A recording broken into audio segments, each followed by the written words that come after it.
Chapter 1 Explosive Scandal. Yendu Prison. As Thigetus Wungapan, Adeliun men in his 20s stepped out, his striking features were sharply defined, with a complexion reminiscent of Gazelledstone, and Dispirsiges held an air of defiance and unruliness. He exuded vigorous, carefree etrum that stark-like contrasted with the typical maturity of the few Had it not been witnessed firsthand, few would believe thought such an extraordinarily handsome man ways are recent and materialist after serving his time. This man was named Jiang Huai, only among the countless souls traversing the vast expanse of time and space. In a previous life had been a charismatically driven thunderworld, leading a band of followers to navigate the complexities of society to live forever twatacads. Tragically, he methies and through treachery o fable, struck down by vehicle, before finding himself reborn into this new world.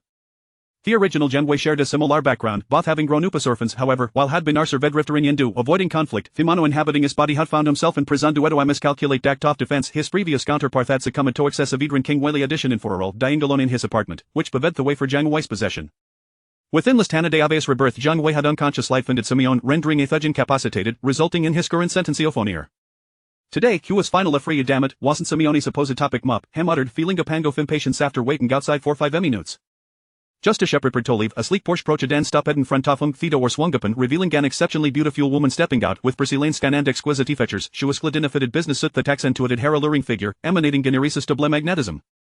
Jiang Huai chuckled, "Ah, Shen, Miss Stunning Goddess, if I had shown up, I would have left."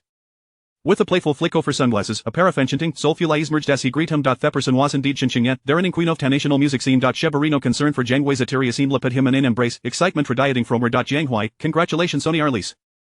It turned out that Jiang Huai's imprisonment was a direct consequence of his efforts to save Shen Qingya. Onedi, feeling despondent, she had wandered into a baran latakich than wanted in Shinofai group of thugs. Upon her exit, they had snared her and dragged her into an alley. Just when despair threatened to engulf her, Jiang Huai appeared like a Vinny Savire, fierce-like confronting the assailants, leading to his improper defense charges.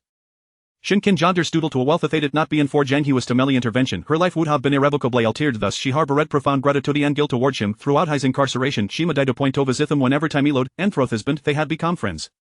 Gently patting her back, Jiang Huai laud, "Meteor goddess, while I am indeed wary of Makarm, I hope can exercise a modicum of restraint." Shen Qingya chuckled at his words, playfully punching his arm, "Your confidence is bordering on excessive. Forget the entire entertainment industry event within her thriving company, there are a countless mully artists who outshine our looks," Harry retorted dismissively. "Be careful with your words, if those fans sketch wind off these won't let you off easily," she warned, amusement twinkling in her eyes. Jiang Huai scoffed, "Do it seem like Simeone who fears their ire? What a ridiculous notion." "True, I know you're a formidable, however Jiang a heavy film promotional event thighs of turn-in, can we expedite our departure?" she replied. Upon hearing this, Jiang Huai promptly opened the car door, settled inside, and exclaimed, "Let's roll." Shen Qingya ushered them an exasperated glance before driving away. Not far behind them, hidden in Avon, to paper at Silverber like containing their excitement, "Wow, this will be a gold Menephorus. I can't believe Shen Qingya's a clusto freshly released convict. Bro, any death if that might? Who cares, let's just get this footage of Theater in Chief ASAP. Right, this month, Theater better word me with a news, otherwise it'll be long walk form." Soon enough, the video of Shen Qingya embracing Jiang Huai at the prison gate was trending online. Within half an hour it amassed over 3 million views, rocketing to the top of the trending charts. The comment section exploded with reactions. "Is that really Sister Qingya? I can hardly believe my's. The monumentally self-disciplined Qingya has embraced a convict just released from prison, this is unbelievable. He must know what this man is, could he be an Ataraya's underworld figure? Since heard about, Qingya has never been linked to a scandal, it seems this time is different. What's that bro, step for Rasho down. I absolutely cannot retimi Qingya goddess being involved with an ex-convict." The inline rumors about that was spread wildly, quickly getting the attention of Shen Qingya's management team. In the car, her phone arranged was her agent, Zhang Lele. "Lu sister, you stirred quite a commotion, among me way and want delay the press conference. Mission, considering the magnitude of the situation, how can it not be concerned? What happened? The video of Io Hugin your lifesaver has gone viral, your social media accounts are a completely overwhelming day your fans are in an uproar. Got it. Let's discuss when I get back." Shen Qingya remained unfazed with unexpected turn of events, her celestial beauty radiating composure. Seated beside her in the passenger seat, Jiang Huai suddenly interjected, "Yawari intentionally allowing the paparazzi to capture refis, warrantio?" Raising an eyebrow, Shen Qingya inquired, "What makisio say that?" Jiang Huai explained, "As one of the most popular stars in the entertainment industry, every move makes under the media's microscope, not on lidi do kami topic muptode, beauty will so initiate an embrace, which is a retainly uncharacteristic for asterofio your stature." With that knowing smile, she responded, "Astute observation, mine will, Women's Era, is premiering tomorrow night, and a culdusa bite of publicity." Jiang Huai scoffed, "Using me am unknown for publicity, don't be absurd." "What then, pray tell, is me intention?" she queried. After a moment's reflection, Jiang Huai replied, "Are you doing this to assist me?" Shen Qingya, after of monumental popularity, hadef ambastat you could rival if she's up to generatibus, she could isolate him up with a fresh-faced doll, ensuring a much more substantial impact. Yet, instead, she had chosen to ally herself with Jiang Huai, a recently freed convict. The logical conclusion waste Hatsuramad Talavarich Famito Health Imentur Thepablisi. After all, Jiang Huai had articulated disaspirations of navigating the entertainment world and achieving stardom sword libifor this twist of fate. Chapter 2 The system emerges, life approaches its end. Shen Qingya was taken aback that Jiang Huai could consider this layer of complexity, and she exclaimed, "It seems I may have underestimated you." Jiang Huai fell silent for a moment before responding, "Qingya, you really need not go to such lengths. This is not in your best interest." In truth, Jiang Huai had merely spoken offhandedly. He had no intention of becoming a major star, and he never anticipated that Shen Qingya would take him seriously. Shen Qingya replied, "Whether it is good or not is irrelevant. What matters is that I will do everything in my power to help you realize your dreams, in gratitude for your life-saving grace." Jiang Huai turned to look at her intently and said, "If you wish to repay me, it would be simpler to just give me 1 billion. Shen Qingya scoffed, "Dream on."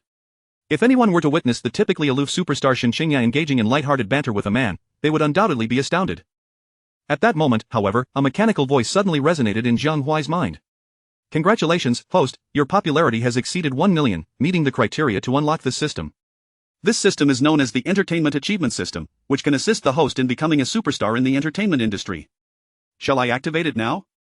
Upon hearing this, Jiang Huai could not contain his delight. Having traversed into this world for a year, he had presumed that the essential system usually accompanying transmigrators would never manifest, yet, here it was, emerging today, with its key being the popularity value.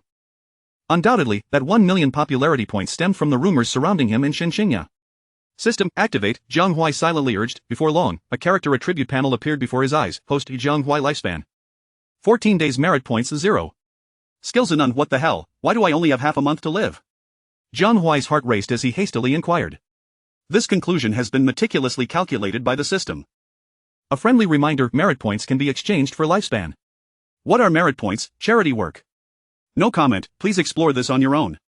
Damned, is there a newbie gift pack? Yes, your newbie gift pack includes 20 chances to draw prizes. Would you like to proceed? Draw.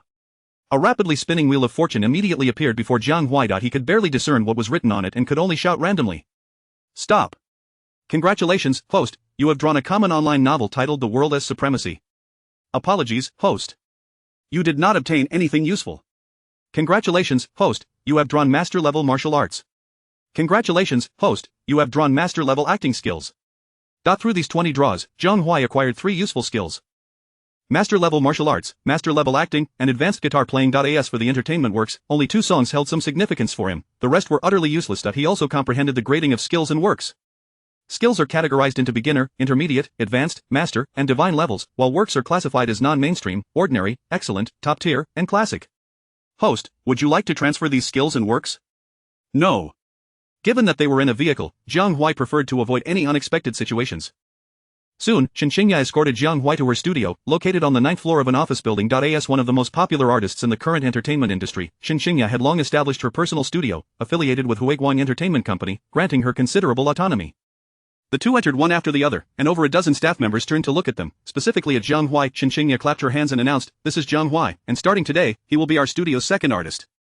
Please give him a warm welcome." Clap clap clap. Applause erupted. Shen Qingya prompted, "Jiang Huai, say a few words." Jiang Huai exhibited no signs of stage fright and stated, "My name is Jiang Huai, I am 25 years old, and I am delighted to join our studio. If anyone encounters any difficulties in the future, feel free to come to me. I've got your backs." In an unguarded moment, Jiang Huai inadvertently brought in some catchphrases from his past life. Upon hearing this, everyone exchanged glances, and only when Shen Qingya began to applaud did they return to their senses and join in the applause. Shen Qingya introduced Jiang Huai to the studio members.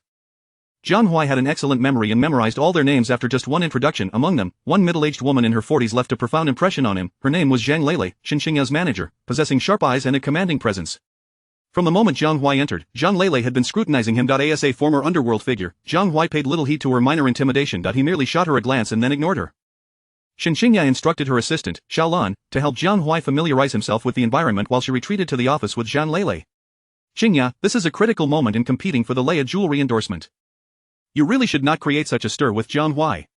Leia Jewelry Company is one of the top-tier jewelry companies globally. Becoming their spokesperson could yield an annual endorsement fee of 30 million, and more importantly, it could catapult a female star into the international high-end market.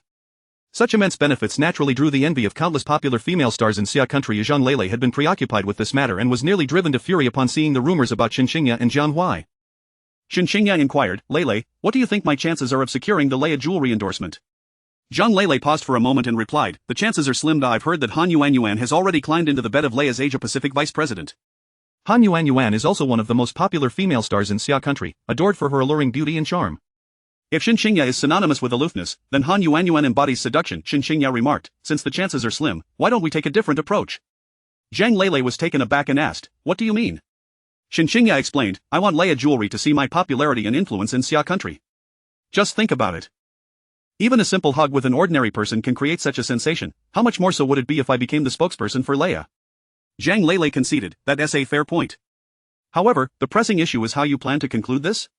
Shen Qingya smiled and said, Isn't there a live stream tonight? Zhang Lele exclaimed in surprise, are you planning to live stream with Jiang Huai? Shen Qingya nodded and replied, we will appear together.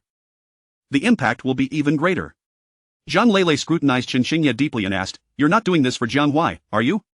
Shen Qingya hastily retorted, how could that be, you're overthinking it. Chapter 3. Signing with Qingya Studio. On the other side, the members of the studio were somewhat curious about the relationship between Shen Qingya and Jiang Huai, bombarding him with incessant questions, leaving Jiang Huai feeling overwhelmed. Upon learning from Xiaolan that the studio had a shower room, Jiang Huai swiftly slipped inside. System, release the newcomer package, please. Understood, please receive it, host. Although Jiang Huai had mentally prepared himself, he was still subjected to excruciating pain. Countless pieces of knowledge regarding martial arts, acting, and guitar seemed to be forcefully crammed into his brain, causing an intense throbbing. Most alarmingly, the mastery of national arts had the astonishing effect of physically transforming the body. Jiang Huai's muscles, bones, and organs felt as though they were being gnawed by countless ants, leaving him in a state of both soreness and discomfort, almost unbearable. Fortunately, this process was remarkably swift, lasting merely 10 seconds. Yet, in those 10 seconds, Jiang Huai experienced for the first time a sensation where every second felt like an eternity. Damn, thank goodness I didn't receive the newcomer package in Shen Qingya's car. Otherwise, I would have certainly suffocated her. As he caught a whiff of the foul odor emanating from himself, Jiang Huai silently mused. After taking a shower, he donned the clothes that Shen Qingya had prepared for him, a crisp white shirt, black trousers, and polished black shoes, topped off with a pair of sunglasses, rendering him irresistibly handsome. My heavens, Huai Gu, how did you become so dashing? Xiaolan exclaimed upon seeing Jiang Huai emerge in his new attire. The recent transformation not only enhanced Jiang Huai's physical attributes severalfold but also accentuated his charismatic and carefree demeanor. Jiang Huai chuckled, I was always this handsome. Xiaolan laughed, you do possess quite a bit of confidence. Now, Mr. Jiang, would you kindly accompany me to Sister Qingya's office? Not a problem, Jiang Huai replied. Upon entering Shen Qingya's office, her eyes brightened at the sight of Jiang Huai. Jiang Huai, you seem even more handsome than before. Jiang Huai, brimming with pride, responded, for a future superstar like myself, looking good is merely a given. Shen Qingya chuckled, in comparison to your looks, I believe your talent for boasting is unparalleled. After sharing a light-hearted moment, Shen Qingya produced a contract, stating, this is your artist contract. If there are no issues, please sign it. Alright, Jiang Huai readily agreed, taking the contract and signing his name without even glancing at it. Shen Qingya smiled, aren't you concerned that I might sell you off? Jiang Huai shrugged, aside from this stunning face, I am currently penniless. If someone truly wishes to purchase me, we can split the proceeds. Haha, Shen Qingya was instantly amused by his words. However, Zhang Lele, observing from the side, felt increasingly uneasy. Shen Qingya had entered the entertainment industry at the tender age of 20, and after 6 years, no one understood her aloof and proud nature better than Zhang Lele. This was the first time in 6 years that she had witnessed Shen Qingya engaging so joyfully with a man. Could it be that Qingya had developed feelings for Jiang Huai?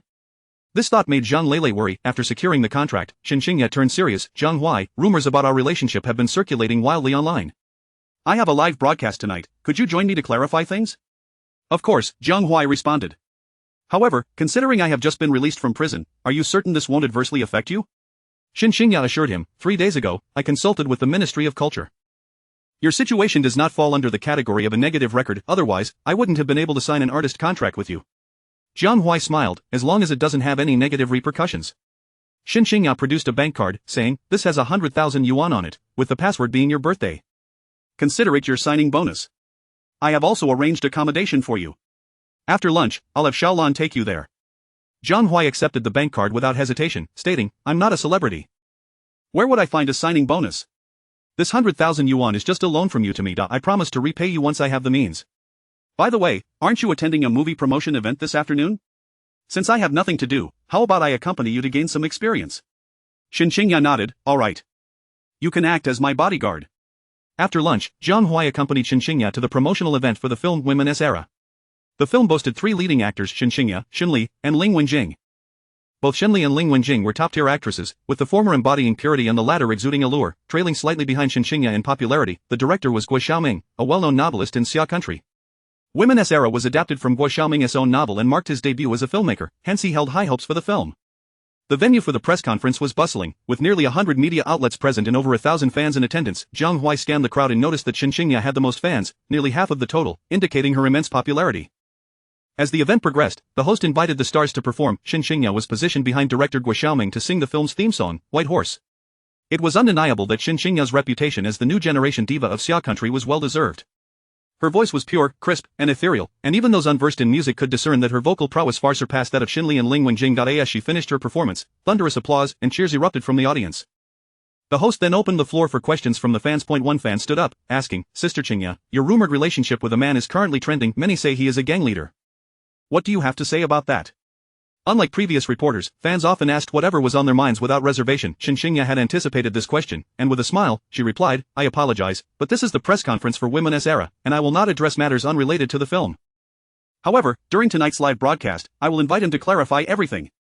Another fan inquired, "Sister Qingya, I've heard that your relationship with Wenjing is quite poor. Is there any truth to this?" Shen Qingya laughed, "That's false. Wenjing is my good friend, our relationship is excellent." Ling Wenjing stepped forward, planting a kiss on Shen Qingya's cheek, then draping an arm around her shoulder, laughing, "Our relationship is indeed not that great." Shen Qingya retorted, "Get lost. You've just left me with a mouthful of saliva." Ha ha ha, the crowd erupted in laughter. Standing beside Jiang Huai, Zhang Lele scoffed softly, muttering, "What a shameless person." Jiang Huai was taken aback, quickly realizing that the relationship between the two on stage was indeed quite strained. They were exceptionally skilled at putting on a show. Chapter 4 of the unexpected incident at the press conference. "Qingya, I love you." As the press conference reached its final segment, a man clutching a bouquet of roses suddenly shouted and rushed towards Shen Qingya on stage. His speed was astonishing. Before the surrounding security could react, he was already in front of her. Shen Qingya was taken aback and hurriedly stepped back. Unfortunately, it was too late. The fervent fan's velocity was so great that he could not come to a halt. Just as he was about to collide with Shen Qingya, Jiang Huai appeared out of nowhere, executing a move known as Iron Mountain Lean, and collided diagonally with the fan. Bang! The fan spun around 5 or 6 times from the impact before landing on the ground in a heap. Jiang Huai, unfazed, stood firmly in front of Shen Qingya. What on earth is happening? Who is this fan? How reckless! That was dangerously close. If Qingya had been hit, she would have surely been injured. That sunglass-wearing bodyguard is incredible. My eyes deceived me. He appeared precisely where he needed to be. The man in sunglasses employed the Iron Mountain Lean from the 8 Extremes fist. Impressive. The venue erupted into a cacophony of chatter as attendees speculated. Jiang Huai turned to Shen Qingya and asked, "Are you alright?" Shen Qingya took a deep breath, steadied her emotions, and replied, "I'm fine." Jiang Huai nodded, glancing at the frenzied fan, and laughed heartily. "Brother, even if you wish to confess your love to me, you need not create such a spectacle in front of so many people. I might become quite bashful. Come, let us descend the stage. I shall grant you an opportunity to declare your feelings up." Ha! Upon hearing Jiang Huai's words, the previously tumultuous conference erupted into laughter. Before long, Jiang Huai and 2 security personnel escorted the fan away as Zhang Lele exhaled deeply. At the moment the fan charged forward, she initially thought it was a planned stunt by the production team. It was only when he approached the stage, his speed unwavering, that she sensed something was amiss. Just then, Jiang Huai shouted a warning, his movement swift as a cheetah as he dashed forward, managing to knock the fan to the ground just before he could collide with Shen Qingya. Zhang Lele shuddered at the thought of what could have transpired had Jiang Huai not intervened. This fellow possesses remarkable skills, Zhang Lele mused. Her impression of Jiang Huai significantly improved.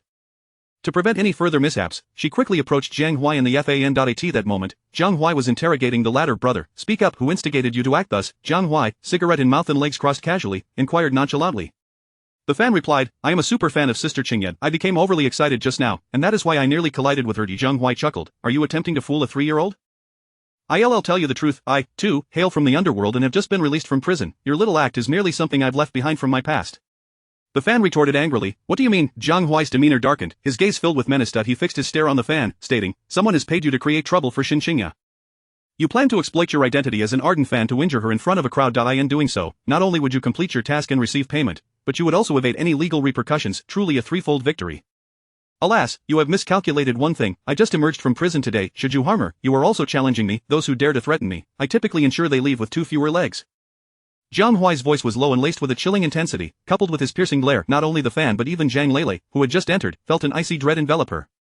Could this man have truly taken a life? The fan, unnerved, averted his gaze, unable to meet Jiang Huai's eyes. Jiang Huai produced the phone Shen Qingya had gifted him and snapped a photo of the fan, coldly announcing, "I am now granting you an opportunity. Reveal the name of your employer, and I assure you I shall never pursue you again. Should you remain silent, within a fortnight, I shall render you a cripple, destined for a lifetime in a wheelchair. The choice is yours." As a former underworld leader, Jiang Huai excelled at dealing with individuals like this fan. Through a blend of intimidation and deception, he could swiftly bring matters to a close.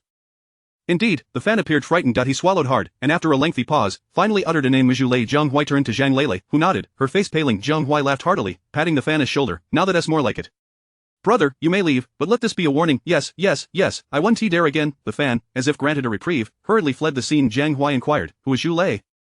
Zhang Lei gritted her teeth, saying, he was Han Yuan's former assistant. She must have acted against Qingya out of desperation for the endorsement of Leah. How despicable. Jiang Huai smiled faintly. I perceive this as a fortuitous development. Zhang Lei, perplexed, asked, why did Jiang Huai responded, consider it had Qingya not posed a significant threat to her, would she have taken such a risk? Oh, Zhang Lei's eyes brightened. Indeed, she must have heard some unfavorable news, compelling her to resort to such underhanded tactics to harm Qingya and withdraw from the endorsement competition. Jiang Huai, well done, I didn't realize you were this astute. Jiang Huai extinguished his cigarette and discarded it into the ashtray, saying, thank you for the compliment. Zhang Lei glanced at him. You weren't truly involved in any gangs, were you? Jiang Huai replied, no, I'm just an honest and earnest extra, with no ties to any gangs. I was merely trying to intimidate him. Zhang Lei nodded in understanding. That's a relief. Soon, the promotional video for Women's Era was uploaded online, and Jiang Huai became famous once more. His extraordinary skills displayed while saving Shen Qingya left many in utter astonishment. Wow, this bodyguard possesses incredible explosive power. Even the camera failed to capture his movements clearly. This bodyguard was positioned further from Sister Qingya than that deranged fan, and the latter was in high-speed motion. Even so, this bodyguard managed to intervene and save her. It is certainly not something just anyone could accomplish. Impressive, truly impressive. This is what genuine Xia country martial arts look like. I dare say this bodyguard must be a martial arts expert. The final move the bodyguard executed was the Iron Mountain Lean from the 8 Extremes fist, but I don't understand why he didn't send the opponent flying, merely spinning him around?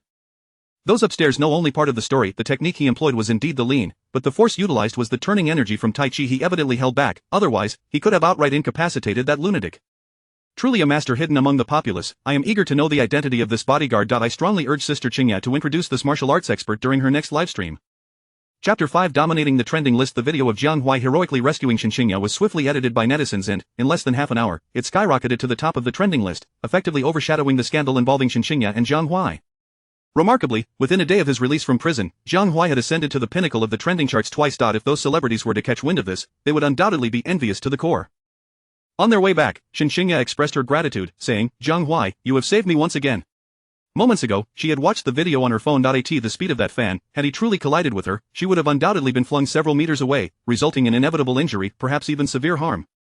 Fortunately, Jiang Huai had intervened just in time, otherwise, she would have been in quite a predicament. Jiang Huai chuckled, no need to mention it. If you wish to express your gratitude in a more intimate manner, I might consider it. Shen Qingya scoffed, dream on. Their light-hearted banter left Zhang Lei feeling a mix of astonishment and trepidation, prompting her to swiftly change the subject. Qingya, that Han Yuan has gone too far. Should we not teach her a lesson? Shen Qingya inquired, what do you intend to do? Zhang Lei replied, of course, it's an eye for an eye. I'll find someone to throw a bucket of dog excrement on her and see how she reacts. Shen Qingya laughed, no need for such extremes. The best way to retaliate is to secure the endorsement for Leia. Jiang Huai, unfamiliar with Han Yuan, asked, is she known for such underhanded tactics? Zhang Lei affirmed, your description is spot on. In her quest for the Leia endorsement, Han Yuan has been entangled with the Asia-Pacific vice president of Leia Jewelry Company. Wouldn't you say she is quite unscrupulous? Jiang Huai remarked nonchalantly, then this matter is easily resolved. Let us engage some media outlets to circulate rumors about Han Yuan and that ridiculous vice president. Once their affair becomes the talk of the town, Han Yuan's endorsement will naturally be doomed. Zhang Lei slapped her thigh in realization, exactly. For a major international jewelry company like Leia, their reputation is paramount. Such a scandal, regardless of its veracity, once it gains traction, Leia will certainly distance itself from Han Yuan. Jiang Huai, you truly are remarkably astute. Jiang Huai raised an eyebrow, this is not mere cleverness. It is wisdom. Shen Qingya and Zhang Lei exchanged glances, both breaking into laughter. Initially, Zhang Lei held a rather dismissive view of Jiang Huai, but after witnessing his performance that afternoon, her impression of him had significantly improved. Having a friend like Shen Qingya to safeguard her seemed far from a disadvantage. Upon returning to the studio, Shen Qingya tirelessly prepared for the evening's live broadcast. Jiang Huai, with nothing pressing to occupy his time, began to delve into his entertainment achievement system. With less than 2 weeks remaining until his life's end, Jiang Huai needed to swiftly comprehend the intricacies of merit points. He connected to the bank account Shen Qingya had provided and donated 5,000 yuan to the Honli orphanage. The Honli orphanage was where his original self had spent his childhood. The headmistress, Shen Honli, a woman in her 60s, had nurtured over 30 orphans. After entering the workforce at the age of 15, the original self would send half of his earnings back monthly. Now that Jiang Huai had inherited all of the original self's responsibilities, he felt compelled to uphold this duty. After making the donation, Jiang Huai checked his merit points, only to find no discernible change. Frustrated, he immediately contacted the system. System, come forth and elucidate this situation. In order for the host to convert charitable actions into merit points, the funds must originate from earnings made within the entertainment industry. Jiang Huai was taken aback. With less than 14 days left of his life, how could he possibly find the time to earn money for charitable deeds? Damn it, if all else fails, I'll resort to selling songs. After much contemplation, Jiang Huai finally settled on the idea of selling songs. In his previous life, he had frequently taken his younger companions to karaoke, and there was no classic song he could not sing. However, reality dealt him a harsh blow. Upon reflection, he realized that while he had a vague recollection of those classic songs, when it came to actually writing them, not a single lyric came to mind. The same applied to the plots of classic films and television dramas. It was evident that the system had tampered with his memories. Oh, system, you are truly relentless in your pursuit of my demise. Jiang Huai wore a look of desolation. At exactly 8 o'clock in the evening, Shen Qingya commenced her live broadcast, attracting an impressive audience of 12 million fans. She began by singing several songs, then promoted the film Women's Era, before engaging in interactive sessions with fortunate fans. During the third connection, a fan named Lulu finally inquired about the rumors. Sister Qingya, could you clarify what transpired this morning outside the Yendu prison? Shen Qingya smiled. Of course, allow me to call him over so we can explain together. Lulu responded eagerly, that would be splendid. Shen Qingya beckoned Jiang Huai, who had been waiting to appear on screen, to join her at the forefront. The fans erupted in excitement. Isn't that the bodyguard who saved her? No way, it's him? So he is Sister Qingya's bodyguard. Who exactly is this guy? Shen Qingya said, please introduce yourself to everyone. Jiang Huai replied, hello everyone, my name is Jiang Huai, and I am an orphan. I am 25 years old and have just joined Qingya's studio, destined to become a superstar. Shen Qingya playfully smacked him, saying, this is a live broadcast. Tone down the boasting. Jiang Huai shrugged, I'm merely expressing my confidence, alright? Fan Lulu asked, Jiang Huai, did you just come out of prison? Jiang Huai candidly responded, indeed last year, I severely injured a scoundrel, and the court ruled it as excessive self-defense, resulting in a year-long sentence. Wow. This guy is impressive. He dares to speak so boldly. Jiang Huai is quite the wild one. Isn't he afraid of being blacklisted? Blacklisted, not a chance. It was legitimate self-defense, albeit a bit excessive. This situation doesn't tarnish his reputation as an artist. I genuinely want to hear Jiang Huai's story. The live chat was inundated with comments, appearing like mushrooms after a rain. Shen Qingya shot Jiang Huai a fierce glare, saying, let me clarify things for everyone.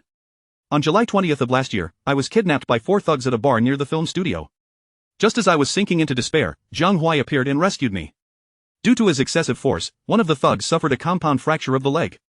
The court sentenced these thugs to 3 years in prison, while Jiang Huai received a 1-year sentence for excessive self-defense. When I visited him a few days ago and learned that he was being released today, I personally drove to pick him up. In my excitement, I embraced him, and thus, our scandal was born. Chapter 6. A divine melody. Upon hearing Shen Qingya's narration, the entire livestream room erupted in a cacophony of astonishment. No one had anticipated that the reality of the situation would unfold in such a manner. Who are those 4 ruffians? I am willing to pay handsomely for any information about them. What's the point of buying information? They're all locked away in prison. I never imagined something so perilous could happen to Sister Qingya. Fortune smiled upon her. Had it not been for Jiang Huai's timely intervention, the consequences could have been dire. Jiang Huai is truly a man of courage. In such a situation, few would dare to confront 4 thugs. Jiang Huai, you are quite the man. Jiang Huai turned his gaze toward Shen Qingya and remarked, was that embrace born of excitement? I thought perhaps you harbored feelings for me. Shen Qingya retorted with an air of annoyance, could you refrain from being so careless? This is a live broadcast. Jiang Huai shrugged nonchalantly, very well. Lulu inquired, Jiang Huai, do you practice martial arts? Without a moment's hesitation, Jiang Huai replied, I encompass both internal and external styles. I can claim mastery in nearly all forms. If I were to summarize it succinctly, it would be, had the heavens not birthed the handsome Jiang Huai, martial arts would remain an eternal night. Smack. Shen Qingya facepalmed in exasperation. Put. Lulu could no longer contain her laughter, covering her mouth as she doubled over with mirth. Brother, your boastfulness knows no bounds. In the realm of celebrity livestreams, one must maintain utmost formality. Yet here he is, spewing forth like a cannon, but I must admit, I like it. Had the heavens not birthed Zhang Chongjing, martial arts would remain an eternal night. Such a declaration is undeniably powerful. The individual above certainly adapts quickly with words. Talk without action is mere pretense.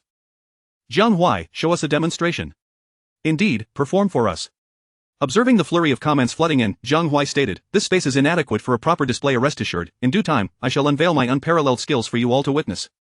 Cut it out. The fans collectively sent virtual middle fingers, eliciting hearty laughter from Jiang Huai. Lulu pressed on, Jiang Huai, do you have feelings for Sister Qingya? Jiang Huai gestured toward Shen Qingya, given her appearance, do you think any man would be indifferent? The true question is whether she has affections for me. Lulu continued, so, are you not planning to pursue Sister Qingya? Jiang Huai replied, how could I? I just emerged from confinement, and I lack even the funds for a rose, let alone the audacity to pursue her. Perhaps you all could crowdfund 100 or 80 billion for me to see if I can win the heart of this illustrious star. Upon hearing Jiang Huai's response, the comments in the livestream surged once more. 100 or 80 billion? Jiang Huai, how do you even have the audacity to say that? Using crowdfunding to chase women.to devise such a plan is no small feat. I am utterly in a we.my admiration for Jiang Huai flows like an unceasing river. As Jiang Huai engaged in light-hearted banter with the fans, Shen Qingya, who had initially worried he might be nervous, felt her concerns dissipate. This man truly possessed a heart of steel. Eventually, fans clamored for Shen Qingya and Jiang Huai to present a performance. Shen Qingya, with no hesitation, sang a song. After her performance, she softly asked, "Can you sing?" Jiang Huai responded, "Of course. I am destined to become a superstar. Composing and singing are mere trifles for me." Shen Qingya inquired, "What do you intend to perform?" Jiang Huai recalled one of the songs he had drawn, saying, "Do we have a guitar?" Shen Qingya exclaimed in surprise, "You play the guitar?" Jiang Huai rolled his eyes, naturally. "Prior to my imprisonment, I often performed in bars." This was no mere boast. In his former life, he had indeed worked as a lead singer to earn a living. However, the quality of his singing remained a matter of speculation. The staff promptly handed a guitar to Jiang Huai. He took a stance, played a few chords, nodded, and remarked, "This guitar is quite decent." Shen Qingya asked, "What are you going to sing?" Jiang Huai replied, "This is a song I wrote while in prison, titled Big Brother. The comments in the livestream flew by. "Huai go, can you really deliver? The title of this song does not inspire confidence. Regardless, as long as it doesn't make me laugh, I'm fine." Everyone held a skeptical attitude towards Jiang Huai's performance, save for Shen Qingya, who displayed an expression of anticipation. Having heard Jiang Huai play just a brief 20 seconds, she recognized that his skill was remarkably high. Before long, the sound of the guitar filled the air. The melody was rather ordinary, lacking any captivating allure. It wasn't until Jiang Huai sang the first line that everything changed. "Unfazed by the sweat of labor, untroubled by life's bitter trials, I look back only once, and all I see is your radiant smile. I have laid my heart bare before you, hoping one day you'll take notice. I have truly changed, yet I lack the face to ask you to wait for an uncertain tomorrow." The beginner's gift had bestowed upon Jiang Huai two songs. One a premier piece titled Big Brother, and the other a classic. The song Jiang Huai now performed was sung by a highly respected figure in the entertainment industry of his past life. Upon its release, it garnered immense popularity. Jiang Huai's voice resonated with depth and richness, imbued with a hint of raspiness, perfectly capturing the song's melancholic yet liberated essence. Most notably, it carried a palpable sense of the martial world. From the very first line, the audience felt an undeniable aura of a man with a story to tell. "I have not been a big brother for many years. I do not cherish the cold edge of the bed. Do not compel me to reminisce, do not force me to shed tears, lest I turn hostile. I have not been a big brother for many years. All I desire is to love sincerely. Time cannot rewind, life cannot harbor regrets, my love for you awaits tomorrow."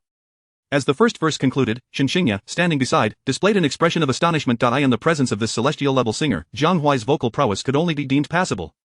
Numerous aspects of his performance were fraught with imperfections. However, the emotions he infused into his singing were profoundly sincere, melancholic, unrestrained, grand, and heroic, qualities that are often elusive for other professional vocalists. Even the most illustrious superstars would likely pale in comparison to Jiang Huai's interpretation of this song. The barrage of comments in the live stream erupted. "Wow, this is absolutely enchanting. The lyrics and melody are top-notch. I researched online, and indeed, it's an original piece. I haven't been a big brother for many years." Is he speaking about himself? "This is the finest song I've heard this year, without exception. Could it be that Brother Huai is truly a figure from the underworld? His emotions are so genuine. This song encapsulates a big brother's helplessness and heartache. It's bringing me to the verge of tears." With his eyes closed, Jiang Huai paid no heed to the comments of his fans. He had poured his entire spirit into the performance. Reflecting on the tumultuous experiences from his past life as a gang leader, and recalling how he ended up without a wife or child, a profound sense of desolation welled up within him. "I haven't been a big brother for many years. I only wish to love sincerely once. Time cannot turn back, and life offers no regrets. My love for you awaits in tomorrow." In the second stanza, Jiang Huai sang the chorus 3 times in succession. Each rendition grew increasingly fervent, steeped in melancholy. It is uncertain how many fans were moved to tears by his poignant performance. Chapter 70 Jiang Huai's rise. As the final note faded into silence, Jiang Huai let out a long sigh of relief and opened his eyes. Countless fans finally noticed that his eyes were bloodshot, filled with sorrow and desolation. "My goodness, what a divine performance.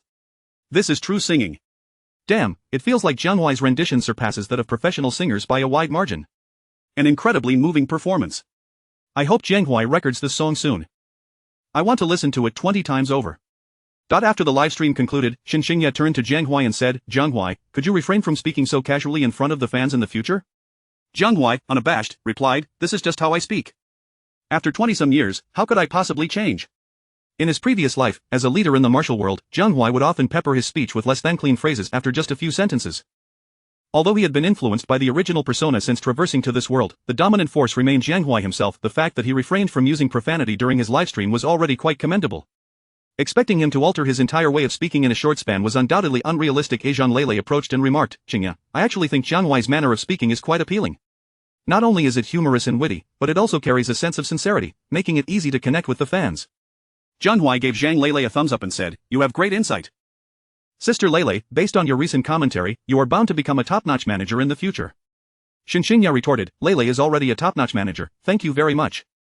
Jiang Huai, undeterred, replied, I spoke too hastily. I should have said the #1 top-notch manager. Shen Qingya couldn't help but laugh, saying, your flattery skills are truly remarkable. Jiang Huai clasped his fists together and said, you flatter me. Shen Qingya doubled over in laughter. She realized that in less than a day of knowing Jiang Huai, she had laughed more than she had in several months combined. Zhang Lele inquired, Jiang Huai, did you truly write that song Big Brother? Jiang Huai boasted, of course. I may not be the best singer, but when it comes to songwriting, I accept second place, and no one dares to claim the first. With the entertainment achievement system in place, Jiang Huai's assertion of being the top in songwriting was no mere boast. After all, he was the one composing songs, while others merely copied. Zhang Lele skipped over Jiang Huai's bragging and asked, how do you plan to handle Big Brother? Jiang Huai pondered for a moment and replied, Sister Lele, what do you think I should do to make the most money in the shortest time? With only 14 days of life left, he needed to earn money for charity urgently. Otherwise, his life would be forfeit. Zhang Lele suggested, naturally, selling the copyright. However, given the quality of the song, selling it would be a shame. It could easily become your signature piece. Jiang Huai quickly inquired, how much can I sell the copyright for? Zhang Lele responded, your fame isn't substantial yet. At most, 30,000. Shen Qingya interjected, but once you become popular, each of your performances could exceed 100,000.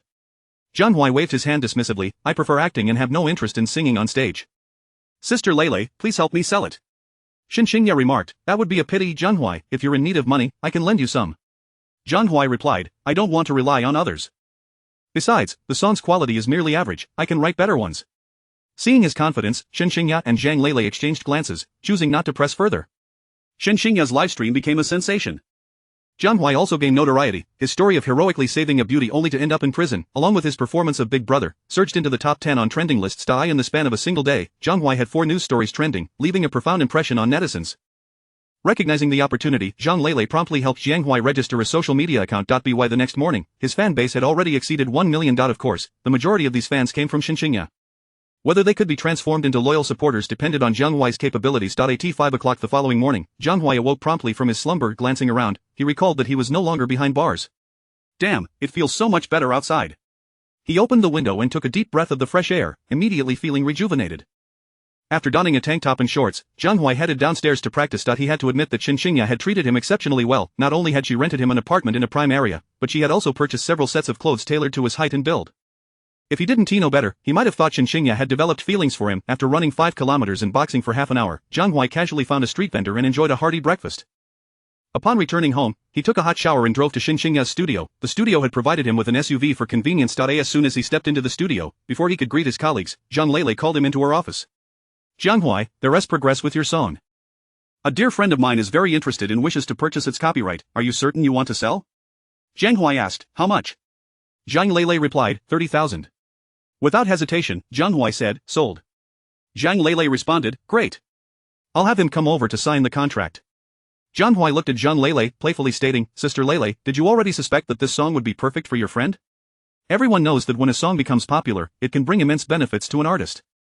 Not only in financial gain but also in fame. With fame comes profit. As a top manager in Xia country, Zhang Lele certainly understood this principle, yet, she did not attempt to dissuade Jiang Huai. Instead, she informed him that selling the copyright was the quickest way to earn money. If there were no issues along the way, that would indeed be a miracle. Zhang Lele replied earnestly, yes. My friend is Zhang Feng, a rock veteran who was immensely popular 2 decades ago. He has done me a favor, and I have always wanted to repay him.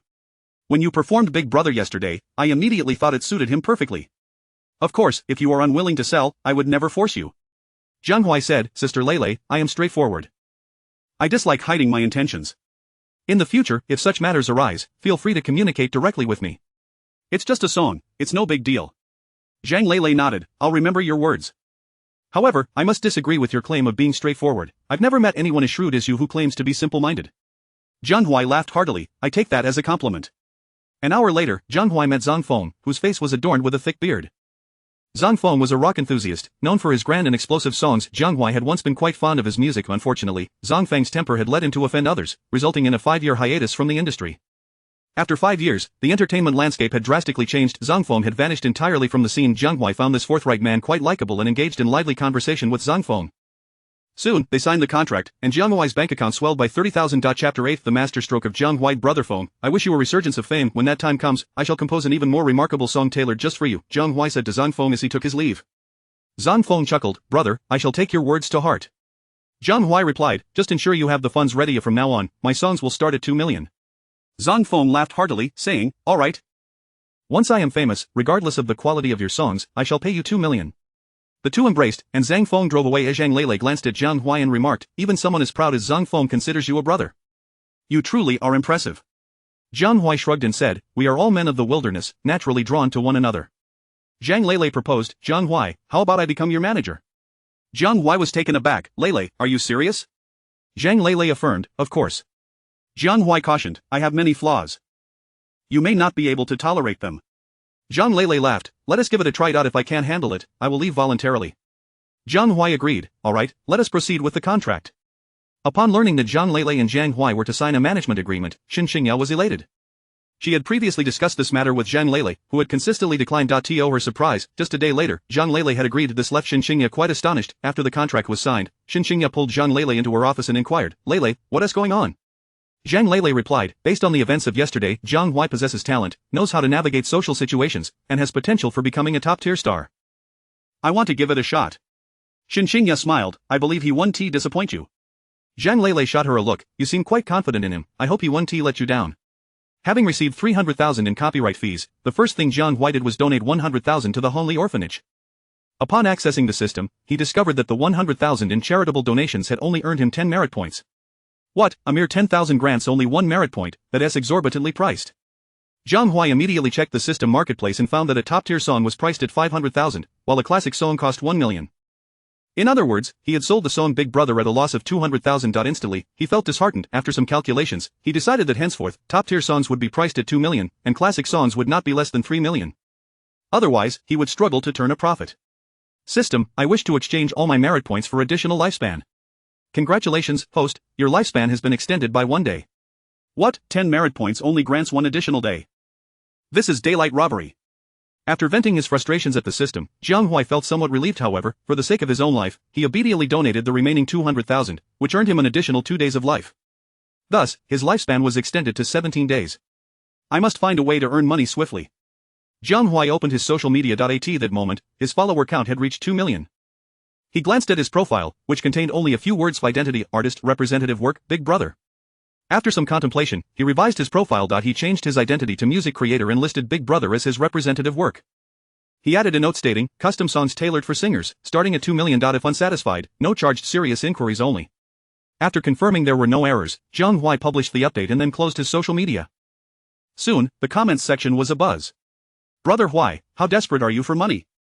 2 million per song, that's outrageous, even the best composers charge no more than 3 million. Please pay attention, it starts at 2 million, not that it is limited to 2 million. I feel Brother Huai may struggle to sell even 1 song in the future. Brother Huai, are you really trying to be funny? Jiang Huai's social media update drew countless mockeries from fans. Some fans even screenshot his profile and posted it across various music forums, where they received further ridicule from netizens. Jiang Huai, could you at least give me a heads up before you post something? Zhang Lele, who had just become Jiang Huai's manager, was nearly driven to exasperation by his audacity. Jiang Huai nonchalantly responded, it's just a trivial matter, no need to involve you. Trivial? Zhang Lele's face turned pale with anger. Countless stars have faltered over trivial matters. How dare you demand 2 million per song? Jiang Huai straightened his back and replied, it's based on my creative abilities. If not for my low fame, I would consider raising the price to 5 million. You're simply bizarre. Zhang Lele was left speechless by his unfounded confidence. Ha! Shen Qingya couldn't help but laugh. It was the first time she had seen Zhang Lele at a loss for words in years. Zhang Lele, fuming, said, and you dare to laugh? Shen Qingya replied, Lele, I've read the comments. Everyone seems to treat this as a joke, nothing serious. Jiang Huai sighed, truly, while there are many steeds, it is rare to find a capable jockey. Shen Qingya's heart stirred, Jiang Huai, would you create a song tailored for me? My requirements are modest, the quality should be comparable to Big Brother. Jiang Huai responded, certainly, as you are the first singer to seek my songwriting, I shall offer you a discount of 20%, charging you 160,000. Wait, I still owe you 100,000, so let us make it 150,000. Zhang Lele gritted her teeth. You really have the audacity to demand money. Jiang Huai boldly declared, why shouldn't I? Just wait, I guarantee I will craft a classic song for the beautiful Shen that will be cherished for at least a decade. From the novice package provided by the system, not only had he drawn the top-tier song Big Brother, but he also possessed a classic song titled Red Bean. Yesterday, during the livestream, Jiang Huai had heard Shen Qingya's voice, which could only be described as ethereal and transcendent. Red Bean was perfectly suited for Shen Qingya. Zhang Lele scoffed, you better not be boasting in front of us. Once I finish it, you'll know, Jiang Huai replied, turning to Shen Qingya, tomorrow morning, I will deliver the lyrics and melody to you. You were supposed to pay me 50,000 up front, but considering our good relationship, I'll waive that. Zhang Lele exploded with rage, Jiang Huai, don't push your luck. Jiang Huai chuckled, don't be angry. I was just joking. Shen Qingya said, then I shall await your classic song. Jiang Huai nodded, no problem, I will return to my dorm to write the song, and later tonight, I will accompany you to the premiere of Women's Era. Shen Qingya advised, you'd better focus on writing the song. The security for the premiere is quite robust, you need not provide personal protection. Zhang Lele interjected, no way, it's a critical time, and it's better to have Jiang Huai accompany you. This morning, Zhang Lele received a call from Leia Jewelry Company, confirming their desire to invite Shen Qingya as a spokesperson. They had intended to notify her yesterday, but the rumors regarding her and Jiang Huai had delayed that. Now that the rumors had been dispelled, there were no longer any obstacles. The reason Han Yuan sought to undermine Shen Qingya was that she had foreseen this development. Nonetheless, Zhang Lele had no intention of letting Han Yuan off the hook. She had obtained photographs of Han Yuan entering a hotel with the regional vice president of Leia Jewelry. Once disseminated, they would be enough to cause Han Yuan significant trouble. As one of the top managers in the entertainment industry, Zhang Lele was not one to show mercy. That afternoon, news of Han Yuan checking into a hotel with a man spread across the internet. Clear photographs of them entering the hotel circulated widely. Soon, netizens identified the man as the regional vice president of Leia Jewelry. Everyone was aware of Han Yuan's pursuit of the Leia endorsement. Hence, it was suggested that Han Yuan had resorted to scandalous measures to secure the endorsement. In no time, Han Yuan and her team were in a frenzy. Chapter 9. This is nothing but a PowerPoint presentation. After Jiang Huai successfully completed the demo for Red Bean, he came across this news and was quite impressed by Zhang Lele's efficiency. At 10 o'clock in the evening, Jiang Huai attended the premiere of the film Women's Era alongside Shen Qingya. This film, being Shen Qingya's first investment and starring role, was of great significance to her, prompting her to invite numerous friends from the entertainment industry to lend their support. At precisely midnight, Women's Era was released simultaneously in major cinemas nationwide. Jiang Huai initially believed this to be a work of considerable sincerity. However, after watching for a while, he found himself utterly perplexed by the film's central narrative. Were it not for the undeniable beauty of Shen Qingya, Shen Li, and Ling Wenjing, Jiang Huai might not have managed to endure even 10 minutes. Even so, he succumbed to slumber half an hour in. It was not until the film concluded and the lights illuminated the room that Jiang Huai awakened. A glance around revealed that many were yawning and rubbing their eyes, clearly having shared the same experience as him. On the way back, Shen Qingya inquired, Jiang Huai, what did you think of the film? Jiang Huai replied, would you prefer the truth or a white lie? Shen Qingya retorted, somewhat exasperated, of course, the truth. Jiang Huai stated bluntly, I do not consider this a film. Taken aback, Shen Qingya asked, what do you mean? Jiang Huai candidly responded, in my eyes, it is nothing more than a PowerPoint presentation. It lacks a plot, it lacks a central theme, and the only redeeming quality is that the three of you are undeniably stunning. Shen Qingya pressed her lips together and asked, is it really that bad? Jiang Huai reiterated, what I just expressed is my genuine sentiment. Miss Shen, how much did you invest in this? Shen Qingya replied, 30 million, which accounts for 18% of the profits. Jiang Huai exclaimed, no way, the total investment for such a film is nearly 200 million? Goodness, that is utterly insane. Beside her, Zhang Lele remarked, out of these 200 million, a staggering 120 million is allocated solely for the artist's remuneration. Given that the production costs amount to 80 million, achieving this result is quite commendable. Shen Qingya's expression soured slightly as she responded, I never anticipated that my debut in filmmaking would end in such a dismal defeat. It truly is a case of a different trade is like a different mountain. Zhang Lele offered words of comfort, saying, Qingya, you need not pay any heed to Jiang Huai's nonsensical ramblings. He knows nothing about cinema. Jiang Huai retorted, who says I lack understanding? Let me tell you, had it not been for my imprisonment, I would undoubtedly have secured a few lines in a film by now. With that, both Shen Qingya and Zhang Lele erupted into laughter at Jiang Huai's jest. At 8 o'clock in the morning, the ratings for the film Women's Era were finally released. 23,000 individuals bestowed a disheartening score of 4.28, resulting in a reputation that plummeted to unprecedented lows, leaving Shen Qingya in a state of utter disarray. With such high hopes pinned on the film, this outcome would undoubtedly be a significant blow to anyone. At that moment, Jiang Huai, accompanied by his new song Red Bean, rapped gently on the door of Shen Qingya's office. As the door creaked open, Zhang Lele's face emerged. Jiang Huai inquired softly, La sister, is Qingya alright? Zhang Lele reassured him, she is fine. Qingya has weathered countless storms to reach this point, this minor setback is nothing in comparison. That's good to hear, Jiang Huai replied, retrieving a USB drive from his pocket. The classic song is ready. Would you like to hear it now? Jiang Huai gestured, come in then. Upon entering Shen Qingya's office, Jiang Huai noticed her eyes were slightly reddened, prompting him to offer words of comfort or beauty. It's merely a film. Don't dwell on it too much. There are countless films whose reputations stand in stark contrast to their box office performance. Given your popularity, this film is bound to be profitable. Shen Qingya sighed, I would prefer a film with high acclaim and low earnings. Jiang Huai shrugged, understood. You view the film as an art form, while I perceive it as a business. It seems there is quite a disparity between our perspectives. Jiang Huai, growing impatient, interjected, enough with the chit-chat. Hurry up and play your song, I'm eager to hear how truly classic it is.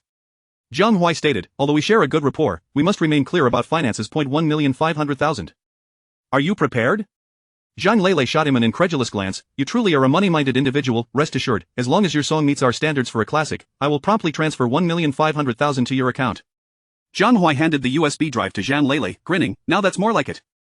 For minutes later, both Shen Qingya and Jiang Huai wore expressions of astonishment. Initially, they had regarded Jiang Huai's song-selling endeavor as a mere jest, but upon hearing Red Bean, they realized that they, along with those who doubted Jiang Huai, were the true jesters. It was simply exquisite. Both the melody and lyrics of Red Bean could easily rival those of timeless classics. Although Shen Qingya was hailed as a diva by the public, none of her celebrated works could compare to Red Bean. Observing Shen Qingya replay the song, Jiang Huai sensed that they were on solid ground. He then took out his phone and settled onto the couch, engrossed in a game. Shen Qingya and Jiang Huai listened to the song a total of 5 times before turning their gaze towards Jiang Huai. Did you truly write this song? Shen Qingya inquired. Jiang Huai, fixated on his phone screen, replied, just a moment, let me finish this game. What nonsense, focus. Jiang Huai stormed over and snatched his phone away, demanding, now tell me, did you write it or not? Jiang Huai feigned regret, retorting, have you heard this song elsewhere? Shen Qingya answered, no. Then that settles it. Jiang Huai turned to Shen Qingya, earnestly stating, this song, Red Bean, is perfectly suited to your ethereal voice. If you were to perform it, it would sound 10 times better than my demo. Shen Qingya nodded in agreement. Indeed, Red Bean is exceptionally good, surpassing any song I have sung previously. Any singer who performs this song is bound to achieve immediate fame. Jiang Huai, are you truly willing to sell me the rights? Jiang Huai replied, of course, I crafted this specifically for your vocal qualities. For anyone else, I would demand at least 3 million. Without hesitation, Shen Qingya declared, I will give you 3 million. Jiang Huai was momentarily taken aback, then widened his eyes in disbelief, stating, am I the kind of person who goes back on my word? Absolutely not, since we agreed on 1,500,000, that is what it shall be and not a penny more or less, that is my principle. Jiang Huai chuckled, Jiang Huai, I initially thought you were merely driven by profit, yet here you are, showing such integrity. Jiang Huai responded, a gentleman appreciates wealth, but through honorable means. Don't mention 1,500,000, even 150 billion won't tempt me. Hearing Jiang Huai's words, admiration flickered in Shen Qingya's eyes as she remarked, then I will have someone transfer 1,500,000 to your account right now, and we shall sign a copyright transfer agreement. Copyright? Jiang Huai scratched his nose, I believe I have yet to register it. Jiang Huai jumped to her feet, exclaiming, Jiang Huai, such a magnificent song, and you haven't registered the copyright? You are simply foolish. The entertainment industry has witnessed numerous disputes over copyright issues, and many musicians have suffered losses in this regard, which explains Jiang Huai's urgency. Jiang Huai retorted, who are you calling foolish? I just finished the demo this morning, when would I have had time to register? Jiang Huai insisted, it's simple, you just need to register online. Jiang Huai replied, I just got out of prison. How was I to know?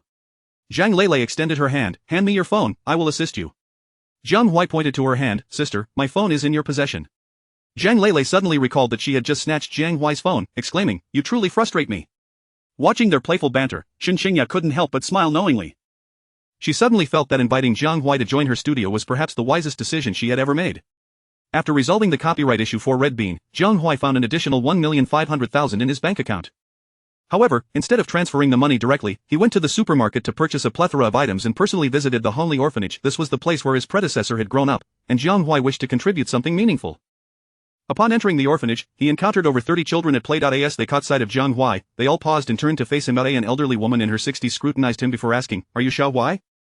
Jiang Huai looked at the ordinary elderly woman, his eyes suddenly misty, and even his voice trembled slightly as he spoke, Mama Shen, it's me. I've come to see you and the children. At that moment, Jiang Huai realized that despite his dominant position, he was still profoundly influenced by his predecessor, otherwise, he would never have found himself unable to control his emotions. Chapter 10, Red Bean, was released, and a look of contentment graced Chen Hongli's face as she remarked, it has been years since we last met, you have grown into quite the adult. If we were to cross paths on the street, I fear I might not recognize you. Come closer, let me take a good look at you. Jiang Huai wiped away his tears and said, Aunt Shen, I have brought a plethora of items. Allow a few children to assist me in unloading them, and then we shall have a proper conversation.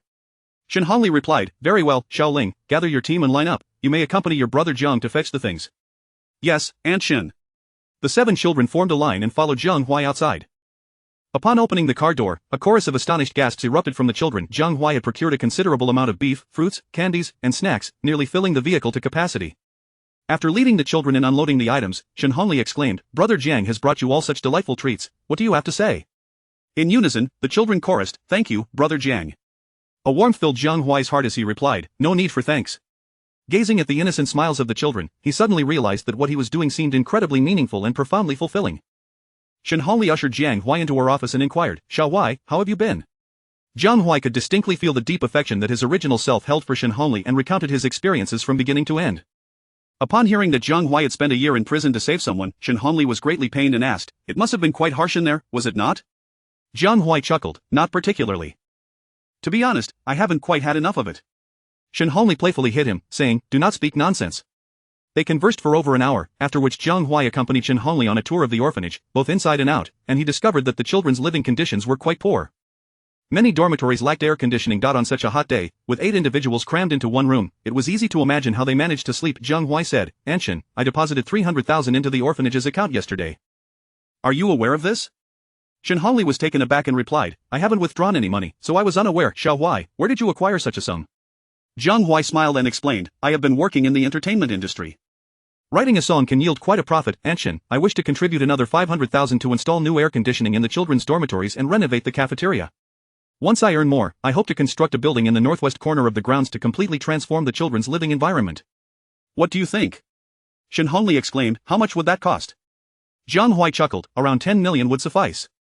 Shen Qingya shook her head, saying, "Xiao Huai, I appreciate your intentions, but you have your own life to consider. Do not let the orphanage interfere with that." Jiang Huai replied, "Aunt Shen, once I have made up my mind, even 100 oxen could not sway me. This 800,000 will be used to improve the living and working conditions at the orphanage. By the end of the year, I will certainly earn 10 million and then commence construction." Shen Qingya remarked, "Xiao Huai, why are you so stubborn?" Jiang Huai laughed, "Primarily because I have money but no place to spend it. Aunt Shen, I will go play with the children for a while." Shen Qingya responded, "Off you go." Witnessing Jiang Huai joyfully interacting with the children, Shen Qingya's face radiated with a smile of satisfaction. For this admirable elder, nothing could be more touching and joyful than the scene unfolding before her. After departing from the orphanage, Jiang Huai transferred 500,000 to their account. According to previous calculations, this donation should have yielded 50 merits for Jiang Huai. However, this time, it astonishingly granted him a total of 120 merits, leaving him quite surprised. "System, what is going on? The amount of merits is not solely determined by the size of the donation. The specific calculation method is for the host to discover." Jiang Huai cursed silently, knowing he had wasted his inquiry. Nonetheless, he seemed to grasp a hint of understanding. If one merely donated funds, the merit value would amount to 10,000. However, if one was personally involved, the situation changed entirely. With this revelation, Jiang Huai resolved to commit himself to charitable endeavors in the future, not only for the sake of merit but also for the radiant smiles of those children. Jiang Huai exchanged 20 merits for an additional 2 days of life, preserving 100 merits for future contingencies. That evening at 8 o'clock, Zhang Feng simultaneously released the song Big Brother across major music platforms. Within 24 hours, the song garnered over 30 million views and reached 200,000 downloads, swiftly climbing to 6th place on the new song chart. After a prolonged period of silence, Zhang Feng experienced a resurgence in popularity. During an interview, he expressed immense gratitude toward Jiang Huai, proclaiming that his song was worth 200,000. This significantly boosted Jiang Huai's reputation. Observing this development, Shen Qingya decided to release Red Bean. This not only aimed to further elevate Jiang Huai's fame but also to stimulate the box office for Women's Era. In the first 3 days following the release of The Era of Women, it garnered an astonishing box office of 438 million, securing the second position among its contemporaries, thus epitomizing the phenomenon of low critical acclaim yet high commercial success. Yesterday, I purchased a song from Jiang Huai, titled Red Bean, and I am utterly enamored with it. The arrangement has been completed and will soon be available on major music platforms for everyone to enjoy. Do stay tuned. Upon the release of this announcement, the comments section erupted with fervor. "No way, is this for real? Sister Qingya wouldn't have bought a song just because Jiang Huai is her artist, would she? That seems unlikely. The quality of Red Bean will be evident to all. Sister Qingya would never engage in actions that could tarnish her reputation. Could it be that Jiang Huai has indeed penned an extraordinary song? As long as Red Bean matches the caliber of Big Brother, I shall concede that Jiang Huai is a musical genius." Sister Qingya's willingness to release it indicates her confidence in Red Bean. "I sincerely hope this song does not disappoint her or her fans." Since last year, Shen Qingya has shifted her professional focus from music to film. As of now, it has been 9 months since she last released a new song. Therefore, even though fans harbor some skepticism regarding the quality of Red Bean, they remain filled with anticipation. 2 days later, Red Bean was simultaneously released across major music platforms. Wuya from Shanbei University is a devoted fan of Shen Qingya. The moment Shen Qingya unveiled her new work, Red Bean, she promptly downloaded the song. What could this song possibly be like? I sincerely hope it does not let me down, otherwise, I shall have no choice but to unleash my wrath upon Jiang Huai. Chapter 11 The Meteoric Rise of a Song. Wuya clicked on the audio of Red Bean. After a wave of melodious notes, Shen Qingya's ethereal voice resonated in Wuya's ears. I have yet to fully appreciate the blossoming of the snowflakes. Together we tremble, we will understand more clearly what tenderness is. I have yet to hold your hand, traversing the desolate sand dunes. Perhaps from this moment on, we shall learn to cherish the eternal and the everlasting. Before the chorus could conclude, Wuya had already leapt up from her bed in excitement. It was simply enchanting. This song was exquisite beyond measure, undoubtedly a classic among classics. The lyrics and melody were of the highest caliber, perfectly complemented by Shen Qingya's voice. Initially, Wuya, like many other netizens, regarded Jiang Huai as a mere joke, but now it seemed that she was the true fool. To have crafted such a divine song tailored for Shen Qingya, Jiang Huai's creative prowess was undeniably remarkable. Sometimes, I will believe that all things have an end. Gatherings and partings all have their time, nothing is destined to be immortal, yet sometimes, I would rather choose to linger and not let go. When the scenery is fully appreciated, perhaps you will accompany me to witness the gentle flow of time. The poignant lyrics, the beautiful and harmonious melody, and the ethereal, clear singing, these three elements combine to bring Red Bean to life in a most exquisite manner. Wuya listened repeatedly, more than 10 times, nearly able to sing along, before she ventured to Jiang Huai's social media. Goodness, her comments section was overflowing with accolades from fans. Red Bean is a divine song, verdict delivered. A perfect song, a perfect performance, this is Sister Qingya's finest work, bar none. The lyrics are beautifully written. It is hard to believe they come from the hands of a man. I am utterly in love with Red Bean, this song will undoubtedly be my go-to at KTV. Sister Qingya has an eye for talent. With Brother Huai at the helm, we can expect a future rich in classic songs. I have been captivated by Red Bean, I am preparing to listen to it another 20 times today. If a perfect score is 10, I would gladly give Red Bean a 12. Wuya shared her thoughts on Red Bean and promptly navigated to Jiang Huai's profile. His comment section was equally lively, boasting an impressive 5 million fans. Brother Huai, I owe you an apology. I thought Brother Huai was merely a sensationalist joke. Now I realize I was the true joke. With just one song Big Brother and another Red Bean, it is evident that Brother Huai is among the most exceptional music creators. A classic song like Red Bean, let alone 2 million, even 5 million, would undoubtedly find buyers. A single classic song can sustain a singer for a lifetime. 2 or 3 million is a trivial amount. I absolutely adore both Big Brother and Red Bean. Brother Huai, keep up the great work, eagerly awaiting your new creations. The pairing of the nation's most popular female singer with the classic Red Bean produced an explosive effect. In just one night, Red Bean's play count exceeded 50 million, with downloads surpassing 10 million, rightfully claiming the top spot on the new song charts, displacing Big Brother, which had only just secured the championship title less than a day prior. Having penned 2 songs that dominated the new song charts, Jiang Huai's name was firmly established within the music industry. The following day, Jiang Huai arrived at the studio. Clap, clap, clap, he was met with a rousing ovation from all the members. The immense success of Red Bean had catapulted Shen Qingya to superstardom. Since 9 o'clock the previous evening, Zhang Leilei's phone had not ceased ringing. Leia Jewelry Company even offered Shen Qingya a staggering 40 million a year endorsement deal, an unparalleled sum among domestic female stars. And the architect behind it all was Jiang Huai. In response to the applause, Jiang Huai intentionally glanced behind him, then stepped aside, joining in the clapping.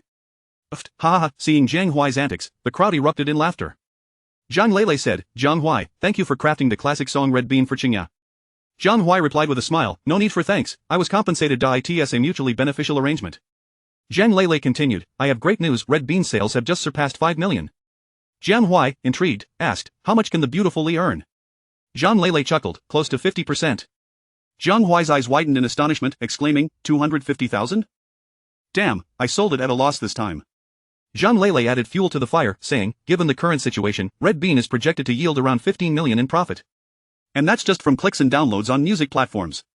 If we factor in future performances and licensing fees, within 5 years, breaking the 100 million mark is entirely feasible. Jiang Huai clutched his chest, shouting, my heart can't take it. Who has a quick-acting heart remedy? Quickly, hand me one. Zhang Leilei, stifling laughter, replied, one might not suffice, I'll have someone fetch you a whole box. Ha, the crowd burst into laughter again. Jiang Huai raised his hand, gritting his teeth as he declared, I swear, from now on, I shall retain at least 20% of the revenue from every song I write. 160,000 for Jiang Huai was a tremendous loss.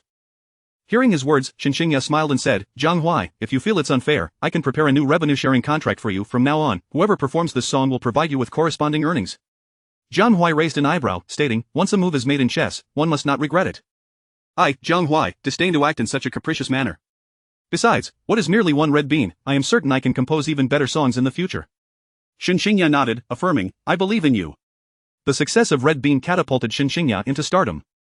Seizing the opportunity, Zhang Lele helped her secure 2 top-tier endorsements. Meanwhile, the film Women's Era also reaped significant benefits, with box office earnings exceeding 80 million for 3 consecutive days. Chapter 12.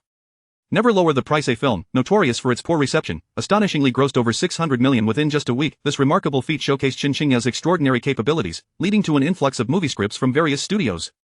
In stark contrast stood Jiang Huai. He had anticipated that following the success of Red Bean, numerous singers would approach him for songwriting. However, after waiting for 3 days, not a single inquiry materialized. Unable to endure the silence any longer, he sought out Zhen Lele and inquired, "Sister Lele, what is the situation? Why aren't any singers reaching out to me for songs?" With a hint of irritation, Zhang Lele replied, "Isn't it simply because your prices are set too high? Most ordinary singers can't afford it." Jiang Huai, are you truly unwilling to reconsider your rates? Without hesitation, Jiang Huai declared, "Absolutely not. I am committed to establishing a music brand. Lowering my prices is out of the question." Zhang Lele pondered for a moment and suggested, "Have you considered a different approach?" Jiang Huai, taken aback, asked, "What approach?" Zhang Lele explained, "While you have indeed composed 2 commendable songs, 2 million plus 20% in royalties is exceedingly steep." She continued, "If you have confidence in your work, you could initially charge 2 million. Once the singers recoup that investment, you can then collect your royalties." Jiang Huai found merit in this suggestion and nodded, saying, "That could work." Zhang Lele added, "There is one more thing. In 3 days, Qingya will audition for roles in The Night Watchman, which features numerous characters. You might be interested, right?" Jiang Huai's eyes lit up. "Of course, Sister Lele, what role will the stunning Shen be auditioning for?" Zhang Lele replied, "She doesn't need to audition. She is both the investor and the lead actress, as well as one of the auditioning officials." Jiang Huai exclaimed, "What? Then why should I audition? Just grant me the male lead role directly." Zhang Lele retorted, "The director of The Night Watchman is Chen Lang. Even though Qingya is one of the investors, she merely has advisory power." Jiang Huai was familiar with the name Chen Lang. He was one of the most renowned directors in Xia country, now in his 60s, having directed numerous classic films since his debut. In the entertainment industry, whether in film or television, the most influential figures are undoubtedly the investors, and most directors must heed their wishes. However, exceptions exist. Established directors like Chen Lang are beyond the reach of investors, who would hesitate to intervene in their creative processes. If an investor were to withdraw their funding, it wouldn't take long for others to step in. Though Shen Qingya had made a name for herself in the music industry, she was a novice in the film realm at best, a wealthy newcomer. Logically, given her experience, she should not qualify as an investor for someone of Chen Lang's stature. Curiosity piqued, Jiang Huai asked, "Sister Lele, what is the nature of the relationship between the stunning Shen and Chen Lang?" Zhang Lele chuckled, "Qingya and Chen Lang's daughter, Chen Yani, are close friends." Jiang Huai's confusion cleared. "Ah, that makes sense." Zhang Lele retrieved a script from her drawer and remarked, "Forget about the main roles. Your chances there are slim. However, you may still have opportunities in the supporting villain roles." Jiang Huai frowned, "But how skilled are those actors?" Zhang Lele smiled, "Director Chen aims to develop The Night Watchman into a series. Do you think he would cast unreliable actors?" Jiang Huai conceded, "You have a point." Zhang Lele continued, "You have only 3 days left, so you should familiarize yourself with the script promptly." "Understood." Jiang Huai nodded, taking the script and departing from Zhang Lele's office. Upon returning home, Jiang Huai delved into the script for The Night Watchman. He was astonished to discover that the narrative bore striking similarities to the film Brotherhood of Blades from his previous life. After reading through the entire script, he recalled the entire plot of Brotherhood of Blades. A comparison revealed that aside from minor differences, the main storyline remained identical, with even the character names unchanged. If only the system hadn't tampered with his memories. If everything went smoothly, he could merely transcribe the films residing in his mind and earn a considerable sum. Jiang Huai sighed inwardly. The prominent antagonists in The Night Watchman included Wei Zhongxian, Zhao Jingjong, and Ding Xiu. Wei Zhongxian was out of the question due to his age. Zhao Jingjong had substantial screen time but was too conventional, lacking the free-spirited charm that Ding Xiu possessed. Thus, he chose Ding Xiu. Having settled on a character, Jiang Huai promptly called Zhang Lele. "Sister Lele, I wish to audition for Ding Xiu." Surprised, Zhang Lele replied, "Ding Xiu has limited scenes. I think you should consider Zhao Jingjong instead." Jiang Huai firmly stated, "Zhao Jingjong is too rigid, I am not interested." After a moment of contemplation, Zhang Lele said, "There are many actors vying for Zhao Jingjong. Auditioning for Ding Xiu could be a wise choice. At the very least, your chances of success are significantly higher. By the way, Ding Xiu wields a blade, so the initial audition phase will certainly involve swordsmanship. Be prepared." Jiang Huai laughed, "Rest assured, martial arts is my forte. Traditional Chinese martial arts encompasses not only hand techniques but also weaponry. For someone with master-level proficiency, executing 1 or even 10 sets of swordplay poses no issue at all." 3 days passed in the blink of an eye. At 9 in the morning, Jiang Huai accompanied Shen Qingya and Zhang Lele to a 5-star hotel. The audition for The Night Watchman was held in a conference room on the 8th floor of the hotel. Upon exiting the elevator, Jiang Huai noticed a considerable number of individuals already gathered in the corridor outside. Upon seeing Shen Qingya, whether familiar or not, they all greeted her. "Good morning, Qingya." "Qingya, it's great to see you again." Shen Qingya said nothing, merely smiling and nodding in acknowledgement. Zhang Lele whispered, Qingya, let us head to the lounge. Shen Qingya responded, sure, Jiang Huai, I wish you success. Jiang Huai confidently replied, that essay given. Initially concerned that Jiang Huai might feel nervous, Shen Qingya soon realized that her worries were unfounded upon seeing his nonchalant demeanor.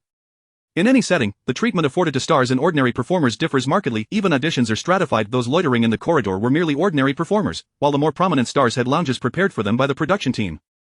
Given Jiang Huai's status, he typically wouldn't qualify for a lounge, but since the night watchman was funded by his boss, he was granted one. Once inside the lounge, Jiang Huai pulled out his phone, reclined on the sofa, and began playing games.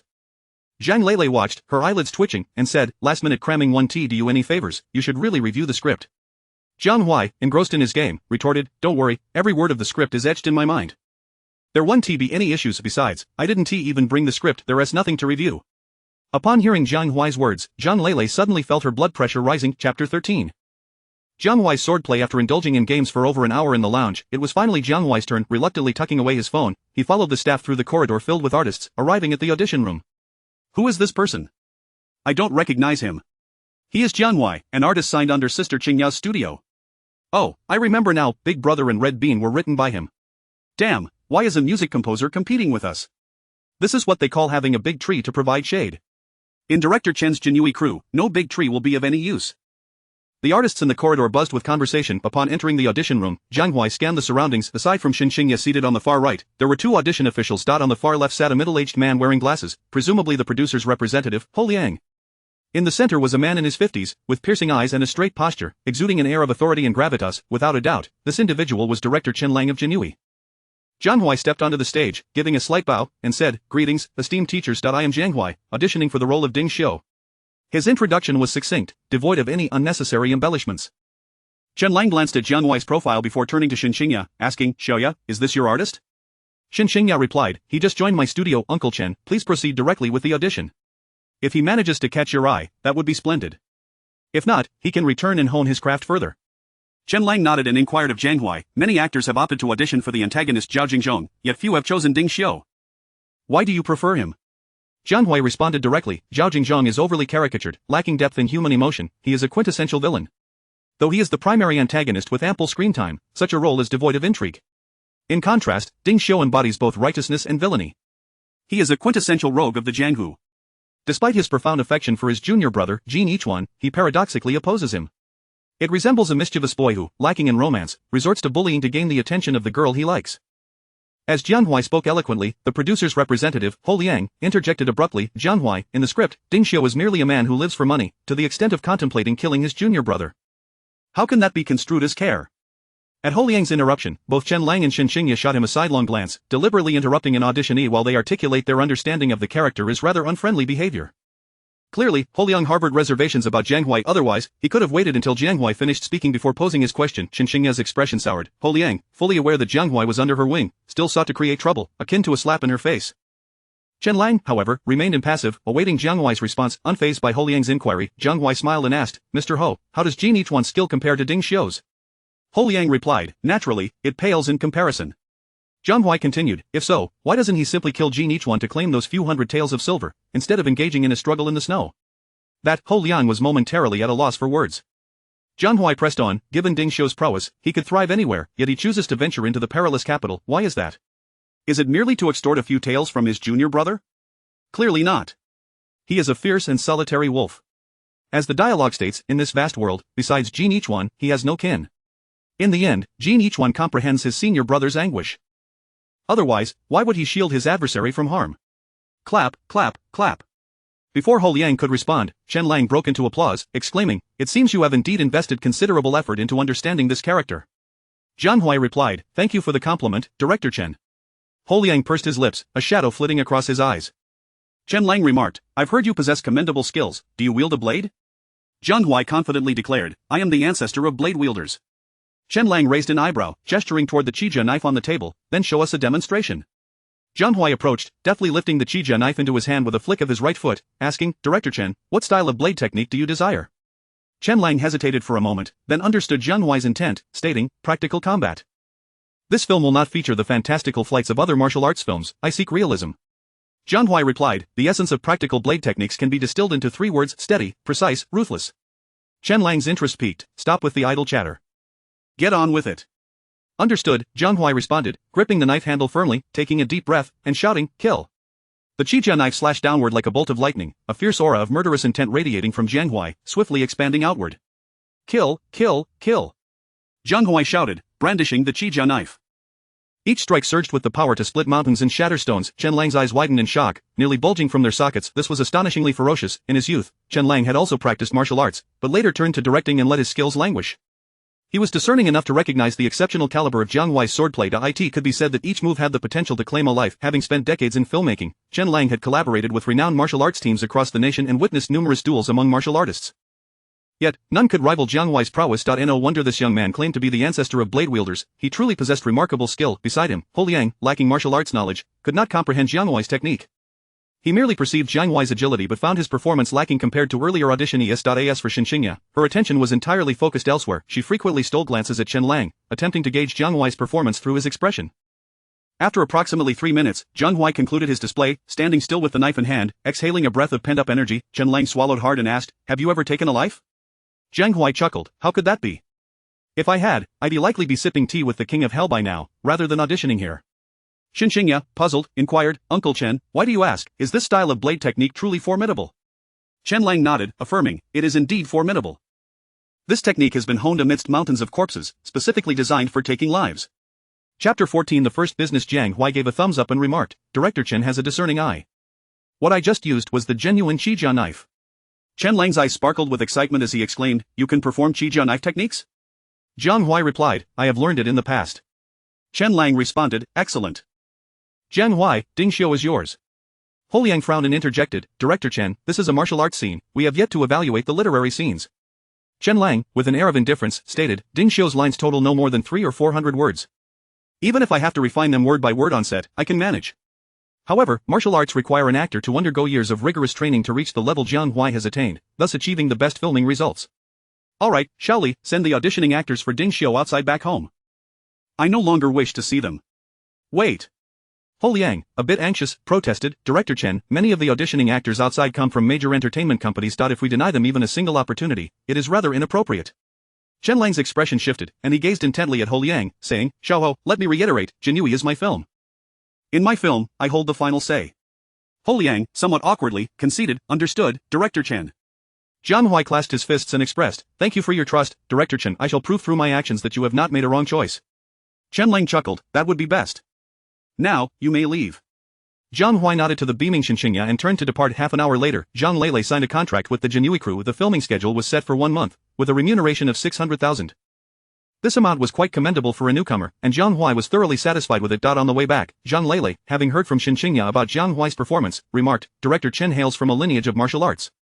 Jiang Huai, to have captivated him with just a set of knife techniques is truly impressive. I believe you should take on more action roles first to build your reputation before venturing into other domains." Jiang Huai shrugged and replied, "You are the manager. It is your prerogative in this regard. My only requirement is to avoid mediocrity."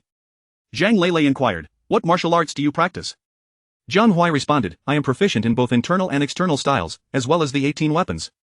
Zhang Lele exclaimed, "You cannot be serious. How can one person possibly master so many martial arts?"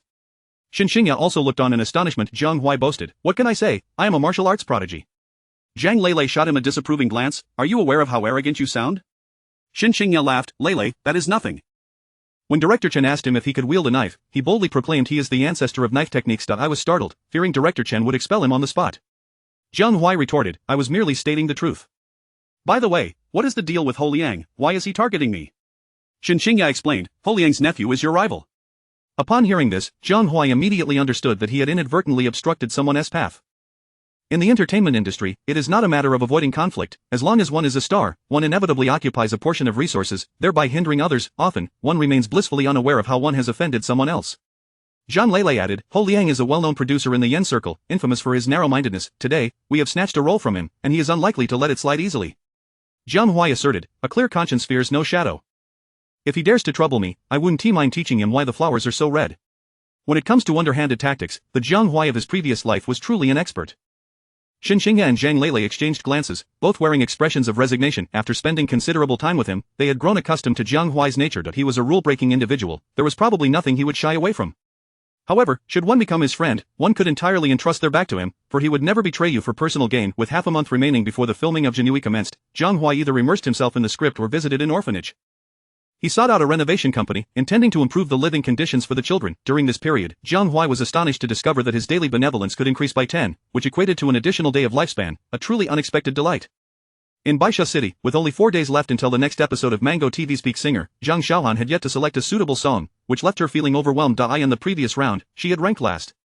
If she failed to achieve a top 3 position in the upcoming episode, she would be eliminated from the finals. Once a leading singer, Zhang Xiaohan had endured years of silence due to betrayal from her family, leading to a tumultuous fate. Having finally regained some popularity through Peak Singer, she was determined not to leave in disgrace. Her manager, Qingyu, suggested, "Xiaohan, how about we sing a new song?" Zhang Xiaohan replied with a wry smile, "Sister Qin, where are we to find a new song?" Qingyu pulled out her phone, pointing to Jiang Huai's Weibo, "Contact him. This guy has written classics like Big Brother and Red Bean, perhaps he can craft a song suitable for you." Zhang Xiaohan, well aware of Jiang Huai's recent rise to fame, responded, "Even if he has that capability, our time is running short." Qingyu countered, "It's worth a try." "What if it works?" Zhang Xiaohan nodded, "Alright, you reach out to him, ask when he can deliver a song. If it cannot be arranged within 2 days, we will let it go." Qingyu acknowledged and called Zhang Lele. "Hello, who is this?" "Lele, hello, I am Qingyu, Zhang Xiaohan's manager." "Miss Qin, hello. What can I do for you?" "Our Xiaohan wishes to engage Mr. Jiang Huai to compose a song tailored for her to participate in Peak Singer. I am uncertain if Mr. Jiang would be willing to take on this task." At that moment, Zhang Lele was dining with Jiang Huai and Shen Qingya. She replied, "Jiang Huai is right here, you can speak directly to him." Jiang Huai set down the pig's trotters he was holding, wiped his hands, and inquired, "Lele, what is the matter?" Zhang Lele informed, "Zhang Xiaohan is looking for you to write a song."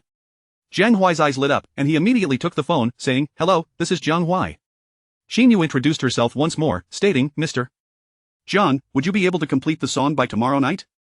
Jiang Huai replied, "Miss Qin, time-constrained compositions require an additional fee." Qingyu responded, "Money is not an issue, the key is the quality of the song." Jiang Huai chuckled, "I do appreciate clients with such generous budgets. The price for a song is 300,000, plus a 20% share of the profits. If you agree, I will begin working on it tonight to ensure it is ready by noon tomorrow." Qingyu agreed, "Alright. We hope your song will meet our expectations." Jiang Huai reassured her, "Rest assured. If you are not satisfied, I will not accept a single penny." Chapter 15. When the money is right, everything is negotiable. Upon ending the call, Jiang Huai snapped his fingers and exclaimed with delight, "At last, someone has sought my talents to write a song." Shen Qingya replied, "Are you truly so confident that you can craft a song to satisfy Zhang Xiaohan?" Jiang Huai asserted with unwavering assurance, "Of course. During my time in prison, I composed a considerable number of songs. Zhang Xiaohan's voice is crisp and soaring. I have a particular song that would suit her perfectly. Once we finish our meal, I shall create the demo for this song. I am certain it will meet her approval." Shen Qingya remarked, "The viewership ratings for Peak Singers are exceptionally high. If Zhang Xiaohan performs your song in the semifinals and achieves a commendable ranking, I believe other artists will soon come knocking." Jiang Huai laughed heartily, "That would be splendid. Once I earn some money, I shall treat you all to a grand feast." After the meal, Jiang Huai returned home. "System, I wish to select a classic song suitable for Zhang Xiaohan. The selected song requires 120 merit points." "No problem." As soon as he spoke, Jiang Huai's 160 merit points dwindled to 40. Simultaneously, a song appeared in the attribute panel. After listening to it, Jiang Huai felt it was remarkably fitting for Zhang Xiaohan's voice, and he began crafting the song's demo on his computer. He worked tirelessly until 3 in the morning before finally completing it. After a few hours of sleep, Jiang Huai rose for breakfast and registered the song's copyright on the copyright management app. 2 hours later, the copyright was approved, and Jiang Huai called Qingyu. "Miss Qin, I have completed the song and will send it to you shortly." Qingyu was both surprised and pleased, saying, "Mr. Jiang, your efficiency is truly remarkable." Jiang Huai responded, "It is because I happen to have a song that is a perfect fit for Miss Jiang, which is why it was completed so swiftly. Miss Qin, if this song meets your expectations, I kindly ask you to come to Yandu so we can sign a contract. If you find it unsatisfactory, then let us simply consider future collaborations." Qingyu agreed, "Alright. I will let Xiaohan listen to it and provide you with a prompt response." After hanging up, Qingyu immediately sought out Zhang Xiaohan. Zhang Xiaohan, astonished by Jiang Huai's efficiency, questioned, "Could he be merely stringing us along?" Qingyu opened her email and downloaded the song onto her computer, stating, "Let us listen first. If you are not satisfied, we will simply return it to him." Zhang Xiaohan nodded eagerly, "Please play it." 4 minutes later, the demo concluded, and Zhang Xiaohan was in tears. Qingyu's eyes were also red as she remarked, "Xiaohan, this song is truly a reflection of you." Wiping her tears, Zhang Xiaohan nodded emphatically, saying, "Sister Qin, no matter the cost, I must acquire this song. It is the most suitable piece for my performance, bar none." Qingya took out her phone, saying, I will contact Jiang Huai immediately to finalize the contract in Yendu. You and the team should expedite the arrangement. I hope we can achieve an excellent result in the semifinals. Zhang Xiaohan agreed, of course. When Qingya met Jiang Huai and Zhang Lele at a restaurant in Yendu, it was already 7 in the evening. Zhang Lele presented 2 copies of the contract, saying, Miss Qin, please review the contract details before we dine. If everything is in order, we shall proceed to sign. Qingya picked up the contract, reading it carefully, and with a wry smile remarked, 3 million plus 20% royalties. This is undoubtedly one of the most prestigious contracts in the music industry. Sister Lele, Mr. Jiang, could you not offer a more favorable price? Jiang Huai replied, Sister Qin, I operate on a high-end model. If I provide you a discount, I would have to extend the same to other artists, which I simply cannot afford. Zhang Lele added, Miss Qin, in reality, you are not at a loss. If Zhang Xiaohan gains popularity, 3 million is hardly a substantial amount. Just like Qingya's Red Bean, which has long since recouped its costs. That is true, Qingya nodded, taking out a check from her bag, stating, Mr. Jiang, here is the 3 million, please accept it. Jiang Huai graciously accepted the check, smiling, if you wish for more custom songs, I will offer you a 20% discount. Qinyu's eyes brightened, Mr. Jiang, I take your words seriously. Jiang Huai affirmed, of course, you are my first client, and I must extend you some consideration. Qingyu expressed her gratitude, thank you very much. After a satisfying meal, Qingyu chose not to stay in Yendu but instead took a flight back to Baisha. After seeing Qingyu off, Jiang Huai drove Zhang Lele home. During the drive, Zhang Lele listened to the demo Jiang Huai had prepared for Zhang Xiaohan and praised, no wonder Zhang Xiaohan loves your song. It is truly a reflection of her reality. Jiang Huai, you didn't write this overnight based on her circumstances, did you? Jiang Huai replied, how could that be? As Sister Lele, unfortunate individuals each have their own misfortunes. What Zhang Xiaohan has endured is hardly unique. In comparison, there are countless others in the world who are far more unfortunate. Zhang Lele suddenly recalled that Jiang Huai himself was a person of misfortune. At least Zhang Xiaohan knew who her parents were and had a happy childhood, but Jiang Huai, he likely did not even know who his parents were. The song, while written for Zhang Xiaohan, was equally a reflection of his own life. At this realization, a glimmer of compassion flashed in Zhang Lele's eyes. The following day, the Peak Singers production team announced the song list for the semifinals. The other 6 singers had chosen to perform new renditions of classic songs. Only Zhang Xiaohan was set to perform a brand new song, a diao, which was both written and composed by Jiang Huai. Zhang Xiaohan tagged Jiang Huai on her Weibo, expressing, I am immensely grateful to teacher Jiang for crafting this song a diao specifically for me. Should I be fortunate enough to reach the finals, I hope to perform another new song from teacher Jiang. Jiang Huai promptly replied, no need for formalities, beautiful Miss Xiang, when the money is right, everything is negotiable. Upon seeing his response, the comments section erupted in laughter. This is hilarious. This is the most audacious reply I have ever seen. Don't talk to me about feelings. I only want money. For our Huaigu, money is the utmost priority. I absolutely adore Huai Ji's honesty. I wonder how much Zhang Xiaohan paid for this a diao. Need we even ask? It must have been no less than 2 million. But will a diao be successful? I have my doubts. When the money is right, everything is negotiable. Zhang Lele was so incensed that her face turned pale, pounding the table and exclaiming, Jiang Huai, do you aspire to be a star? Is this the kind of thing a star should say? The others in the studio, overhearing Zhang Lele's outburst, couldn't help but burst into laughter. Chapter 16 Classic Song at Diao. Jiang Huai remarked, Lejia, she pays, I do the work, isn't that quite normal? What on earth are you angry about? Upon hearing this, Zhang Lele became even more infuriated, retorting, have you ever seen a celebrity whose every word revolves around money? Straightening his posture, Jiang Huai declared, that's precisely what makes me unique. Zhang Lele trembled with rage. Jiang Huai chuckled, Lejia, don't get worked up, anger is detrimental to your health. Have you not noticed, I am merely crafting my own persona. Zhang Lele couldn't help but laugh at his antics. So you intend to create a persona of someone who loves money? Jiang Huai corrected her, incorrect, it's about being honest and down to earth. Who doesn't know that celebrities in the entertainment industry earn a fortune, yet, when it comes to discussing such matters, everyone tends to be rather reticent. Now, suddenly presenting an artist who is so candid will surely capture everyone's attention. Zhang Lele scoffed, do you think I believe your nonsense? Jiang Huai replied, whether you believe it or not is inconsequential. This is simply who I am, please don't regard me as an idle artist, I am merely a rogue without parents, incapable of disguising myself as a pretentious wolf. Zhang Lele declared with fierce determination, from now on, I will assign someone to manage your social media. You needn't concern yourself with it. Jiang Huai insisted, that one dude, I must keep a close watch to prevent them from writing anything nonsensical. Zhang Lele retorted angrily, as long as you don't write anything absurd, I will be eternally grateful. Jiang Huai fell silent. At 8 o'clock on Saturday night, the second semi-final of Peak Singer officially commenced. The 7 singers drew lots to determine their performance order. Zhang Xiaohan was fortunate enough to draw 6th place. Jiang Huai had settled in front of the television early on. He was particularly attentive to Zhang Xiaohan's ranking, as she was his first client. Should Zhang Xiaohan achieve commendable results with a diao, it would undoubtedly be a significant triumph for Jiang Huai as well. Meanwhile, Zhang Lele and Shen Qingya were watching the competition from a five-star hotel in Xinjiang. Shen Qingya was in Xinjiang to shoot an advertisement for Leia, and Zhang Lele, feeling uneasy, accompanied her. Shen Qingya inquired, "Lejia, have you heard the song Diao that Jiang Huai wrote?" Zhang Lele replied, "I've only listened to Jiang Huai's demo. It could be considered a top-tier song, but it has yet to reach the level of a classic, falling short of Red Bean. Shen Qingya smiled. Even so, Jiang Huai can certainly be regarded as a musical genius. Zhang Lele huffed, "I admit he possesses some talent in music composition, but he is far too careless in his speech and actions, showing no regard for his own image." Shen Qingya countered, "I actually find that quite appealing. At least it feels grounded and can bridge the gap between him and his fans. If I were his fan, I would probably appreciate him for this." Zhang Lele shrugged, "That's why I never forcibly took over his social media management." Shen Qingya smiled slightly, choosing not to comment further. At the Mango TV Peak Singer competition venue, Zhang Xiaohan stood backstage, eyes closed, quietly awaiting her turn. After receiving a diao, she had completed the arrangement in just one day. Following that, she spent 2 more days rehearsing the song dozens of times. Everything had been meticulously perfected to the best of Zhang Xiaohan's abilities. Whether she could move the audience, however, was beyond her control. After the 5th performer concluded, it was finally Zhang Xiaohan's turn. The comments on the internet flew by. "Go, Xiaohan. I've heard the other songs countless times, they're rather dull, let us listen to something new." Anticipating a diao, hoping that Huai Go's new work can achieve the same classic status as Red Bean. Is a diao, priced at 3 million a song, truly worth that much? We shall soon find out. Damn it, it's just a song, yet it's making me a bit nervous.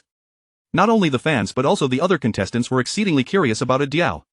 Rock King Yifeng remarked, "I really enjoyed Jiang Huai's Big Brother and Red Bean. If a diao is also good, I will invite him to write a song for me." Top singer Zhang Yingshan laughed, "Brother Feng, Jiang Huai's songs are not cheap. 3 million plus 20% of the royalties is significantly pricier than those of the top-tier songwriters." Yifeng countered, "If the piece he writes for me becomes as popular as Red Bean, I wouldn't mind paying double." Everyone nodded in agreement. The revenue generated by a classic song for singers is undoubtedly not merely a few million and 20% of the royalties. If your song becomes a hit, skyrocketing your popularity, a single endorsement can recuperate all the costs. Ultimately, it all boils down to the quality of the song and its level of popularity. Now, let us welcome Zhang Xiaohan to the stage with a round of applause. Today, she will present us with a new song titled Adio. Amidst the enthusiastic applause and cheers, Zhang Xiaohan slowly emerged from the lift, standing before the audience. In the center of the stage, she closed her eyes, taking a deep breath to find her optimal state. Then she nodded at the band. "Hey, iya-iya-yo, a celestial and ethereal melody, mingled with the innocent harmonies of children, resonated in the ears of the audience, imparting a sense of tranquil serenity. A diao, residing somewhere in Tibet. Like a vulture, perched atop the mountain peak. A diao, the sun bathes the entrance of Jiakang Temple, brew a pot of sweet tea, as we reminisce about the past." Her voice was crisp and clear, akin to a sound drifting from the heavens, instantly capturing everyone's attention. Jiang Huai beamed with a radiant smile. In just this first segment, he could discern that Zhang Xiaohan had grasped the essence of the song. In the hotel, upon hearing Zhang Xiaohan's opening line, Shen Qingya felt a shiver run down her spine, instinctively straightening her posture. Zhang Lele gasped in disbelief, her expression reflecting utter astonishment. She felt that compared to Zhang Xiaohan's performance, Jiang Huai's demo was akin to a lump of excrement. No, it was even beneath that. The lively atmosphere in the live broadcast room suddenly fell silent as Zhang Xiaohan's voice emerged, as if someone had pressed the pause button. Only a few scattered comments remained, while the majority had vanished. "A diao, you always dress like a boy, yet you are far more tenacious than Gasang. A diao, hypocritical individuals wear myriad smiles. When you descend from the mountains, remember to bring the Zhuoma knife." This segment of the performance conjured the image of a girl before the audience's eyes. She was brave, resilient, and unyielding, much like the wild Gasang flowers that blanket the mountains. Though delicate and tender, they brimmed with vitality. Chapter 17 The masterpiece of Huai Gu. Suddenly, people realized that the figure on stage, passionately belting out a song, was none other than Zhang Xiaohan, the very embodiment of a diao. At the height of her fame, she had endured the betrayal of her closest kin and was knifed in the back by her own confidant, causing her to vanish for many years. Yet today, Zhang Xiaohan has resiliently emerged from the shadows, once again gracing the audience with her presence. As this thought crossed their minds, admiration filled the eyes of those watching her. At that moment, Zhang Xiaohan had completely forgotten she was on a competitive stage. She had fully immersed herself in the song. In this instant, she felt as if she were the indomitable A Diao. Under the grey brim, a sunken cheek. "You seldom speak, offering simple replies. Where will tomorrow be? Who will care for you, even if you fall upon the road?" The essence of a song lies not in the precision of one's technique but in the ability to evoke the emotions of the audience, to resonate with them on a soulful level. Clearly, Zhang Xiaohan achieved this. In the lounge, the Rock King Yifeng's gaze was riveted on the lyrics, his eyes brimming with astonishment. The other singers remained silent, a stark contrast to their previous discussions during others' performances. Now, not a single one uttered a word. They had all perked up their ears, attentively listening. Even those unversed in the art of singing could perceive the emotional depth and power accumulating within Zhang Xiaohan's performance. Like a volcano teeming with magma, it awaited the moment when pressure would reach its zenith and erupt with a thunderous explosion. Yet, no one could predict when that moment would arrive. Fate is fraught with trials, yet one remains infatuated and composed. Bidding farewell to youth, countless stations await, content with mediocrity, yet unwilling to succumb to an ordinary demise. You are a diao. As she reached this point, Jiang Huai lowered her voice to a whisper, pausing slightly. The audience felt a tightness in their throats, acutely aware that the emotional crescendo was imminent. Indeed, Jiang Huai's soaring, resonant voice burst forth, the pent-up emotions that had been building erupted without reservation. You are a free bird. This lyric struck like a jolt of electricity, resonating within the hearts of all present. Ah, the audience in the hall rose collectively, echoing Jiang Huai's call. It was madness, utterly exhilarating madness. Jiang Huai had successfully ignited the audience's emotions, plunging them into a frenzy. I in the lounge, Yifeng gasped in awe, murmuring, the champion of today has emerged. As the climax subsided, the melody gradually softened. Jiang Huai's pitch lowered accordingly. A diao, love is a seed of sorrow, you are a tree, forever unwithering. But as she sang the final line, tears welled in Jiang Huai's eyes, perfectly captured by the camera. The hall erupted in thunderous applause, countless audience members shouting toward the stage. Xiaohan, be strong. Xiaohan, be strong. Xiaohan, be strong. In the lounge, Yifeng remarked, rubbing his arms, that performance gave me goosebumps. Jiang Yingxian exclaimed, incredible. That line about the free bird nearly brought me to tears.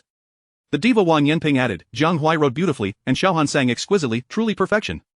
Jiang Yingxian continued, 3 consecutive classic songs, this Jiang Huai, or rather, teacher Jiang, is truly exceptional. Yifeng glanced at him and said, you don't mean to invite him to write songs for you, do you? Jiang Yingxian chuckled, I'm considering it. At the hotel, Shen Qingya turned to the dazed Zhang Lele and asked, Lele, can this song dare really not be considered a classic? Zhang Lele snapped back to reality, gritting her teeth, that scoundrel Jiang Huai. His demo barely captured 1% of the essence of this song. Had I known it was this delightful, I would have never let him sell it. It would have been better for us to keep it. Shen Qingya shook her head and replied, this song was meant for Sister Xiaohan. Although I could sing it well, I could never achieve such an emotionally stirring effect. Only Sister Xiaohan, having endured trials and risen from the ashes, can convey such a feeling. Zhang Lele conceded, perhaps you are right. This time, that rascal Jiang Huai has struck it rich. Shen Qingya smiled, gold will always shine. Both Shen Qingya and Zhang Lele held great admiration for Jiang Huai's musical talent. Shen Qingya had initially invited Jiang Huai to join her studio out of gratitude, never anticipating that she would stumble upon a treasure. On stage, Jiang Xiaohan bowed to the audience, saying, thank you all for your support. I am grateful to all the band members. Thank you to teacher Jiang Huai for composing a diao. He is truly an extraordinary music creator. After her words, Jiang Xiaohan bowed once more and exited the stage. Half an hour later, without a hint of surprise, Jiang Xiaohan secured the championship of the semi-finals with a lead of over 100 votes over the second place, successfully advancing to the finals. The comments section of Jiang Huai's Weibo lit up with excitement. Huai Gu is simply amazing. 3 consecutive classic songs, unparalleled in the entire music industry. I predict a diao will top the new song chart tomorrow, and teacher Jiang will dominate the top 3. The 3 million Jiang Xiaohan spent was truly worth it. If red bean represents the lyrical school, then a diao is the epitome of the bold school. After a diao, Jiang Xiaohan is bound to soar, and so will Huai Gu. I foresee many singers waving cash at him for songwriting. If a diao were in the finals, it would undoubtedly crown Sister Xiaohan as the champion. When Jiang Huai produces, it is guaranteed to be a masterpiece. The comments section overflowed with praise for Jiang Huai, making him feel somewhat bashful. Just then, his phone rang. Upon checking, it was an unfamiliar number. Hello, this is Jiang Huai. Mr. Jiang, I am Lei Bin, the vice president of Honda Music Company. We are incredibly impressed by your musical creativity and would like to invite you to join our company with an annual salary of 20 million plus song royalties. Would you be interested? I'm sorry, but I'm an actor. Music creation is merely a hobby and will not be my main pursuit. I have no intention of switching places. Mr. Jiang, could we meet to discuss this further? There's no need for that. In this industry, loyalty is paramount. I won't be leaving Qingya's studio, goodbye. Lei Bin's call opened the floodgates, followed by 7 or 8 more calls, all inviting him to switch companies. Eventually, Jiang Huai could no longer tolerate it and simply turned off his phone. Chapter 18 Shen Qingya's first invitation to sing. After enjoying a hot shower, Jiang Huai turned his phone back on. To his surprise, there were over 40 missed calls, most of which were from unfamiliar numbers, except for 3 from Shen Qingya. He promptly returned her call. Jiang Huai, why did you turn off your phone? She inquired. Isn't it obvious? I was overwhelmed by the incessant calls, he replied. What kind of calls? Invitations to switch jobs. Numerous music companies are eager to have me on board, throwing tens of millions at me, tempting me to the brink of giving in. Such a golden opportunity, why wouldn't you accept? Isn't it because you are too beautiful? Being around you ignites my creativity. Hanging out with those ugly men would make me lose my appetite for both food and songwriting. Upon hearing Jiang Huai's response, Shen Qingya, fresh from her own shower, felt her cheeks flush with embarrassment. She playfully chided, stop talking nonsense, Jiang Huai. I need to discuss something important. Several singers have reached out to me, wishing for you to write songs for them. Jiang Huai, well aware of the rarity of such opportunities, replied, this endeavor requires inspiration. I can only produce a maximum of 2 songs each month, and sometimes I might not create even one. Shen Qingya understood well how challenging it was for a music creator to craft a good song. How about this? Have Lijian note down their names and requirements.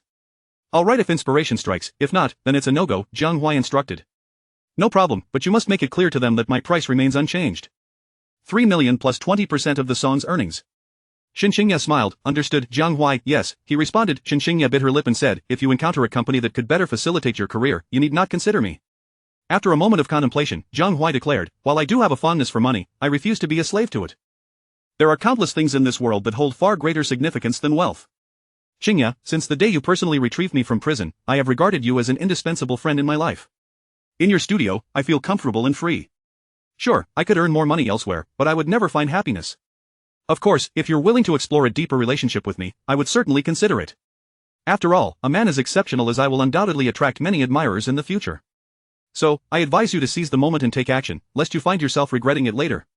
During the earlier part of his speech, Shen Qingya felt quite touched. However, his abrupt shift in tone during the latter half left her with an amused yet exasperated smile. Jiang Huai, don't you think you are being a tad too self-assured? I'm merely speaking the truth.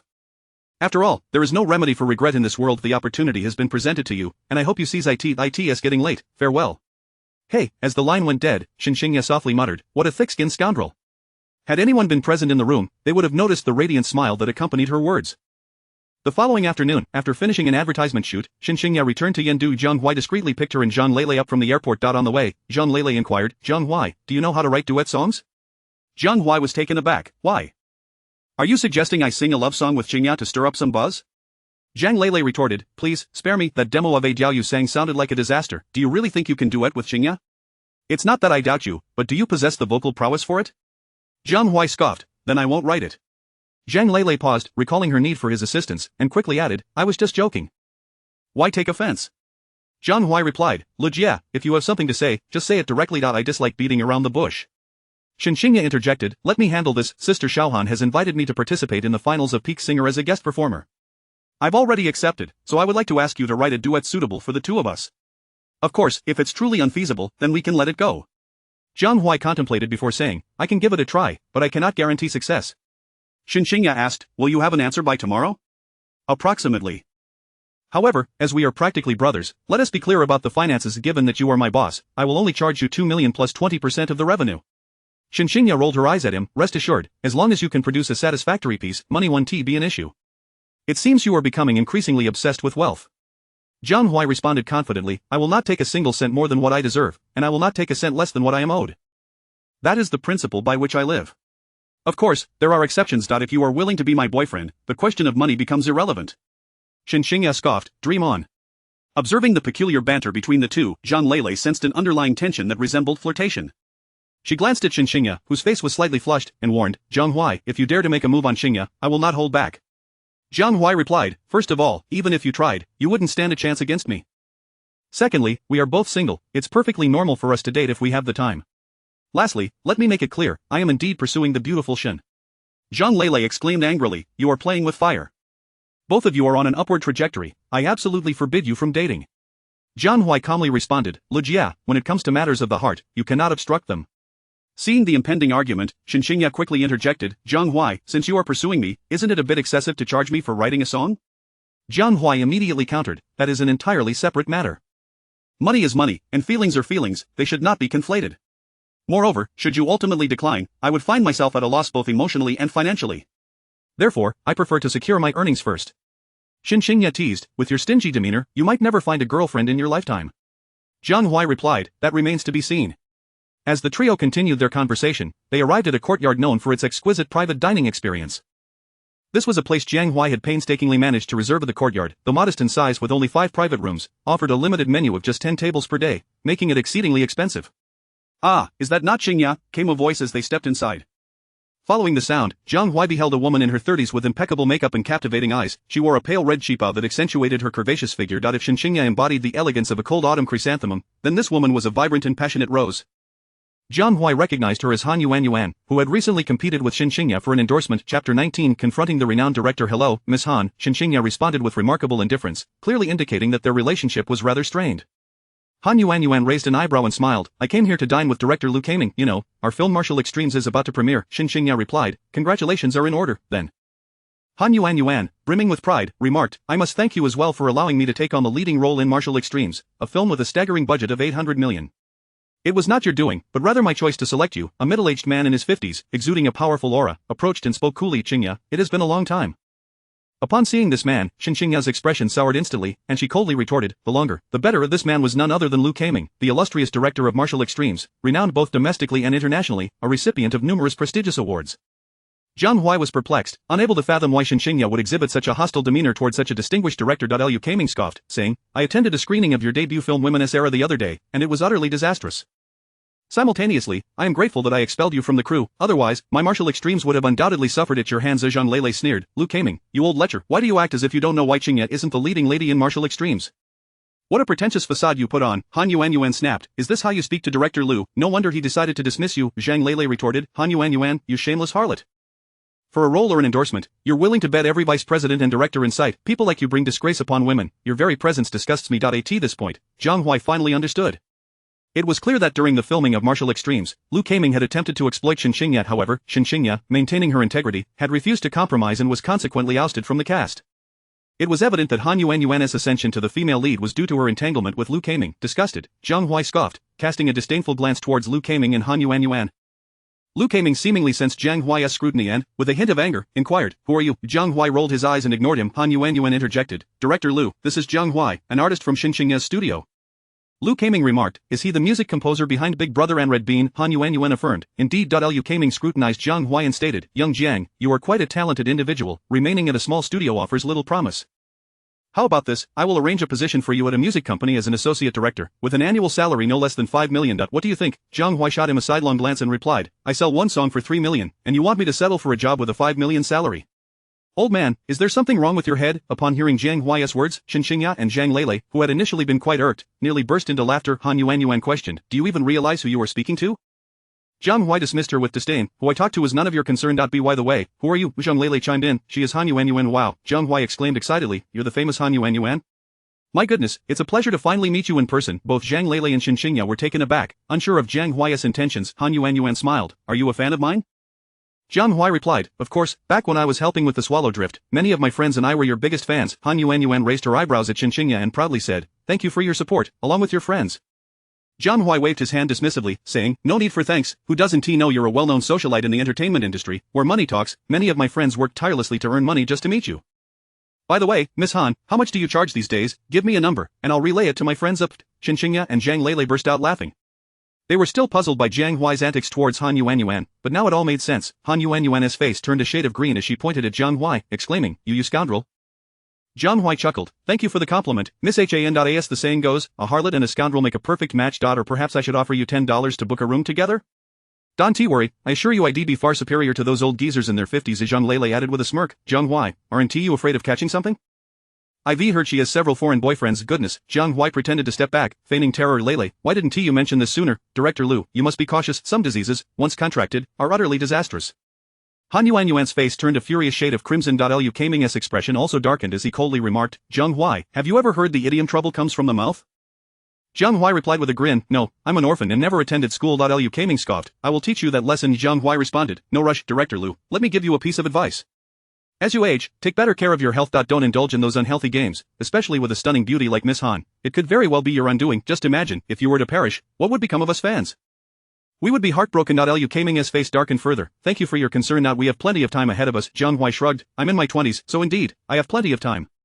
You're nearing 60, neglecting your health. It seems unlikely you'll have much time left. Liu Kaming's face turned ashen. You are nothing but a scoundrel. Yuan, let us go. Han Yuan shot Jiang Huai a venomous glare and followed Liu Kaming towards the private room. Jiang Huai called out cheerfully, Don't leave just yet, I still wish to present you with a poem. 30 brides, 60 grooms, grey hair meets red adornment under the double bed, a pair of lovers at night, a pear tree laden with blossoms weighs down the crabapple.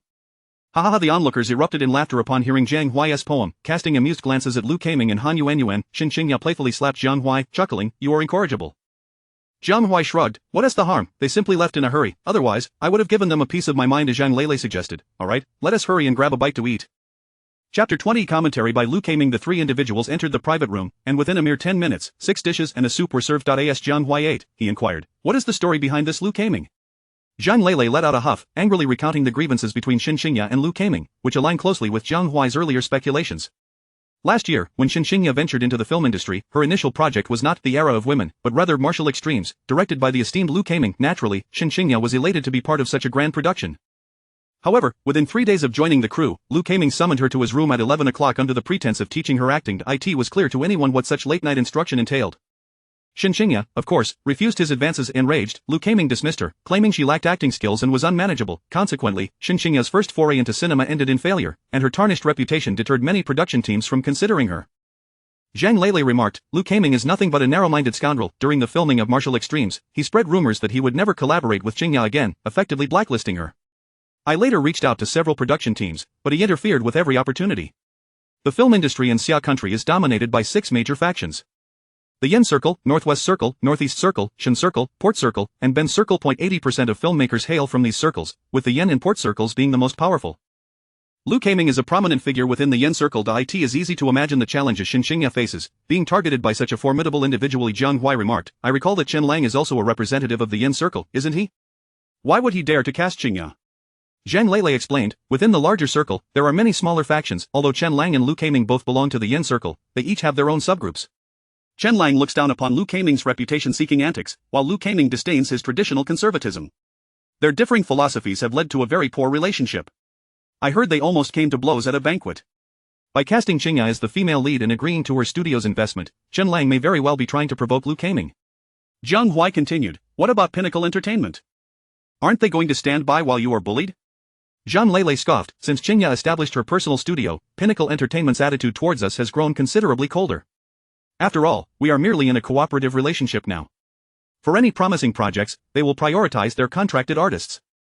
Jiang Huai sighed, the entertainment industry truly is a treacherous realm. Zhang Lele said, Jiang Huai, you've made an enemy of Lu Kaming today. Given his vindictive nature, he certainly won't let this slide. As a newcomer, he has numerous ways to make your life difficult. Shen Qingya interjected, Jiang Huai, I am so sorry for dragging you into this. Jiang Huai chuckled, there's no need to be overly pessimistic. No matter how formidable Lu Kaming is, he cannot wield absolute power. If he wishes to play games, then I shall engage him in this contest, and let us see who can outmaneuver whom. Zhang Lele remarked, Jiang Huai, your words sound like those of a seasoned gang leader. Have you truly never been involved in a syndicate? Jiang Huai shrugged, perhaps I was in a past life. In another private room, Han Yuan exclaimed in exasperation, Director Lu, that Jiang Huai is utterly despicable. Lu Kaming snorted, how dare a newcomer show us such disrespect? It is simply outrageous. If we do not teach him a lesson, he will never learn the extent of the consequences. Han Yuan queried, Director Lu, what do you plan to do? Lu Kaming produced his phone and stated, Jiang Huai's audacity to oppose us is merely a result of his association with Shen Qingya. I will first send a warning to Shen Qingya, and when the opportunity arises, I will ensure that Jiang Huai deeply regrets his actions today. Curious, Han Yuan approached Lu Kaming and peered at his phone. Director Lu, what is this? A film review? Lu Kaming replied smugly, indeed. I have long prepared a review for The Era of Women, but have refrained from releasing it until now. Our Martial Extremes is set to premiere in 3 days, it is high time for some promotion. Han Yuan smiled, while the box office for The Era of Women is commendable, its reputation is abysmal. Using it as a stepping stone for Martial Extremes is indeed a clever strategy. Lu Kaming posted the review on his social media, coldly stating, let it ferment. Han Yuan praised, Director Lu is truly formidable. Lu Kaming caressed her cheek, asking, in what sense do you mean? Han Yuan blushed, in every possible way. Lu Kaming laughed heartily. As one of the most prominent directors in Xia country, Lu Kaming's critique of the film The Era of Women created a significant stir online. His lengthy review, spanning over 1,000 words, thoroughly disparaged the film from multiple angles. Most notably, his arguments were so sound that even director Guo Xiaoming found himself unable to counter them. However, the issue extended beyond mere criticism of the film. Lu Kaming also ridiculed Shen Qingya, deeming her the film's greatest flaw. Of the 1,200 words in his review, a staggering 700 were dedicated to dissecting Shen Qingya's acting abilities. The ultimate conclusion drawn was that Shen Qingya lacked any talent for acting and was better suited to serve as a mere ornament. His decision to replace her with Han Yuan in Martial Extremes was, in his view, an exceptionally wise choice. Upon reading Lu Kaming's review, Zhang Lele was nearly driven to the brink of madness. On her way home, she called director Guo Xiaoming, inquiring about how to respond to Lu Kaming's lengthy critique. To her dismay, Guo Xiaoming promptly surrendered, stating on social media that he was merely a novice director lacking experience, and that he would earnestly reflect upon and rectify the issues presented in the film. Ultimately, he even expressed gratitude to Lu Kaming for his feedback. Witnessing Guo Xiaoming's complete lack of backbone infuriated Zhang Lele. The most incensed, however, were Shen Qingya's fans, who flocked to Lu Kaming's social media comments section, demanding that he apologize to Shen Qingya. Lu Kaming paid them no heed. The public feud between a prominent director and a top female star was a rare occurrence in the entertainment industry, drawing the attention of countless netizens. Chapter 21. In Jiang Huai's bold response, the studio of Shen Qingya was ablaze with light. Everyone was gathered in the conference room, deliberating on possible solutions. Zhang Lele wore a grim expression, stating, "This situation is quite precarious. Our director, Gui Xiaoming, has backed down, leaving us in a very vulnerable position." Cheng Jinyun, the head of publicity, remarked, "We certainly cannot face this head-on. However, if we do not exhibit a semblance of strength, our thousands of fans who are currently defending us online may not withstand it." Zhang Lele agreed. Indeed, they would be utterly disheartened to witness us capitulate. As the group exchanged words, they pondered for an extended period without arriving at a viable strategy. Jiang Huai cleared his throat and inquired, "Have any of you heard the saying that one can use another's stones to carve jade?" Zhang Lele retorted impatiently, "Spare us the literary flourishes. If you have a solution, please share it promptly." Jiang Huai continued, "Lu Kaming's critique was directed at Qingya's acting. If she concedes, our fans will be devastated." He elaborated, "If Qingya does not concede, we will find ourselves in an even more disadvantageous predicament. It is undeniable that women's era did not fare well, and it would be inappropriate for us to continually excuse ourselves. Hence, the only course of action is to seek external assistance." Shen Qingya furrowed her brow and asked, "Are you suggesting we enlist a director of similar stature to critique my acting anew?" Jiang Huai rubbed his nose and replied, "To speak candidly, your performance in women's era can only be deemed mediocre. In such circumstances, directors who cherish their reputations will certainly refrain from advocating for you." He added, "The external aid I propose is an artist unafraid of Lu Kaming, one who dares to confront him. Let this individual critique Lu Kaming's lengthy review, centered solely on the question of why he is targeting you. This way, your burden will be significantly alleviated." Zhang Lele chuckled wryly, "Jiang Huai, your suggestion is indeed intriguing, yet which artist in the entire entertainment industry would dare to oppose Lu Kaming?" Jiang Huai replied, "Is there not one present today?" Zhang Lele blinked in surprise and pointed at Jiang Huai, "You are not implying yourself, are you?" Jiang Huai straightened his back and asserted, "I have over 6 million followers on my social media. Coupled with my relationship with Qingya, if I take a stand, all attention will shift to me, allowing Qingya to remain uninvolved and strategically positioned." Shen Qingya interjected, "No, you mustn't. Should you proceed in this manner, you will invite calamity upon yourself." Jiang Huai scoffed dismissively, "Such a minor blaze, I could quench with a mere trickle. If you all agree, I shall post it now." Zhang Lele contemplated, "Draft a post first, and let us review it." Jiang Huai snapped his fingers and grinned, "Consider it done." Zhang Lele procured a laptop for him, and Jiang Huai swiftly logged into his social media, typing away with fervor. Before long, the post was complete. Zhang Lele projected it onto the conference room's large screen, and everyone began to read. "I have just perused Director Lu's lengthy critique of women's era. The initial portion is commendable and highly professional, offering me substantial insight. Yet, the latter 700 words left me feeling rather nauseated. Director Lu, what grievance do you harbor against Shen Qingya? Did she steal your wife, or perhaps slay your parents, that you, a seasoned director in your 50s, would unleash such a frenzied attack upon her? Women's era features 3 female leads, yet you have chosen to single out Shen Qingya, neglecting to mention the other 2. Even a fool could discern that you are deliberately seeking her downfall. Wasn't it merely a minor disagreement during the filming of Martial Extreme? Must it escalate to this extent? At that time, you expelled her from the set, and now you persist in your vendetta. Is this the magnanimity expected of a great director? Furthermore, is Shen Qingya's inability to assume the lead role truly attributable to her lack of skill and cooperation? Are you attempting to dupe the audience? As a novice actor, it is inevitable that there will be numerous areas of immaturity in one's performance. As a senior, if you genuinely sought to guide her and enhance her craft, no one would object. Yet, Director Lu, examine your own words. Are they intended to assist a burgeoning talent? You are, in fact, shattering the dreams of a young actress. Fortunately, Shen Qingya possesses enough resilience. Had she been a more fragile soul, she might have succumbed to despair. Director Lu, it is common knowledge that your film Martial Extreme is set for release soon. However, there is no need to exploit a newcomer to bolster your own film's publicity, is there? Do not accuse me of slandering you. The public's perception is keenly discerning. The timing of your review, released just as women's era is concluding its run and Martial Extreme is about to premiere, raises suspicions regarding your motives. Almost forgot to introduce myself. I am Jiang Huai, an artist from Shen Qingya's studio, a true man of Yendu.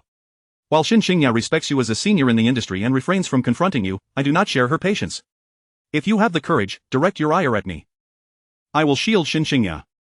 In closing, Director Lu, the review you published today has brought disgrace upon the filmmakers of Yendu.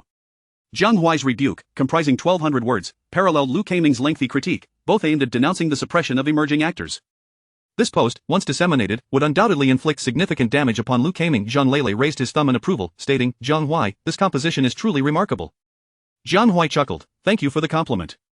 However, Shen Qingya's expression turned serious as she cautioned, "Jiang Huai, do you realize that once this post is published, there will be no possibility for reconciliation between you and Lu Kaming? The resources within the Yendu film circle may become exceedingly difficult for you to access. Jiang Huai waves dismissively, unconcerned. There is no need to exaggerate the severity of the situation. The world is bustling, all for profit. Lu Kaming is esteemed because he can provide benefits. Similarly, if one day I also bring substantial advantages, do you think the resources of Yendu will not be made available to me? With that, Jiang Huai pressed the enter key, sending forth his 1200-word indictment of Lu Kaming. Shen Qingya expressed her gratitude. Jiang Huai, thank you. Jiang Huai grinned. If you truly wish to thank me, perhaps you could offer yourself in return. Shen Qingya shot him a disapproving glance and retorted, must you always be so irreverent? Jiang Huai replied, do not misinterpret. I am a fundamentally serious individual. Zhang Lele quipped, if you are a serious person, then I must be a saint. Laughter erupted from the group, filling the room with a light-hearted atmosphere. Chapter 22. Continuing the onslaught in merely half an hour, the post released by Jiang Huai sent shockwaves throughout the internet. The click count soared past 10 million, and the comment section was abuzz with activity. Damn, it's still Brother Huai who is impressive, daring to confront the esteemed director head-on. Brother Huai is truly remarkable. Adversity reveals true friendship. Brother Huai is the epitome of a genuine man. Though I am not a fan of Shen Qingya, I must admit that Lu Kaming has indeed crossed the line. It is utterly unacceptable for a nearly 60-year-old director to bully a novice entering the industry. What could have possibly caused Sister Qingya to leave the martial extremes crew? I sense there is more to the story. Brother Huai's analysis is spot on. Lu Kaming orchestrating this at such a juncture is clearly aimed at boosting martial extremes. Sister Qingya, unfortunately, became his target due to her prominence among the three leading ladies of Women's Era. When Women's Era first premiered, Lu Kaming dared not criticize it, likely due to the financial backing it received. Now that Women's Era is about to exit the box office, he chooses this moment to attack, clearly targeting Sister Qingya. Lu Kaming's lengthy review is essentially a declaration of war against Sister Qingya. She is in no position to retaliate, but Brother Huai has stepped up. After all, Brother Huai spent a year in prison to save Sister Qingya, and now, when she needs him most, he stands up once more to fiercely confront the director. It is truly moving. Go, Sister Qingya, go, Brother Huai, we will forever support you. An apology is a must. Lu Kaming must apologize to Sister Qingya, or we shall boycott martial extremes. Indeed, boycott martial extremes. As one of the most celebrated stars in the entertainment industry, Shen Qingya boasts an impressive fan base of 50 million. While this number may seem distant from those top-tier celebrities who easily surpass 100 million, it is worth noting that at least half of their followers are purchased, resulting in a genuine fan count that is not unlike Shen Qingya's. Should these 50 million fans unite to boycott martial extremes, the impact on its box office would be monumental. Lu Kaming, typically arrogant and self-assured, began to feel the pressure as the situation spiraled out of control, prompting him to hastily post a response. Nonsensical claims. I have no personal grievances with Shen Qingya. This is solely a discussion about the film and acting. I urge everyone to open their eyes and not fall prey to the provocations of petty individuals. Furthermore, Martial Extremes is an epic commercial masterpiece that requires no individual to enhance its popularity. I firmly believe that in the face of cinematic quality, all underhanded tactics are rendered futile. Upon witnessing Lu Kaming's post, Jiang Huai chuckled heartily. This old fellow is clearly agitated. Zhang Lele chimed in, let us keep the pressure on him. With a flourish, Jiang Huai directly mentioned Lu Kaming. Director Lu, regarding the fiasco with Qingya, we lack evidence and cannot make claims. But you assert that there are no personal grievances between you. Are you certain you're not jesting? Director Lu, with my limited knowledge, I have never encountered a film critique that so vehemently disparages an actor. Even if you were criticizing the film's director, that would be somewhat acceptable. To malign a specific actor, what does that signify? Are you bold enough to act yet cowardly enough to deny it? Are you still the honorable man from Yendu? Jiang Huai's post ignited excitement among fans once more. Absolutely incredible. Oh my, Brother Huai is unleashing full firepower this time. Lu Kaming is simply spouting nonsense. A film critique morphing into a tirade against a newcomer. No explanation can justify that. A newcomer daring to confront Lu Kaming. Such an occurrence is unprecedented in the entertainment industry of Xia country. Brother Huai is truly remarkable. Why did the Martial Extremes crew expel Sister Qingya? My curiosity is piqued. Lu Kaming's reputation is rather tarnished. Could it be? You understand? Goodness, Sister Qingya is so beautiful. There is indeed a possibility. Lu Kaming was nearly driven to the brink of fury. If Jiang Huai's initial post served as a rebuttal, then the subsequent one was a full-blown assault. Since rising to fame, no one had dared to publicly clash with him. Regardless, he had to mount a vigorous counterattack. Otherwise, any artist could tarnish his reputation with impunity. What on earth is happening in this world? As a director, I simply presented a film review and am now subjected to such ridicule. Is this still Xia country? Jiang Huai, what nonsense have you concocted regarding Shen Qingya? You better clarify your statements, or I will sue you for defamation. As soon as Lu Kaming's post went live, Jiang Huai swiftly retaliated. Your review is rife with mockery and sarcasm directed at Shen Qingya, and its ferocity is evident even to someone like me, a mere middle school graduate. The critique stands as it is. Director Lu, you cannot deny it.as for defamation. That is utterly preposterous. I am far more aware of the legal implications of defamation than you are. Moreover, I wish to inquire, did you ever summon Qingya to your room at 11 o'clock at night to instruct her in acting? Lu Kaming, no, I have never invited Shen Qingya to my room. Jiang Huai, thus, I stated we have no evidence and cannot make claims. Lu Kaming, this issue has now damaged my reputation. Jiang Huai, I am merely responding to your question. If Director Lu believes his reputation has been harmed, I sincerely apologize. Furthermore, I make a solemn declaration Director Liu did not invite Ms. Shen Qingya to his room at 11 o'clock at night, and her dismissal from the Martial Extremes crew was certainly not due to her absence from Director Liu's room. I hope everyone refrains from spreading rumors and unjustly accusing our Director Liu. The two continued their back and forth on social media, sparking a fervor among fans. When Shen Qingya was ousted from the Martial Extremes crew, many fans had rallied in her defense. At that time, Shen Qingya expressed her disappointment to the media but revealed nothing further, and now, the truth was finally coming to light. Goodness, today is so thrilling. The omnipresent unspoken rules. My Qingya has suffered so much injustice. Brother Huai's statement showcases the profound depth of Xia country's culture. Seek the truth, and the truth will be revealed. Now everyone knows the reality of martial extremes. Strongly boycott martial extremes. Support Brother Huai. Strongly boycott martial extremes. Support Brother Huai. Strongly boycott martial extremes. Support Brother Huai. Chapter 23. A classic Cantonese song. Fans of the illustrious Shen Qingya initiated a grand online campaign, preparing to boycott martial extremes. This left Liu Keiming utterly astonished. He never anticipated that matters would escalate to such a degree. Numerous representatives from investment firms inundated Liu Keiming with phone calls. Although their words were courteous, Liu Keiming could discern their dissatisfaction. The situation was similarly dire in Jiang Huai. The investment group behind Martial Extremes consisted of over 10 parties, including Shen Qingya's parent company, Brilliant Entertainment. Wang Junhua, the CEO of Brilliant Entertainment, directly contacted Shen Qingya, urging her and Jiang Huai to cease their attacks on Liu Keiming. Jiang Huai scoffed, dismissively stating, "This Wang Junhua is rather amusing. When we were at a disadvantage, he didn't utter a word. Now that we are on the verge of a resounding victory, he suddenly appears. This fellow truly has a thick skin." Shen Qingya's expression was grave as she said, "Jiang Huai, we must know when to stop." Jiang Huai replied, "Are you worried about those investors?" Shen Qingya nodded, saying, "Being blacklisted by Liu Keiming is inconsequential. We can simply refrain from working on his films. However, if we are collectively blacklisted by those investors, it would spell significant trouble for us." Jiang Huai chuckled, "The entertainment industry is akin to a martial realm. Those with the strongest fists hold the power. Since the most powerful faction has stepped in to mediate, we must lower our flags and cease hostilities." Shen Qingya expressed her surprise, "I thought you would disagree." Jiang Huai replied, "I am no fool. Engaging in a feudal struggle is not my style. Moreover, we have not suffered any losses." Zhang Lele chimed in, "It's not that we haven't suffered losses, rather, we've reaped substantial benefits." Jiang Huai, "Haven't you noticed, your Weibo followers have exceeded 10 million. Jiang Huai was taken aback, glancing at the screen displaying the follower count, which had astonishingly reached 11,300,000. "Wow!" Jiang Huai exclaimed, "A mere quarrel has garnered me so many followers? It seems I can't afford to be too honest in the future." Zhang Lele shot him a glare, saying, "Don't get ahead of yourself. This is a unique circumstance, and I hope there won't be another." Jiang Huai nodded. "In comparison to arguing, I prefer to throw punches. Speaking while standing, and keeping quiet while lying down, is far more efficient." "Ha!" Everyone erupted in laughter. Zhang Lele slapped her forehead, feeling helpless. What kind of artist had she found? He was almost akin to a rogue. Shen Qingya interjected, "Alright, it's already 3 in the morning, everyone should head home. This month, everyone's bonuses will be doubled." "Yay!" The crowd cheered in unison. If one were to encapsulate the verbal sparring between Jiang Huai and Liu Keiming in a single phrase, a tiger's head and a snake's tail would aptly describe it. It arrived swiftly and departed even more quickly, with neither party bringing the matter up again. However, the internet possesses an enduring memory. Shen Qingya's fans continued to unite in their boycott of martial extremes, leaving the promotional department in a state of disarray. The following day, Jiang Huai exchanged a classic song from his previous life within the system that he did not create a demo. Instead, he directly handed the song over to Shen Qingya. Upon glancing at the lyrics and melody, Shen Qingya, astonished, inquired, "You can speak Cantonese?" Jiang Huai replied, "I spent some time on a production on Hong Kong Island, and within less than half a month, I mastered Cantonese." In truth, Cantonese was a skill Jiang Huai had carried over from his previous life, entirely unrelated to his current identity. Shen Qingya remarked, "You possess quite the linguistic talent." Jiang Huai asked, "What do you think of this song?" Shen Qingya responded, "Let me sing it once to test it out." As a rising star in the music industry, Shen Qingya had previously released several Cantonese songs, making her rendition of Jiang Huai's new composition effortless. Just as she began to sing, Zhang Lele walked in. After listening to her performance, Zhang Lele, with a look of surprise, exclaimed, "Qingya, where did this song come from? It's absolutely beautiful." Shen Qingya replied, "It was written by Jiang Huai." "Wow," Zhang Lele gasped, "Jiang Huai, where did you find the time?" Having worked tirelessly until 3 in the morning the previous night, it was now barely 10 o'clock, and Jiang Huai had produced such a classic song.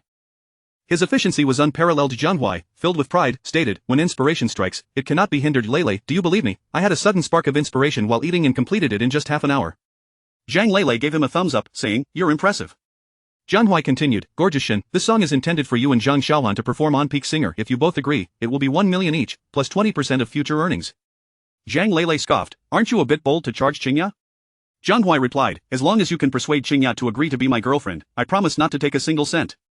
Shen Qingya's face flushed crimson. Zhang Lele spat, "Dream on." Jiang Huai shrugged, saying, "Isn't that settled then? My principle is straightforward, clear accounts among close friends. No matter how good the relationship, financial matters must remain transparent.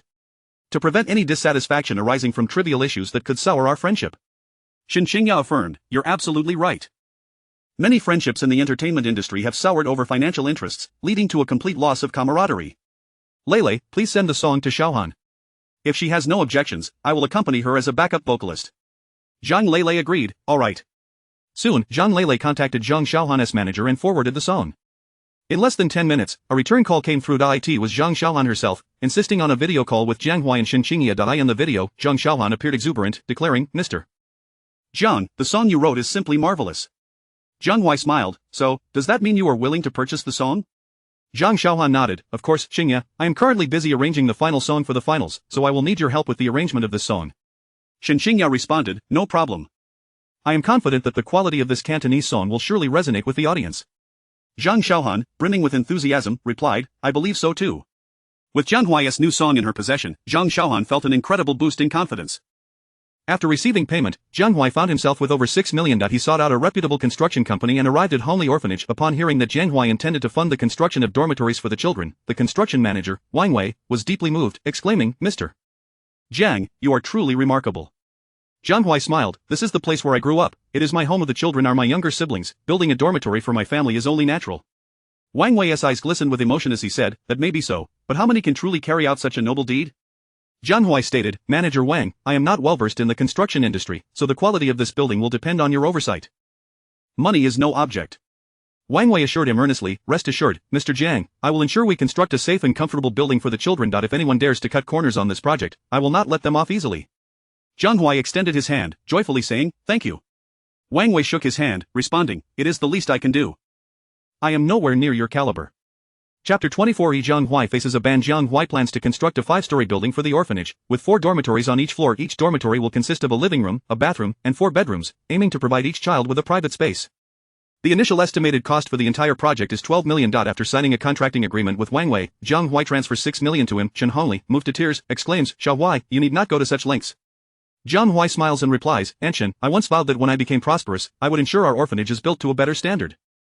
Now that I have the means, it is time to fulfill my promise." Upon hearing this, Shen Honglei sobs even more intensely. When the children learn that Jiang Huai intends to build them a dormitory, each with their own private bedroom, they erupt into joyous cheers. Witnessing the radiant smiles on their faces, Jiang Huai suddenly feels that all his efforts are worthwhile. Even if there comes a day when good deeds no longer need to be exchanged for longevity, he will persist in his philanthropic endeavors. With this thought in mind, Jiang Huai resolves to allocate 80% of his income to charity, keeping only 20% for his own sustenance. After sharing a dinner with the children, Jiang Huai returns home. Upon checking the system, he is astonished to discover that his merit points have reached 1800. What does 1800 merit points signify? It equates to 6 months of life. Indeed, it is only through personal involvement in charitable acts that one can accrue the most merit. Once the orphanage building is completed, he believes the merit gained will surpass that of today. Jiang Huai contemplates and exchanges 800 merit points for 80 days of life, thus extending his lifespan by over 3 months. The remaining 1,000 merit points, he decides to leave untouched for the time being, as they may prove invaluable in the future. The adage "with grain in hand, one remains unperturbed" resonates with him. Since his release from prison, Jiang Huai has been anxious about his own mortality, but now he can finally breathe a sigh of relief. 2 days later, Martial Extremity holds a grand film premiere. Lu Kaiming, undeniably one of the most esteemed directors in Xia country, attracts over 50 stars to support the event. Huiguang Entertainment initially hoped to have Shen Qingya and Jiang Huai attend the premiere to mitigate the negative repercussions of the previous debacle, but Shen Qingya unhesitatingly declines. She scoffs at the idea of groveling to a director after such a public humiliation, understanding that doing so would lead to a complete loss of her fan base. This incident further deteriorates the relationship between Shen Qingya and Huiguang Entertainment. Following the premiere of Martial Extremity, Lu Kaiming invites several director friends from the Yen Circle for a meal. During dinner, he expresses his intent to thoroughly blacklist Jiang Huai and seeks their support. The directors readily agree. As soon news of Lu Kaiming's joint effort with 6 other directors to banish Jiang Huai spreads throughout the Yen Circle. Upon learning of this, Chen Lang calls Jiang Huai. Jiang Huai had anticipated Lu Kaiming's ban. "Director Chen, thank you for your concern. There is no possibility of reconciliation between me and Lu Kaiming. If you feel pressured, I can withdraw from the Jinhui production." Chen Lang retorts, "Nonsense. Who doesn't know that the person I despise most in the entertainment industry is that selfish, lecherous scoundrel? I'm calling to assure you not to be afraid. I support you." Jiang Huai responds, "If I were afraid of that old bastard, I wouldn't have acted as I did." Chen Lang bursts into laughter, saying, "Jiang Huai, do you know? The night I read your little essay, I was so excited I couldn't sleep. Someone should have stood up to give him a proper scolding long ago. In a moment, I'll have the cast list for Jinhui published, with your name highlighted in red. Isn't he trying to blacklist you?" I'll make sure to slap him in the face. I'll drive him to his wit's end. Jiang Huai chuckles, Director Chen, you truly know how to play the game. Chen Lang replies, stop buttering me up. Since I'm helping you, you owe me a favor in return. Without hesitation, Jiang Huai asserts, whatever the task, as long as I can accomplish it, I will do so without question. Chen Lang says, I hope you can join the crew next Monday to assist me in choreographing the fight scenes. Jiang Huai agrees, no problem. After their call, within 10 minutes, Chen Lang announces the cast list for Jiang. True to his word, Jiang Huai's name is marked prominently in red, even more eye-catching than that of the leading actor. Jiang Huai immediately tags Chen Lang in the comments section of his social media and posts recently, I heard that a director from the Yen Circle has united with 6 others to blacklist me. Thankfully, Director Chen Lang is willing to work with me, and I, Jiang Huai, am sincerely grateful. Here, I wish to admonish a certain director that a lack of virtue to match one's position is a grave issue. Rather than constantly scheming to suppress newcomers, it would be more beneficial to contribute positively to the arts. Alas, some individuals are beyond advice. Upon the posting of Jiang Huai's message, the comments section immediately erupts. I had long anticipated that Brother Huai would be blacklisted. A certain director has blacklisted over 10 artists. Losing one more or one less makes no difference. Relying on his seniority to indiscriminately blacklist artists is truly disgusting. Those who act unjustly shall meet their own demise, await the day that director faces ruin. Director Chen Lang is impressive. If you wish to blacklist someone, fine, I will use your blacklisted artists. Director Chen has a sense of humor, deliberately drawing a red line under Brother Huai's name, as if to ensure everyone notices. That director's face must be stinging from the slap. This is immensely satisfying. Both Director Chen and Brother Huai are true gentlemen, I will definitely support their collaboration in Jiang at the cinema. Yes, support Brother Huai, support Director Chen, support Jiang. This old bastard. Lu Kaming, who has just participated in an interview program, sees the cast list released by Chen Lang, his face turning green with rage. Choosing Jiang Huai for the role and highlighting his name as a blatant slap in the face, leaving no room for doubt about Chen Lang's intentions, Han Yuan remarks, Director Lu, there's no need to be angry about this. Director Chen Lang's martial arts film has long since declined, Jiang will undoubtedly fail at the box office. Lu Kaming shoots her a glare, what do you know, the moment I blacklist Jiang Huai, Chen Lang approaches him for a role. This is an intentional affront to me, who will take my words seriously in the future? Han Yuan asks, what should we do then? Lu Kaming replies fiercely, I must not let this opportunity slip by. Otherwise, I will make them pay dearly. Chapter 25 of The Unfortunate Lu Kaming. If Chen Lang's actions merely provoked a slight irritation in Lu Kaming, then the opening day box office of Martial Extremes was sufficient to drive him into a furious rage. 127 million. This is the result presented by Lu Kaming. While this figure might elate other directors, it does not hold the same significance for Lu Kaming. The total cost of Martial Extremity amounts to 740 million. In order to break even, it is essential to generate at least $2 billion. Lu Kaming's ideal first-day box office was over 250 million, yet it has only managed to reach half of that. In addition to the disappointing box office figures, the reception has also plummeted to an abysmal level. Over 10,000 film enthusiasts have rated it a mere 6.47 on the Suanban website, a score even lower than that of a currently screening low-budget comedy. The comments section is predominantly filled with disparaging posts. Is this really a film produced with an investment exceeding 7 billion? The only commendable aspect of Wuji is its impressive visual effects. Everything else leaves much to be desired. I watched it from beginning to end and still couldn't comprehend what Wuji was truly about. Wuji is undoubtedly the worst narrative film I have encountered this year, without exception. If I were to encapsulate Wuji in a single sentence, I would say it is a lackluster film delivered by a novice director with a cast of exceptional actors.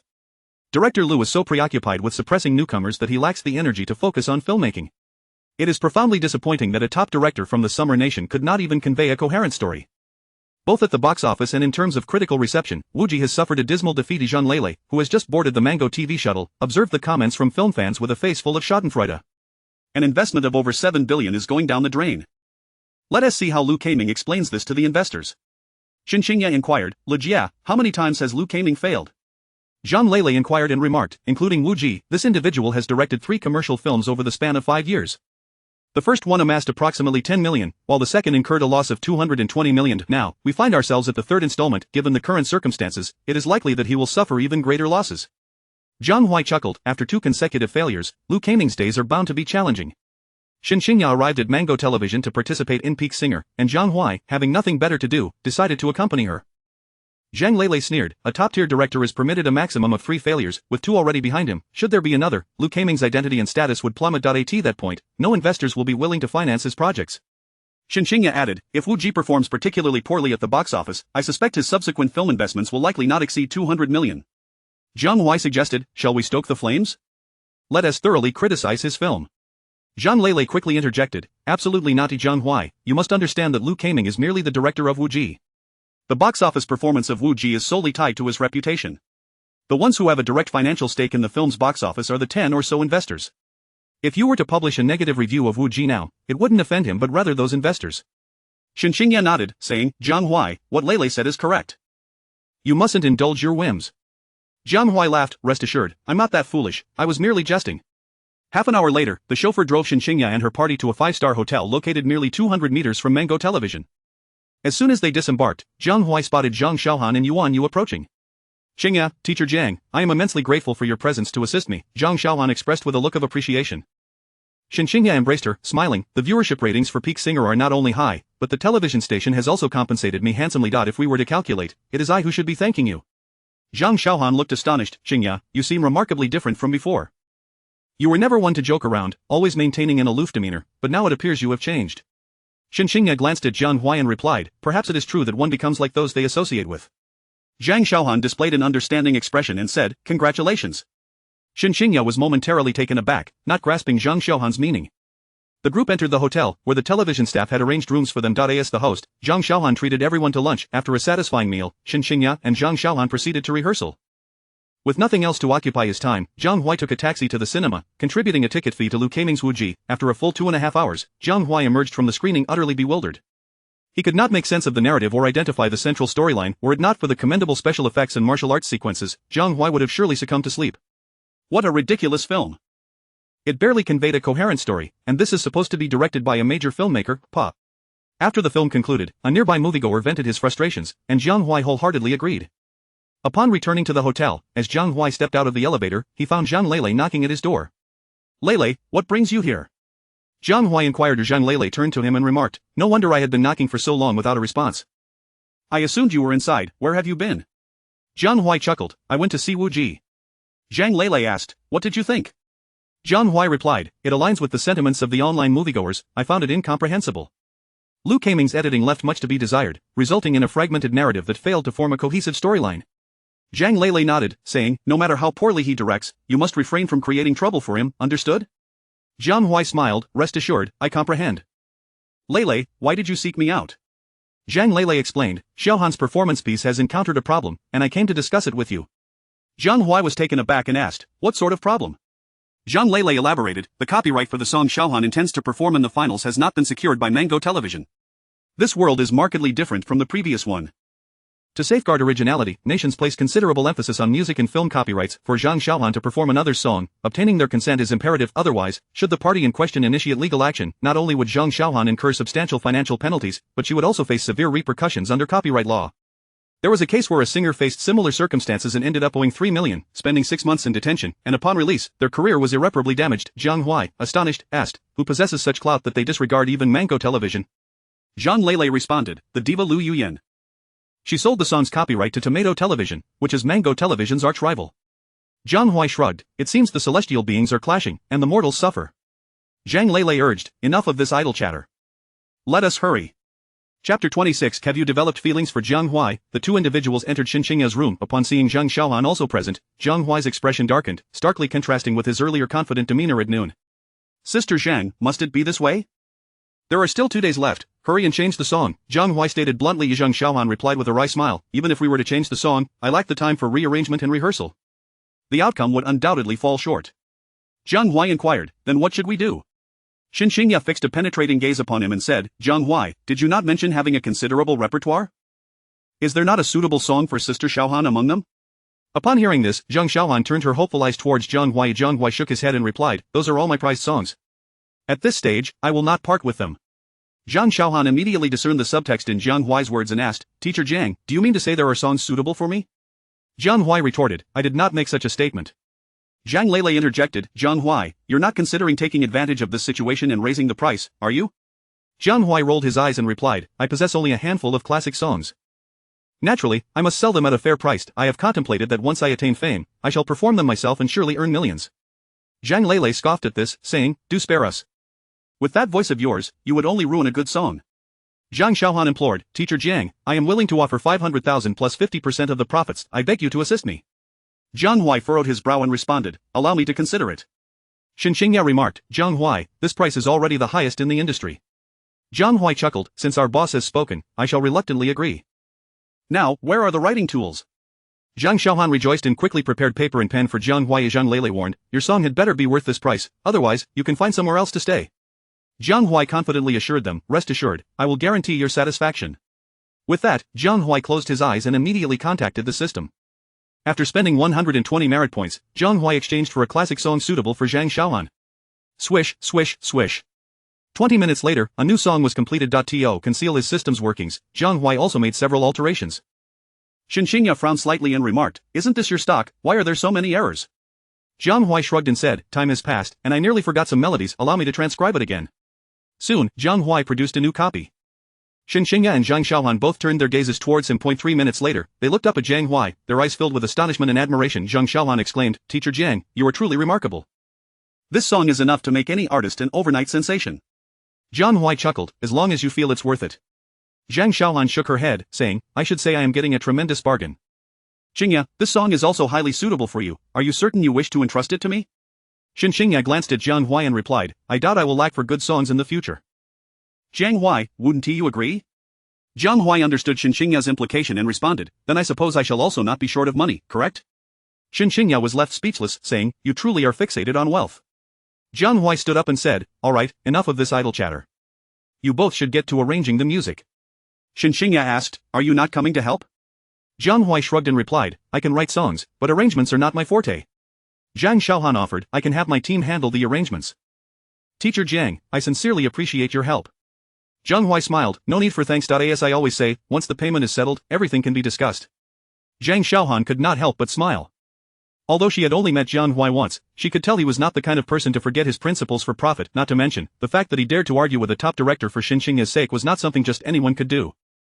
After obtaining the new song, Zhang Xiaohan took her leave to work on the arrangements. She was short on time and needed to finalize everything before the official performance. Shen Qingya remarked, Jiang Huai, could you refrain from constantly mentioning money?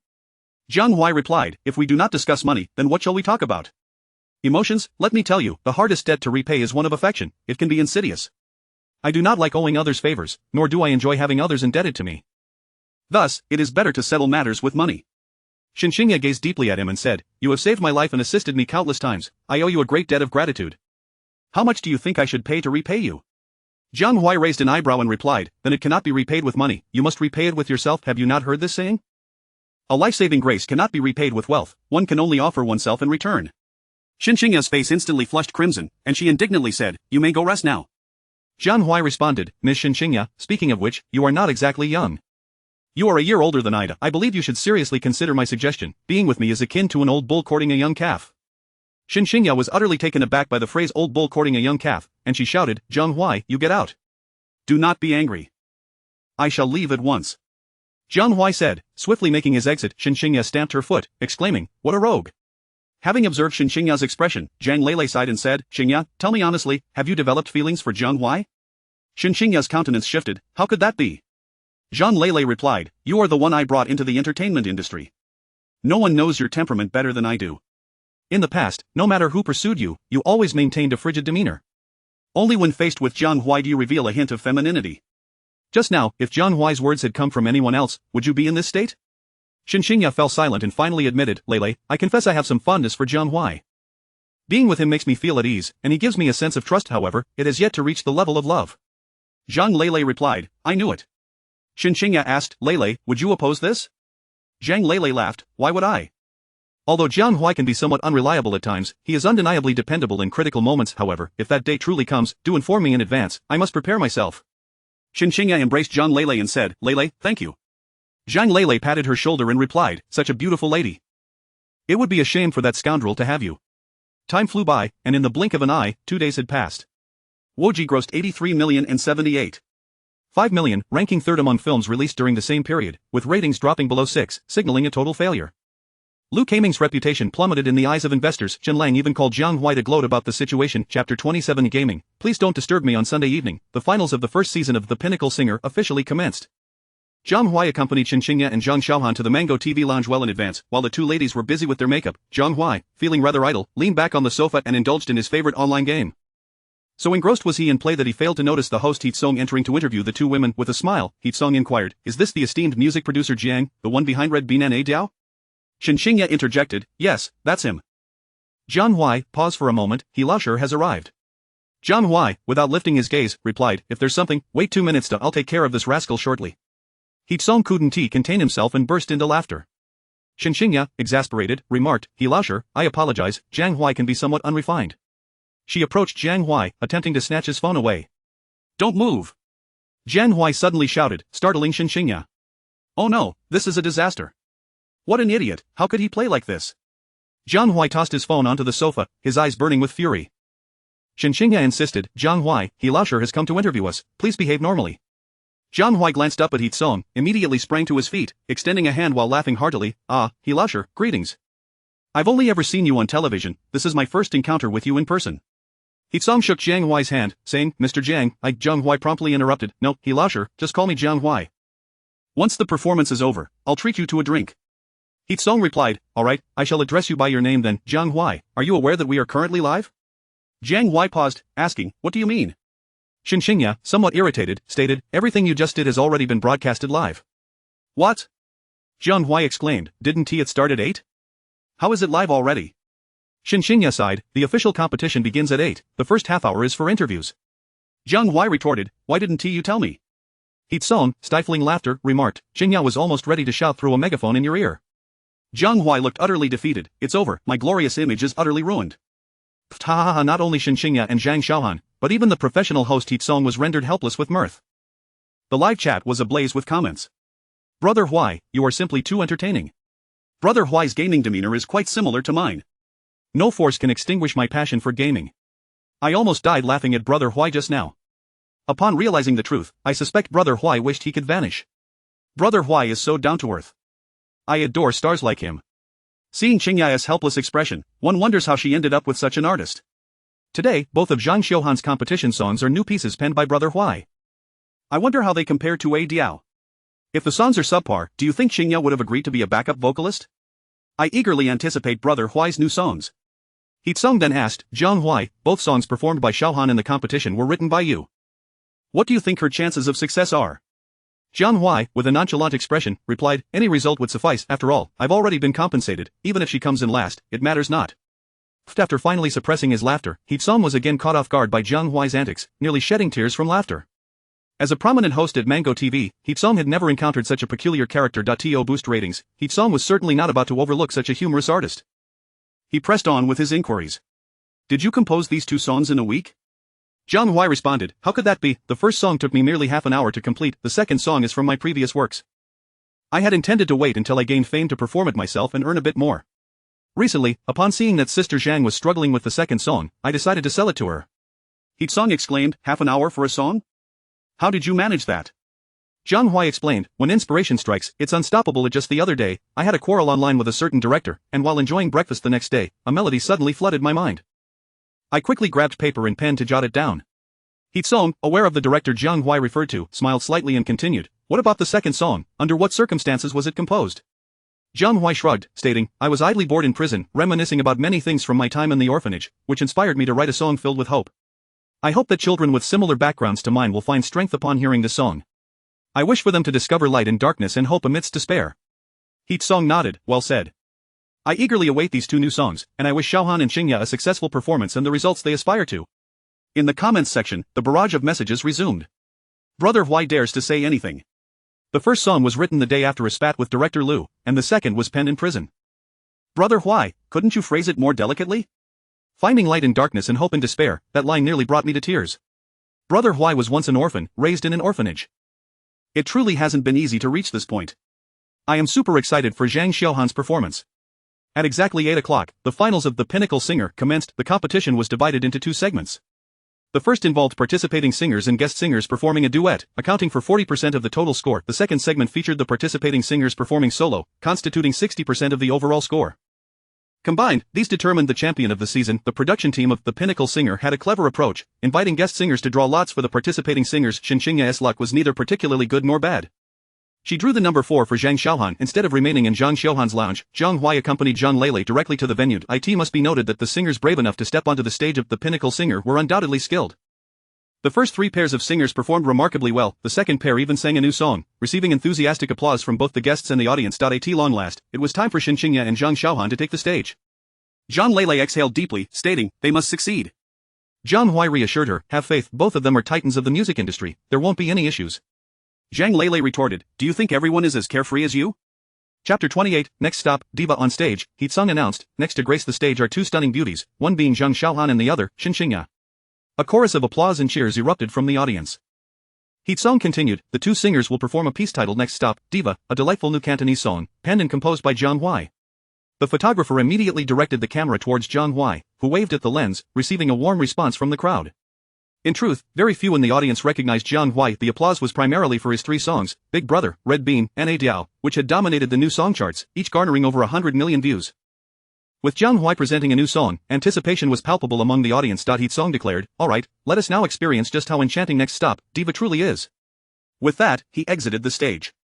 Jiang Huai and Shen Qingya appeared hand in hand before the audience. Today, Jiang Huai donned a light red dress while Shen Qingya wore a pristine white gown, both accentuating their alluring figures. The striking contrast of red and white between the two beauties heightened the atmosphere even before they began to sing. As an elegant and melodious piano tune filled the air, Shen Qingya took the lead in the performance.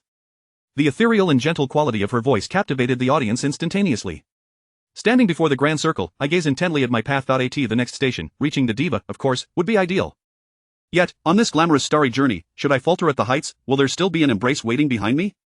The audience erupted into applause. Beautiful. The melody of this song is simply exquisite.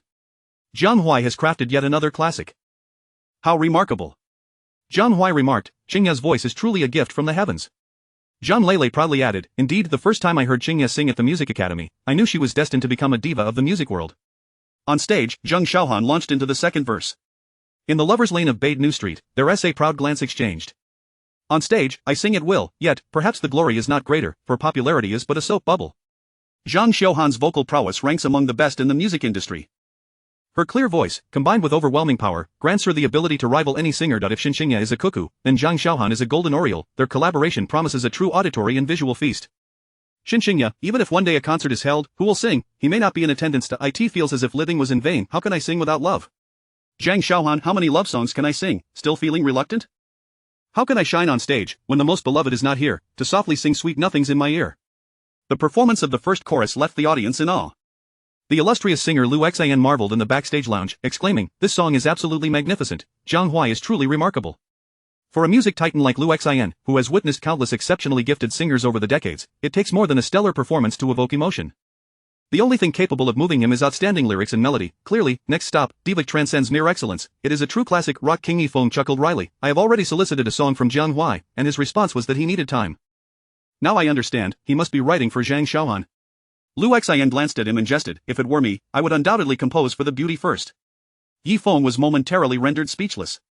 Jiang Huai dreams take flight in broad daylight, never too distant or abstract, ultimately becoming a diva, transforming into a bride, all are ideals. Shen Qingya, in the square of the era, everyone is bound to receive accolades. I have no fans, but I have his admiration.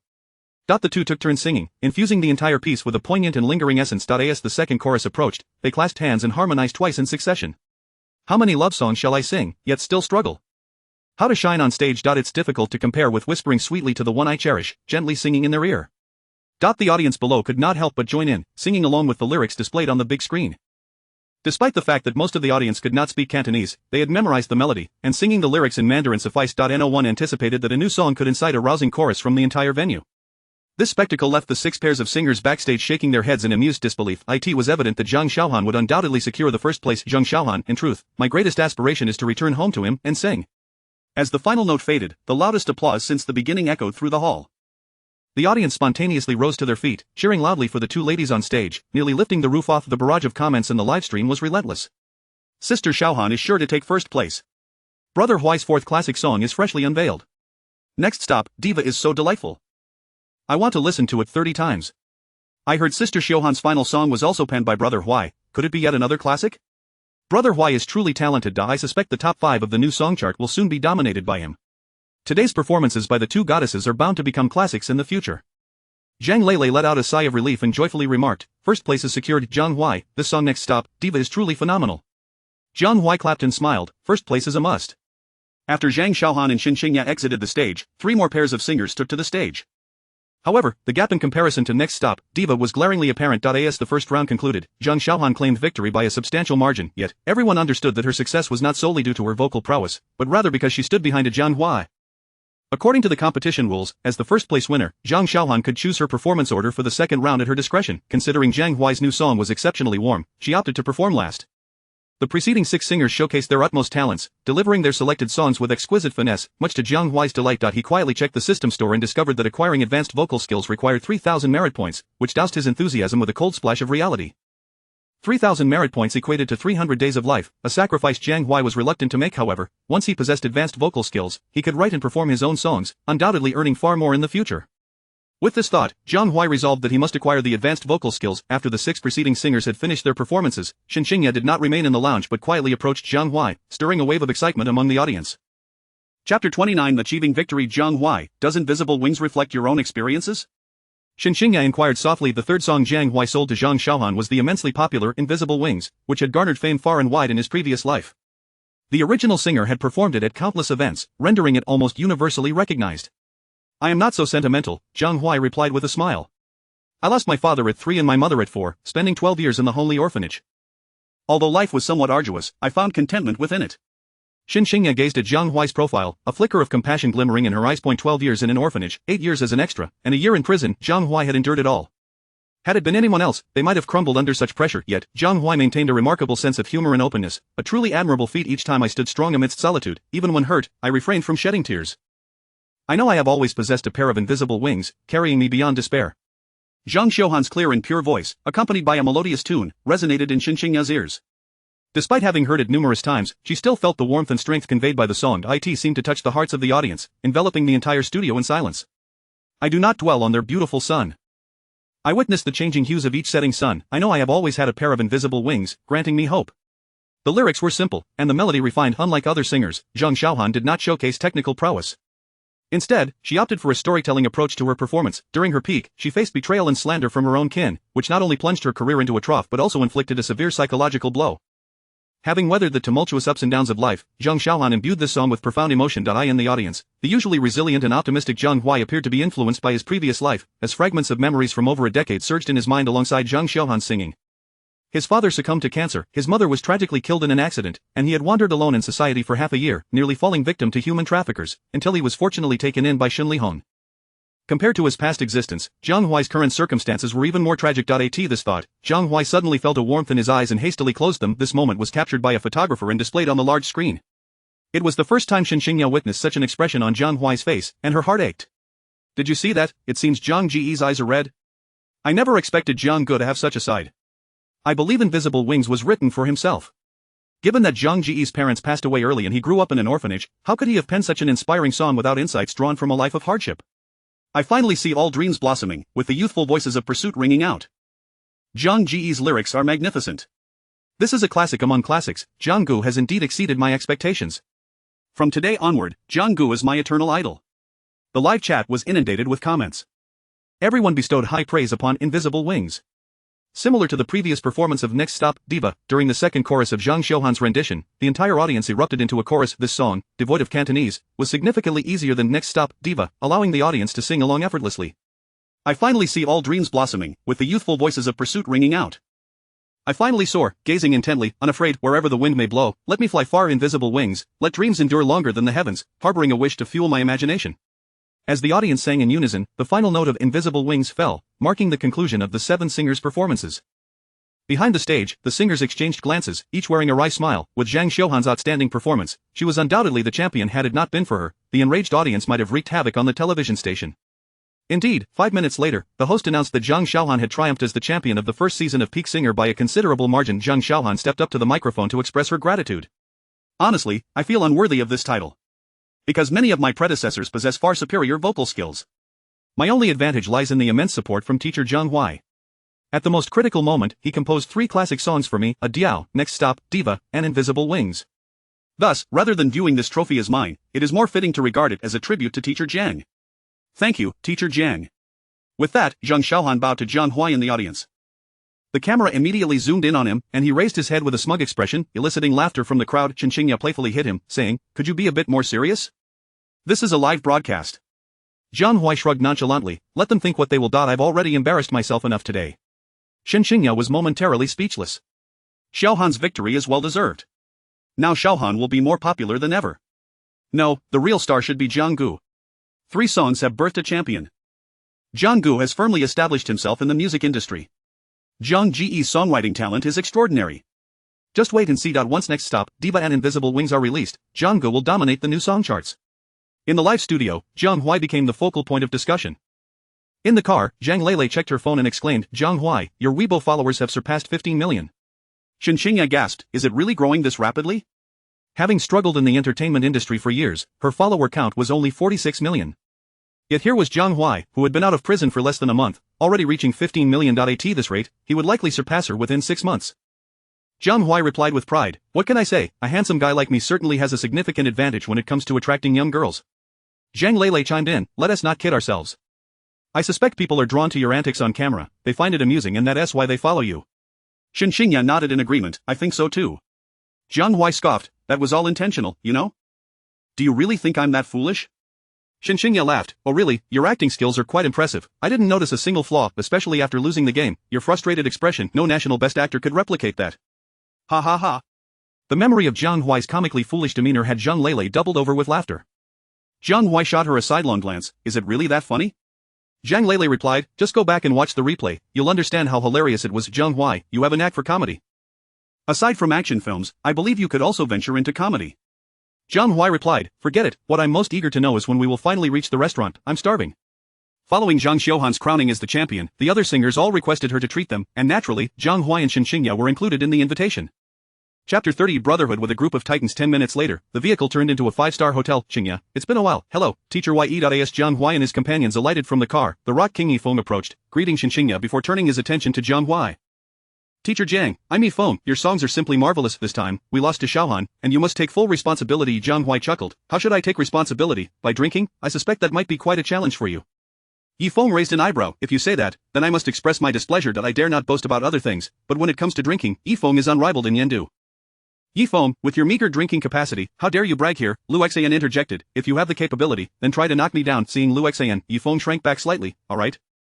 Teacher Lu, I concede that I cannot outdrink you. You are the king of Yendu, and I am merely the second beside them. Shen Qingya and Zhang Lele promptly greeted the titan of the music industry. Jiang Huai, however, boldly remarked, Teacher Lu, your knack for boasting is no less than that of Teacher Yi. With me around, you two might have to take a back seat. As Zhang Lele nudged Jiang Huai, chiding, Jiang Huai, this is Teacher Lu. Don't be so rude. Lu Xian waved his hand, laughing. I rather enjoyed Jiang Huai's spirit. Come on, tonight I shall ensure you drink under the table. Jiang Huai replied, then let us see what you've got.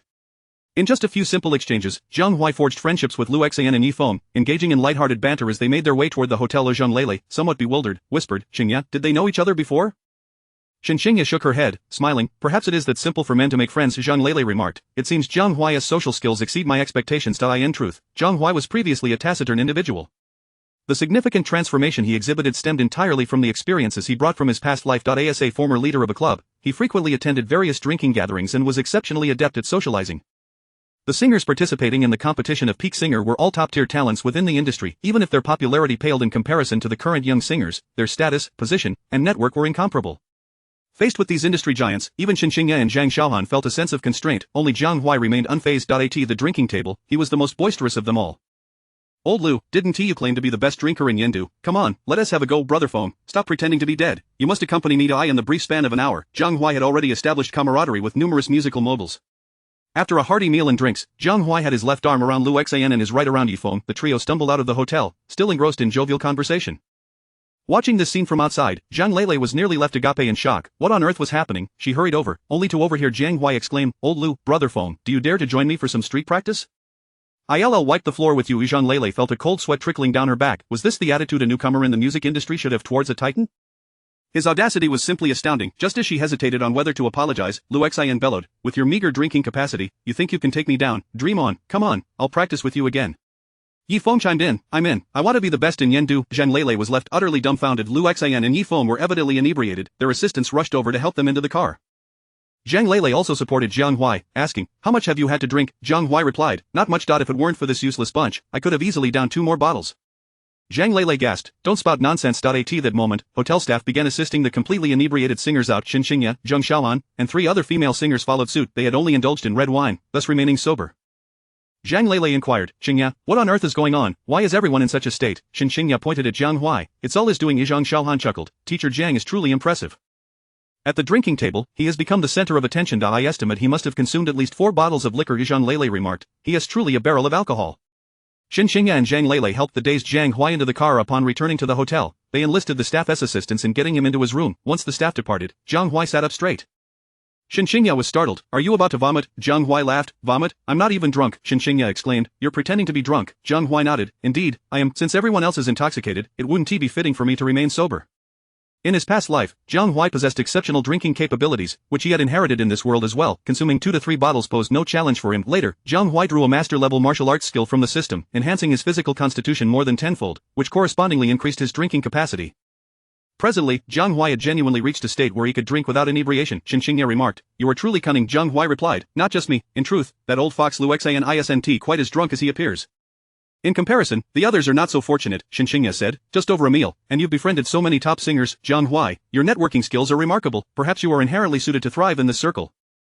Jiang Huai smiled. Thank you for the compliment. The ratings for peak singers surpassed 3%, with online streaming numbers exceeding 40 million, marking a resounding success. Zhang Xiaohan, leveraging this program and 3 new songs, experienced a resurgence in popularity. Shen Qingya, as Zhang Xiaohan's supporting guest, saw her own popularity soar with the song Next Stop, Queen, amassing over 50 million followers on Weibo. Notably, this figure was untainted by any artificial enhancements, rivaling even the younger stars. Undoubtedly, the greatest beneficiary was Jiang Huai. 3 classic songs catapulted him into the limelight, garnering attention from countless singers seeking to collaborate. In just one morning, Jiang Lele received over 20 calls, all of which she tactfully declined by citing Jiang Huai's impending film project Jinhui. Chapter 31. Heading to the Jinhui film crew at 3 in the afternoon, Shen Qingya and Jiang Huai returned to Yendu. Jiang Huai, you rascal, you've become quite the sensation with just a few songs, Shen Qingya remarked as they settled into the studio's chauffeur-driven car. Jiang Huai replied, what can I say? With my prodigious talent and striking good looks, it was only a matter of time before I skyrocketed to fame, but it's long overdue, if you ask me.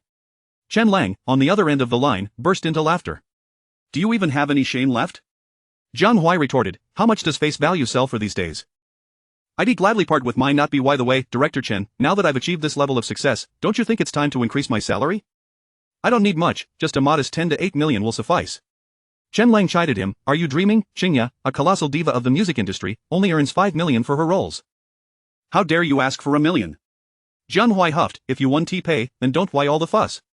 Chen Lang replied, only you would dare speak to me like that. The peculiar thing is, I'm not even angry. I actually enjoy our banter. It's quite the enigma. Jiang Huai laughed heartily, that just goes to show we're cut from the same cloth. Chen Lang conceded, it does seem that way. Enough idle chatter. Don't forget to be at the Xinyo film base by 2 tomorrow afternoon. Jiang Huai assured him, rest easy, I'll definitely be there before 2. Once the call ended, Jiang Lele, who had been eavesdropping intently, swallowed nervously, and asked, Jiang Huai, when did you become so close with Director Chen? Have you met him privately?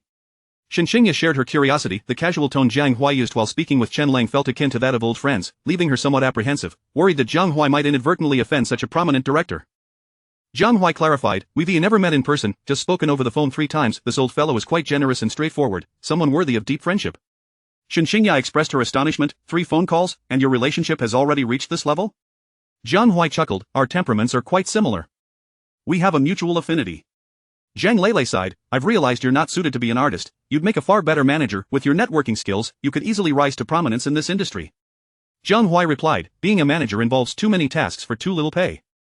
I have no interest in that. Jiang Lele teased, Qingya, did you hear that? Being a manager is no easy task, I deserve a raise. Shen Qingya countered, you have a stake in the studio, you're a boss too, so what raise are you talking about? Jiang Huai exclaimed, wait, so I'm the only actual employee here? Shen Qingya and Jiang Lele burst into laughter. The following morning, Jiang Lele summoned Jiang Huai to the studio. With over 15 million followers on his Weibo account, Jiang Huai had become a moderately significant star. Jiang Lele had assembled a team to assist him with various matters.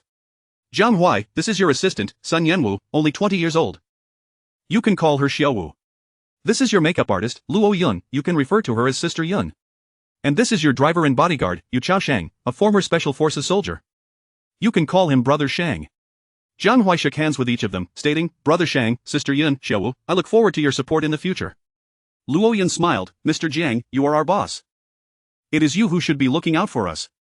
Jiang Huai replied, Sister Yun, you can just call me Jiang Huai from now on. The title Mr. Jiang gives me goosebumps. Luo Yun nodded, understood. Jiang Huai continued, I'm not one to keep things hidden. If there is anything, feel free to tell me directly, I'll have your backs. Jiang Lele, exasperated, remarked, Jiang Huai, we're not a gang, Could you please refrain from using the term backs? Jiang Huai responded, as long as you understand my meaning, that is sufficient. Lele, it's about time, I need to head to the Xinyu film base. Zhang Lele nodded, Chao Sheng, prepare the car, we'll depart in 10 minutes. Yu Chaosheng replied, understood. 10 minutes later, Jiang Huai, Zhang Lele, and Yu Chaosheng were en route to the Xinyu film base. To make a good impression on the crew, Zhang Lele chose not to bring Luo Yun and Sun Yanwu along. The Xinyu film base was located in a small town within the Xinyu district of Yendu. They arrived at the film crew's location in just 2 hours, spotting Jiang Huai amidst the hustle and bustle of the set. Chen Lang greeted him with a grin, you've arrived quite early, haven to you? Jiang Huai replied, as a star of my caliber, there are countless eyes upon me. I must at least present myself as dedicated. Chen Lang chuckled, clearly amused, you're undoubtedly the thickest-skinned person I've ever encountered. Jiang Huai clasped his fists together in a playful gesture, I can't take all the credit. As the saying goes, there is always someone better, in your presence, I have ample room for improvement. Enough of that nonsense. Chen Lang retorted, my face doesn't compare to your thickness, Lele, how could you agree to manage such a character? Zhang Lele sighed, I regret my decision now. But alas, the contract is signed, and I can't afford the penalty. After some light-hearted banter, Chen Lang said, Jiang Huai, the main reason I had you come early is to practice your action scenes. In the film, your primary rival is Jin Ichuan. I hope you two can finalize the fight choreography before we start shooting. Jiang Huai nodded, no problem. Zhang Lele suggested, Director Chen, it's almost noon. Let us have lunch together. Chen Lang agreed, sure, lunch is on me. Just as Zhang Lele was about to decline, Jiang Huai interjected with a grin, Director Chen, let us keep it simple. A seafood feast will suffice. Chen Lang shot him a glare, in your dreams. As the crew observed Chen Lang and Jiang Huai engaged in jovial conversation, whispers spread among them. Who is that guy? It seems Director Chen holds him in high regard. That's Jiang Huai, the hottest songwriter in the music industry right now, bar none. I watched Peak Singer, his songs are genuinely impressive. Regardless, let us not offend him on set. It could cost us dearly. Everyone nodded in agreement. Chen Lang led Jiang Huai and the others to a nearby restaurant. After they finished eating, Chen Lang was about to settle the bill when he realized Zhang Lele had already taken care of it. Chen Lang was displeased, asking, what is the meaning of this? Jiang Huai chuckled, the meal was too cheap, I insist on treating, next time, we'll go to a nicer restaurant, and you can return the favor. I promise I won't pay up front next time. Chen Lang burst into laughter, pointing at Jiang Huai, you, my friend, never cease to amaze me. Chapter 32. I have some skills at 2 o'clock in the afternoon. All the actors involved in the martial arts scenes had arrived. Among them were Zhang Dongjin, portraying the male lead Xin Lian. Wang Chuan Yuan, playing Lu Jianqing, Zhu Xuedong as Jin Ichuan, Nye Ping, cast as the villain Zhao Jingzhong, and Shui Xiao, taking on the role of Wei Yan. Jiang Huai greeted everyone and made introductions. Zhu Xuedong smiled and said, Teacher Jiang, I am aware of your martial arts background, so I hope you will offer your guidance. Jiang Huai replied, Dongge, you are a senior in the film industry. Just call me by my name, please don't refer to me as Teacher Jiang, I cannot bear it. Although Zhu Xuedong had a youthful visage, he was actually 4 years older than Jiang Huai. Having been in the industry for 6 years and having filmed numerous works, he remained relatively obscure. It was uncertain why Chen Lang chose him for the role of Jin Ichuan. Soon, Chen Lang led everyone to a gymnasium where the action team of the production was already waiting. He introduced a middle-aged man in his 40s, saying, this is our martial arts instructor, Master Cheng Yuanlin. For the next week, you will come here daily for training. Cheng Yuanlin was a renowned martial arts director in the industry, having participated in many well-known action films. He had spent several years as a background actor, and his name was well-known. After exchanging pleasantries, Cheng Yuanlin asked, does anyone here have martial arts experience? Zhang Dongjin raised his hand and said, I have practiced Bajiquan. Cheng Yuanlin nodded and asked, who else? Jiang Huai responded, I have also trained for a few years. Cheng Yuanlin inquired, what style of boxing did you practice? Jiang Huai rubbed his nose and replied, I have a basic knowledge of various internal and external weapons. I can manage a little of each. Chen Lang frowned and said, Jiang Huai, you can't be serious, at your age, how could you possibly know so much martial arts? Jiang Huai suggested, shall I demonstrate? Cheng Yuanlin smiled and said, that would be splendid. The others looked on with anticipation. Stepping to the front, Jiang Huai assumed a San-Ti posture and declared, this is Xingyi Cannon Fist. With a resounding bang, he executed a move that echoed like the roar of artillery, deafening all present. This is Bagua footwork. Jiang Huai moved like a fish, gracefully stepping through the 8 trigrams. This is Tai Chi single whip. His arm whipped back and forth with such force it appeared to be a genuine iron whip. This is Bajiquan Iron Mountain Lean. In a brief 5 minutes, Jiang Huai demonstrated 16 different boxing styles, each one powerful, causing the air to crackle. Everyone, including Cheng Yuanlin and Chen Lang, was left utterly astonished. If these strikes were to land on a person, they could indeed prove fatal. After finishing his display, Jiang Huai turned to Cheng Yuanlin, who gave him a thumbs up and exclaimed, Jiang Huai, you are truly exceptional. Jiang Huai modestly replied, it's merely some rustic techniques. Cheng Yuanlin chuckled, saying, you needn't be humble. If I am not mistaken, you practice genuine national martial arts, capable of causing harm, while we merely engage in flashy forms. Chen Lang, intrigued, asked, Yuanlin, what does true national martial arts entail? Zhang Yuanlin explained, national martial arts are divided into performance, practice methods, and combat techniques. Those action stars in the entertainment industry primarily learn performance styles, which are essentially martial arts for show, designed to look good while performing. The practice methods and combat techniques are the true essence of national martial arts. Practicing boxing without training and skill results in a lifetime of emptiness.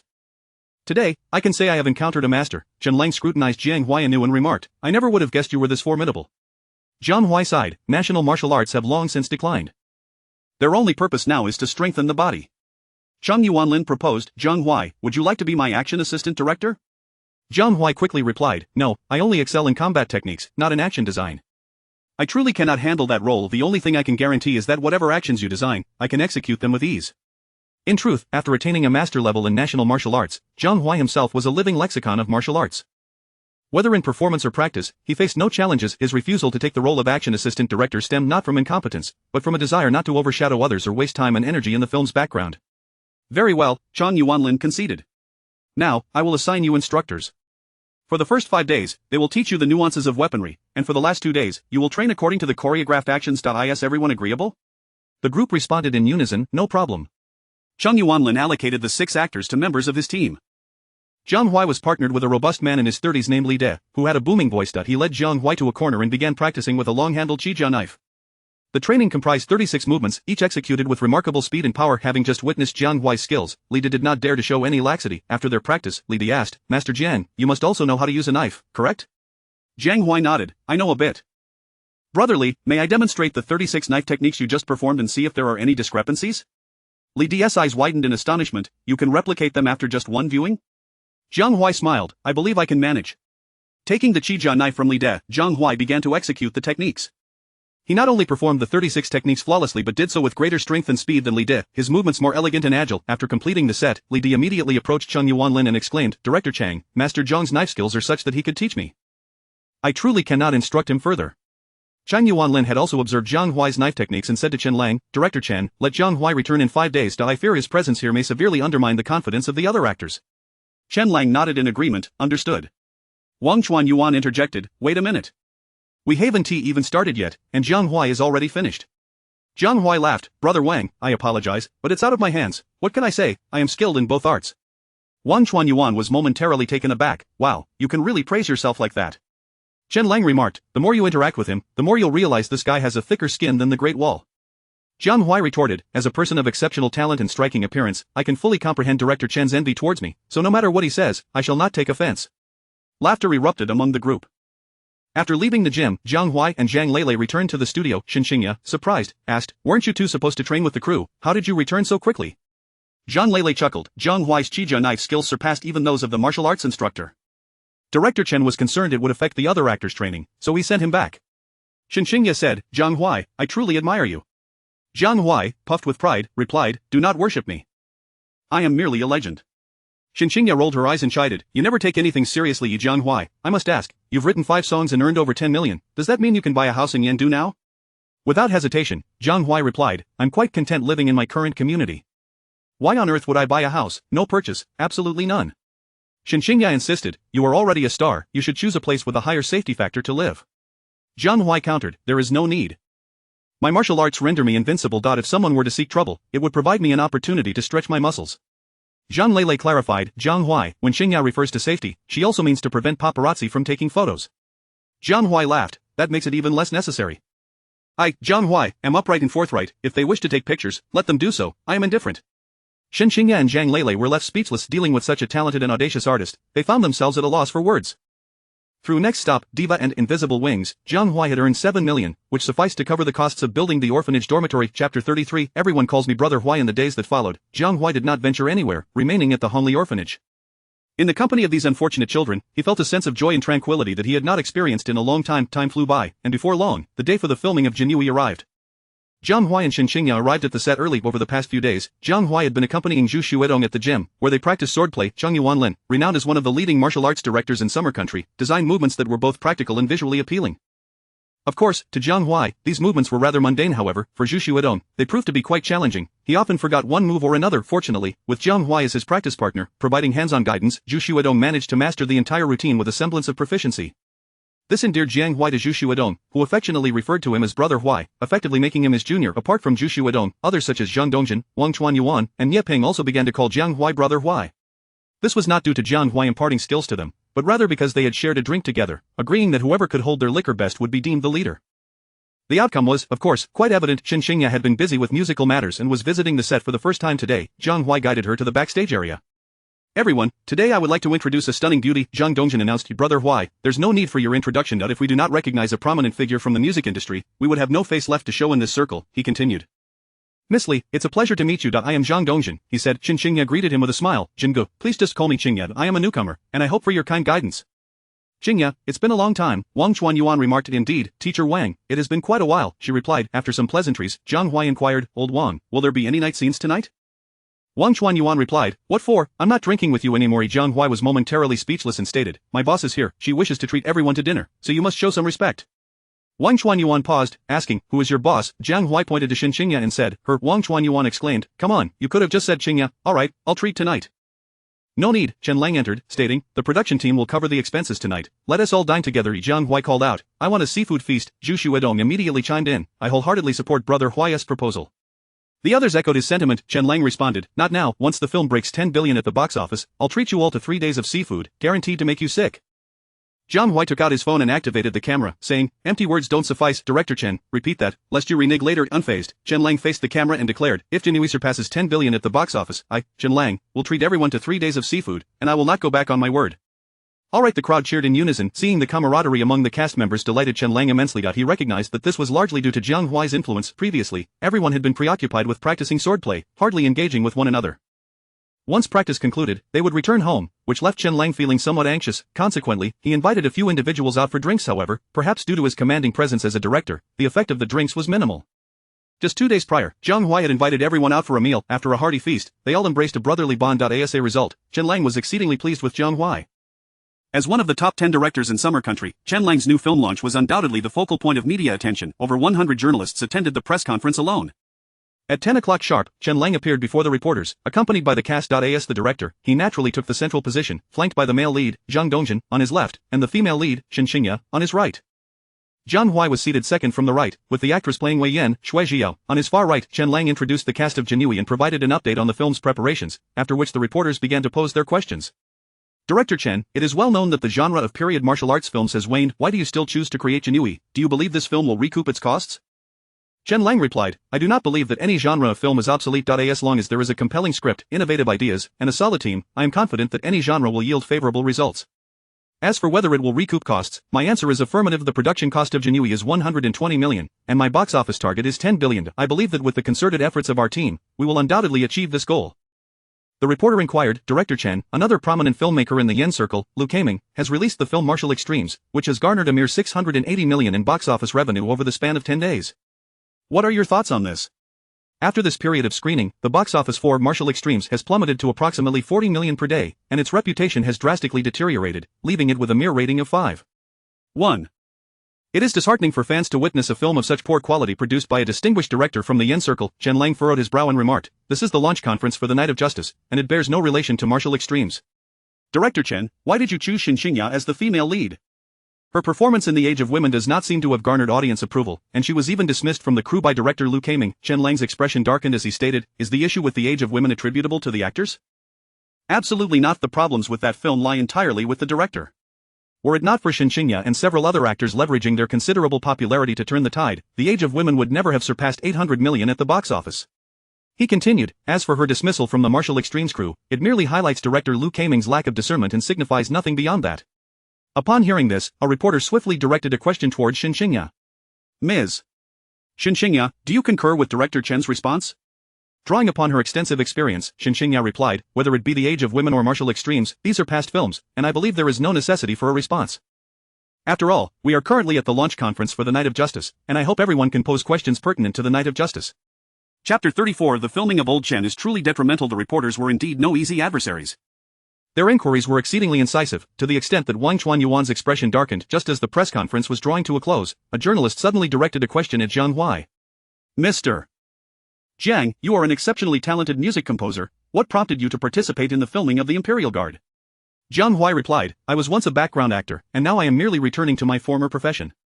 Is there an issue with that? Is it true that you secured your role because Shen Qingya's studio is one of the investors? Jiang Huai waved his hand dismissively, saying, there's no need for such formality. You may as well ask me if I entered through the back door. My answer is no, I did not. You must have seen Lu Kaiming's Martial Extremes, correct? What are your thoughts on that film?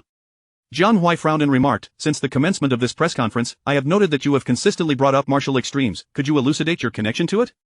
Why must you inquire about Martial Extremes during our Imperial Guard press conference? Is it that whatever evaluation we provide, you will have news to write about? My friend, you seem rather peculiar. The journalist frowned and retorted, are you suggesting that I have accepted money from the Martial Extremes crew? Jiang Huai chuckled, no, I am merely harboring a preliminary suspicion. The journalist exclaimed, humph, as a journalist, I possess the right to ask any question. Jiang Huai responded, then allow me to answer you this way. After Martial Extremes has concluded its run, should you inquire, I will certainly respond. For now, I prefer not to comment on Martial Extremes, lest I inadvertently promote Lu Kaiming for free. A hint of admiration appeared on Shen Lang's face as he softly remarked, what a cunning little fox. Martial Extremes was utterly doomed. Regardless of whether Jiang Huai praised or criticized it, it would inevitably become news, essentially serving as a form of promotion for Martial Extremes. Remaining silent was undoubtedly the wisest and most prudent choice. After the press conference concluded, the filming of the Imperial Guard officially commenced. Unlike those directors who prefer a grand opening, Shen Lang favored a more arduous beginning. The first scene he shot involved the three brothers being ambushed by their own men while attempting to capture Yin Peiwei, leading to a fierce battle with the Yin family's bodyguards. This was a group fight scene, necessitating the coordination of dozens of actors, rendering it exceedingly challenging. Preparation alone took over 2 hours. Lunch consisted solely of boxed meals, with both background actors and major stars receiving equal treatment. Jiang Huai nodded in approval. Were he the director, he would adopt the same approach. After a 30-minute break following lunch, the actors donned their costumes and stood in their respective positions. First scene, first shot. Action. With Shen Lang's command, the performance commenced. Jiang Huai, having nothing to do, stood before the monitoring equipment with Shen Qingya, watching intently. However, within less than half a minute, due to poor coordination, the actors were halted by Shen Lang's call of cut. The first failure. The second failure, the third failure, but after an entire hour, with 15 interruptions, they finally completed the first scene's first shot. Jiang Huai glanced at the footage, realizing that the initial take amounted to merely 1 minute. Shen Qingya grew slightly anxious and whispered, Jiang Huai, have you noticed how stern Director Chen is? Jiang Huai replied, not at all. He called cut a total of 15 times on the first shot without uttering a single reprimand. How is that stern?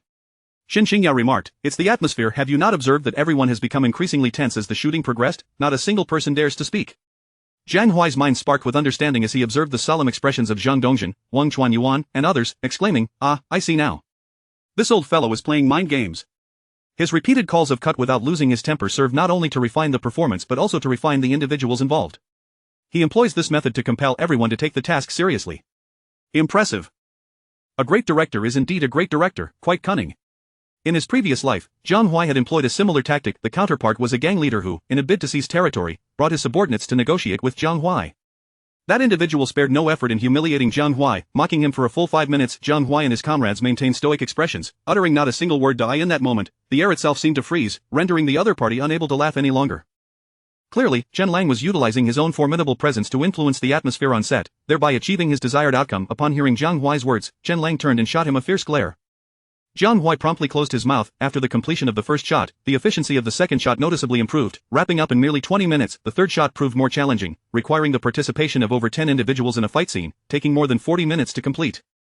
Throughout the entire afternoon, Shen Lang managed to film a total of 8 shots. Jiang Huai discerned that this old fellow was employing exceedingly difficult scenes to challenge the Wang Chuanyuan trio, urging them to acclimate to their roles in the shortest possible time. Clearly, he had succeeded. The trio's coordination had become remarkably seamless. In the evening, Shen Lang treated everyone to a meal. Since shooting was scheduled for the following day, no one dared to drink too much. Nevertheless, the atmosphere at the banquet was exceedingly pleasant. After several rounds of drinks and dishes, Shen Lang inquired, Jiang Huai, tomorrow night, we will be filming your scenes. How does that sound?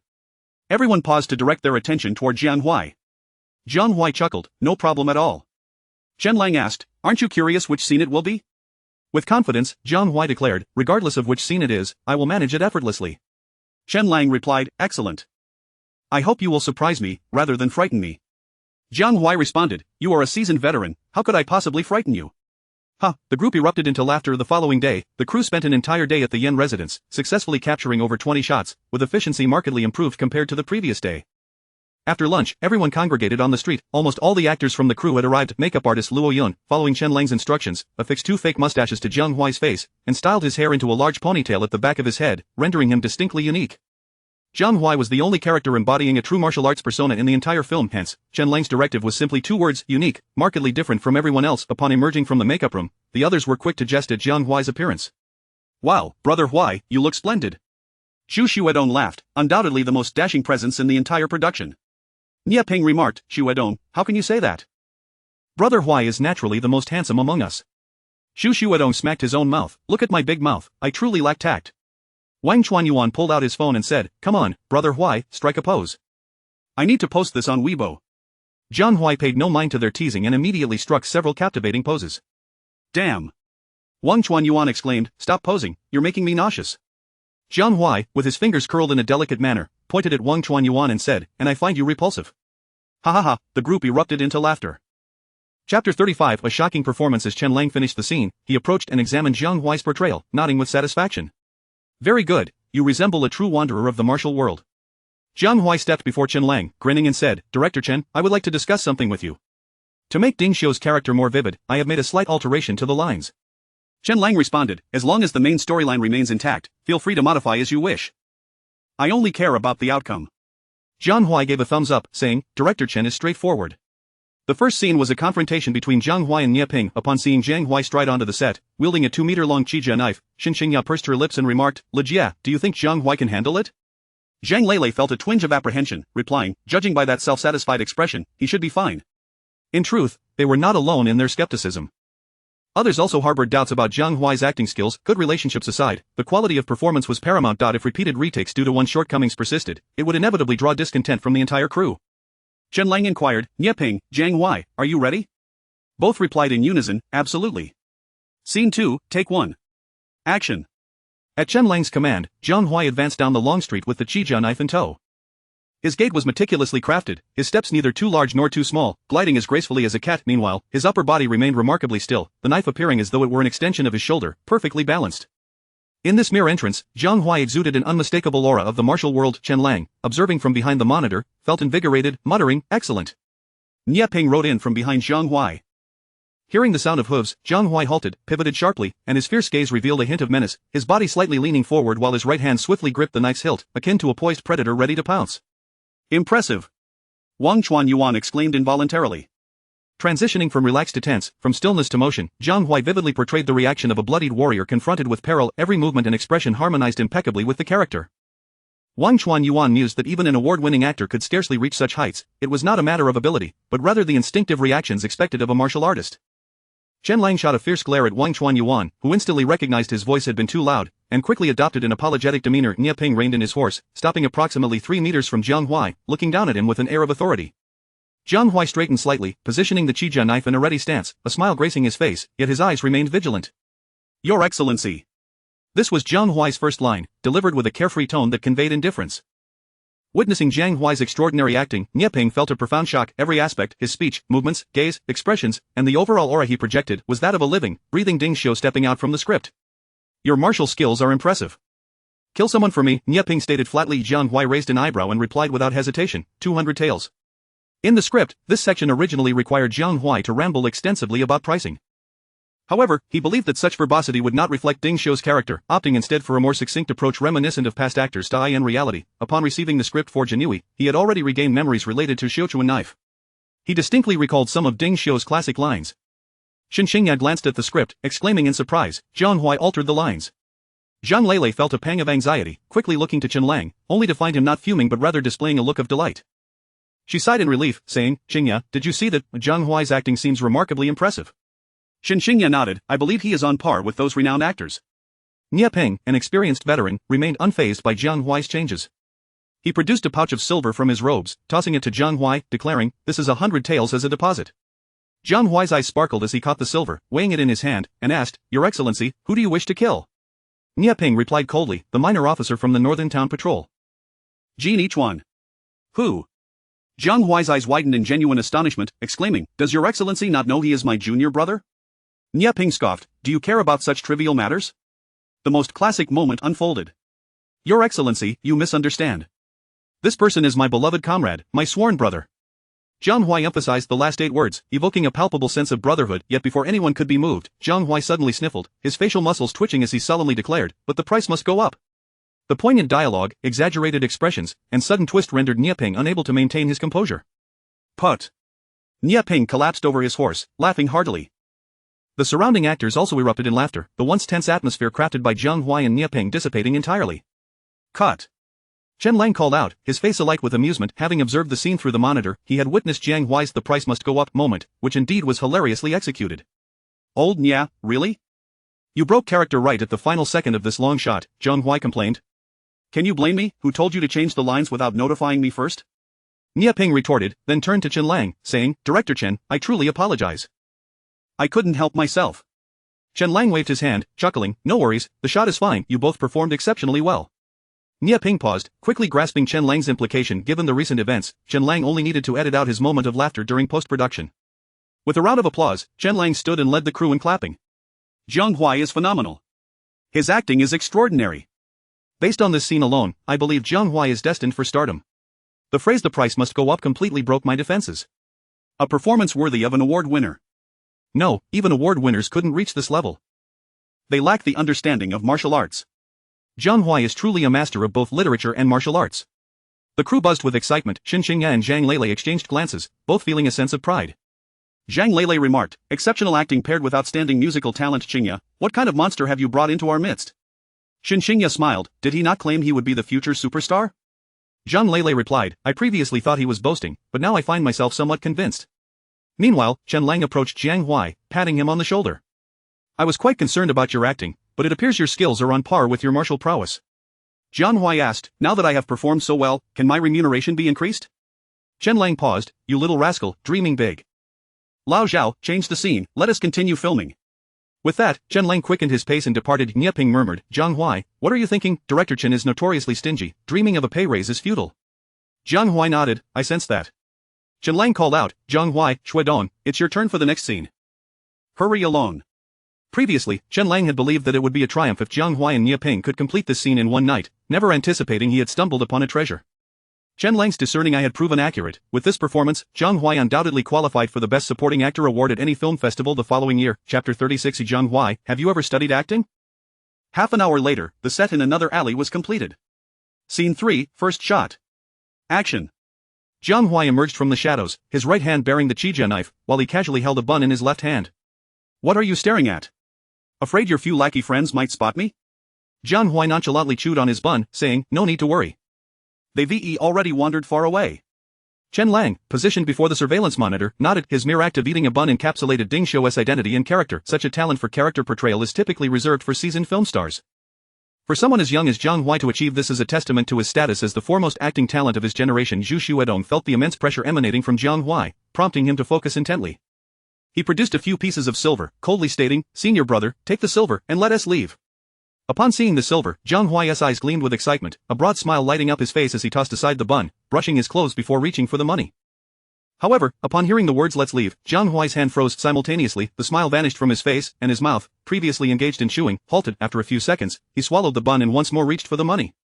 The entire detail was executed with remarkable finesse. Nieping marveled, a single excess would be superfluous, a single deficit would be insufficient. Brother Huai has truly grasped the essence of Ding Xiu. Jiang Huai's earlier smile, expression, and pause in action were impeccably timed, earning the admiration of all the actors present. Even the smallest fly is still meat. Jiang Huai briskly picked up the silver, his face reflecting disappointment as he remarked. Zhu Xuedong closed his eyes, clenched his fists, and gritted his teeth, declaring, this is the last time, don't come looking for me again. With that, he turned to leave. Jiang Huai's infuriating voice reached Zhu Xuedong's ears. Do you truly believe that donning this fish robe makes you an official? A thief is merely a thief. Your secret, Jiang Huai raised an eyebrow, boasting, I'll feast on it for a lifetime. Hearing Jiang Huai's words, Zhu Xuedong's expression darkened, a murderous intent swelling within him. In that moment, Zhu Xuedong was completely drawn into the scene by Jiang Huai. Discontented? Jiang Huai smirked, coldly stating, I'll give you 3 days to gather 100 taels of silver. Zhu Xuedong's eyes widened, exclaiming, 100 taels? My annual salary is merely 20 taels, how am I supposed to gather 100? Jiang Huai assessed Zhu Xuedong with a mocking gaze, saying, why not sell your backside? There are plenty of high officials in the capital who indulge in such pleasures. With your physique, 100 taels should be a cinch. With that, he ignored Zhu Xuedong, whose hand had already grasped the knife handle, whistling as he turned away. Click. Chen Lang reviewed the footage multiple times, finding the imagery incredibly vivid, particularly Jiang Huai, who seemed to embody Ding Xiu resurrected. Every glance and movement perfectly mirrored his imagined Ding Xiu, even a single extra whisker would be a miss. Zhu Xuedong also became engrossed in the role, delivering a standout performance. Jiang Huai inquired, Director Chen, shall we do another take? Chen Lang, coming back to his senses, replied, no need. This one is good. A wave of astonishment swept through the set. Wow, another one take. Brother Huai's acting is simply phenomenal. 2 consecutive takes, each one a success, his skills are unparalleled. Brother Huai seems to exude a rich aura of the Jianghu. If you told me he was a time traveler from the past, I would wholeheartedly believe it. A master of both arts and arms, I dare wager Brother Huai is destined to be a future megastar. Shu Xuedong extended his thumb to Jiang Huai, saying, Brother Huai, I truly admire you. Not only are your martial skills impressive, but your acting is equally remarkable. Jiang Huai chuckled, how do you think I should respond? Should I be humble or take pride? Shu Xuedong couldn't help but laugh, you'd best say nothing at all. That I was wrong, I shouldn't have praised you. The next scene involved a fight between Jiang Huai and Shu Xuedong. Chen Lang aimed to seize the momentum and shoot it immediately. This fight scene was quite straightforward, as Jiang Huai and Shu Xuedong had long since perfected it. The only uncertain element was that Shu Xuedong needed to use a wire to leap 3 meters, attempting to snatch Jiang Huai's Qijia knife. This single maneuver took Shu Xuedong 8 attempts, consuming over 40 minutes before it was finally accomplished. The remaining action sequences were completed in just 3 takes. Chen Lang was exceedingly pleased with the evening's filming. From 8 to 11, they had wrapped up 1/3 of Jiang Huai's scenes in just 3 hours. Such efficiency was a rarity for Chen Lang. He recognized this was due to Jiang Huai's capabilities, yet refrained from complimenting him to avoid further salary negotiations. Jiang Huai, I plan to continue filming your scenes tomorrow night, aiming to wrap up the major scene with you and Xuedong in 3 nights. What do you think? Chen Lang suggested to Jiang Huai's eyes widened. 3 nights, Director Chen, do you underestimate me? We'll finish it tomorrow night. Shu Xuedong, feeling somewhat uncertain, cleared his throat and timidly said, Brother Huai, you'll undoubtedly be fine. I am the one who is struggling. That martial scene is quite challenging for me. Jiang Huai reassured him, as long as you remember the moves, you'll be fine. When it's time to shoot, you can go all out. I can handle it. Shu Xuedong gasped, Brother Huai, you're not joking, are you? Jiang Huai patted his shoulder, saying, don't worry. At your speed, unless the sun rises from the west, you won't be able to harm me. Chen Lang interjected, don't get too cocky. If tomorrow night's shooting doesn't go smoothly, I'll be sure to give you an earful. Jiang Huai laughed, and if we perform exceptionally well, will you raise our salaries? Chen Lang retorted, Jiang Huai, you're obsessed with money. Why is it that you're always talking about salary increases? Let me tell you, abandon that thought. I may lack money, but I won't sell my life. With that, Chen Lang signaled for the crew to pack up and leave. Jiang Huai paused for a moment, saying, damn, this old guy has a thicker skin than I do. Shu Xuedong admired, Brother Huai, you're the only one in the entire crew who dares to speak to Director Chen like that. On the way back to the hotel, Shen Qingya and Zhang Lele sat in the car, occasionally glancing at Jiang Huai, who was engrossed in his game. Jiang Huai could sense their gazes and remarked, ladies, I know I'm quite handsome, but there is no need to be so infatuated, right? Shen Qingya, unfazed by his teasing, asked, Jiang Huai, have you ever studied acting? This evening, Jiang Huai's performance had truly left her in awe. Shen Qingya was a latecomer to acting. Although she had been preparing for years, her results had not been particularly impressive, her skills on par with fresh graduates from film academies. Yet here was Jiang Huai, so young, possessing such exceptional acting prowess, which was quite discouraging for her. Before leaving, she had discreetly inquired with Chen Lang about Jiang Huai's acting abilities. Chen Lang had simply uttered 2 words, best actor. To receive such praise from a renowned director in Xia country was a clear indication of the high regard in which he held Jiang Huai. Chapter 37 The True 8 Extremes. If participating in an acting training class counts, then I have indeed learned, Jiang Huai remarked with a smile. Acting requires innate talent. For someone as extraordinarily gifted as I am, learning anything comes swiftly. Zhang Lele responded, I believe your most impressive quality is your tendency to boast. Jiang Huai protested, I am not boasting. I merely speak the truth. Shen Qingya pursed her lips and said, Jiang Huai, could you teach me how to act? I do not wish to hold back the entire crew. Jiang Huai snapped his fingers and replied, no problem. Your role is quite easy to portray. I only need 3 days to ensure you grasp it perfectly. In that case, after breakfast tomorrow, I will come to your room. Zhang Lele's expression shifted, why do you need to go to Qingya's room? Her room is significantly larger than mine, so of course. Jiang Huai paused, suddenly comprehending Zhang Lele's insinuation, and exclaimed, oh come on, Lejia, you can't possibly think I would do anything untoward with the beautiful Li? Zhang Lele retorted, a lone man and a woman in a room together, who knows if your primal instincts might take over, leading you to act in a most disgraceful manner? Jiang Huai questioned, is that truly how you perceive me, Lejia? Zhang Lele chuckled, indeed. Oh dear. Jiang Huai slapped his forehead and lamented, I feel utterly wronged. Shen Qingya smiled gently, alright, Lejia, Jiang Huai is not that kind of person. Jiang Huai added, I truly am not. Besides, with my striking good looks, I could simply beckon, and countless beauties would rush to me. Why would I resort to such illicit behavior? Zhang Lele burst into laughter. Jiang Huai, Director Chen was right. Your audacity rivals that of the Great Wall. Jiang Huai shrugged, I appreciate your compliments. The following morning, at 5 o'clock, Jiang Huai rose punctually and went to exercise by the river not far from the hotel, only to discover Zhang Dongjin practicing bagwazang. With nothing better to do, Jiang Huai settled in to observe. In literature, Taiji brings peace to the world. In martial arts, bagwazang reigns supreme. Bagwazang is renowned for its concise movements and formidable power. Zhang Dongjin had evidently been practicing for a considerable time, his stance steady and his punches forceful. Alas, he had yet to master the concept of whole power, rendering his strikes less impactful. Upon completing a set of movements, Zhang Dongjin turned to Jiang Huai and asked, "Brother Huai, you are well versed in various martial arts, could you offer some guidance on my bagwazang?" Jiang Huai smiled, "You are already doing quite well, exuding both vigor and spirit. There should be no issue when performing for the camera." Zhang Dongjin replied, "But for actual combat, that may not hold true, right?" Jiang Huai nodded. The realm of traditional martial arts is divided into manifest power, hidden power, and transformative power. Before achieving manifest power, a practitioner must integrate their strength, which necessitates mastering the concept of whole power first. Zhang Dongjin's eyes lit up with enthusiasm. "Brother Huai, could you teach me?" Jiang Huai stated, "No one can teach you. It must come from within. Observe my iron mountain lean." Approaching a sturdy tree, Jiang Huai stomped his right foot and, utilizing the recoil, slammed his shoulder against the trunk. Bang! The tree shook violently 3 times, causing numerous leaves to cascade down. Zhang Dongjin's eyes widened in disbelief. The tree was so thick that 3 people could not encircle it. For an ordinary person to move it even slightly was an impossible task, yet Jiang Huai's iron mountain lean managed to make the tree sway violently. Such force, if directed at a person, could surely shatter their internal organs. Truly remarkable, Jiang Huai explained. Without practicing martial arts diligently, one's efforts will be in vain. To cultivate whole power, you must stand in bagwazang for an hour daily. When you can stand for 2 hours without fatigue, you will have made significant progress. Zhang Dongjin declared, "Then I shall begin standing today." Jiang Huai requested, "Let me observe your stance." Zhang Dongjin spread his feet apart and assumed a bagwazang stance. Jiang Huai frowned. "Incorrect, standing this way will ultimately lead to lumbar strain." Zhang Dongjin asked, "Brother Huai, how should I stand then?" "It should be like this." Jiang Huai dedicated half an hour to correcting Zhang Dongjin's bagwazang stance errors. Zhang Dongjin had a solid foundation, managing to stand for half an hour straight before pausing. "Incredible!" Zhang Dongjin exclaimed, "I previously could only stand for 10 minutes, I never expected to last this long today." Jiang Huai remarked, "In traditional martial arts, a slight error can lead to a significant deviation. Your previous stance was incorrect, hence the inability." Zhang Dongjin clasped his hands in gratitude. "Thank you for your guidance, master." "No need for that," Jiang Huai quickly replied, "you are over a decade my senior. I cannot be your master. By the way, old Zhang, what is your purpose in practicing bagwazang?" Zhang Dongjin explained, "I am currently filming a movie titled Republican Master, where I portray the bagwazang master, Yixianshan. Thus, I have been practicing bagwazang for the past 2 years." Upon hearing the titles Republican Master and Yixianshan, Jiang Huai felt a flicker of recognition and inquired, "When did filming commence?" Zhang Dongjin replied, "It began a year ago." However, director Wong Kar-wai is known for his meticulous approach, and they have only completed a small portion thus far. I am a supporting character with limited screen time. I'll join the crew in 2 months. By the way, Brother Huai, since you are proficient in various martial arts, why not I recommend you to the Republican Master production team? With a skilled person like you on board, Director Wong would surely be delighted. Jiang Huai raised an eyebrow. His delight does not concern me.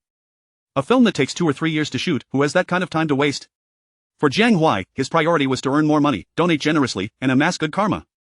If he were to follow Wong Kar-wai in his artistic pursuits, by the time the film was completed, the grass on Jiang Huai's grave would have grown 3 feet high. Zhang Dongjin laughed. "It shouldn't take 2 years. The investors have mandated that director Wong must complete the film within 4 months to release it during the Spring Festival. Otherwise, they will withdraw their funding." Jiang Huai nodded. For a film with an investment of hundreds of millions, taking 2 or 3 years to shoot would accrue tens of millions in interest. It's only natural that the investors cannot bear it. After finishing breakfast at the hotel, Zhang Dongjin headed to the set, while Jiang Huai visited Shen Qingya's room. The master-level acting skills bestowed by the system encompass not only practical abilities but also profound theoretical knowledge. Jiang Huai's teaching method for Shen Qingya was straightforward. He had her perform routines from Jinhui from start to finish. He corrected any discrepancies or inadequacies along the way, then expanded upon those foundations. Within just 1 morning, Shen Qingya felt she had learned more than in the previous month, and her acting had significantly improved.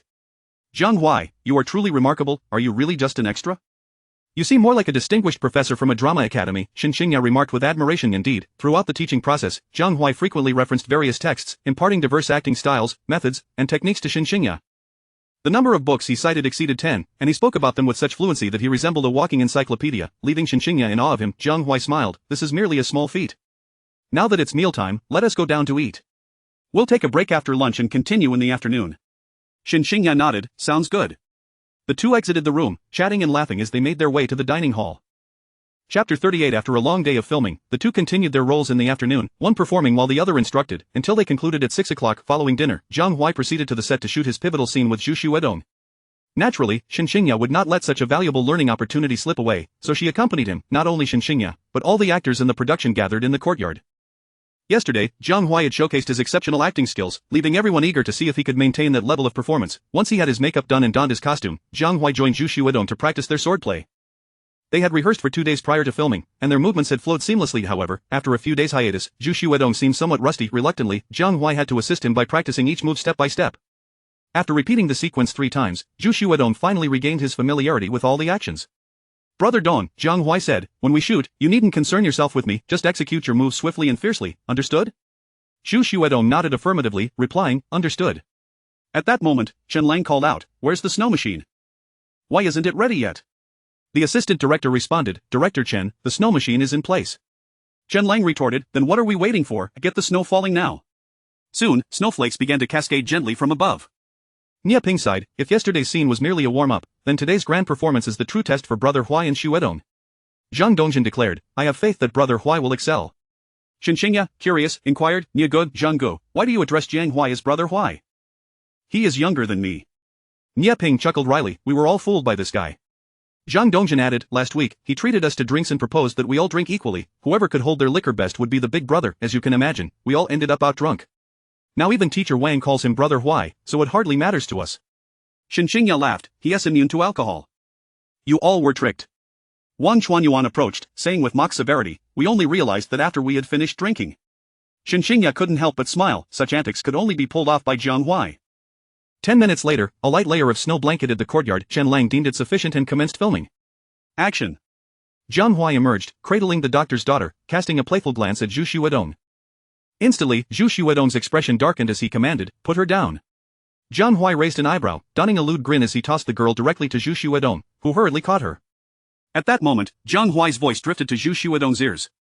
"I know that killing a doctor is a grave taboo in our world, yet, I have no choice, someone is willing to pay for your head." He paused, pointing at Zhu Xuedong, declaring, "They're quite generous." He emphasized those 5 words, embodying the demeanor of a mercenary who values money above all else.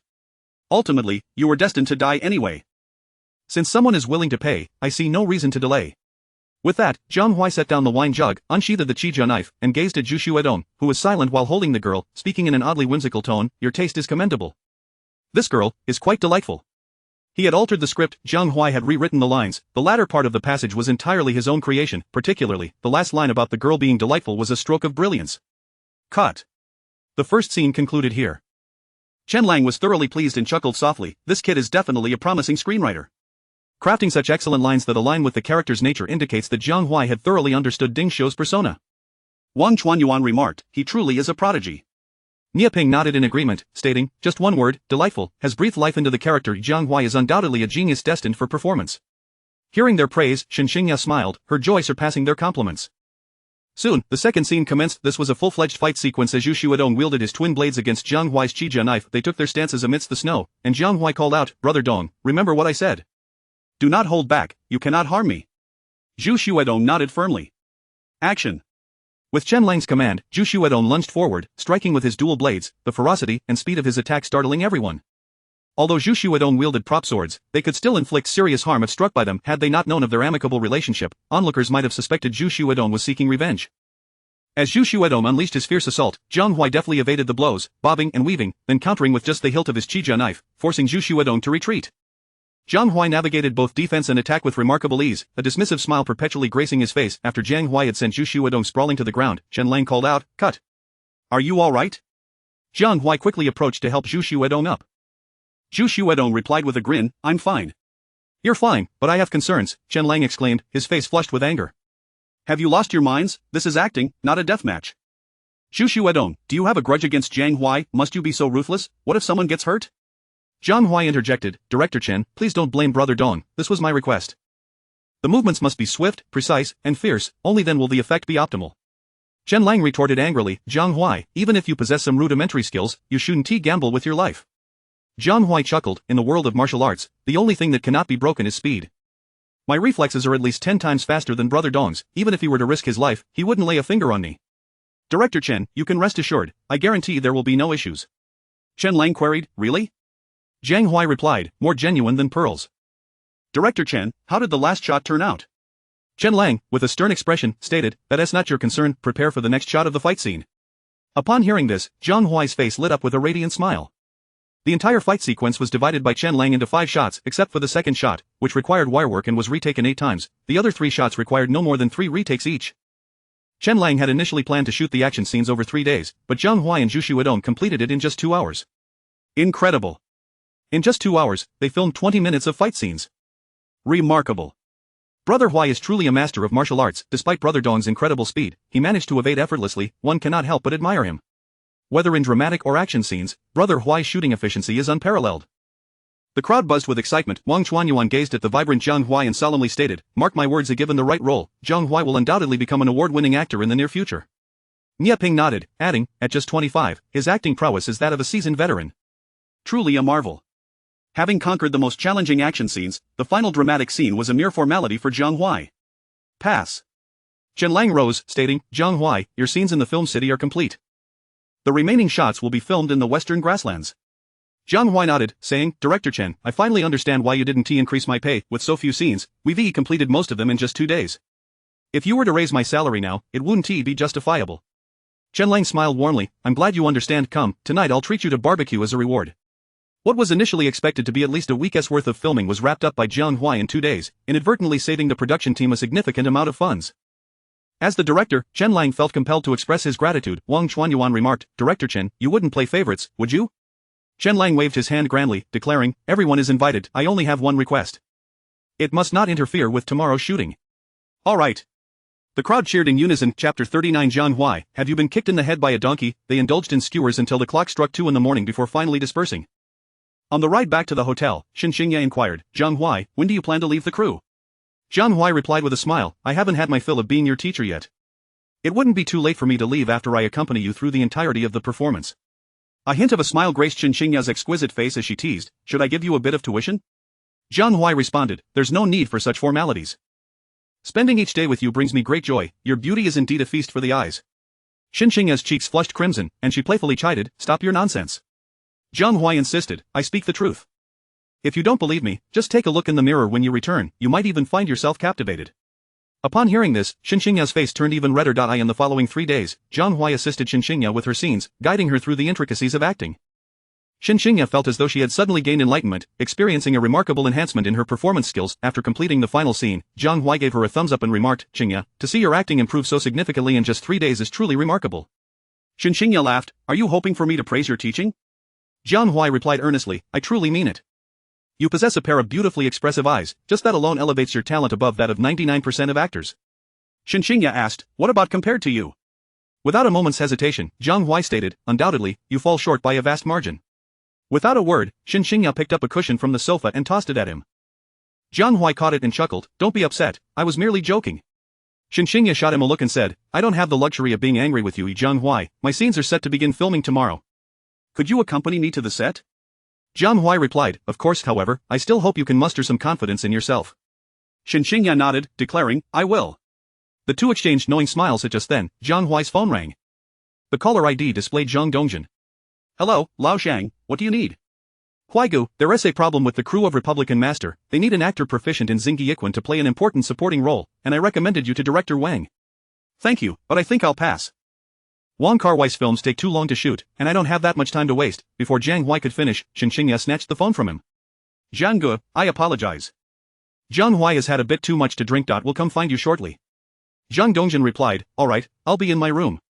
After hanging up, Shen Qingya urged, Jiang Huai, do you realize how many top-tier celebrities in the industry wish to collaborate with Director Wang but never get the chance? And here you are, with an opportunity presenting itself, and you're thinking of turning it down. If Sister Lu finds out, she'll surely scold you. Jiang Huai shrugged nonchalantly, it's just a film. It's not as important as you make it out to be. It might even flop. Even if it flops, it still holds great advantages for you. At the very least, you'd have a connection to the Hong Kong film industry. Shen Qingya rolled her eyes at him and said, forget it, I won't argue with you anymore. I'll just call Sister Lu. Grabbing her phone, Shen Qingya dialed Zhang Lele and briefly explained the situation. Within 5 minutes, Zhang Lele stormed in. Jiang Huai, have you lost your mind? As soon as she entered, she began scolding him. Jiang Huai replied, Sister Lu, let's keep it professional and avoid personal attacks. You assist her, Lu, Shen Qingya interrupted. We need to hurry to Zhang Ji's place, we can't keep him waiting. Zhang Lele replied, then what are we waiting for? Let's go. Soon, the three arrived at Zhang Dongjin's room. Jiang Huai surveyed the surroundings and expressed his dissatisfaction. The crew really doesn't know how to manage things. Why does Yuren Qingya's room have over 40 square meters while mine is a mere 20? Zhang Dongjin chuckled. Huaigu, this is the treatment for the lead actors. Every crew operates this way. Jiang Huai retorted, if I had known you had a suite, I would have moved in here. At least I could enjoy a drink in my spare time. Zhang Dongjin smiled and said, Huaigu, you truly are unabashed. Jiang Huai glared, the Bajikwan I taught you is a closely guarded secret. Not charging you tuition is already generous, you should be grateful. Zhang Dongjin laughed, the male third role in Republican Master is my tuition, is that sufficient? Jiang Huai sighed, I don't even want to, shut your mouth. Zhang Lele interrupted Jiang Huai. Shen Qingya added, Zhanggu, please don't mind him, Jiang Huai is new to the entertainment industry and doesn't quite understand the nuances. Zhang Dongjin chuckled, you don't need to be polite. Huaigu is my master, how could I possibly mind him? Zhang Lele asked, Mr. Zhang, isn't the male third role in Republican Master played by the action star Chen Yu? Did something happen to him? Zhang Dongjin responded, I received a call from director Wang half an hour ago. Chen Yu broke his leg while filming and will need at least 3 months to recover. The investors have insisted that director Wang must complete the filming of Republican Master within 4 months. Director Wang couldn't find an actor to replace Chen Yu in time, so he planned to shoot my scenes first, but I can't get away. Then I thought of Huaigu, a master of Xingyi Yiquan, and recommended him to director Wang. Jiang Huai felt a stir of interest and asked, can director Wang really finish filming within 4 months? Zhang Dongjin affirmed, he must complete filming within 4 months. There is no other choice, Huaigu, you need not worry about the timing. Jiang Huai smiled, that's good to hear. Zhang Dongjin added, Huaigu, I merely secured this opportunity for you, whether director Wang chooses to cast you is beyond my control. Jiang Huai confidently asserted, given my acting and martial arts skills, if he overlooks me, it merely indicates a flaw in his judgment. Zhang Lele cautioned, don't speak so casually. Mr. Zhang, how can we contact the crew of Republican Master? Zhang Dongjin replied, I'll give you a phone number, make sure to jot it down. Once you arrive at the Guangdong Eastern Republican Film Street, just call this number. Zhang Lele exclaimed joyfully, Mr. Zhang, thank you so much. Zhang Dongjin said, no need for thanks, Huaigu, I wish you success in your audition. Jiang Huai replied, absolutely, once I secure this role, I'll share the medicinal bath formula for practicing Bajikwan with you. Zhang Dongjin was taken aback, what medicinal bath formula? Jiang Huai explained, Bajikwan is similar to Muay Thai, both being incredibly powerful martial arts. Prolonged training can cause significant harm to the body, which is why the previous masters of Bajikwan used medicinal baths to mitigate such risks. Zhang Dongjin's eyes widened in astonishment, Huaigu, that's rather unfair. If I hadn't introduced you to this role, would you have withheld the medicinal bath information from me? Jiang Huai laughed, I would certainly share it with you, however, to receive the formula, I do need at least a few million. Zhang Dongjin sighed, Huaigu, you truly are something else. Jiang Huai proudly declared, no need to flatter me. Otherwise, I might become conceited. Zhang Dongjin was left speechless. Chapter 40 of The Most Poisonous Woman's Heart. The following day, Jiang Huai accompanied Shen Qingya to the film set. He had instructed Zhang Lele to purchase a flight ticket for 2 o'clock in the afternoon, solely to support Shen Qingya during her filming. Although Shen Qingya did not verbalize her gratitude, her heart brimmed with appreciation, and her gaze towards Jiang Huai transformed significantly throughout the journey. Zhang Lele sensed something amiss and discreetly noted it. Perhaps it was Jiang Huai's presence that led to an unexpectedly stellar performance from Shen Qingya as Zhou Miaotong. She managed to complete 2 consecutive scenes in one take, much to the satisfaction of the typically stern Chen Lang. Shen Qingya's confidence soared as a result. During a break, Chen Lang called Jiang Huai over, saying, I hear you're auditioning for the Republican Master film? Jiang Huai nodded, replying, indeed. Chen Lang continued, if you succeed, I have 3 pieces of advice for you. First, beware of the lead actress Chu Xinyi, she is quite close to Lu Kaming. Chu Xinyi was an internationally acclaimed actress who had spent several years in Hollywood, boasting over 10 prestigious Best Actress awards, a true luminary. Jiang Huai was taken aback to learn that such a woman had a relationship with Lu Kaming, saying, I understand.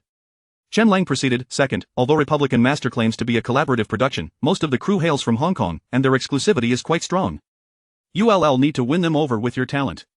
Jiang Huai nodded in agreement, saying, no problem, and the third? Chen Lang replied, lastly, temper your foul temper, refrain from speaking indiscriminately, and avoid making enemies at all costs. Jiang Huai rubbed his nose, awkwardly conceding, understood. He felt a surge of gratitude towards Chen Lang for offering such counsel, indicating that Chen Lang truly regarded him as one of his own. Jiang Huai silently resolved to one day present Chen Lang with a top-tier script to ensure his success. After enjoying a boxed lunch on set, Jiang Huai bid farewell to everyone and boarded the vehicle heading to Yendu Airport. Just before getting in, Shen Qingya unexpectedly embraced Jiang Huai, whispering, I await your good news. Jiang Huai smiled, assuring her, rest assured. A chorus of teasing erupted from the onlookers, causing Shen Qingya's face to flush a deep crimson. On the way to the airport, Zhang Lele cast a glance at Jiang Huai, cautioning, Qingya is a very reserved girl, it would be best not to hurt her, otherwise, I will not let you off easily. Jiang Huai chuckled, what a coincidence. I, too, am a rather conservative boy, still a virgin, in fact. Even the usually stoic driver, Yu Chaoshang, couldn't suppress his amusement at Jiang Huai's words. Zhang Lei shook her head, saying, Jiang Huai, there are times when I genuinely wish to stitch that reckless mouth of yours shut. At the Republican master film crew since Chen Yu's injury yesterday, Wang Jiawei had not shown a hint of a smile, casting a pall over the atmosphere of the entire production. The leading man, Liang Chaochuan, remarked, Cindy, have you heard? The person replacing IU is named Jiang Huai. Do you know him? Chu Cindy scoffed dismissively, just a mere clown. Upon hearing this, Liang Chaochuan immediately realized the poor relationship between Chu Cindy and Jiang Huai and smiled faintly, choosing not to pursue the matter further. Chu Cindy's interest piqued as she inquired, Liang Gu, has Jiang Huai been confirmed for the role of Ma San, or is it still just an audition? Liang Chaochuan replied with a smile, it's still an audition. Chu Cindy nodded, saying, I believe our action team's deputy director, teacher Xie Yon, is more suited for the role. Liang Chaochuan remarked, Director Wang has considered it. Teacher Xie Xingyi is impeccable, but his age is somewhat advanced. Chu Cindy stood up, declaring, I will speak with teacher Xie. As Liang Chaochuan observed Chu Cindy's retreating figure, a glimmer of insight flickered in his eyes. This Chu Cindy was clearly intent on sabotaging Jiang Huai. The Republican master film crew was divided into two action teams, one led by Xie Yon from Hong Kong, and another comprising martial artists from various regions serving as consultants. Each group operated independently, rarely crossing paths. By suggesting Xie Yon to the director, Chu Cindy would inevitably create friction unless Jiang Huai failed the audition. Offending Xie Yon would surely complicate Jiang Huai's experience on set. Truly, the heart of a woman can be most venomous. Unbeknownst to Jiang Huai, as he approached the Republican master film crew, the illustrious actress Chu Cindy was already scheming behind the scenes. Exiting from Yedong Airport, Jiang Huai promptly arrived at the hotel where the Republican master crew was staying. Following the mobile number provided by Zhang Dongjin, Zhang Lei made a direct call. Director Yang, hello, I am Zhang Lei, Jiang Huai's agent. The Yang referred to was Yang Huaiyan, the assistant director of Republican master, quite renowned in the Hong Kong film industry. Yang Huaiyan responded, Miss Zhang, have you arrived at the hotel? Zhang Lei replied, we just got here. Yang Huaiyan acknowledged, we are currently filming a night scene. It will likely take another half hour, please bear with us. Zhang Lei replied, no problem. Half an hour later, Wang Jiawei and the principal creative team of Republican master returned to the hotel. Zhang Lei promptly approached them, saying, Director Wang, hello, I am Zhang Lei, Jiang Huai's agent. Wang Jiawei inquired, hello, has Jiang Huai arrived? Zhang Lei replied, Jiang Huai just went to the restroom, he will be here shortly.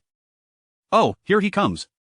Following Zhang Lei's gaze, Wang Jiawei saw a handsome young man striding towards them. Before he even reached them, Wang Jiawei felt a strong, palpable aura emanating from the young man, reminiscent of the powerful presence he had encountered with various gang leaders in the entertainment industry over a decade ago.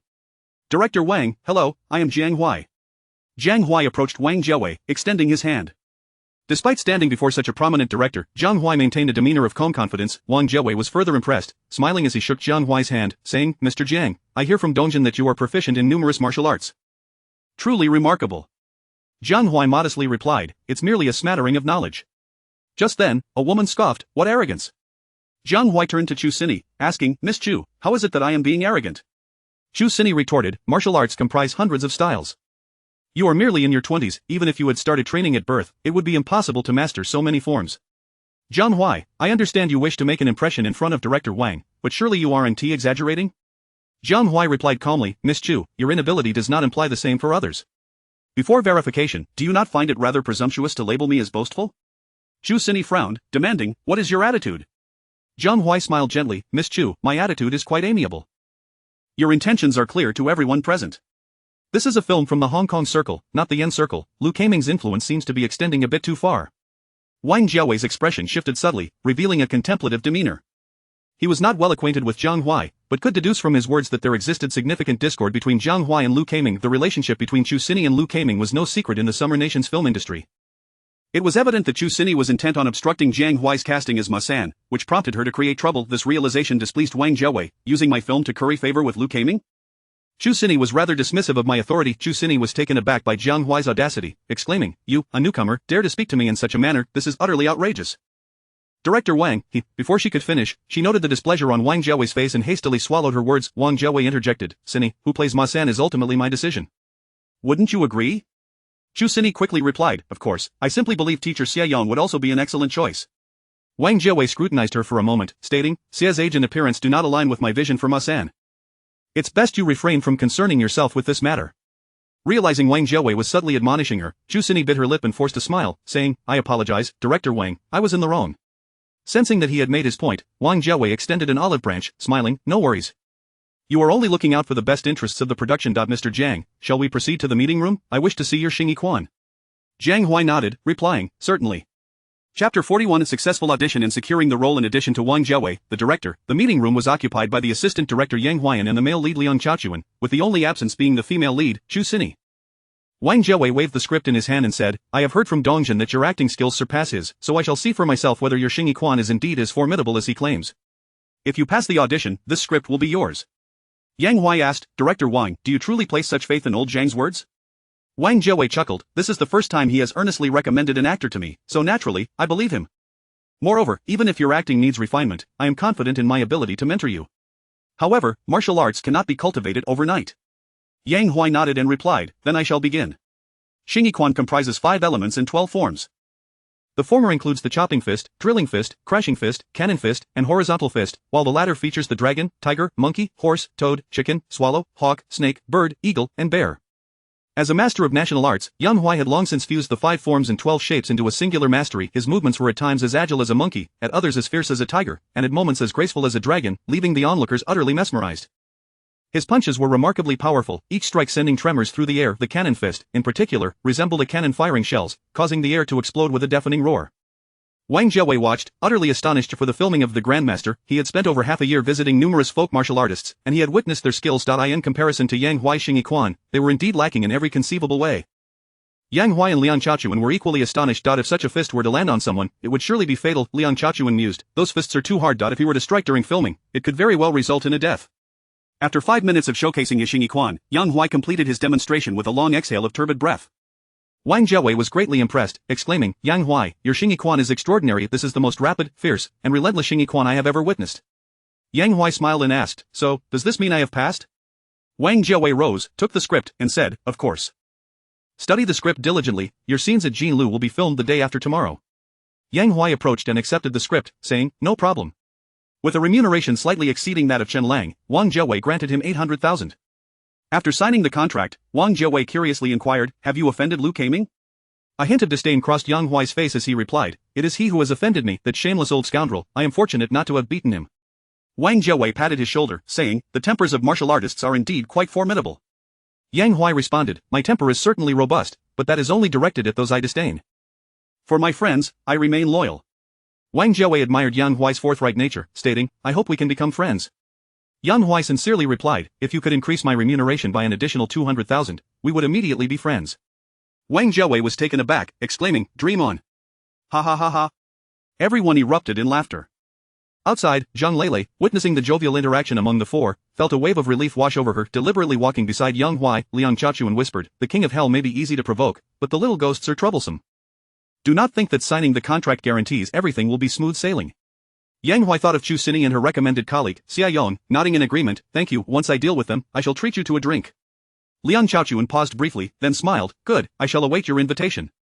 Soon, Yang Huai arranged accommodations for Yang Huai and Zhang Lele. Just as he was about to leave, Yang Huai inquired, Director Yang, may I ask if teacher Xia Yong is part of our crew? Yang Huai nodded, replying, he is the assistant director of the action team, known for his fiery temper, yet he is also very loyal. A volatile temper suggested that Xia Yong would likely seek to create trouble for him. However, his loyalty indicated a commendable character, and it would be best to become friends with him. Yang Huai expressed, thank you, Director Yang. Yang Huai observed Yang Huai's understanding of his implications and remarked, Huai, I have high hopes for you. Yang Huai grinned, I also have great confidence in myself. Ha ha ha. Yang Huai laughed heartily as he departed. Once the door closed, Zhang Lele furrowed her brow and said, Chu Xinyi is truly malicious. By recommending Xia Yong as the action assistant director to compete for the role, she clearly harbors ill intentions. Yang Huai chuckled, when soldiers come, I shall meet them. When water rises, I shall build a dam. If she wishes to play, I shall indulge her. Zhang Lele shot him a disapproving glance, saying, she is an international superstar, do you truly believe you can outplay her? Yang Huai scoffed, she is merely Lu Keiming's mistress.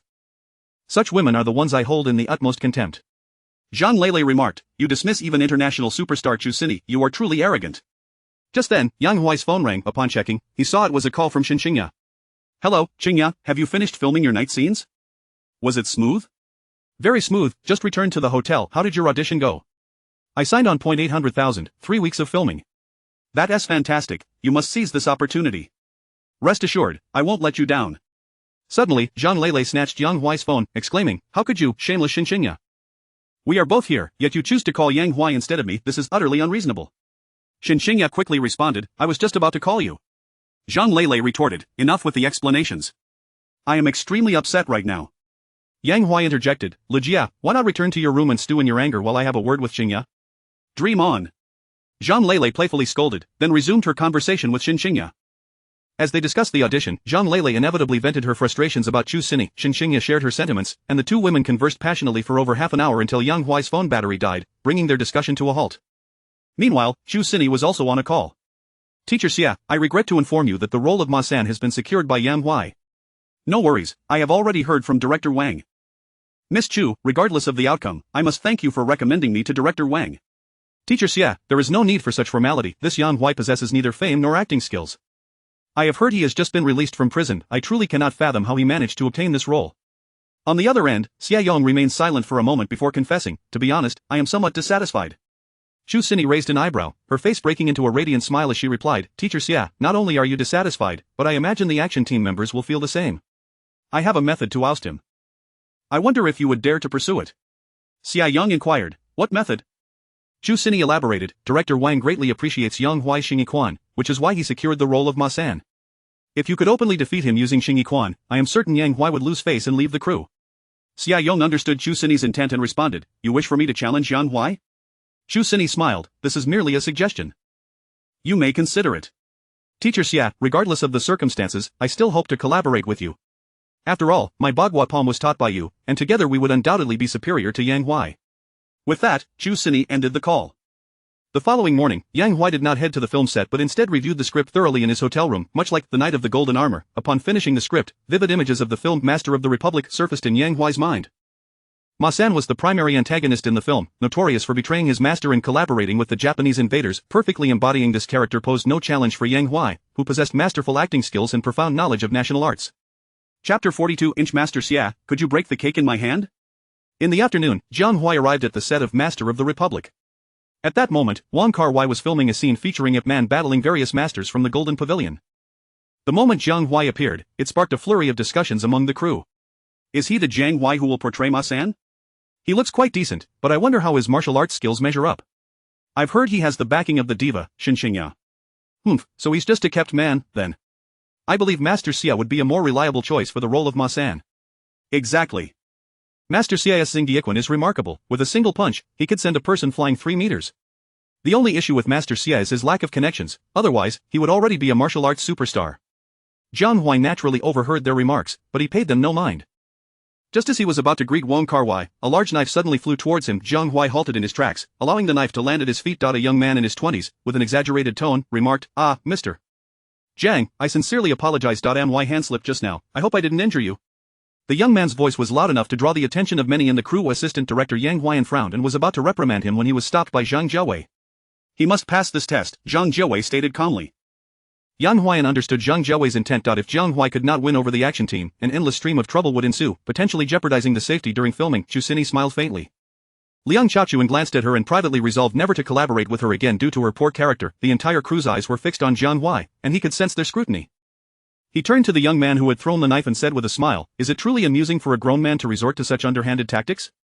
The young man, Sun Chu, a disciple of Master Xia, retorted, Who is being underhanded, who knows? Jiang Huai replied, I've heard about the situation involving Assistant Director Xia. Do you think I snatched his role, prompting this little stunt? Sun Chu nodded and said, Exactly. Jiang Huai chuckled, What if I claimed I earned Director Wang's approval solely through a set of Xingyiquan? Would you believe me?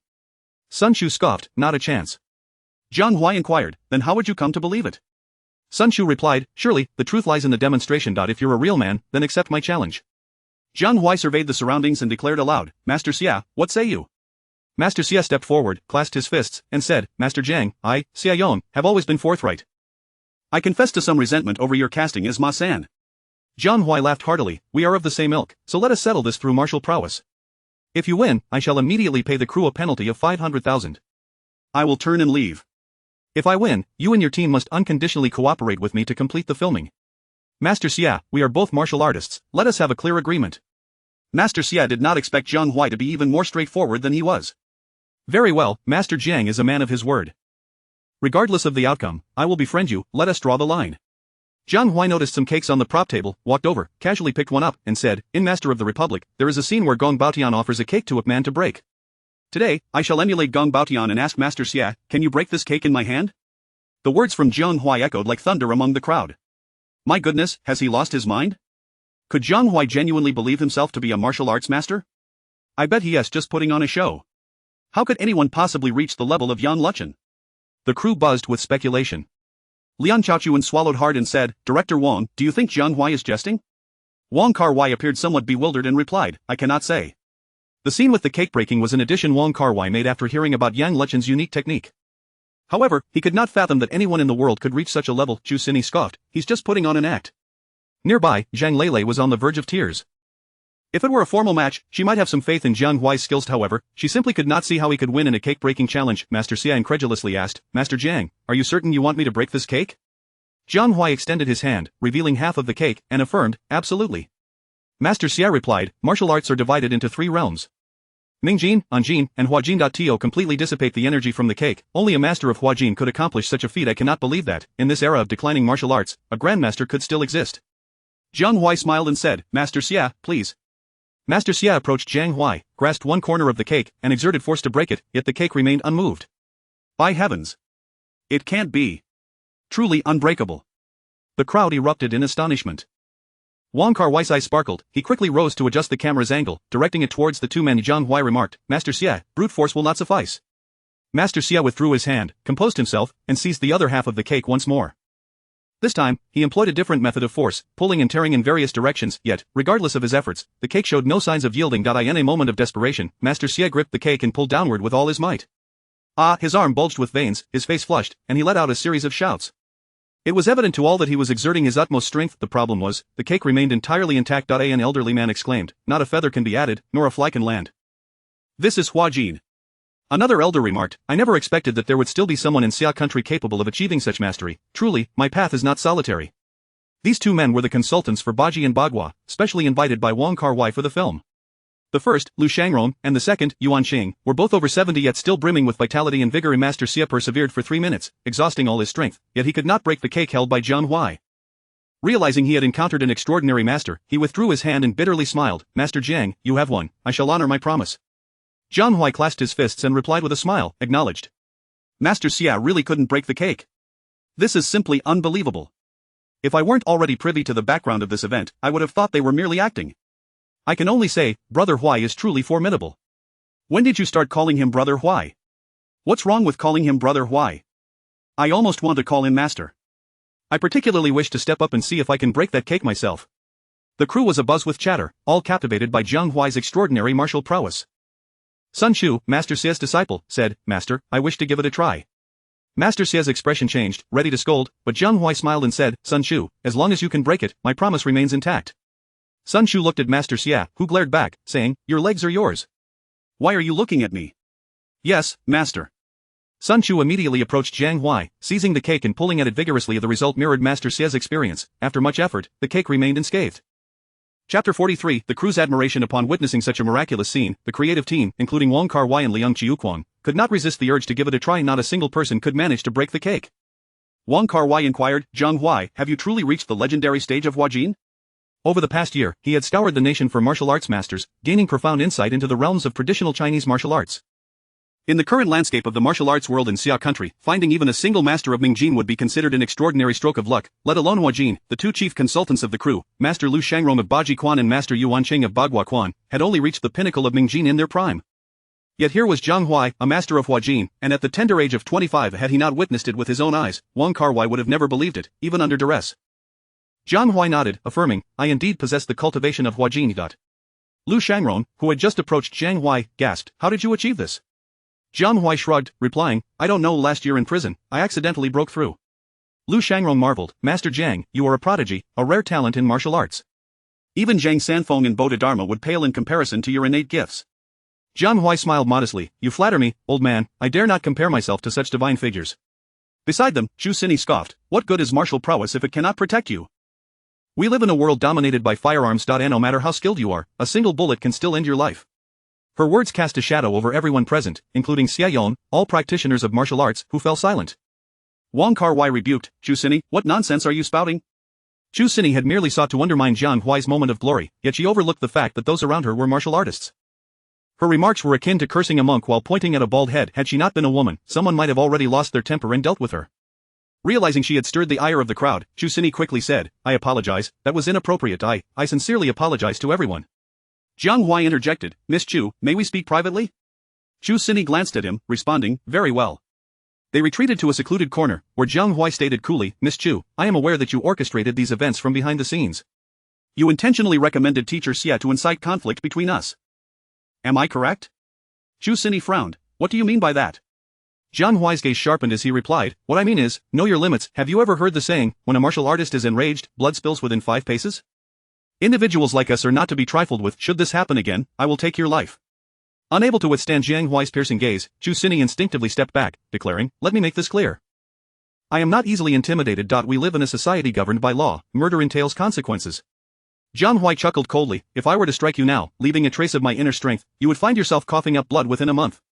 By then, who would believe I was responsible for your demise?" Chu Xini replied, her bravado faltering, "Are you attempting to intimidate me?" "Intimidate? A master of martial arts never resorts to threats." With a sigh, Jiang Huai continued, "Sometimes, I truly cannot fathom why you persist in entangling yourself with that old rogue, Lu Kaming. Why would you oppose a master of martial arts like me for his sake?"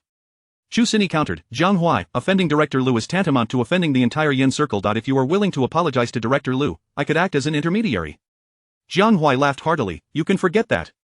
The film industry is merely a web of circles. Lu Kaming represents only a small faction of the Yin Circle. Otherwise, it wouldn't be just a handful of directors trying to blacklist me. His film Wu Ji has flopped both at the box office and critically, costing investors billions. Should his next film fail, he will be finished. Ha, that old fool can barely save himself, and you expect me to apologize to him? Miss Chu, you truly have a sense of humor. Enough of this. We have plenty of time ahead." With that, Jiang Huai turned to leave. Chu Xini stood there, her expression grave. She sensed she had unwittingly stepped on a steel plate this time. Approaching Wong Kar-wai, Jiang Huai said, "Director Wong, I apologize for interrupting your filming."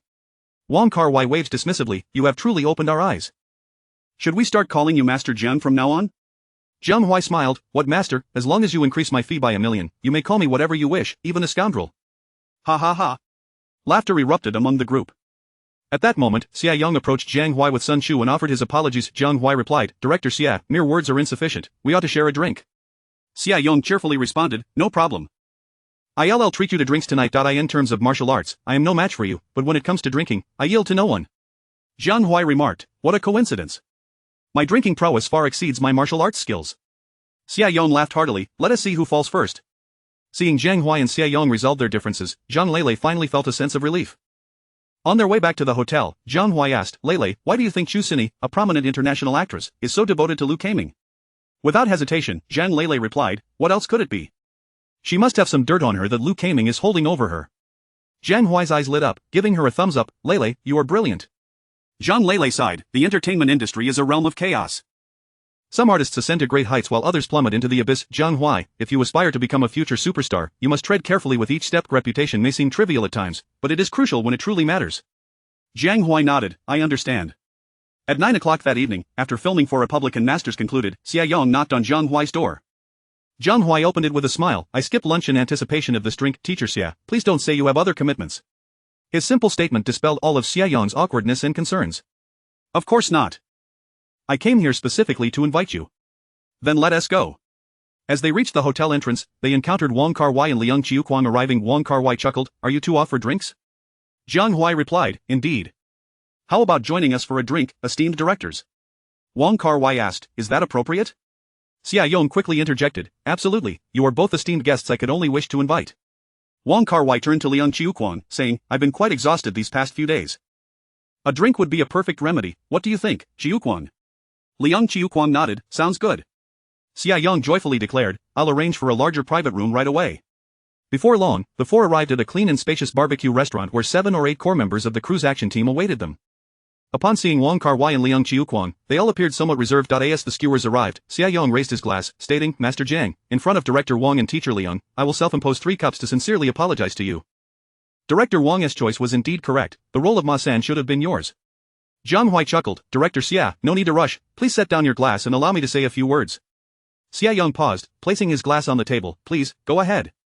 Jiang Huai continued, "First and foremost, what transpired today is now behind us. We are all men of honor, there is no need to dwell on it. Secondly, this incident has made it clear to me that you are a forthright individual. The reason I came to drink with you is to forge a friendship. Lastly, I will share these 3 cups with you. Did you not claim to possess exceptional drinking skills? I must admit, I am skeptical. Today, whatever you drink, I will match you. Let us see who falls first. Very well. Jiang Huai's words granted Xiaoyong both face and dignity, prompting a chorus of approval from the others. Chapter 44. Jiang Huai rises to trending against Xiaoyong, filled with gratitude, lifted his wineglass once more and said, Master Jiang, let us dispense with apologies and expressions of thanks. Let us toast. Jiang Huai raised his glass, clinking it with his, and replied, Cheers. Before they had even touched their dishes, the two had downed 3 shots of baijiu in quick succession, elevating the atmosphere at the table to a fervent climax. From the 2 of them, everyone sensed a palpable camaraderie and boldness typical of men. An hour later, Jiang Huai and Xiaoyong were embracing each other like brothers. Xiaoyong, slightly inebriated, declared, Brother, I must speak candidly. I am well aware of my own capabilities. Were I to portray Ma-san, that role would surely be doomed. He continued, however, faced with such a splendid opportunity, I simply cannot bear to let it slip away. It is precisely this realization that prompted someone to wholeheartedly recommend me, with the intent of merely borrowing a knife to kill. Ha! After years in the entertainment industry, how could I be oblivious to her little schemes? Jiang Huai chuckled, Old Xia, I already knew everything yesterday. What I detest most are the petty individuals who stir trouble from behind the scenes. Why do I wish to befriend you? It is because you bring everything to the fore without resorting to underhanded tactics. I can trust a friend like you. Xiaoyong slapped his thigh with enthusiasm and exclaimed, Brother, just for that statement, I must toast you again, no, at least 3 times more. Jiang Huai replied, 1 will suffice. If we fail to rise tomorrow, Director Wang will surely dock our pay. Xiaoyong pointed at Wang Jiawei, who was nearly slumped over the table, and laughed heartily, no worries that Director Wang is in no position to manage us. Wang Jiawei suddenly lifted his head, drunkenly retorting, Who the hell says I can't handle it? I can still down a pound. With that, he lurched toward Jiang Huai. Jiang Huai quickly steadied him and said, Old Xia, Director Wang has had a bit too much, let us temporarily. At this juncture, Jiang Huai was compelled to pause, as Xiaoyong had already collapsed onto his apprentice, Sun Chu. 20 minutes later, Jiang Huai and the sober Liang Chaochuan assisted Wang Jiawei to his room. Brother Liang, I must trouble you to look after Director Wang tonight, Jiang Huai said. Liang Chaochuan replied, No problem. You didn't drink too much, did you? Jiang Huai answered, I'm all right. Liang Chaochuan remarked, Huai, after this incident, you have firmly established your footing in the crew, keep it up, I have high hopes for your future. Jiang Huai smiled and said, In truth, I also have great faith in my future. Ha ha, Liang Chaochuan laughed heartily. Upon returning to his room, Jiang Huai found Zhang Lele waiting for him. La sister, what are you doing here? Goodness, you're not planning to exploit me, are you? Zhang Lele shot him a glare and said, I have no interest in someone like you. Jiang Huai, congratulations, you've trended again. Jiang Huai was taken aback and asked, How did that happen? Zhang Lele opened her phone and handed it to Jiang Huai. Upon glancing at it, he saw that the picture of Xiaoyong struggling with a pancake was trending at number 1. Zhang Lele said, Check your Weibo, your comment section is about to erupt. Jiang Huai opened his Weibo and was astonished to find that his newly posted thread had gathered tens of thousands of comments overnight. Is this real? It must be from filming? Republican Master's crew has confirmed it. It is indeed real. Is this truly martial arts? Yes, Brother Huai's skills have reached an extraordinary level, allowing him to neutralize his opponent's strength through the pancake. Come on, I suspect this video is merely a plot device in Republican Masters. Everyone knows Brother Huai practices martial arts, but achieving the effects shown in the video is simply impossible. At that moment, Liang Chaochuan, who seldom posted on Weibo, suddenly made a statement. I can personally vouch for the fact that Jiang Huai employs genuine martial arts. Director Wang Jiawei and I have both tried, no matter how much force we exerted, we couldn't pry apart that pancake. According to the masters in the martial arts community, Jiang Huai has reached the pinnacle of national martial arts transformative strength, a true master of his craft. As the most awarded actor from Hong Kong, Liang Chaochuan had a following of 25 million, all die-hard fans. His post garnered immediate attention from countless netizens, further fueling the popularity of Jiang Huai's video. Zhang Lele furrowed her brows and said, Jiang Huai, I can't shake the feeling that this isn't a good thing. Jiang Huai chuckled, Indeed, this is not a favorable situation. Brother Liang's intention was to elevate my visibility, but he overlooked a crucial principle in the arts. There is no first in literature, nor second in martial arts. I suspect trouble is on the horizon. Zhang Lele began to panic and asked, What should we do? Jiang Huai shrugged and replied, Do nothing. After all, we live in a society governed by law. As long as I do not wish to engage in a duel, no one can force me. After Liang Chaochuan's post, the other actors from Republican Masters also shared it. To Zhang Lele's astonishment, even Chu Xinyi posted, extolling Jiang Huai's martial arts prowess and declaring him the #1 master in the world. It was evident that Chu Xinyi had recognized the lurking danger and chose to fan the flames. The following morning, Jiang Huai arrived on set to film scenes for Ma-san. Although Ma-san was the third lead in Republican Masters, his screen time was relatively limited, consisting of only 3 major scenes. One where he fought several southern martial artists at the Golden Tower, another where he killed his master in Northeast Gong's family, and a final showdown with Gong Air at the train station. There were also a few scattered scenes. Once the set was prepared, Jiang Huai could easily manage them. Wang Jiawei's directorial style was entirely different from Chen Lang's. The former's meticulous attention to detail in every aspect of filmmaking could scarcely be described as strict. A simple set took from 5 in the morning until 10 in the morning to complete. Jiang Huai came to understand why Wang Jiawei's filming process was so time-consuming. At 10:30, everything was ready, and filming officially commenced. This particular scene was straightforward. Jiang Huai merely needed to defeat 5 challenging martial artists with overwhelming force. Having rehearsed the choreography with the 5 masters several times during the set preparation, the difficulty for him was nearly non-existent. Action. Jiang Huai engaged in combat with the 5 challengers.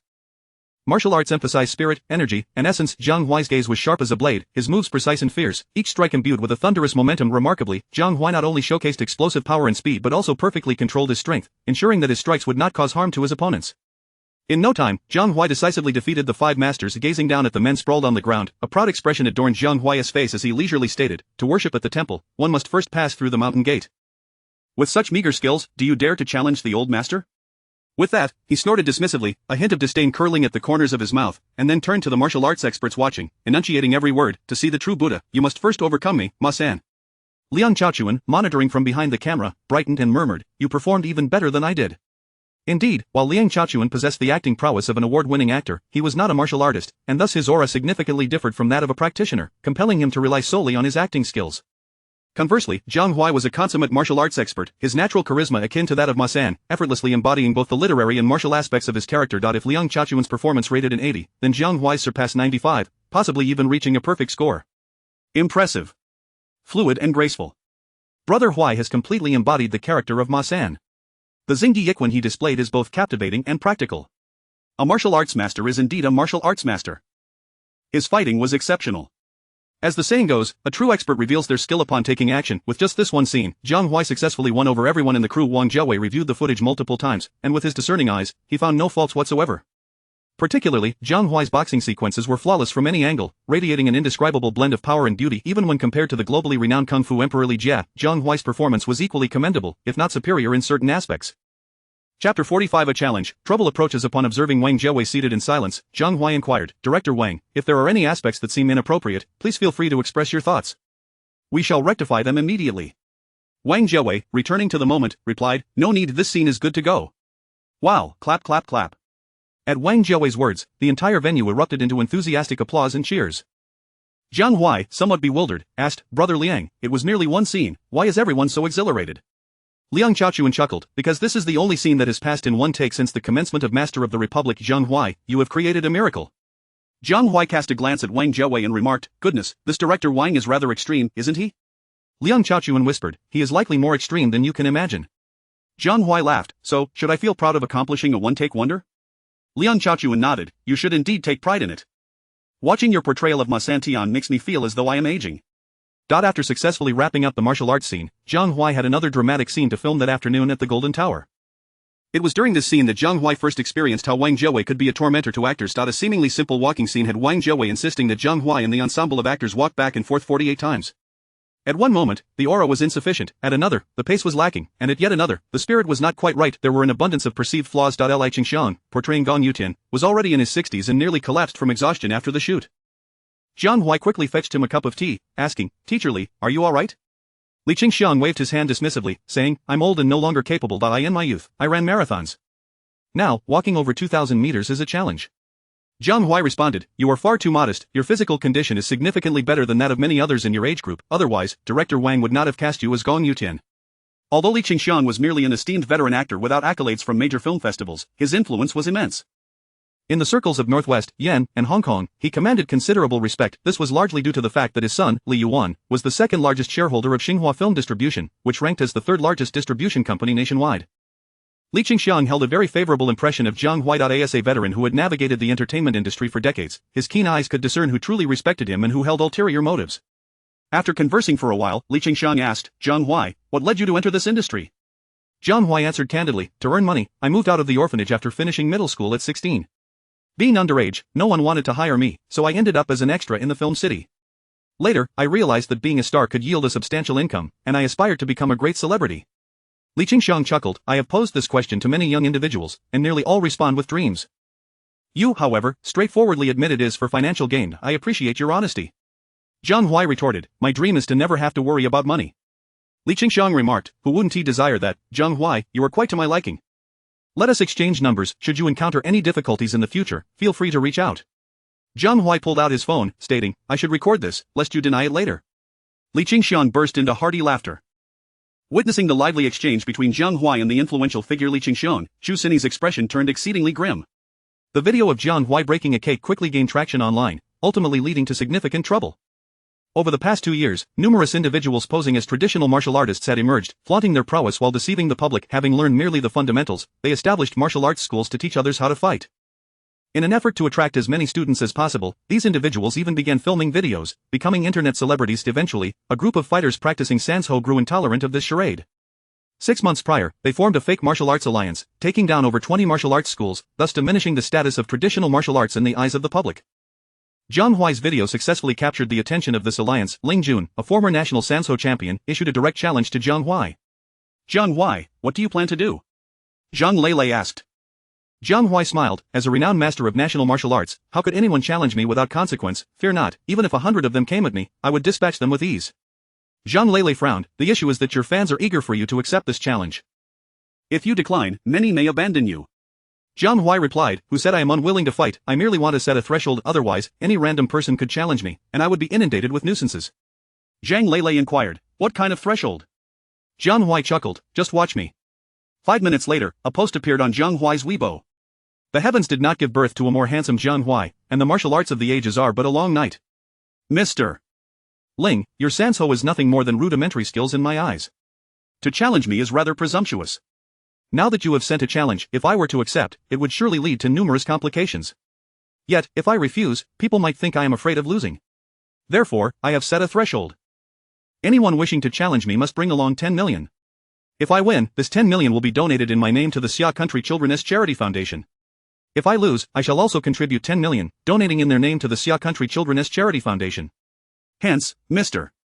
Ling, I eagerly anticipate your arrival with 10 million in charitable contributions for our duel.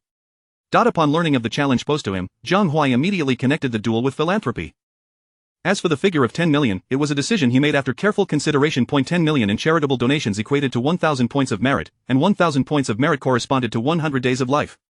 Should he engage in 100 matches, it would potentially extend Jiang Huai's life by over 30 years. After posting this message, Jiang Huai's words triggered a veritable tsunami online. 10 million?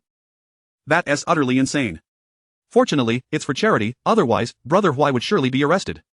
Brother Huai's deeds are immeasurable. Regardless of who wins or loses, the ultimate beneficiaries will be those unfortunate children in Xia Country.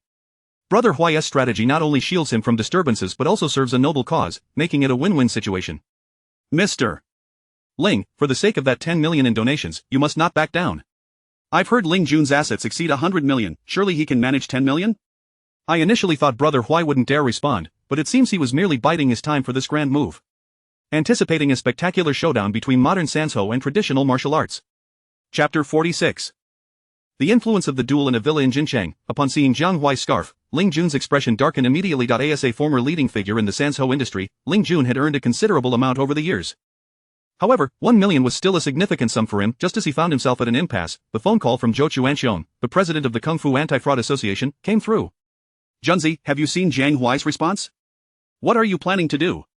Of course, I want to give him a good beating, but 1 million is too much. I can't come up with that amount. How confident are you in defeating him? 100%. That guy is merely putting on an act. I refuse to believe he can neutralize the strength of an adult with a mere pancake. I feel the same way. Here is the deal. I'll contribute 500,000, and you match it with 500,000. If you win, we'll donate the amount in both our names. What do you say? Zhou Chuanxiong's rise to the presidency of the Kung Fu Anti-Fraud Association stemmed not only from his formidable strength but also from his wealth. At 39, having taken over his father's real estate company, he boasted a fortune exceeding 2 billion, firmly placing him in the ranks of super-rich. Ling Jun exclaimed with delight, that's fantastic. Brother Zhou, thank you, I'll respond to him right away. Soon after, Ling Jun published another post, Mr. Jiang, the 1 million donation is no problem. At 10 o'clock the day after tomorrow, I will challenge you at the set of Masters of the Republic.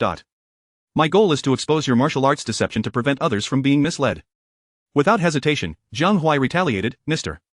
Ling, on behalf of the children in the mountainous regions, I would like to express our gratitude for your generosity. Upon witnessing Ling Jun accept the challenge, the netizens erupted in cheers. Wonderful. Finally, there's some excitement to watch. Go, Huai Gu, support traditional martial arts of Xia country. I've seen those so-called masters of martial arts get beaten to a pulp before. I hope Huai Gu doesn't disappoint me. Huai Ji's skills are surely authentic. I feel Ling Jun may have bitten off more than he can chew. Let us hope this duel can genuinely elevate traditional martial arts of Xia country. Wang Jiawei was quite pleased with the duel between Jiang Huai and Ling Jun. This event occurring on the set of Masters of the Republic was an invaluable publicity opportunity that money could not buy. If Jiang Huai emerged victorious, Wang Jiawei could showcase his genuine skills as a promotional highlight for the film, ensuring its box office success. During a break in filming, Wang Jiawei inquired, "Jiang Huai, how confident are you in defeating Ling Jun?" Jiang Huai smiled, "Of course, 100%. I can resolve it in at most 2 minutes." Wang Jiawei said, "I would like to use your duel as a promotional opportunity for Masters of the Republic. Is that acceptable?" Jiang Huai replied, "I have no objections, you may proceed as you wish." Wang Jiawei patted his shoulder, elated, "Excellent, haven't you been clamoring for a raise? I'll add another 200,000. Jiang Huai chuckled, "Thank you, Director Wang." The following morning at 8 o'clock, Jiang Huai arrived at the set. To his astonishment, the area outside was teeming with people. Countless journalists and social media influencers had gathered with their photography equipment, eagerly awaiting the duel between him and Ling Jun. Upon spotting Jiang Huai, the crowd surged towards him like moths to a flame, encircling him completely. This was a scene Jiang Huai had never experienced in his 2 lifetimes. Huai Gu, Ling Jun claims that traditional martial arts of Xia country have completely fallen into decline, asserting that all martial arts schools should close. What are your thoughts on this? Jiang Huai was unreserved, stating, he knows nothing. Xia country is not devoid of true martial arts masters, they simply refrain from acting recklessly. Martial arts in Xia country comprise performance, practice, and combat. Ling Jun and his associates, with their so-called anti-fraud alliance, have merely defeated a few individuals who have never trained in combat. They hardly qualify as true warriors. A reporter asked, "Huai Gu, what do you mean by combat?" Jiang Huai replied, "Combat refers to methods of inflicting harm. Those martial arts masters from the Republic era were experts in combat techniques. When engaging in a fight, they could swiftly bring a person to their demise, which is why they were exceedingly cautious in selecting disciples to prevent breeding indiscriminate killers." Huai Gu, have you studied combat? Jiang Huai nodded, "I learned a little. I even utilized it last year, but ended up in prison for a year due to excessive self-defense. Combat is indeed a crime, the old saying holds true. Now that Ling Jun has challenged you, will you accept?" Jiang Huai stated, "I have never considered whether I can win. I am focused on how to defeat him without causing him harm." The video of Jiang Huai's interview was simultaneously uploaded online, eliciting a flurry of reactions from netizens. Huai Gu is so imposing. I love Huai Ji's confidence. Those martial arts masters seem to have said something similar before. I hope Huai Gu won't be caught off guard. I'm genuinely excited for the duel to commence. At 10 o'clock in the morning, Ling Jun, accompanied by over a dozen brothers from the Kung Fu Anti-Fraud Alliance, arrived at the set of Masters of the Republic. Wang Jiawei had already arranged the venue for the match, located in a small square less than 500 meters from the filming site. An arena used for shooting was conveniently available for their duel. Ling Jun stepped onto the stage and pulled out a check from his pocket, stating, "Mr. Jiang, here is my 1 million. Is your 1 million ready? I'm not planning to lose, so why should I prepare?" Noticing Ling Jun's expression darken, Jiang Huai clarified, "Mr. Ling, no need to be upset, I was merely jesting. If I lose, our Qingya studio will transfer 1 million to your account within an hour. At that point, you can take the money and make your donation." Ling Jun nodded. This match has garnered the attention of countless netizens. "I trust you wouldn't dare to play tricks." Jiang Huai corrected him, "It's not about daring, it's about having no interest in doing so." Ling Jun said in a low voice, "Shall we begin the duel?" Jiang Huai replied, "Certainly." The two stood facing each other at a distance of 5 meters. Wang Jiawei took on the role of referee, announcing, "The duel begins." As soon as the words left his mouth, Ling Jun launched the first attack. His speed was astonishing, almost instantaneously closing the distance between him and Jiang Huai, delivering a kick aimed at his right waist. This was Ling Jun's signature move. The crowd gasped in unison. What incredible speed! Here comes that move again. Ling Jun has defeated numerous martial arts schoolmasters with his leg techniques. He has a one-trick pony, but it works. I wonder if Jiang Huai can handle it. Chapter 47. The challenging victory. On the stage, Jiang Huai felt a tinge of disappointment. To others, Ling Jun's speed appeared astonishingly swift. However, in his eyes, Ling Jun's speed was excruciatingly slow, and his strength was equally lacking. Even if he were truly struck by Ling Jun, he would not sustain even a scratched eye. In fact, with Ling Jun's skills, Jiang Huai could easily defeat him in just 2 moves. Yet, doing so would expose Jiang Huai's own prowess. It would be challenging to find another fool willing to bestow him with merit points in the future. Therefore, to accumulate more merit points, Jiang Huai had to engage in a fierce battle with Ling Jun, striving for a hard-fought victory. This posed a significant challenge for Jiang Huai, but fortunately, he possessed masterful acting skills, otherwise, it would indeed be quite difficult. Bang! Jiang Huai lifted his leg to block Ling Jun's side kick, then, employing only 20% of his strength, he launched a punch towards Ling Jun's face. Ling Jun hastily evaded and retaliated with a punch of his own. The two exchanged blows, creating quite a lively spectacle. Liu Shangrong furrowed his brow and remarked, with Jiang Huai's skills, he should easily defeat his opponent. Why is it taking so long? A master of the transformation realm possesses explosive power, endurance, and speed that nearly reaches the human limits. Ling Jun was merely a retired Sanda champion and posed no real threat to Jiang Huai. Yuan Qing wore a knowing smile and replied, have you not noticed that Jiang Huai is deliberately holding back? Lu Shangrong asked, why would he do that? Yuan Qing shrugged and said, once he wins, we can simply ask him. On the arena, Jiang Huai struggled against Ling Jun for approximately 2 minutes. Sensing the moment was right, he suddenly grasped Ling Jun's wrist, yanked him closer, and then slammed his shoulder into Ling Jun's chest. With a resounding bang, Ling Jun's hefty frame, weighing over 200 pounds, was sent flying backward, crashing heavily to the ground. Damn! Just as Ling Jun attempted to scramble back to his feet, Jiang Huai's shoe was mere inches from his face. Should he step down, Ling Jun's once handsome visage would undoubtedly be ruined. Jiang Huai retracted his foot and chuckled, Mr. Ling, your skills are commendable, but alas, you have still lost. Ling Jun rose, his expression dark and grim, and inquired, you used the Iron Mountain lean from Bajiquan just now, didn't you? Jiang Huai nodded, indeed. Ling Jun gritted his teeth and stated, had I not been careless, you would not have emerged victorious. Jiang Huai smiled and replied, regardless of the reason, you lost, and that is a fact. Ling Jun retorted, this match was unjust. I will be back to seek a rematch. Jiang Huai replied, as long as you bring 10 million in charitable donations, I welcome you and your companions to challenge me anytime. Ling Jun snorted and said, we shall see. After handing the check to Wang Jiawei, Ling Jun departed with a grim countenance. Wang Jiawei held the check and asked, Jiang Huai, how shall we handle this 10 million? Jiang Huai smiled, I will head to the bank shortly and donate it to the Summer Country Children's Charity Fund. Wang Jiawei gave him a thumbs up, exclaiming, well done. At that moment, Lu Shangrong and Yuan Cheng approached, offering their congratulations to Jiang Huai. Master Jiang, defeating Ling Jun should not have been a daunting task for you. Why engage in such a prolonged struggle? Yuan Qing inquired softly. Jiang Huai smiled and explained, if I were to display overwhelming prowess, who would dare challenge me in the future? If no one seeks to duel with me, where would the 10 million for the Children's Charity Fund come from? How would the traditional martial arts of Summer Country be promoted? Yuan Qing's eyes lit up with understanding, Master Jiang, your intentions are noble. Jiang Huai remarked, just a bit of cleverness, I hope you two will keep this a secret.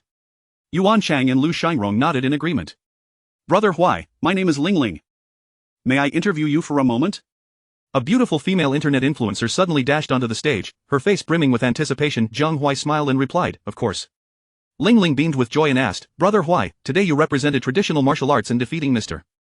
Ling Jun, who represents Sanda, how do you feel at this moment, are you particularly excited? Jiang Huai replied nonchalantly, there is nothing to be excited about, Summer Country's martial arts have always been the best in the world. Defeating Ling Jun is merely to be expected. Ling Ling's eyes sparkled, are you implying that Summer Country's martial arts surpass all others? Jiang Huai affirmed, absolutely, Summer Country's martial arts not only possess formidable lethality but also strengthen the body and prolong life, undoubtedly surpassing other martial arts. Ling Ling asked, if someone challenges you again, would you dare to accept? Jiang Huai responded, of course. However, I only accept one challenge per month. Anyone wishing to spar with me must come next month with 10 million in charitable donations. The video of Jiang Huai's match against Ling Jun swiftly circulated online. Within an hour, the view count surged past 50 million, reclaiming the top spot on trending charts. After viewing the match, netizens were exhilarated. Brother Huai is amazing, Brother Huai rocks. Ha, traditional martial arts from Summer Country has finally triumphed. The final decisive move was clearly the Iron Mountain lean from Bajiquan. It seems Brother Huai is most proficient in Bajiquan. I declare, from now on, Brother Huai is my idol. What I admire most about Brother Huai is not just his skills, but that he secured 10 million for the underprivileged children. Objectively speaking, Jiang Huai and Ling Jun's abilities are quite comparable. Jiang Huai's victory was largely a matter of chance. Regardless, I steadfastly believe in one thing, Summer Country's martial arts are the best in the world. Following this match, Jiang Huai's popularity skyrocketed, with his fan count surpassing 20 million. Countless admirers regarded him as the representative figure of Summer Country's martial arts. Upon exiting the bank, Jiang Huai checked the system and found that his merit points had risen from 1,000 to 2,320, leaving him only 680 points away from his goal of advanced singing skills, much to his delight. As he got into the car, Jiang Huai noticed Zhang Leilei's expression was rather grave. He asked, Leilei, what's the matter, you seem a bit off. Zhang Leilei replied, Jiang Huai, you're in big trouble. It turned out that Jiang Huai's declaration of Summer Country's martial arts being the best had caused quite a stir within the martial arts community. Various organizations, including karate, taekwondo, muay thai, sanda, boxing, and mixed martial arts, had all voiced their intentions to send top practitioners to challenge Jiang Huai, aiming to dismantle his arrogant claims. Jiang Huai, however, was unfazed and chuckled, Leilei, there is no need to concern yourself with them. Zhang Leilei pressed, how can you not care? Let me tell you, the next time they send someone, it's likely to be someone much stronger than Ling Jun. Based on your match with Ling Jun, you were only slightly superior to him. How could you possibly stand against these experts? Jiang Huai remarked, what if I told you that I was intentionally holding back to lure others into challenging me? Zhang Lele raised an eyebrow, why would you do that? Jiang Huai shrugged, firstly, I want to do something for the children, and secondly, I wish to see what the current martial arts world is truly made of. Zhang Lele shot him a disapproving glance and warned, if you end up hospitalized, I will definitely say, you had it coming. Jiang Huai laughed heartily, you won't have that opportunity. Chapter 48. Masterful vocal skills. That evening, Jiang Huai treated the crew to a celebratory dinner. By the time they returned to the hotel, it was already past 11 o'clock. After indulging in a warm bath, Jiang Huai was just about to retire for the night when he suddenly heard a sound from the system in his mind. Please, host, draw your reward for August. What? A lottery? Jiang Huai was taken aback by this unexpected stroke of fortune and promptly contacted the system. System, can I draw a prize on the first day of each month? Indeed, the host is entitled to 3 draws each month. Is it possible to win a skill? Compared to other rewards, Jiang Huai was far more inclined to acquire a skill. The probability of the host drawing a skill is merely 1%. Damn, that is exceedingly low. Jiang Huai felt somewhat exasperated. Nonetheless, a lottery was better than none at all. Shall the host proceed with the draw? Yes, I want to draw immediately. As soon as Jiang Huai finished speaking, the enormous spinning wheel appeared before him. Stop. Congratulations, host. You have drawn a song title time, of mediocre quality. Stop. Congratulations, host, you have drawn a television drama script, of ordinary quality. Damn it, his luck was abysmal, Jiang Huai fumed. Stop. Congratulations, host, you have drawn masterful vocal skills. What? Jiang Huai was elated, nearly jumping 3 feet in the air. He never imagined he could draw masterful vocal skills. It's worth noting that in the system, advanced vocal skills were priced at 3,000 merit points. Although masterful vocal skills were only 1 tier above advanced, their price was tenfold, an astounding 30,000 merit points. What does 30,000 merit points signify? That's equivalent to a lifespan of over 8 years. Jiang Huai had been diligently accumulating merit points to purchase advanced vocal skills, but now he found it unnecessary. Does the host wish to accept all rewards? Jiang Huai had the option to choose what to keep and what to discard. Previously, during the novice gift pack lottery, he had discarded all items below the excellent tier, and he intended to do the same this time. System, I only want the masterful vocal skills. Understood. Please accept your reward. Jiang Huai felt his throat tingle and itch, as if countless ants were gnawing at it. After approximately 3 minutes, the tingling sensation gradually faded, still not fully appreciating the depth of your tender warmth. To test the effects, Jiang Huai sang a song titled Red Bean, his voice clear and resonant, a stark contrast to before. He then performed Big Brother, his tone raspy yet imbued with a sense of nostalgia. After experimenting for over half an hour, Jiang Huai was astonished to discover that he could manipulate various vocal timbres and master diverse styles of songs. Incredible, this masterful vocal skill seemed almost excessively potent. It could be aptly described as transformative. Jiang Huai laughed heartily. Knock, knock, knock. A series of knocks interrupted from outside. Jiang Huai paused and asked, who is it? Zhang Lele's voice responded, Jiang Huai, are you out of your mind? What are you practicing your vocal skills for at this hour? Jiang Huai replied, Sister Lele, my apologies, I'll rest right away. It wouldn't be a bad thing for Zhang Lele to discover that he was secretly honing his vocal skills. At the very least, once he showcased his masterful vocal abilities, he could provide an excuse. As for whether she believed him, that was inconsequential. System, I wish to exchange 1,320 merit points for additional lifespan. Having acquired masterful vocal skills, Jiang Huai opted to convert the majority of his merit points into lifespan, retaining only 1,000 merit points. His lifespan immediately increased from 78 days to 210 days, the issue of his life was thus thoroughly resolved. If Jiang Huai continued to engage in charitable acts, who knows, he might even live to see 200 years. The following day, Jiang Huai arrived at the set early. Wang Jiawei called him over and said, Jiang Huai, a week from now we will be filming the fight scene between you and Chu Xini at the train station. I hope during this time you can set aside past grievances and diligently rehearse the action sequences. Jiang Huai smiled and replied, Director Wang, rest assured, I possess a modicum of professional ethics. However, as for whether Chu Xini does, that remains to be seen. Wang Jiawei, equally exasperated with the petty nature of actress Chu Xini, said, I will have a thorough conversation with her. Jiang Huai stated, Director Wang, to speak frankly, although Chu Xini has been diligently practicing Bagwazang, her foundational skills are too weak. To perfectly present the characteristics of Bagwazang, it would be prudent to find a stunt double to assist her. Wang Jiawei nodded in agreement. I have already made arrangements, the stunt double will arrive this afternoon. It is last year's national Bagwazang champion, Wen Yunxiu. Jiang Huai gave a thumbs up and remarked, Director Wang, you are truly wise. Wang Jiawei was left speechless through his interactions with Jiang Huai over time. Wang Jiawei had developed a profound understanding of his character. If he were to describe him in 2 words, they would be humorous and mischievous. Such a personality allowed Jiang Huai to thrive within the crew. Apart from Chu Xini, Jiang Huai had forged friendships with nearly everyone. Especially with the action team members, they affectionately called him Brother Huai, completely forgetting the previous conflicts between them. 10 minutes later, Chu Xini arrived. Wang Jiawei pulled her aside and spoke with her for a while. Although her expression was somewhat displeased, she nonetheless promised to exert her utmost effort in delivering a stellar performance. At precisely 9 o'clock, the crew's vehicle transported Jiang Huai and Chu Xinyi to a martial arts school. Yuan Chang and Xie Yong, leading some members of the action team, were already waiting there. Their task was to design the fight choreography for the two and present it flawlessly before filming commenced. Jiang Huai greeted everyone, saying, "Elder Yuan, old Xia, have you finalized the choreography?" Xie Yong replied, "We've completed half, but we are still at a loss for the remaining portion. We need your expertise, master." Jiang Huai laughed heartily. "Then you must inform old Wang to provide me with 100,000 for the choreography fee." In front of Wang Jiawei, Jiang Huai referred to him as Director Wang. However, in private, he called him Old Wang. Xie Yong retorted, "You, a renowned master, are shamelessly demanding money. Don't you find that embarrassing?" Jiang Huai scoffed, "What's the worth of face? Besides, when I ask for 100,000, it's not for myself, it's for everyone." Puzzled, Xie Yong inquired, "What do you mean?" Jiang Huai explained, "We'll be training for a week, and we ought to at least enjoy a drink in the afternoon to unwind." Xie Yong gave him a thumbs up, saying, "Smart. However, you should approach Director Wang regarding the money. Your standing with him is much greater than mine." Jiang Huai was left speechless. "Your skin is no thinner than mine." Ha ha ha. Laughter erupted within the martial arts school. Only Chu Xinyi stood there, wearing a perpetually cold expression. She could never comprehend what sort of charm Jiang Huai possessed that endeared him to everyone in the crew. Chapter 49. The first scene between rivals in the following week, Jiang Huai and Chu Xinyi entered a phase of intensive training. As an internationally renowned actress, despite her questionable character, Chu Xinyi maintained a remarkably high level of professionalism. She rose at 6 every morning and retired at 10 each night, dedicating nearly all her time to practicing bagwazang, aside from meals. In stark contrast, Jiang Huai was entirely different. Once the choreography was completed, he effortlessly executed all the movements with natural fluidity. His spirit and footwork could only be described as flawless. Consequently, Jiang Huai only needed to join Chu Xinyi from 4 to 6 in the afternoon to rehearse the fight sequences a few times. Nonetheless, the two exchanged not a single word, and their relationship remained icily distant. Regardless of any mistakes made by Chu Xinyi, Jiang Huai never offered a word of critique, yet Chu Xinyi perpetually sensed a mocking glint in his gaze, which spurred her to practice even more fervently. Xia Yong observed the perspiring Chu Xinyi and remarked, "It's no wonder she has achieved international stardom." Jiang Huai, "Don't make it difficult for her." Jiang Huai retorted irritably, "Old Xia, you should be saying that to her.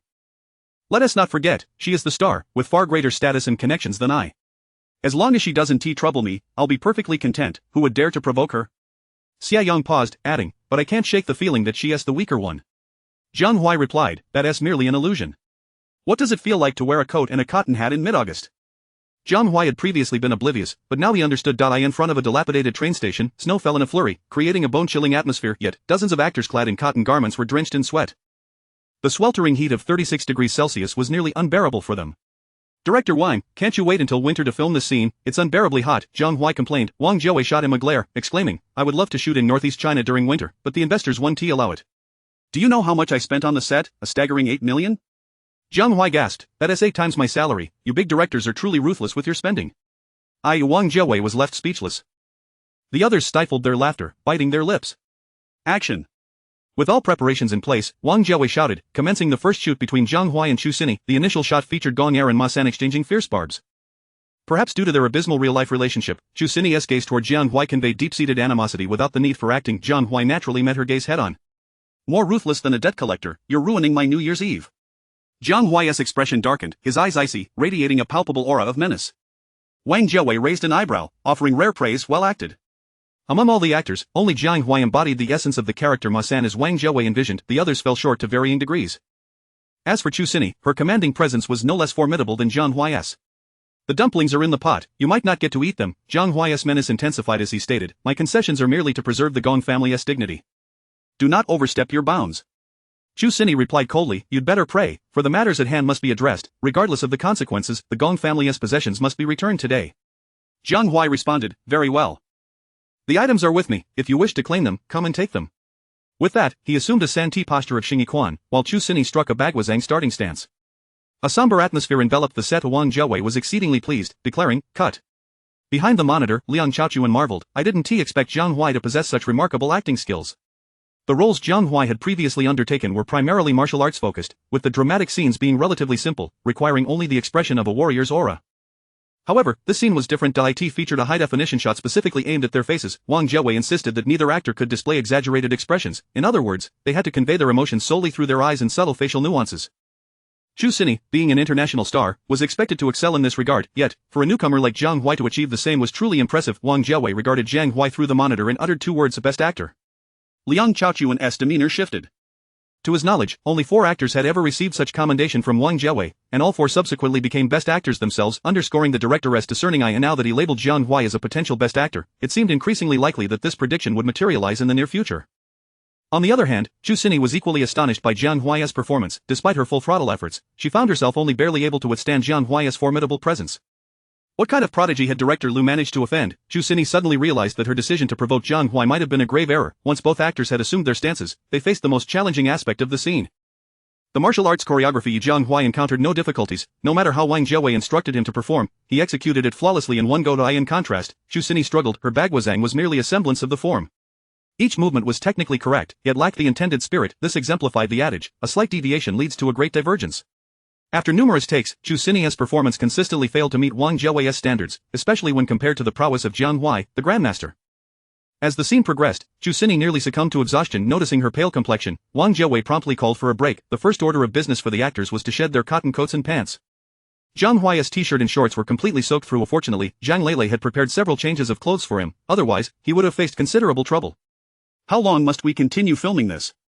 It's unbearably hot. I can hardly stand it.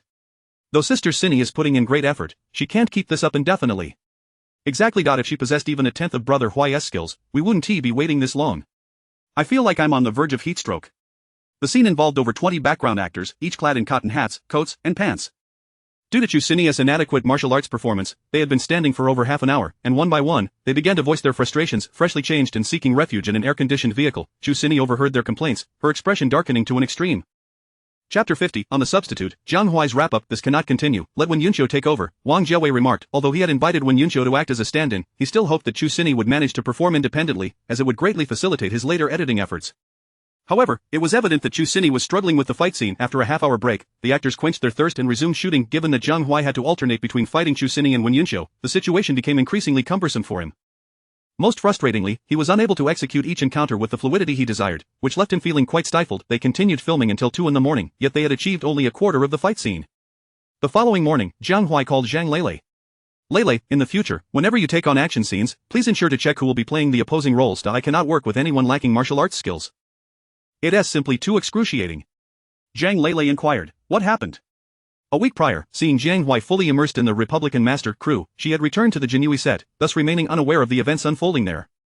After hearing Jiang Huai's account, Zhang Lele burst into laughter, saying, there's nothing to be done, every actor possesses different abilities, you cannot expect everyone to perform at the same level. Jiang Huai retorted, regardless, moving forward, if I am to shoot pure action or martial arts films, I resolutely refuse to collaborate with those devoid of martial arts knowledge. Zhang Lele agreed, understood. In the Jianhui crew, Zhang Lele recounted Jiang Huai's predicament to Shen Qingya, who chuckled. It seems Chu Xinyi has truly given Jiang Huai a tough time. Otherwise, this somewhat macho man would certainly not come to you to vent his grievances. Zhang Lele responded, from Jiang Huai's standpoint, he is indeed in a difficult position. Chu Xinyi's limitations stem not from a lack of effort but from her inability, and no matter how much grievance Jiang Huai endures, he must keep it to himself. Otherwise, others might label him as petty and intolerant. Shen Qingya remarked, Lele, do you think Chu Xinyi will trouble him again? Zhang Lele replied, in the entire Republican master crew, from the director to the leads, to the action team and extras, everyone is on friendly terms with Jiang Huai. The one who previously sought trouble, Xia Yong, is practically eager to pledge brotherhood with him. Under such circumstances, it would be remarkable if Jiang Huai refrained from confronting Chu Xinyi. She wouldn't dare to provoke him further. Upon hearing Zhang Lele's words, Shen Qingya couldn't help but smile, saying, this guy is truly impressive. Lele, have you noticed how Jiang Huai managed to win over the entire crew? Zhang Lele replied, perhaps it's his boisterous and humorous character that endears him to everyone. Isn't it the same in the Jianhui crew? Shen Qingya nodded, saying, in terms of interpersonal skills, we could certainly learn a thing or two from him. 5 nights, it took a full 5 nights for Jiang Huai and Chu Xinyi to finalize their fight scene. Jiang Huai, having shed his padded coat and trousers, pointed at his sweat-soaked tank top and confidently declared, Old Wang, isn't it a bit unreasonable not to increase my pay? Wang Jiawei held up 3 fingers, replying, Jiang Huai, this is the 3rd time you've requested a pay raise. For the 3rd time, my answer remains, I have no money. Jiang Huai countered, if you want to increase my pay, that is fine, but you must at least treat me to a meal before I leave. Wang Jiawei agreed, that I can manage. Jiang Huai grinned, then what are we waiting for? Let us go for some skewers. Wang Jiawei was taken aback, exclaiming, are we going now? Jiang Huai affirmed, of course, tomorrow is my last scene, once we wrap up, I'm heading back to Yendu. Wang Jiawei, visibly displeased, said, Jiang Huai, do you detest the crew so much? Can't you stay a couple more days? Jiang Huai shot back, what would I do hanging around with you lot of old men? I need to find my boss. Wang Jiawei's interest peaked, you mean Shen Qingya? Are you really pursuing her? Jiang Huai responded, absolutely, I've been chatting with her every night. Soon, I will launch my full-scale offensive. Wang Jiawei smirked, no offense, but with your demeanor, do you really think a renowned diva like her would take an interest in you? Don't be ridiculous. Jiang Huai scoffed, Director Wang, you should really consider upgrading your glasses. With looks like mine, even Panin would have to step aside, your eyesight is clearly in question. Wang Jiawei laughed heartily, after so many years in this industry, you are undoubtedly the reigning champion of boasting. Jiang Huai, exasperated, said, enough with the banter. Are you treating me or not? Wang Jiawei replied, sure, let us bring the brothers along. Before long, the crew erupted in cheers. The next day, Jiang Huai completed his final scene in Republican Master. As he prepared to leave, both Wang Jiawei and Liang Chaochuan came to see him off in person. That evening at 8 o'clock, Jiang Huai entered the hotel housing the Jinyui crew. Knock, knock, knock. Jiang Huai tapped on Shen Qingya's door. Who is it? Shen Qingya queried. Jiang Huai, suppressing a smile, replied, I'm the hotel lobby. Miss Shen, may I inquire if you require any special services? Jiang Huai, when did you start this line of work? Shen Qingya opened the door with a smile. Jiang Huai asked, how did you know it was me? Shen Qingya pulled him inside, saying, Lele and I were already aware of your wrap-up. Lele even called Director Wang to express her gratitude. Jiang Huai, do you know how Director Wang described you? Jiang Huai guessed, I assume it wasn't flattering. Shen Qingya laughed, he said you excel in both dramatic and action scenes, but your skin is a tad thick. Jiang Huai grimaced, I knew that old Wang wouldn't have anything nice to say. Shen Qingya then asked, have you eaten yet? Jiang Huai replied, no. I wanted to surprise you, so I came straight here after landing. Shen Qingya felt a bit shy under Jiang Huai's intense gaze, her cheeks slightly flushed, then let me treat you to dinner. Jiang Huai agreed, sounds good. After dropping off his luggage, Jiang Huai and Shen Qingya freshened up and headed to a hot pot restaurant not far from the hotel. Jiang Huai wasted no time, ordering 10 plates of beef, 10 plates of lamb, and some vegetables. Although Shen Qingya had already dined, she still accompanied him and helped cook the meat and vegetables, embodying the role of a caring wife. Jiang Huai felt a wave of warmth and smiled at Shen Qingya, saying, Qingya, do you know, you are the first person to serve me a meal since my parents passed away. Thank you. Chapter 51. A confession to the goddess. A glimmer of compassion flickered in Shen Qingya's eyes as she asked, Jiang Huai, could you share with me the experiences you have endured in the past? As Jiang Huai continued to eat, he replied, there is not much to tell. I have been living in an orphanage since I was 4. After graduating from middle school, I ventured out to become a yanpao, a term for those who migrate to cities for work. In the beginning, I could barely afford a meal and spent half a year sleeping in a subway station. After a year, things improved slightly, and I was able to earn 200 to 300 yuan a day. During that time, I began to learn skills that would be beneficial for my future, such as acting and music. I dreamed of becoming a big star, earning ample money, and never having to go hungry again. Ah, life is rather amusing. It subjected me to immense hardship yet bestowed upon me a sharp mind. Whether it be martial arts, music, or other skills, I grasped them effortlessly and excel quickly. Last year, feeling confident in my abilities, I was ready to showcase my talents, only to encounter you. The rest, as you know, has unfolded. A masterful lie often contains a kernel of truth. While parts of Jiang Huai's life were indeed genuine, the narrative of his learning was fabricated. This was largely an effort to lay the groundwork for acquiring skills in the future. Even so, Shen Qingya's eyes were now brimming with tears. It was hard for her to fathom how a 4-year-old child had navigated such a tumultuous journey to reach today. Jiang Huai, you truly have had a difficult path, Shen Qingya said softly. Jiang Huai handed her a napkin, chuckling, please don't cry, in my life, I fear nothing, neither heaven nor earth, but I am most afraid of women shedding tears. I recall reading a quote once that stated the past is meant for nostalgia, while the present is the essence of life. What we must do is seize the present and look towards the future. Wiping her tears, Shen Qingya inquired, Jiang Huai, what is your dream? Jiang Huai replied, my dreams have varied through different stages of my life. Initially, it was simply to have enough to eat in a small house to shield me from the elements. Now that I can earn money, I wish to assist children who share a similar background to mine. Doesn't the dream sound rather naive? Shen Qingya shook her head, saying, no, I find it quite admirable. Setting down his chopsticks, Jiang Huai declared earnestly, I too believe it is noble, which is why I must pursue it, without fail. Shen Qingya's gaze towards Jiang Huai shifted, filled with newfound support, go for it. I am behind you. Jiang Huai grinned, if you truly support me, then why not be my girlfriend? Shen Qingya's face flushed a deep crimson as she playfully scolded, could you be a bit more serious? I was genuinely moved, and now you've erased all that sentiment with your sudden quip. Jiang Huai's playful demeanor faded as he fixed his gaze on Shen Qingya, stating, I am serious. I am not joking. This afternoon, I just wrapped up filming Republic of China Master and hurried here on a plane, eager to see you. Qingya, I am a straightforward man, devoid of romantic finesse. But I know that I have developed feelings for you, and I wish to marry you. Shen Qingya averted her eyes, hastily turning her head away, I haven't considered dating yet. Jiang Huai reassured her, that is perfectly fine. I am not asking for an immediate answer, I simply want you to understand my feelings. Shen Qingya bit her lip, as if reaching a decision, and said, Jiang Huai, since you are so forthright, I shall not hide my feelings any longer. I admit I have some affection for you, but it is far from love. Jiang Huai burst into laughter. That's splendid. I was genuinely worried you would dismiss me entirely, and now I feel a sense of relief. Shen Qingya rolled her eyes at him, saying, look at your level of ambition. Jiang Huai shrugged, what can I say?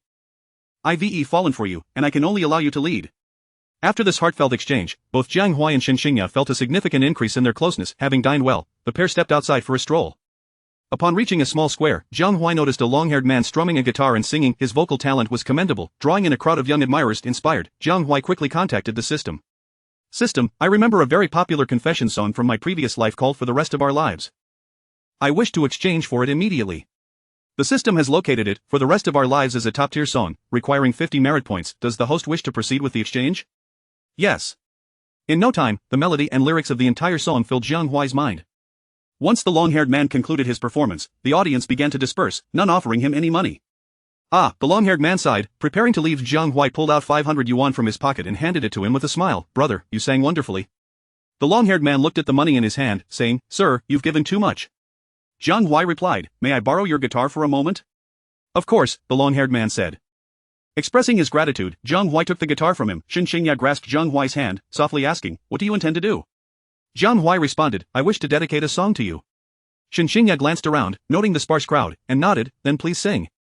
Jiang Huai sat on the long-haired man's stool, gazing deeply at Shen Qingya as he said, This song is titled For the Rest of Our Lives. Everything I wish to convey to you is within its lyrics. As the guitar strummed, a melodious tune captivated those who were about to leave, compelling them to pause. In a place devoid of wind, I seek the sun. In your coldness, I strive to be your warmth. Amidst the chaos of life, you remain ever so innocent. For the rest of my life, all I desire is you. How enchanting. The moment Jiang Huai began to sing, his gentle, crystalline voice ensnared the audience's attention. Those leisurely strolling in the square were drawn towards him, gathering around. Shen Qingya's eyes widened in astonishment. She had heard Jiang Huai sing before, and while it had not reached the standards of a professional, his current performance was on an entirely different level. The leap in his skill was nothing short of remarkable. However, soon Shen Qingya found herself swept away by the emotions conveyed in Jiang Huai's chorus, leaving her heart brimming with sentiment. For the rest of our lives, through wind and snow, it is you. In simplicity, it is you. Even in poverty, it is you. I in glory, it is you. In the warmth of my heart, it is you. Wherever my gaze lands, it is you. As the first chorus concluded, a gathering of 30 to 40 individuals had congregated around Jiang Huai, all drawn in by the allure of his melodious voice. In songs like The Rest of My Life, the essence does not lie solely in vocal prowess, but rather in the ability to evoke the profound emotions encapsulated within the lyrics. It is abundantly clear that Jiang Huai has succeeded in this endeavor. Your singing is truly exceptional. This song is absolutely delightful. The lyrics, you are the wind and snow, you are the simplicity, you are the modesty, are simply magnificent. Why does this brother seem somewhat familiar? Indeed, he does seem a bit recognizable. The crowd buzzed with lively discussions. At this moment, Jiang Huai was entirely immersed in the performance of the song. I yearn to take you to witness the endless azure skies, to proclaim my infatuation for you with fervor. Time rushes by, yet you shall always be moved. For the remainder of my days, I desire only you. Chapter 52 of the internet erupted with exquisite melodies and warm lyrics complemented by masterful vocal prowess. Jiang Huai vividly conveyed the essence of the song For the Rest of Our Lives. Shen Qingya's heart brimmed with emotion, her eyes glistening with tenderness as she gazed at Jiang Huai. For the rest of our lives, winter snow is you, spring blossoms are you, summer rain is also you. Autumn gold is you, the warmth and chill of the 4 seasons are you, and wherever I look is you. As the final note lingered in the air, Shen Qingya stepped forward and grasped Jiang Huai's hand, saying, Let us hurry. Jiang Huai nodded, their hands intertwined as they departed. Wow, what a scoop. I think I recognize who they are. The one singing is Jiang Huai, the other woman must be Shen Qingya. It must be that Huaigu wrote a new song and confessed to Qingya Jet. Huaigu is so talented. If someone wrote a song just for me, I would definitely marry him. Stop dreaming, you won't find another Huaigu in the entire entertainment industry. I need to post this video quickly. Fortunately, I captured it all. After leaving the square, Jiang Huai and Shen Qingya did not part hands. The melody of For the Rest of Our Lives echoed in Shen Qingya's mind. She turned to Jiang Huai and asked, When did you write such a song? Jiang Huai smiled and replied, Since I realized I liked you, I wanted to write a song suitable for confessing my feelings, and thus For the Rest of Our Lives was born. Shen Qingya teased, So you had this plan all along? Jiang Huai remarked, If you call it a scheme, I suppose that's not entirely wrong. After all, you've walked into my heart. Shen Qingya burst into laughter at Jiang Huai's words and said, Where did you learn such lines from a drama? Jiang Huai chuckled, I think it's quite silly too. Qingya, do you like For the Rest of Our Lives? Shen Qingya nodded fervently, I like it very, very much. Jiang Huai declared, then after we return to the hotel, we'll register the copyright for the rest of our lives online, and the copyright will belong solely to you and me. I won't allow anyone else to sing this song. Shen Qingya agreed, alright. They walked for another half an hour before finally returning to the hotel. Jiang Huai spent a while in Shen Qingya's room before requesting the hotel to open another room. That night, although Shen Qingya did not agree to be Jiang Huai's girlfriend, he could sense her affection for him. By in this lifetime, Jiang Huai experienced the taste of love for the first time. After resolving the copyright issue for the rest of our lives online, he took a warm shower and went to bed at 2 in the morning. Jiang Huai's phone rang. Upon checking, he saw it was a call from Zhang Lele. Lu Jia, it's already 2 o'clock. Why aren't you asleep? Jiang Huai, are you sleeping with Qingya? I wish, but Qingya doesn't want to. Lu Jia, what is going on? You sang a song at the square, and the netizens went wild. What? They recognized me? Not just you, Qingya was also recognized. Everyone thinks you two are dating, and Qingya's fans are in an uproar in the comments. Jiang Huai, Qingya has worked hard to reach where she is today. I don't want her career to be affected by love, do you understand? Jiang Huai felt a tinge of displeasure, saying, Lu Jia, Qingya is a person, not a machine, what is wrong with her dating me? Zhang Lele replied, what I mean is that you can't publicly announce your relationship right now. Wait a few years until Qingya establishes herself in the film industry. Then whether you are dating or getting married, I will fully support it. Jiang Huai chuckled, got it, I knew you wouldn't be so heartless. Zhang Lele retorted, I'm not in the mood to joke around. The play count for the song For the Rest of Our Lives has surpassed 10 million, and everyone knows this is your confession to Qingya. How do you plan to handle it? Jiang Huai replied, that's simple. I'll just post on Weibo, stating that Qingya hasn't agreed to be my girlfriend, but I will continue to pursue her from now on. My persona will be that of Qingya's suitor, until the moment I can announce it. What do you think, Lu Jia? Zhang Lele laughed, we're of the same mind. Jiang Huai, tell me honestly, did Qingya agree to be your girlfriend? Jiang Huai sighed, if she had agreed, would I need to book another room? Zhang Lele burst into laughter. After hanging up, Jiang Huai checked the trending topics, and the first was the news of his confession to Shen Qingya through song. Then, he glanced at Shen Qingya's Weibo. Goodness, the comment section was in chaos. For the rest of our lives is so beautiful, but I absolutely do not agree with Qingya Jia being with Jiang Huai. What does Jiang Huai think he is, daring to pursue the goddess Qingya? Goddess Qingya belongs to all of us. We firmly oppose their relationship. Huaiga not only knows martial arts but can also write songs. I believe Qingya Jia and he make a perfect couple. A hero rescues a beauty, is imprisoned, and the beauty waits for the hero to be released, then they fall in love and marry. It's romantic just to think about. The person above is talking nonsense. Jiang Huai is merely a man who just got out of prison, unworthy of the goddess Qingya. Fans were divided into 3 factions. Jiang Huai estimated that those opposed to their relationship accounted for about 60%, neutral fans around 30%, and those in favor merely 10%.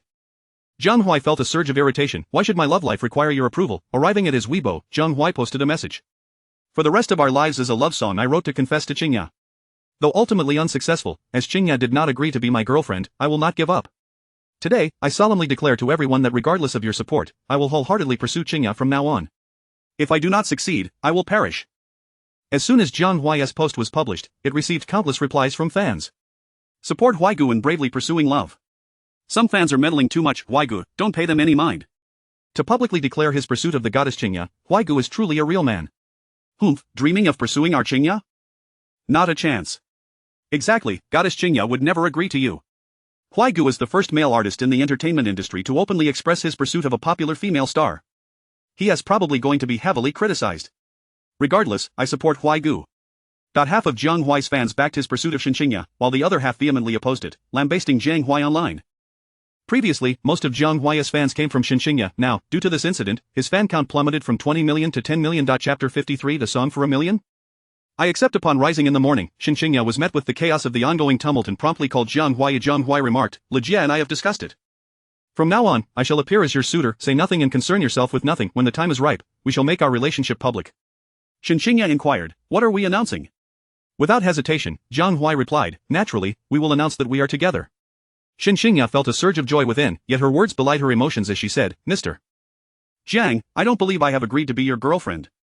Jiang Huai scoffed, just wait and see, you, little monkey, cannot escape my grasp. Shen Qingya retorted playfully, you are the real monkey here. Jiang Huai, half of your fans have already unfollowed you, what shall we do about that? Unfazed, Jiang Huai responded, let them unfollow, I am no idol star, enough of these trivial matters, I will handle them. You focus on acting and finish your shoot promptly. Shen Qingya acquiesced, alright then. After hanging up, a radiant smile illuminated Shen Qingya's face. Following breakfast, she arrived at the set of The Imperial Guard. She was now just 2 scenes away from wrapping up. During a break in filming, Chen Lang inquired, Qingya, did Jiang Huai return last night? Shen Qingya nodded, he did. Chen Lang commented, you two certainly stirred up quite a commotion. Shen Qingya chuckled, we will resolve it. To be honest, Jiang Huai is a decent fellow. Being with him is a commendable choice, however. Chen Lang's tone shifted as he added, this scoundrel, having checked into a hotel, doesn't he even bother to visit the set, truly devoid of consideration for his colleagues. Zhang Dongjin chimed in, exactly. To this day, Brother Huai hasn't even given me a call. Others joined in the light-hearted banter. At that moment, Jiang Huai's voice rang out, why do I hear whispers behind my back? Chen Lang quipped, your ears are rather sharp. You returned to the set but come empty-handed, how stingy. Jiang Huai countered, who says I came empty-handed? I woke early to buy a truckload of fruits and drinks, and I ordered 100 roasted ducks from Quanjut for the entire crew's lunch.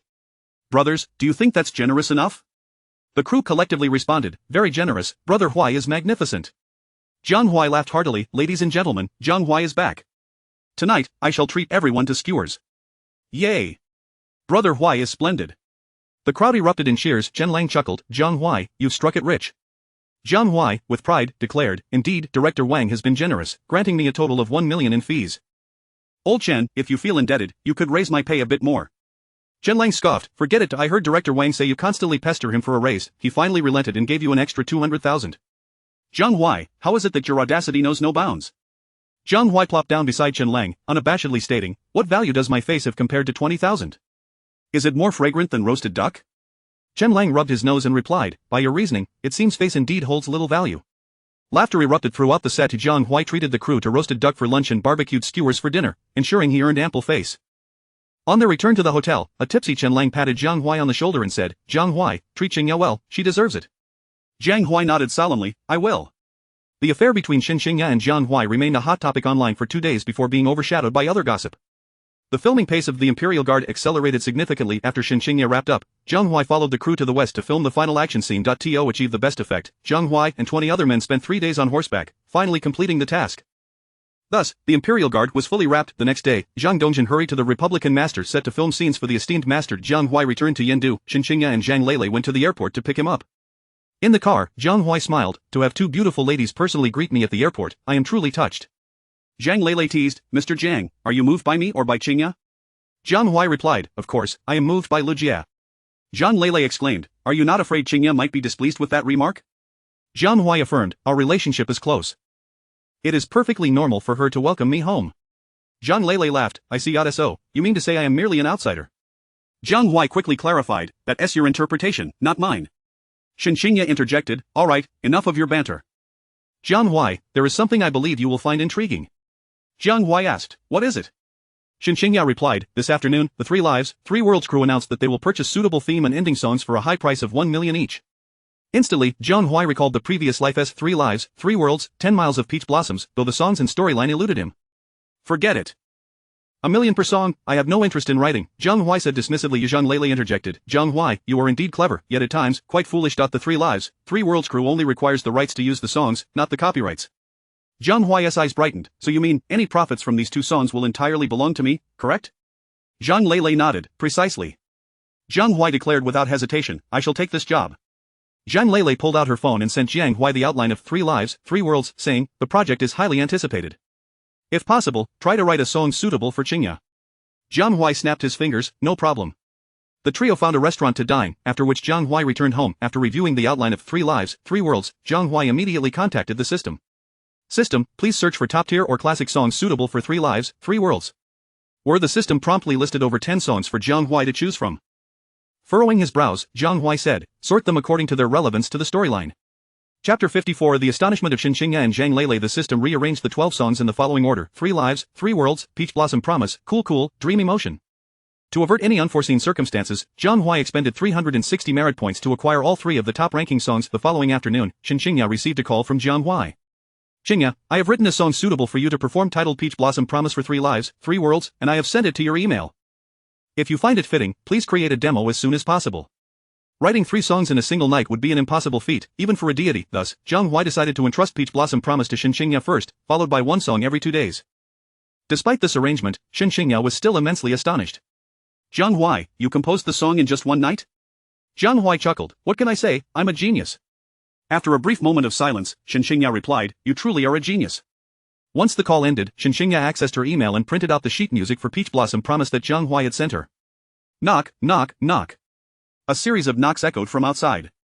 Shen Qingya called out, "Come in." Zhang Lele pushed open the door and entered. "What are you looking at?" Zhang Lele inquired curiously. Shen Qingya responded, "Jiang Huai has written the theme song for 3 Lives, 3 Worlds." Zhang Lele gasped, "So fast?" Shen Qingya felt a swell of pride within her, stating, "Perhaps he really is a genius." Zhang Lele asked, "How is the song?" Shen Qingya replied, "It's absolutely wonderful. I believe the 3 Lives, 3 Worlds crew will be thoroughly pleased." Zhang Lele suggested, "Then let us quickly record a demo and finalize this matter." Shen Qingya nodded, "All right." After 2 hours of effort, Shen Qingya completed the demo for Peach Blossom Promise. Upon hearing it, Zhang Lele marveled, "Sometimes I really wish I could peek inside Jiang Huai's mind to see how he conjures such delightful melodies."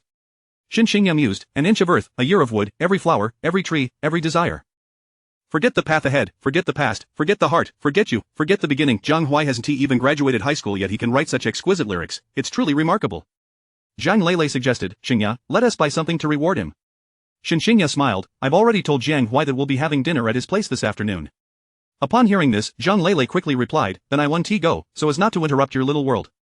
Shen Qingya linked her arm with Zhang Lele's, saying, "Lele, let us go together." I'm a bit afraid of him." Zhang Lele, taken aback, asked, "What are you afraid of?" Shen Qingya blushed and replied, "His gaze is too intimidating." Zhang Lele sighed, "Qingya, it seems you truly have developed feelings for him. When a man directs an aggressive gaze towards a woman, she can only respond in 2 ways. Shyness or anger. Shyness indicates affection, while anger signifies viewing the other as a rogue." Shen Qingya confessed, "Lele, I want to hide it from you. I initially only had a slight fondness for Jiang Huai, but now I am certain I like him. I want to be with him." Zhang Lele chuckled, "No wonder you're the boss, you're so straightforward. It seems I must go tonight. What if you two spark something and create a little treasure?" Shen Qingya's face flushed deeper, as she chided, "Lele, you're teasing me. We are nowhere near that stage yet." Before long, the two had purchased some fruits and arrived at Jiang Huai's residence. Knock, knock, knock. Zhang Lele tapped on the door. "Coming." Jiang Huai opened the door and, upon seeing Shen Qingya and Zhang Lele standing outside, wore a wry smile. "No way?" "Lele, Qingya won't get into any trouble here, so you needn't worry so much." Zhang Lele retorted, "It's precisely because it's south your place that I'm concerned. What, you don't welcome me? Fine, then I'll take Qingya away."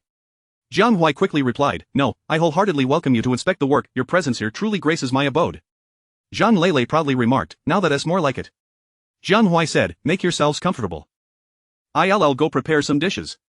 Shen Qingya offered, "I'll help you." Jiang Huai was taken aback, "You can cook?" Shen Qingya smiled, "Of course."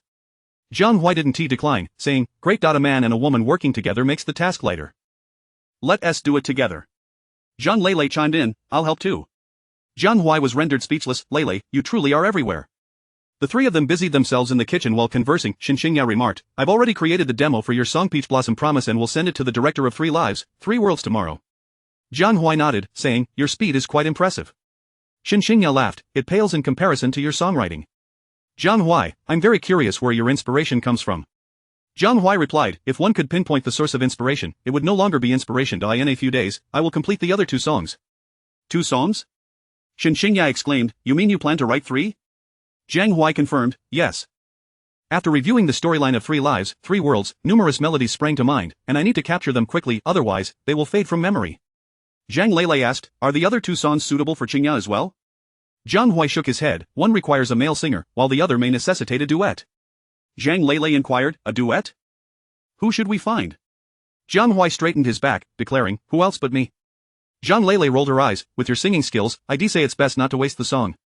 Jiang Huai countered, "As the saying goes, after 3 days apart, one should view another with new eyes. I've been practicing my vocal skills almost every day recently. While I can't claim to rival the top stars, I can certainly hold my own against first-tier singers." In truth, the master-level singing skills bestowed by the system were indeed superior to those of many top-tier artists. Jiang Huai stated this primarily to prepare Zhang Lele and Shen Qingya, so they wouldn't be overly surprised when they heard him sing. Shen Qingya remarked, "Your song for the rest of my life is indeed sung beautifully." Jiang Huai chuckled, "The main reason I practice singing is to serenade you with this exclusive love song." Shen Qingya's face flushed, "I don't believe that." Zhang Lele cleared her throat, saying, "You two had better not engage in flirtatious banter in front of me. I am not fond of consuming dog food." At Zhang Lele's teasing, Shen Qingya's face reddened further. Soon, 6 dishes and a soup were served on the table. Originally, Jiang Huai had envisioned a romantic candlelit dinner with Shen Qingya, but with Zhang Lele's unexpected presence, those plans were completely disrupted. The candles he had purchased earlier naturally went unused. On the way back, Zhang Lele laughed uncontrollably. "Qingya, did you see Jiang Huai's mournful gaze? It was absolutely hilarious." Shen Qingya sighed, "Lele, is it really that amusing?" "Of course it is. Let me tell you, that guy clearly had ulterior motives. I discovered candles in his drawer. He must have wanted to have a candlelit dinner with you, but I messed that up. Zhang Lele said triumphantly. Jiang Huai always acts so nonchalantly. It is truly a rare treat to see him flustered. Shen Qingya chuckled. Lele, I'm truly in awe of you. Chapter 55. A happiness arrived unexpectedly the following day. Zhang Lele sent the demo of Peach Blossom Promise to the crew of 3 Lives, 3 Worlds. Within 2 hours, director Li Qinyun called her, eager to acquire the rights to the song for the sum of 1 million. Zhang Lele responded, Director Li, Peach Blossom Promise can indeed be used by your esteemed crew, but it must be performed by Shen Qingya, as per Jiang Huai's stipulation. Li Qinyun chuckled. It would be splendid if Miss Shen is able to perform. Miss Xiang, before the premiere of 3 Lives, 3 Worlds, we will hold a press conference, and I hope Miss Shen can sing this song live to elevate the show's popularity. Zhang Lele agreed, no problem. Li Qinyun marveled, Mr. Jiang, despite his youth, possesses such remarkable talent in crafting exquisite lyrics and melodies. Zhang Lele replied. Jiang Huai mentioned that after reviewing the synopsis of 3 Lives, 3 Worlds, inspiration struck him with fervor, prompting him to compose 3 songs in quick succession, with Peach Blossom Promise being merely one of them. My goodness, exclaimed Li Qinyun, known for her composed demeanor, unable to suppress an expletive. 3 songs in a row? Miss Xiang, are you certain you are not jesting? After the post-production of 3 Lives, 3 Worlds was completed, Li Qinyun had sought out numerous music producers to create songs for the series. While many songs emerged, none satisfied her discerning taste. As the premiere loomed just 2 weeks away, Li Qinyun found herself in a bind, leading her to orchestrate this $1 million song acquisition initiative. It would resolve her dilemma while simultaneously boosting the show's visibility. To her astonishment, happiness arrived so abruptly. Within 3 days, Li Qinyun had listened to Peach Blossom Promise, and to her further surprise, 2 additional songs were queued behind it. This thrilled Li Qinyun immensely, provided the quality of the 2 subsequent songs matched that of Peach Blossom Promise, or was even slightly inferior. She would gladly accept them. Zhang Lele smiled. Barring any unforeseen circumstances, the second song should be ready by tomorrow, followed by the third in a few days. At that point, Director Li Can selected Will. Li Qinyun exclaimed, Incredible! Mr. Jiang is truly remarkable. He is the most talented music producer I have ever encountered. Zhang Lele humbly replied, You flatter me, Director Li. Once the other 2 songs are ready, shall we proceed to sign the contract together? Li Qinyun agreed, Certainly. I shall await the good news. Soon, the eponymous classic song 3 Lives, 3 Worlds was released, and upon hearing it, Li Qinyun immediately declared it to be the opening theme. 2 days later, the classic song Cool Cool burst forth, and without even listening to the melody, Li Qinyun fell deeply in love with it just by glancing at the lyrics. At a 5-star hotel in Yendu, Li Qinyun hosted a banquet for Shen Qingya, Jiang Huai, and Zhang Lele, accompanied by the male and female leads of 3 Lives, 3 Worlds, Ling Qingfeng and Zhao Jing. For the 3 songs Jiang Huai had composed, Li Qinyun spent a total of 3 million to purchase them. Among these, 3 Lives, 3 Worlds served as the opening theme, Peach Blossom Promise as an interlude, and Cool Cool as the closing theme. In less than a week, Jiang Huai had earned a staggering 3 million, leaving him overjoyed. With the banquet laid out, Li Qinyun raised her glass, stating, Mr. Jiang, Miss Shen, Miss Xiang, I am immensely grateful for the 3 songs you have provided. Their inclusion will surely enhance our viewership by at least 1%. Shen Qingya smiled. Director Li, while the theme song can embellish the experience, the true essence lies in the quality of the drama itself. We wish your 3 Lives, 3 Worlds tremendous success. Hearing this, Li Qinyun's smile grew even brighter. Thank you. Cheers.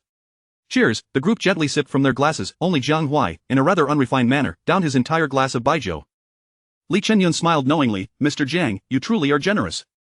Jiang Huai chuckled. I am a simple man, relishing hearty meals and robust drinks. Director Li, please continue your conversation without concern for me. I can manage on my own. The premium Maodai, costing over 10,000 a bottle, was the finest Jiang Huai had tasted since his release, and he intended to savor it fully. Li Qinyun remarked, If a music creator capable of composing 3 classic songs is deemed a simpleton, then I fear we may not even qualify as such. Jiang Huai replied, I was primarily motivated by financial need. Your generous offer of 1 million sparked my creative breakthrough, or else I would not have produced such works. Laughter erupted among the group, dispelling any lingering tension with Jiang Huai's jest. Li Qinyun was pleasantly surprised by his humor, which only heightened her admiration for him. Zhao Jing, too, frequently raised her glass to toast Jiang Huai. Having once been a singer before transitioning into the realm of television, she had achieved great success, amassing over 100 million fans on Weibo. Now, having reached a career plateau, Zhao Jing sought to reinvent herself musically, thus recognizing the importance of befriending a genius composer like Jiang Huai. If one day he could pen a song akin to Peach Blossom Promise for her, it would be an unparalleled boon.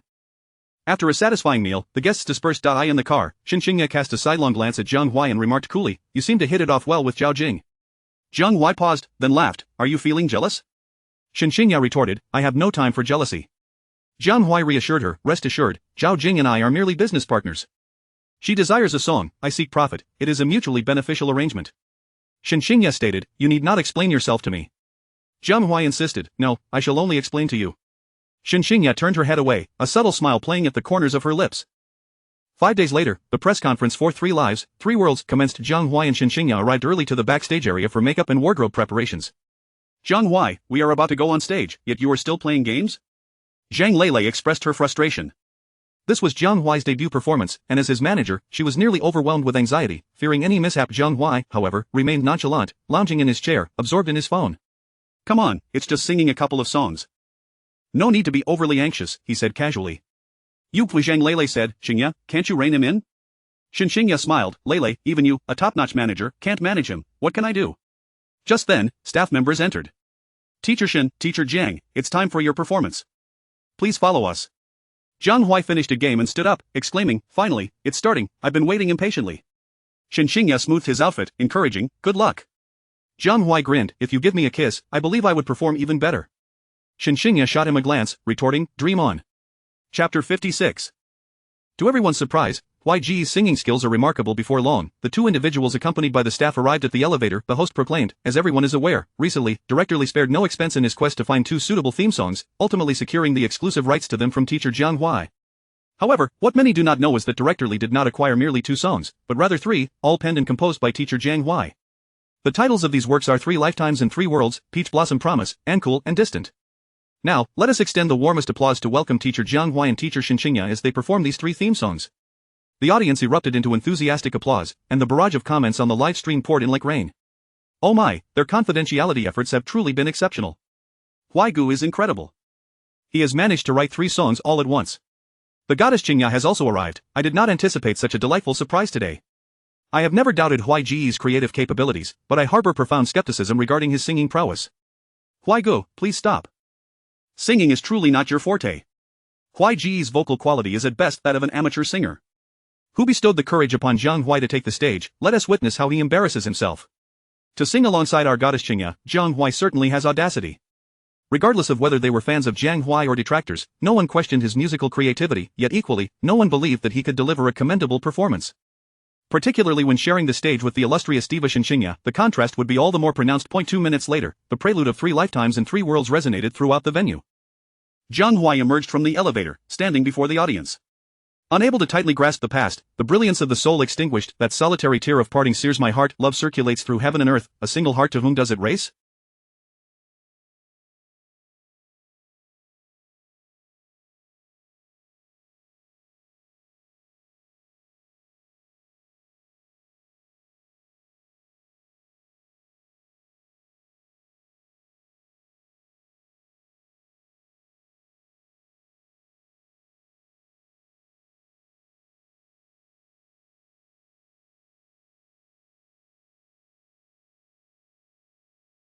In all corners of the world, where does one find themselves, and how should time be placed? As the first verse concluded, both the audience present and those online were left utterly astonished. Jiang Huai's voice was pristine and translucent, imbued with a remarkable penetrating quality that seemed to pierce directly into the hearts of listeners. My goodness, how melodious! No way, how could Jiang Huai's singing be this exceptional? This certainly doesn't sound like Jiang Huai. It's lip-syncing. It must be. Indeed. To lip-sync on such a stage is utterly disgraceful for Jiang Huai. Those upstairs are foolish. The cultural department has regulations against lip-syncing. Should it be discovered, a warning is issued. Do you really think Huai Gu would stoop to such tactics? Everyone, be quiet. The most important thing now is to enjoy the music. As the chorus commenced, Jiang Huai effortlessly soared an octave higher, his voice remaining clear and resonant, invigorating the very blood of those listening. The lyrics were equally compelling, each line intricately tied to the theme of 3 Lifetimes and 3 Worlds. Coupled with the visual snippets on the large screen, it provided a rich dual-layered sensory experience. If love is too desolate, I'll accompany you in a dream, redeeming all your tears. How far has this journey been? How long are these 3 lifetimes, hand in hand until the end of time? Shen Qingya wore a faint smile. Just a few days prior, while in the recording studio, she had been taken aback by Jiang Huai's vocal prowess.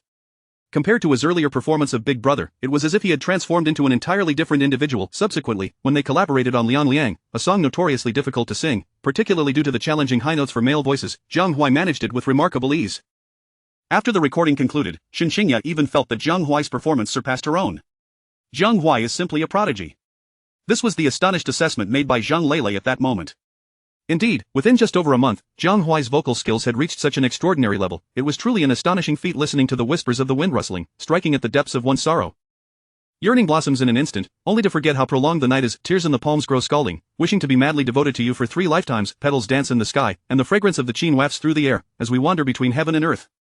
In the second verse of the main song, Jiang Huai modulated by a half-step, yet his performance remained flawless. Whether in vocal delivery or stage presence, Jiang Huai exhibited none of the traits of a novice. Impressive. Brother Huai, I am in awe. The lyrics are brilliantly crafted. This is undoubtedly a live performance. Challenge me if you disagree. With the ability to compose and sing, Brother Huai is destined to become a legendary music icon. The online discourse buzzed with fervent admiration. Those who once mocked Jiang Huai for purportedly lip-syncing had all but vanished. As the second chorus drew to a close, the audience presumed the song had reached its conclusion. However, the melody surged unexpectedly, akin to a fighter jet soaring into the heavens. Jiang Huai's pitch ascended an octave once more. Hands tightly clasped, love deeply cherished, what need is there for life to be resplendent? The superficial ultimately fades into oblivion, while steadfastness drifts with the wind. Must the path of affection be fraught with tumult? No matter the tempests encountered, the heart remains unwavering. As we recount the memories together, I shall await you. When the wind ceases, the fog disperses, the rain halts, and the snow melts away, I shall bid farewell to the exquisite moonlight, with me ever by your side. Boom! Jiang Huai's penetrating high notes magnificently showcased his masterful vocal prowess. 5 octaves, executed with utter ease. Even among the elite of the entertainment industry, he stood out distinctly. Particularly, the final lines, when the wind ceases, the fog disperses, the rain halts, and the snow melts, sent shivers down the spines of those present. As the performance concluded, the audience erupted into fervent applause and cheers. Li Chengyun was immensely pleased with the impact of 3 lives, 3 worlds, a radiant smile illuminating his face. The live stream chat overflowed with comments, akin to mushrooms sprouting after rain. Shocking. Brother Huai is truly a vocal virtuoso. Incredible, Brother Huai's performance is simply unparalleled. The lyrics and melody of 3 lives, 3 worlds are undoubtedly top tier, and coupled with Brother Huai's divine singing, I can now declare that yet another classic has emerged. Every piece is a classic. Brother Huai's creative prowess is astonishing. I initially thought Brother Huai was merely a musical genius. I never anticipated his vocal skills to be so exceptional. I believe he will shine brilliantly in the near future. What nonsense! Brother Huai is already shining brightly, if you hadn't noticed. To those who mocked Brother Huai, come forth and see if your faces are swollen. Chapter 57:3 Classics, a continuous bombardment as the final note of 3 lives 3 worlds reverberated through the air. Within mere seconds, a graceful and grand classical melody filled the atmosphere, silencing the applause and cheers that had previously echoed. For all were acutely aware that it was time for the illustrious diva, Shen Qingya, to perform the poignant piece, Peach Blossom Oath. At first glance, if love is like a tender vow, the wind unfurls the clouds. Through the passage of time, I ponder the present evening. What year is this? With hearts entwined, may our obsessions endure. As we traverse the cycles of time by in the blink of an eye, how many blossoms have flourished and withered? The lyrics are imbued with profundity, and the melody is enchanting. If 3 lives 3 worlds encapsulates a fervent and unrestrained love, then Peach Blossom Oath conveys a sentiment steeped in sorrow and lingering affection. Shen Qingya's ethereal voice, rich in emotion and reminiscent of weeping, fully embodies the essence of the song. The diva is indeed remarkable, unparalleled. Qingya's voice is truly captivating. The lyrics penned by Huai Gu are simply exquisite. It is hard to believe such poignant lyrics could emerge from a man.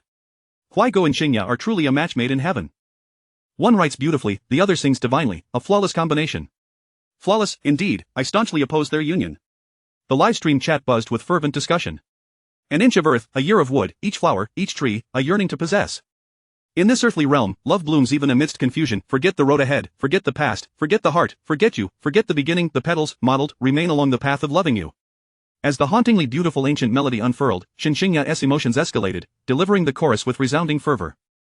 Much like Jiang Huai, upon the conclusion of her performance, she was met with an overwhelming wave of applause and cheers. Yet, the ovation swiftly dissipated as the prelude of the third song began to resonate. With an equally evocative ancient style and a melodious tune, the audience was compelled to lend their ears in rapt attention. Shen Qingya, as night gradually cools, blossoms fall to frost, you gaze from afar, exhausting all twilight. Unbidden, it is difficult to forget. Jiang Huai, the peach blossoms chill, how could you abandon the past? In this vast sea of uncertainty, I feign indifference, yet all is but an illusion. The former's voice was mournful and cold, while the latter's resonated with a deep, husky timbre. The contrasting singing styles sent shivers down the spines of the audience. The lyrics of Cool Cool surpassed even those of Peach Blossom Oath, and its melody was even more enchanting, arguably standing as a paragon of ancient-style music.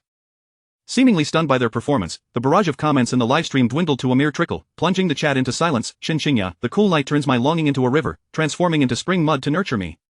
Jiang Huai, the fleeting years brush against the lover's sleeves, as fragments of fragrance drift into the water. Shen Qingya, the cool heavens shimmer with floral hues, falling into the mortal realm, touching my heart with sorrow. Jiang Huai, life's tribulations are easily crossed, yet the trials of love are arduous. How much of the past's resentment lingers in this weary heart? During the chorus, Jiang Huai and Shen Qingya, nearly 3 meters apart, locked eyes, both adorned with expressions of sorrow. In a call-and-response fashion, they elevated the song's essence to a breathtaking climax, seizing the interlude between the first and second verses. Comments began to cascade anew. One word: respect. Exquisitely beautiful. Their singing is seamless, a perfect harmony. Cool surpasses the previous two in its classic nature. From this day forth, I shall only revere Jiang Huai for songwriting. In the duet with the goddess Qingya, Huai held his ground effortlessly, showcasing his vocal prowess at a kingly level. Huai, despite only having graduated middle school, astonishingly crafts such ancient lyrics. It is truly remarkable. The lyrics of the second verse's main theme remain utterly breathtaking. Shen Qingya: once, my temples were touched by frost, once, I basked in your fleeting light, the years stretch long and languid. How can one squander time, wandering in search of growth? Jiang Huai: the peach blossoms bloom coolly, how could you abandon me in a past life? One bloom rests in my heart, sufficient to echo across 3 lifetimes, mirroring each other in distant waters.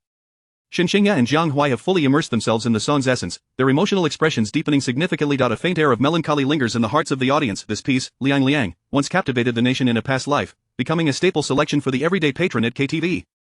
Music transcends boundaries. In this realm, Liang Liang continues to resonate with the audience's affections. As the song reaches its zenith, Shen Qingya and Jiang Huai, who had been separated by a distance of 3 to 4 meters, finally converge.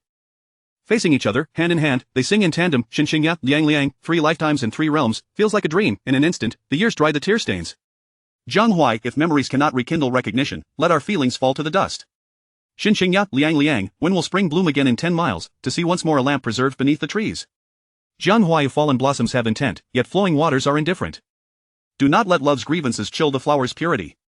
Duet: in this life, I wish to be entwined with dust. In the final line, they tenderly caress each other's faces. As the music wanes, they finally embrace. Woo! The venue erupts with fervor. Everyone rises in unison, applauding and cheering for the duo. Each of the 3 songs performed could be deemed a classic, leaving the audience in awe. Their performance stands as a quintessential live spectacle. Zhang Lele claps vigorously, her eyes brimming with pride and satisfaction. The 2 singers delivering such a splendid performance are her own artists. What could be more gratifying than this? Director Li Chen-yun of 3 Lifetimes, 3 Worlds, along with the creative team, also share in the joy. Even before the drama airs, the 3 theme songs have already gained immense popularity, a promising omen indeed. The live stream's comments section is nearly overwhelmed with viewers' messages. 3 classic new songs, a super musical feast in 13 minutes. What is true talent? Look no further than Brother Huai. I once thought Brother Huai unworthy of my Qingya goddess, now I see how well they complement each other. Their collaboration on Liang Liang is simply magnificent, even surpassing previous classic duets. Based on these 3 songs alone, Brother Huai undoubtedly deserves to be this year's best songwriter. In just 2 months, Brother Huai has penned 7 classic songs, an achievement unattainable by other songwriters in a lifetime. Shen Qingya and Jiang Huai exchange glances and share a smile. Hand in hand, they bow to the audience below. The previously calming atmosphere erupts once more. The host takes considerable time to quell the audience's excitement. Brother Huai, did you write and compose all 3 of these songs? The host inquires. Indeed, I did. Such classic songs must have taken you a considerable amount of time, correct? Quite so. To craft these 3 songs, I secluded myself in my home for a week, and only then did I complete them. Chapter 58: The Meteoric Rise of Jiang Huai. What? The host exclaimed in astonishment, you managed to compose it all in just a week? Goodness, you are truly remarkable. Jiang Huai cast a sidelong glance at him and replied, Brother, you must have been aware of this all along, right? Your expression of surprise seems a tad excessive. Put. Ha ha ha ha. The crowd erupted in laughter at Jiang Huai's quip. The host, displaying impressive composure, masked any hint of embarrassment and, with a feigned solemnity, remarked, Brother Huai, can we stick to the script? I have many more questions to ask. Jiang Huai quickly adjusted his tone. Oh, I see what you mean. Composing 3 songs in a week does indeed showcase my prowess. Shen Qingya gently nudged him, saying, stop joking around. Ha ha ha. The audience laughed once more. The host inquired, Brother Huai, prior to writing the songs, you must have reviewed the script or some segments of 3 Lives, 3 Worlds, correct? Jiang Huai rubbed his nose and retorted, do you believe I should have watched it or not? Ha ha ha ha. Oh my, Brother Huai is too funny. I think if Brother Huai were to perform in a comedy, he would surely leave people in stitches. The host looks bewildered. I suspect it's his first encounter with such a peculiar artist. The viewers in the livestream were in stitches, bombarding the chat with fervent comments. Noticing the host struggling to keep pace, Jiang Huai chuckled, just kidding. I did read the synopsis of 3 Lives, 3 Worlds, and it sparked an avalanche of inspiration, leading to the creation of the 3 songs I just performed. The host asked, what are your thoughts on the story? Jiang Huai replied, the narrative is exceptionally captivating. However, the true measure of its success lies in whether the director, the actors, and the entire production team can faithfully translate the story onto the screen. I have every confidence that the 3 Lives, 3 Worlds team will deliver flawlessly. The host turned to Shen Qingya, Sister Qingya, will you be following 3 Lives, 3 Worlds? Shen Qingya smiled, of course. The host continued, What do you think is the biggest highlight of 3 Lives, 3 Worlds? Shen Qingya responded, the story, the special effects, the romance, and so forth. After addressing several of the host's inquiries, Shen Qingya and Jiang Huai descended from the stage. Half an hour later, the press conference for 3 Lives, 3 Worlds concluded. Li Chenyun grasped Shen Qingya's hand, expressing his gratitude. Qingya, Mr. Jiang, your performance was simply outstanding. I believe tomorrow's ratings for 3 Lives, 3 Worlds will create a miracle thanks to the overwhelming popularity of these 3 songs. Shen Qingya replied, even if a miracle occurs, it is due to your excellent direction. We merely performed a few songs and cannot claim credit for your hard work. Li Chenyun chuckled, you are far too modest. According to our previous contract, these 3 songs were set to be released only after 3 Lives, 3 Worlds aired. However, I would like to amend that and release them immediately, taking advantage of tonight's momentum. Ideally, the title should incorporate a prefix related to the theme song of 3 Lives, 3 Worlds. What do you both think? Shen Qingya turned to Zhang Lele, who affirmed, no problem. As long as you can provide me with a written agreement, I can contact the major music platforms for an immediate release. The entertainment industry is notoriously fickle, with many friendships severed over profit. Once a rift occurs, clarity often dissipates. Thus, verbal agreements frequently prove inadequate. Written documentation is imperative. For instance, the contract stipulates that these 3 songs must debut only after the television series airs. If Shen Qingya and Jiang Huai were to release them based solely on Li Chenyun's words, and he later denied it, claiming breach of contract, the 2 would undoubtedly lose in court. Therefore, Zhang Lele needed to secure a written confirmation from Li Chenyun. Li Chenyun, understanding Zhang Lele's concerns, promptly procured paper and a pen, drafting a written consent to amend the release timeline for the 3 songs. On the way back, Zhang Lele could hardly contain her excitement, exclaiming, Qingya, Jiang Huai, your performances were phenomenal. The comment sections across various platforms are being dominated by your names. Shen Qingya smiled, this is all thanks to Jiang Huai. It is only natural that a trio of classic songs would stir up such a sensation. Jiang Huai waved his hand dismissively, it was nothing, really. Once you become my girlfriend, I'll craft a bespoke album featuring 9 classic songs, guaranteed to elevate you to the apex of stardom. Zhang Lele chuckled, Jiang Huai, to pursue a goddess like Qingya, one must invest significantly. First, produce that album to showcase your sincerity, perhaps Qingya will agree to be your girlfriend. Shen Qingya retorted, let us not get ahead of ourselves, I wouldn't sell myself for an album. Jiang Huai instantly countered, I could offer myself without the album. Shen Qingya scoffed, I don't want that. Zhang Lele erupted in laughter, Jiang Huai, you are utterly shameless. Jiang Huai could only respond with silence. At precisely midnight, 3 Lives, 3 Worlds, Peach Blossom Promise, and Cool Cool, 3 classic songs were released across major music platforms. By 8 o'clock the following morning, the total views for the 3 songs exceeded 200 million, with downloads surpassing 20 million, igniting an unprecedented frenzy. Simultaneously, 3 Lives, 3 Worlds garnered attention even before its premiere due to these songs. That evening, 3 Lives, 3 Worlds debuted, achieving a staggering rating of 3%, marking it as the most successful television series launch of the year, bar none. Li Chenyun was elated and made a special call to express his gratitude to Shen Qingya and Jiang Huai. Shen Qingya, with Peach Blossom Promise and Cool Cool, soared to new heights of popularity, her fan base eclipsing 60 million for the first time. Jiang Huai experienced an even greater ascent, composing 3 classic songs within a week, alongside previous hits, solidified Jiang Huai as the most formidable music creator of the year, unmatched by any.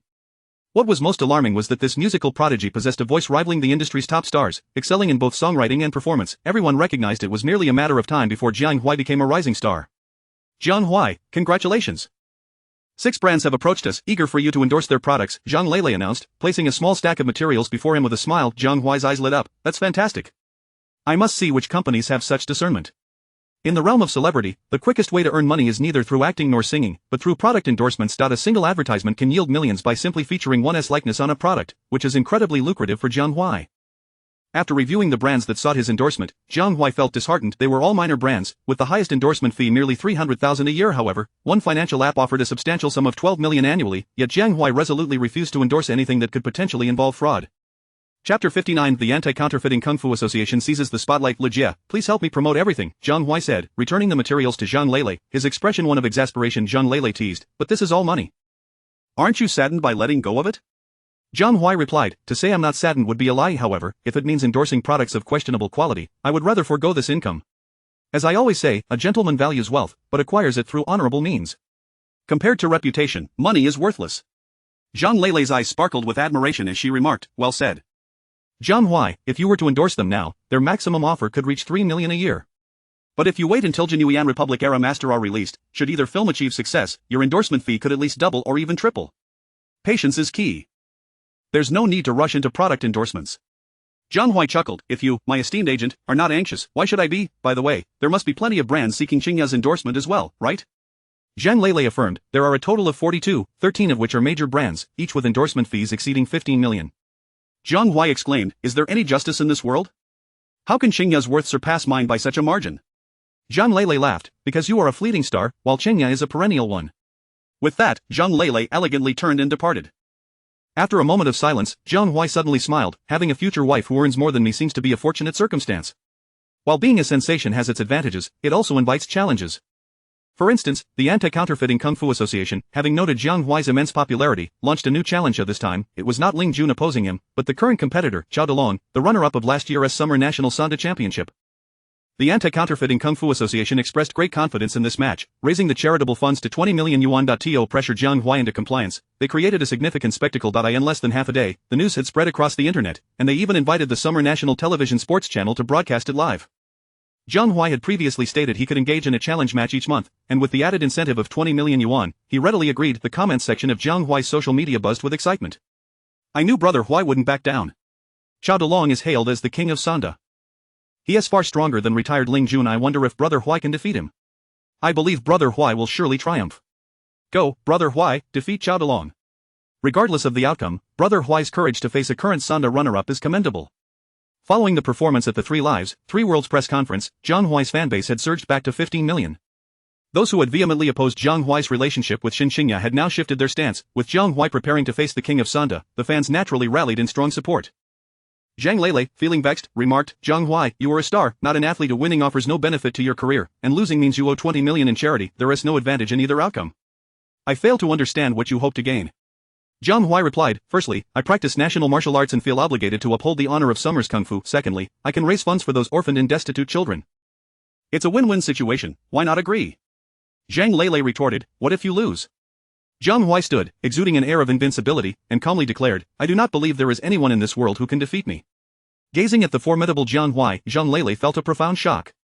What kind of artist had she found? He seemed more akin to a gang leader. Shen Qingya, who had remained silent, softly cautioned, Jiang Huai, do be careful. Jiang Huai laughed, no need for concern. The last time, I allowed Ling Jun to last 3 minutes, intending to draw others towards me for a duel.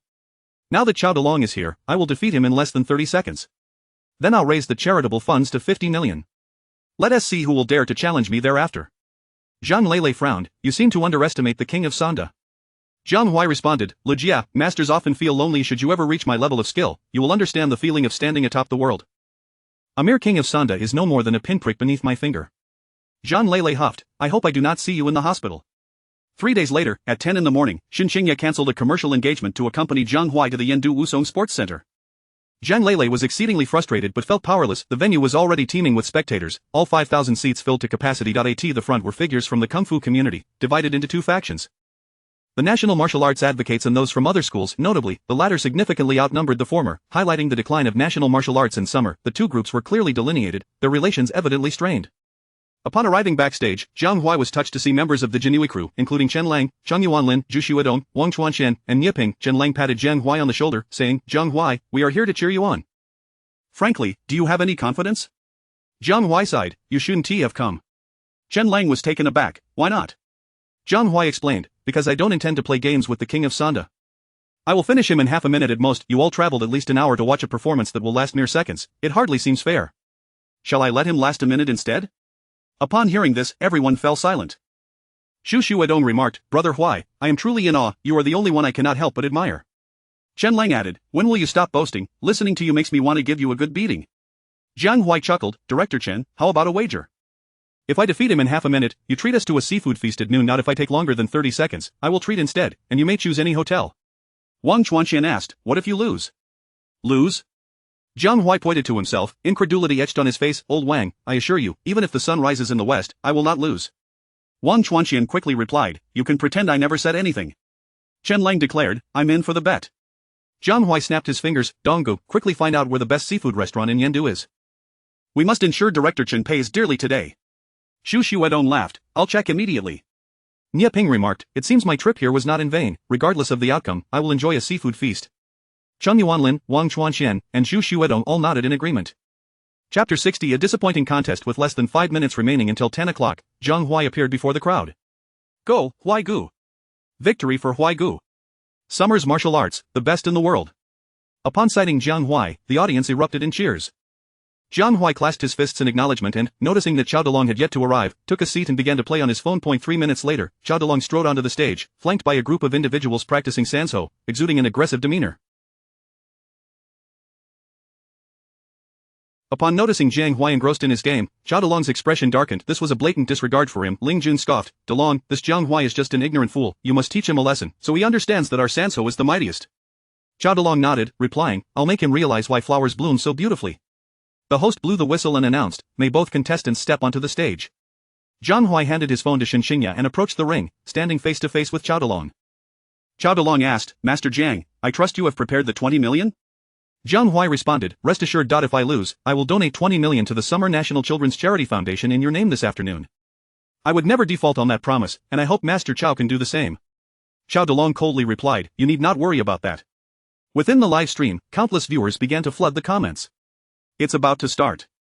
So excited. A clash between Sanso and traditional martial arts.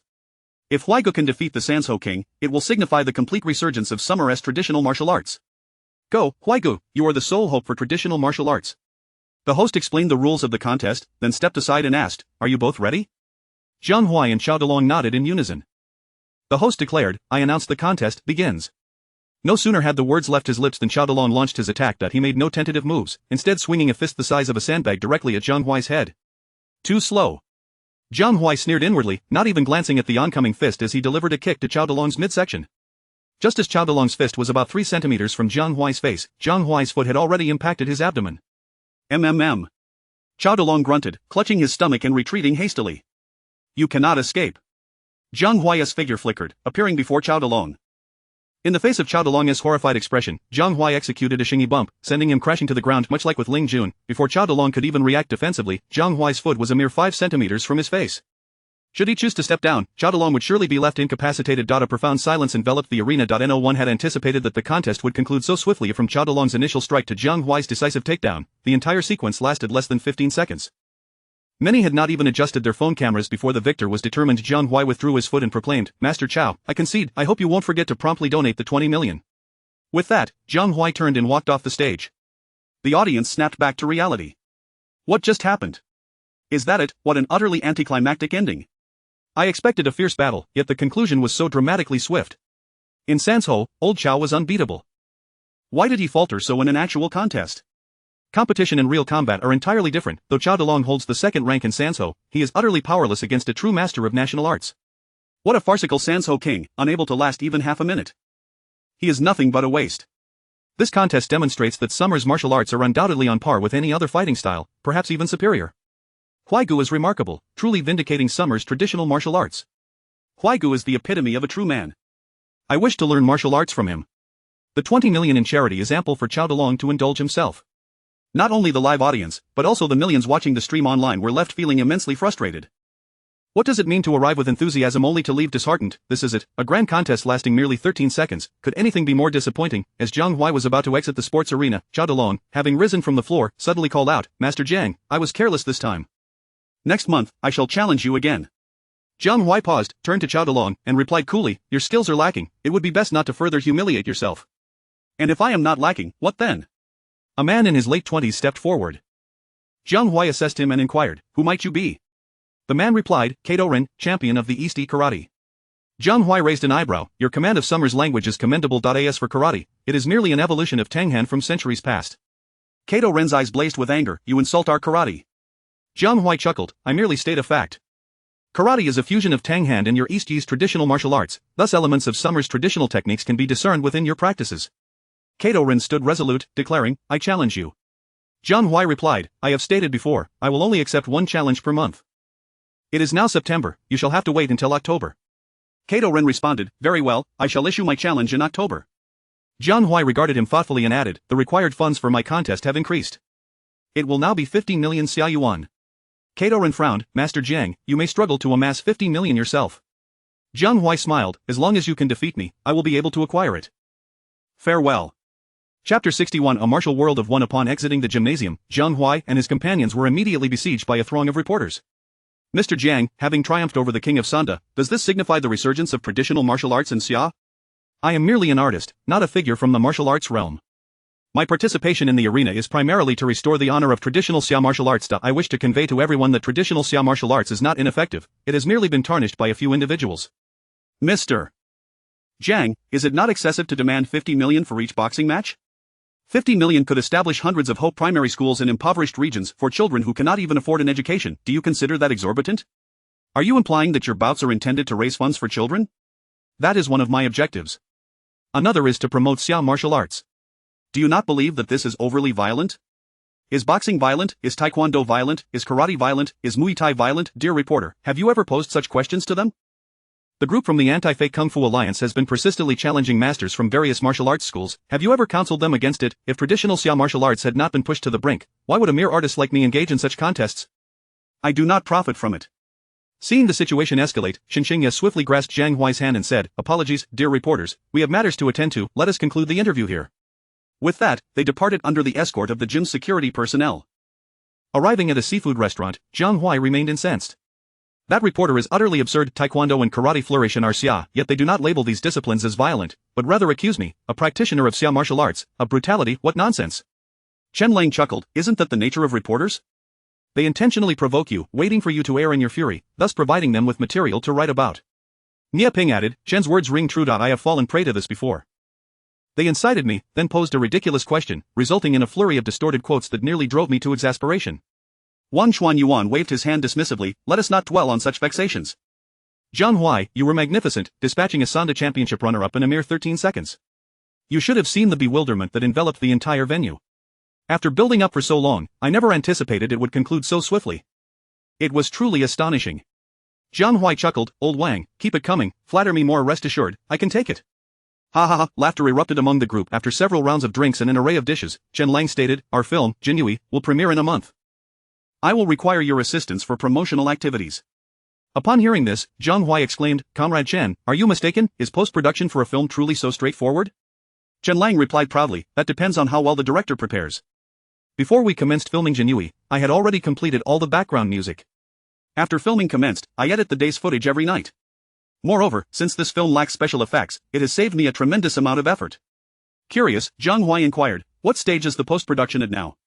Chen Lang grinned, to be frank, in just a week, the post-production for Jinyui will be nearly complete.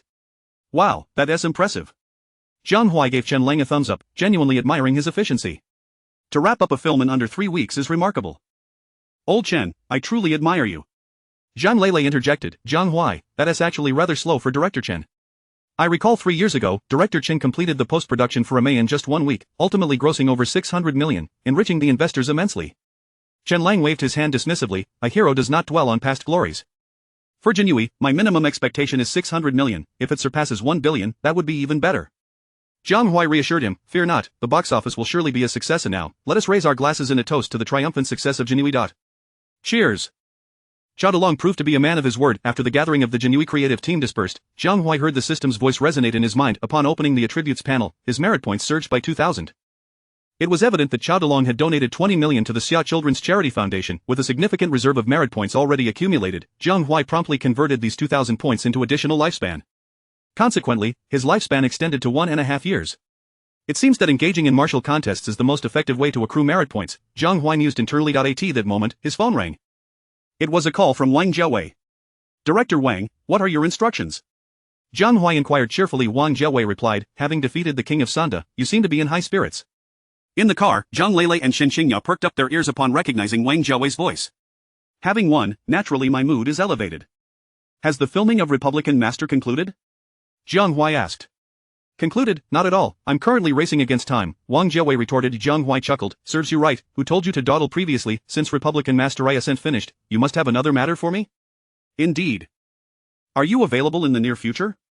Wang Jiawei inquired. That depends on the compensation. If the remuneration is sufficient, I will certainly make time. If not, then I shall remain unavailable. Upon hearing Jiang Huai's words, Zhang Lele felt an urge to sew his mouth shut. Was this how a newcomer should address a top-tier director? It seemed far too casual. However, recalling Jiang Huai's casual references to Chen Lang as Old Chen at the banquet, Zhang Lele found it somewhat understandable, given Chen Lang's reputation and influence were not much inferior to Wang Jiawei's. How dare you? Wang Jiawei could not contain his irritation, exclaiming, you constantly speak of money. How shameless! Jiang Huai retorted, I simply have a fondness for money, what is shameful about that? Now, Comrade Wang, enough of the pleasantries, let's get to the point. Since you've brought it up, even if you lack availability, I will certainly make adjustments to accommodate you, Wang Jiawei asserted. That's more like it. Wait a moment, something feels off. I'm the one introducing you to the crew, yet why does it seem like I'm the one begging? Jiang Huai burst into laughter. Who knows how you've managed things? You're quite the charmer, Wang Jiawei remarked. Are you familiar with the crew of A Martial World of One? Of course, Jiang Huai replied. The upcoming film A Martial World of One had recently become quite renowned in the industry. Directed by Wu Yuqiang, the most celebrated action director from the Isles, he had previously collaborated with the Kung Fu Emperor Li Jie on 5 action films, each of which had achieved tremendous box office success.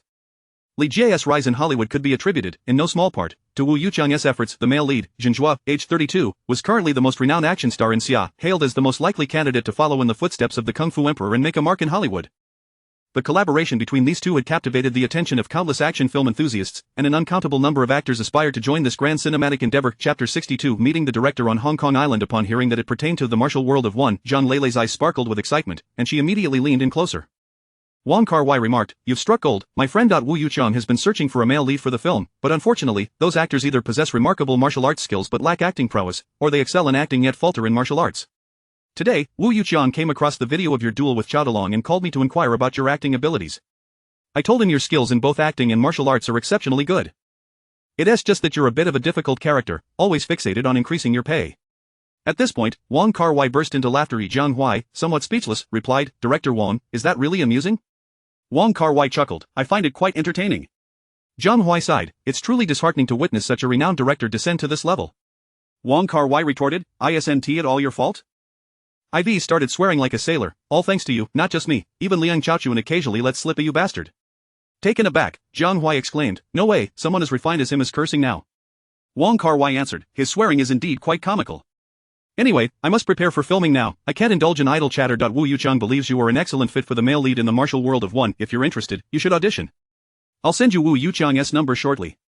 Jiang Huai grinned, "All right. Director Wang, should I express my gratitude to you?" Wang Kar-wai replied, "Save your thanks for when you secure the role." With that, he hung up. Jiang Huai scoffed, "Such a big-shot director, and he doesn't even bother to say goodbye. How rude." At that moment, Zhang Leilei, brimming with excitement, asked, "Jiang Huai, did I just hear correctly? Are you going to audition for the male lead in the martial world of One?" Jiang Huai nodded, "Indeed." Zhang Leilei joyfully exclaimed, "That is fantastic. I've heard the martial world of One features numerous martial arts stars. If you land that role, irrespective of the film's box office performance, your fame and popularity will undoubtedly soar. Then, I'll have the confidence to advocate for you to land the leading role." Hee, you are indeed fortunate. Collaborating consecutively with 3 top directors, aside from the ever-heroic martial arts Emperor Li Jie, your start is undoubtedly the best. Jiang Huai scoffed, "This reflects my capabilities, it has nothing to do with luck." Zhang Leilei replied, "Stop with the modesty. Quickly check your phone, I think I just heard a text notification." Jiang Huai opened his messages, gave a thumbs up, and said, "Li Jie, your hearing is remarkable. I'll call Director Wu right away." Zhang Leilei quickly added, "Wait. Jiang Huai, since this is your first conversation with Director Wu, be sure to be polite." "Don't worry, I'm not a fool, I know how to handle this." Jiang Huai waved his hand impatiently and dialed Wu Yuqiang. The call connected swiftly. "Hello, is this Director Wu Yuqiang? This is Jiang Huai." "Mr. Jiang, it's a pleasure to receive your call. I trust Director Wang has briefed you about the audition?" "He has." "Director Wu, I sincerely appreciate the opportunity to audition. I'm just a rough fellow, so please call me Jiang Huai. The title Mr. Jiang sounds overly formal and makes me uncomfortable." Zhang Leilei face-bombed, displaying a look of exasperation. Shen Qingya quickly covered her mouth, fearing she might burst into laughter. Wu Yuqiang laughed heartily. "Jiang Huai, you truly live up to what Director Wang described, unpretentious." Jiang Huai scoffed, "That old Wang certainly won't sing my praises." "This so-called unpretentiousness must be his summary of your criticisms." Wu Yuqiang chuckled again, "Since you're aware, I want to elaborate further. Jiang Huai, I will send you the script for the martial world of One. Please come to Hong Kong in 3 days to audition for the role of the male lead, Feng Yushu. Is that acceptable?" Jiang Huai replied, "My first film, The Knight of the Golden Armor, premieres in a month, so I might need to take a few days off." Wu Yuqiang reassured him, "No problem, call me when you arrive in Hong Kong, and I'll send someone to pick you up." "All right, thank you, Director Wu." After their conversation, Jiang Huai tucked his phone away and announced, "It's a done deal." Zhang Leilei let out a sigh of relief. Listening to you converse with these esteemed directors is quite nerve-wracking. Jiang Huai shrugged, "It's not a fight. What is there to fear?" Shen Qingya chimed in, "Congratulations, Jiang Huai, on securing another major production." Jiang Huai shrugged again, "It's still too early to celebrate. Wait until I land the role of Feng Yushu before you congratulate me." Shen Qingya noted, "Lu Jie is right. Your start as a newcomer is indeed the best among all actors, collaborating exclusively with top-tier directors. Just this alone is enough to incite envy in countless actors. Jiang Huai responded, once I join the crew, I'll see if there are any suitable roles for you. If so, I'll do my best to help you secure one. Shen Qingya quickly interjected, please don't do that. You're merely an actor now and don't yet possess the standing to negotiate roles for others. If Wu Yuqiang gets displeased, you could find yourself in trouble. Jiang Huai waved dismissively, rest assured, I know where to draw the line. The duel between Jiang Huai and the martial arts champion Xiao Dalong garnered far more attention than his previous match with Ling Jun. On the internet, Jiang Huai has become a prominent figure, akin to the martial arts emperor Li Jia, representing the traditional martial arts of Xia country. Riding this wave of popularity, Jiang Huai's Weibo follower count skyrocketed to an astonishing 30 million, doubling in size. After the releases of The Knight of the Golden Armor and The Republican Master, Jiang Huai is confident he can convert them into devoted fans. 3 days later, Jiang Huai and Zhang Lele arrived in Hong Kong. To their surprise, Wu Yuqiang personally drove to pick them up. Jiang Huai, speaking in flawless Cantonese, remarked, Director Wu, your gesture truly overwhelms me. Wu Yuqiang smiled, it's only proper, let us talk more in the car. Once outside the airport, Wu Yuqiang inquired, Jiang Huai, who taught you Cantonese? It is quite standard. Jiang Huai explained, I spent some time in various Hong Kong film crews and watched numerous Hong Kong films, and somehow picked it up. Wu Yuqiang nodded, you indeed have a talent for languages. Jiang Huai replied, you're no slouch either. Your Mandarin is even more precise than mine. After a brief conversation, Wu Yuqiang asked, have you read the script? Jiang Huai affirmed, I have. Chapter 63, the director was startled on the very day the two made contact. Wu Yuqiang sent the script to Jiang Huai. Upon reading it, Jiang Huai was instantly reminded of the film A Man's Martial World he had seen in his previous life. The plots of the two films were essentially identical. On the surface, it appeared that Xiahou Wu was the protagonist. However, the true essence of the film revolved around the antagonist, Feng Yuxiu. All the narratives unfolded around him. Wu Yuqiang asked, let us discuss Feng Yuxiu, what is your perspective on this character? Jiang Huai recognized that the audition had commenced at that very moment and replied, Feng Yuxiu can be divided into two phases. One before the death of his wife, and the other following it. Before his wife's demise, Feng Yuxiu was merely a martial arts enthusiast, willing to endure agony beyond the capacity of ordinary men in pursuit of his craft. Yet, he had not lost his humanity, for love still resided in his heart. It was only after he personally ended the life of his wife, who succumbed to cancer, that Feng Yuxiu transformed from a martial arts aficionado into a monstrous figure devoid of humanity. With no attachments left and no direction in life, he sought to become the foremost martial artist as his singular purpose for existence. The entire film is predicated on this transformation. If I were to encapsulate Feng Yuxiu in a single sentence, I would describe him as both detestable and pitiable. Detestable for his ruthless nature and indiscriminate slaughter. Pitiable because his life is shrouded in darkness, devoid of any glimmer of light. Jiang Huai eloquently elaborated for 5 minutes, providing an astute analysis of Feng Yuxiu's character, revealing nuances that even Wu Yuqiang had overlooked. Jiang Huai, did you derive all this insight yourself, or did you enlist a mentor's guidance? Wu Yuqiang inquired. Jiang Huai smiled, Director Wu, although I have not completed high school, I have no difficulty in analyzing the characters within a script. Furthermore, what others say will always remain their interpretations. If an actor lacks a profound understanding of their role, how can they deliver a convincing performance? Zhang Lele interjected, Director Wu, Jiang Huai is an exceptionally talented music composer, with a literary and classical background that rivals, if not surpasses, that of many renowned screenwriters. Wu Yuqiang expressed his surprise, Jiang Huai, you are truly a polymath. Given that we are still some distance from the hotel, would you indulge me by sharing some of your songs? Jiang Huai replied, of course. Zhang Lele produced her phone, accessed a music platform, and played Jiang Huai's compositions in their entirety. After listening, Wu Yuqiang marveled, these songs are extraordinarily captivating, particularly the last two traditional pieces. I found them rather enigmatic. Jiang Huai, your ability to craft such lyrics is truly impressive. Jiang Huai responded with a grin, thank you for the compliment. I, too, think quite highly of my work. Ha ha ha ha. Wu Yuqiang laughed heartily. Before long, the vehicle pulled up to a hotel, and Wu Yuqiang led the two into a private room, stating, we shall conduct the audition here. Jiang Huai scanned the surroundings and asked, where is the audition teacher? Wu Yuqiang replied, I am sufficient. Jiang Huai immediately grasped the implication behind Wu Yuqiang's words, giving him a thumbs up, Director Wu, you are indeed impressive. It was common knowledge that in the realm of film, the true authority lies not with the director, but with the investors and producers. Even if a director possesses exceptional prowess and wields significant influence over the production, during pivotal moments such as casting, they typically bring along representatives from both parties to demonstrate respect. For instance, in The Knight of the Golden Armor, Chen Lang was accompanied by Shen Qingya and Ho Liang, the former representing the investors and the latter the producers. Yet, Wu Yuqiang was unorthodox, asserting sole authority. This clearly indicated that the entire A Man's Martial World was entirely under his dominion. Wu Yuqiang remarked, the Hong Kong film industry differs from others, the investors and producers grant directors significantly greater autonomy. Jiang Huai recognized this as Wu Yuqiang's modesty and said, Director Wu, shall we begin? Do you require me to demonstrate some martial arts first?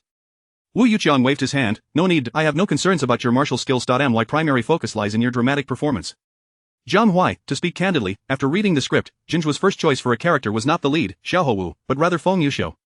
However, I did not acquiesce, as his acting could not sustain the weight of the role. Subsequently, I auditioned numerous martial artists, yet none delivered what I envisioned.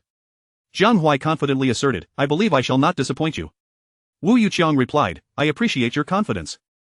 Like them, I shall present you with a singular challenge. If you succeed, we will sign the contract immediately, if not, I shall treat you to a meal, and I will cover your travel expenses. Jiang Huai felt a surge of inspiration and asked, you are not referring to the scene where he kills his wife and becomes a demon, are you? Wu Yuqiang slapped the table, clever, that is precisely it. Jiang Huai chuckled, no wonder others have failed. That segment is indeed challenging, even an esteemed actor might struggle to capture it. Wu Yuqiang extended 5 fingers, you have 5 minutes to gather your emotions. Jiang Huai nodded and closed his eyes. In the private room, both Wu Yuqiang and Zhang Lele held their breath, refraining from making a sound. Approximately 2 minutes later, Jiang Huai found his bearings. He slowly opened his eyes. What a pair of eyes they were, numb, hollow, despairing, completely devoid of vitality. He resembled a corpse. Upon seeing Jiang Huai's gaze, Wu Yuqiang could not help but shiver, goosebumps prickling his skin. Realizing the gravity of the moment, he hastily activated his phone's recording feature, directing the camera towards Jiang Huai. Ah, Zhang Lele instinctively gasped in shock, then quickly covered her mouth, realizing they were in the midst of an audition. Jiang Huai remained undeterred by Zhang Lele's exclamation, fully immersed in his character. He gradually turned and began to move forward. Those hollow eyes seemed to shimmer with a hint of sorrow and anguish, ultimately transforming into resolution. Suddenly, he leaped, dropping to his knees, hands clasped as if gripping someone's throat. An imaginary performance. In that instant, Jiang Huai's expression shifted once more, his hands trembled, his gaze filled with 3 parts pity, 3 parts reluctance, 3 parts despair, and 1 part ruthlessness. Concurrently, a solitary tear cascaded down his cheek. Wu Yuqiang inhaled sharply. Jiang Huai's expression was nothing short of extraordinary, even the most adept at conveying emotion through their eyes, such as Liang Chaochuan, might struggle to surpass Jiang Huai's portrayal in that moment. After slaying his wife, Jiang Huai slowly bowed his head and kissed her forehead. When he lifted his gaze, a rejuvenated Jiang Huai emerged at his eyes, though still piercing, now lacked any semblance of humanity, resembling a cornered beast, cold and terrifying. Ah, Zhang Lele could no longer contain herself, emitting another shriek, her face paling in fear. Wu Yuqiang averted his gaze. The aura of danger and death emanating from Jiang Huai was so palpable that even he found it difficult to endure. Chapter 64. For my wife's role. Click. The audition concluded. Jiang Huai rose from his seat, taking a deep breath as he transitioned out of the character Feng Yusho. Only then did Wu Yuqiang and Zhang Lele dare to meet his gaze again. Jiang Huai chuckled, Lele, your 2 shrieks almost pulled me out of character, are you alright? Zhang Lele replied, do you have any idea how terrifying your performance was? I genuinely fear I might have nightmares tonight. Jiang Huai was taken aback, was it really that severe? Wu Yuqiang interjected, far worse than you can imagine. I couldn't even bear to look into your eyes at the end, it was frightful, those eyes were anything but human. Zhang Lele blurted out, devilish eyes. Jiang Huai shrugged, precisely Feng Yusho, having trained to a demonic level, should possess such devilish eyes. Director Wu, have I passed?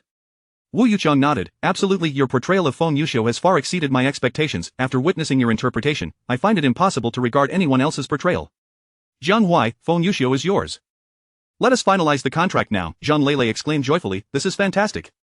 Jiang Huai inquired, Director Wu, what remuneration do you intend to offer me? Compared to my role in The Master of the Republic, I am quite different now.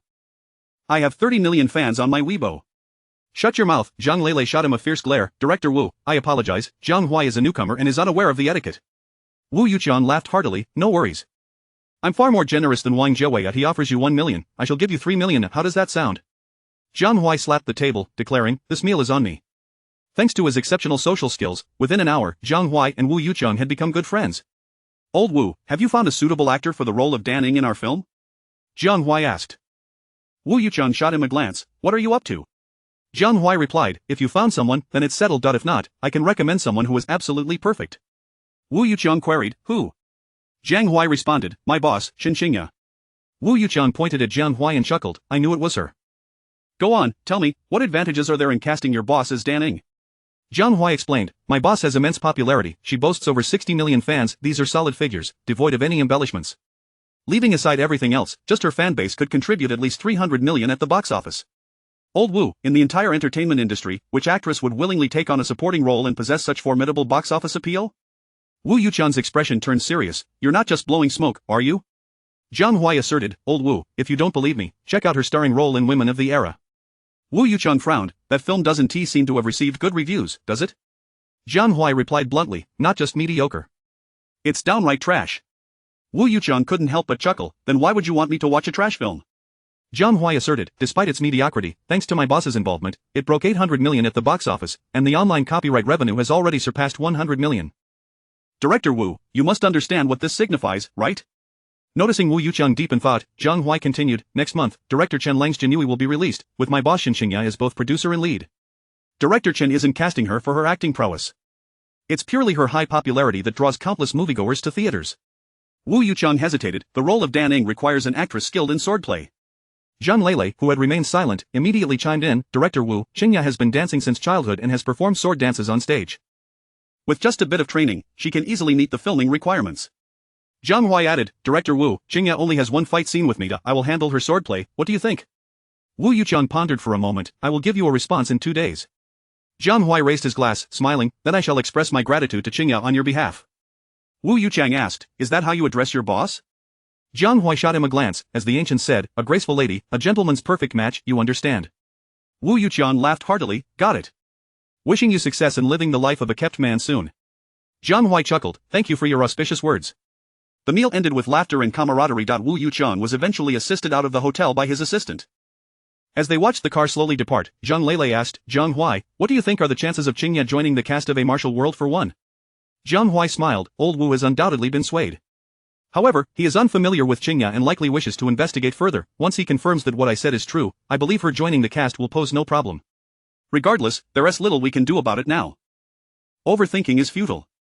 Lele, they say Hong Kong is the capital of consumption, let us visit a jewelry store. It has been nearly 3 months since my release, and I have yet to buy you and Qingya a gift. Zhang Lele's eyes lit up, what are we waiting for? Let us go. The two arrived at the Leia jewelry store. Jiang Huai frowned, why this brand? Zhang Lele explained, because Qingya is their spokesperson, she must wear their jewelry in public. Jiang Huai remarked, isn't that a bit restrictive? Zhang Lele replied, if you desire freedom, you must first repay the 40 million endorsement fee. Jiang Huai chuckled, freedom means little. Money is what truly matters. Zhang Lele shot him a look, you've changed quite rapidly. Jiang Huai confidently asserted, I simply correct my mistakes and embrace goodness. They entered the store and spent half an hour selecting items. In the end, Jiang Huai spent 420,000 on a pendant for Zhang Lele and 1,200,000 on a platinum diamond necklace for Shen Qingya. Exiting the jewelry store, Zhang Lele teased, Jiang Huai, after spending over 160,000 in one go, don't you feel even a twinge of regret? Jiang Huai replied, I earned this money thanks to you all. A sum like this is trivial. Zhang Lele laughed, at least you have a bit of conscience. Chapter 65 I have only one request. Stunning at 11 o'clock the following morning, Zhang Lele and Jiang Huai returned to Yendu. As they stepped into the studio, a resounding applause greeted them. It turned out that Shen Qingya had already informed everyone of Jiang Huai's upcoming role in A Martial World for One. The significance of landing a supporting role in a grand action film crafted by a top-tier director and a stellar action superstar was not lost on anyone present. It was evident that Jiang Huai had one foot firmly planted on the threshold of becoming a first-tier film actor. Upon hearing the applause, Shen Qingya emerged from her office. Lele, you've worked hard. Jiang Huai, congratulations on securing the role of the male second lead in A Martial World for One, she said, embracing Zhang Lele before smiling at Jiang Huai. Jiang Huai pouted, saying, what good is just words, I want a hug too. Ah, the crowd erupted in playful teasing. All right. Shen Qingya graciously extended her arms, ready to give Jiang Huai a hug. Just then, Jiang Huai's phone rang unexpectedly. Shen Qingya immediately withdrew her arms, exclaiming, you should answer that call. Who on earth is it? Jiang Huai exclaimed in frustration as he pulled out his phone, glancing at the screen before muttering, damn it, it's old Wu. Shen Qingya paused, inquiring, who is old Wu? Zhang Lele interjected, that's director Wu Yiqiang. Jiang Huai, temper yourself, this could very well pertain to Qingya. Jiang Huai nodded, acknowledging, understood. Realizing the gravity of the call, everyone fell silent, not daring to utter a word. Hello, old Wu. I've just returned to my nest in Yendu, and you call me. Do you have any directives? Jiang Huai asked nonchalantly. A number of people couldn't help but swallow hard, astonished that a fledgling actor would speak so boldly to a top director. Only Zhang Lele and Shen Qingya were accustomed to such audacity and felt no surprise. Wu Yiqiang responded, I wanted to inform you that after discussions with the production team, we have decided to assign the role of Dan Ing to Miss Shen Qingya. Jiang Huai burst into laughter, exclaiming, Director Wu, your decision is exceedingly wise. With Qingya on board, our film's box office will undoubtedly exceed 2 billion. Upon hearing Jiang Huai's response, Zhang Lele swung her arm exuberantly, her face alight with excitement, while others shared in the joyous atmosphere.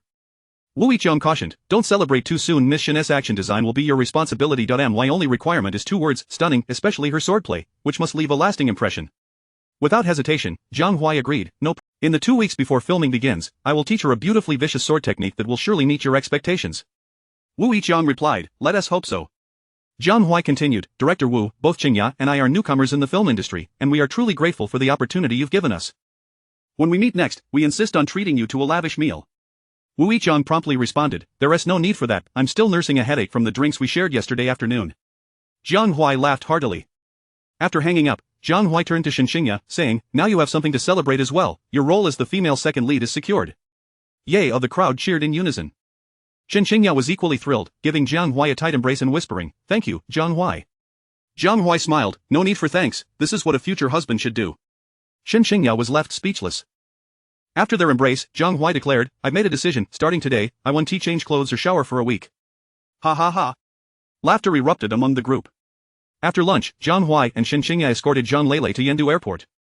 To avoid any further delays, Zhang Lele needed to promptly finalize Shen Qingya's contract in Hong Kong. Having just returned from Hong Kong, the prospect of another trip left Zhang Lele feeling exasperated. As they saw Zhang Lele off at the plane, Jiang Huai asked, "Qingya, do you have any work this afternoon?" Shen Qingya shook her head, replying, "No." Jiang Huai suggested, "Then let us head to your villa to discuss the character." Shen Qingya raised an eyebrow, questioning, "Why go to my place?" "Naturally, because your villa is spacious enough.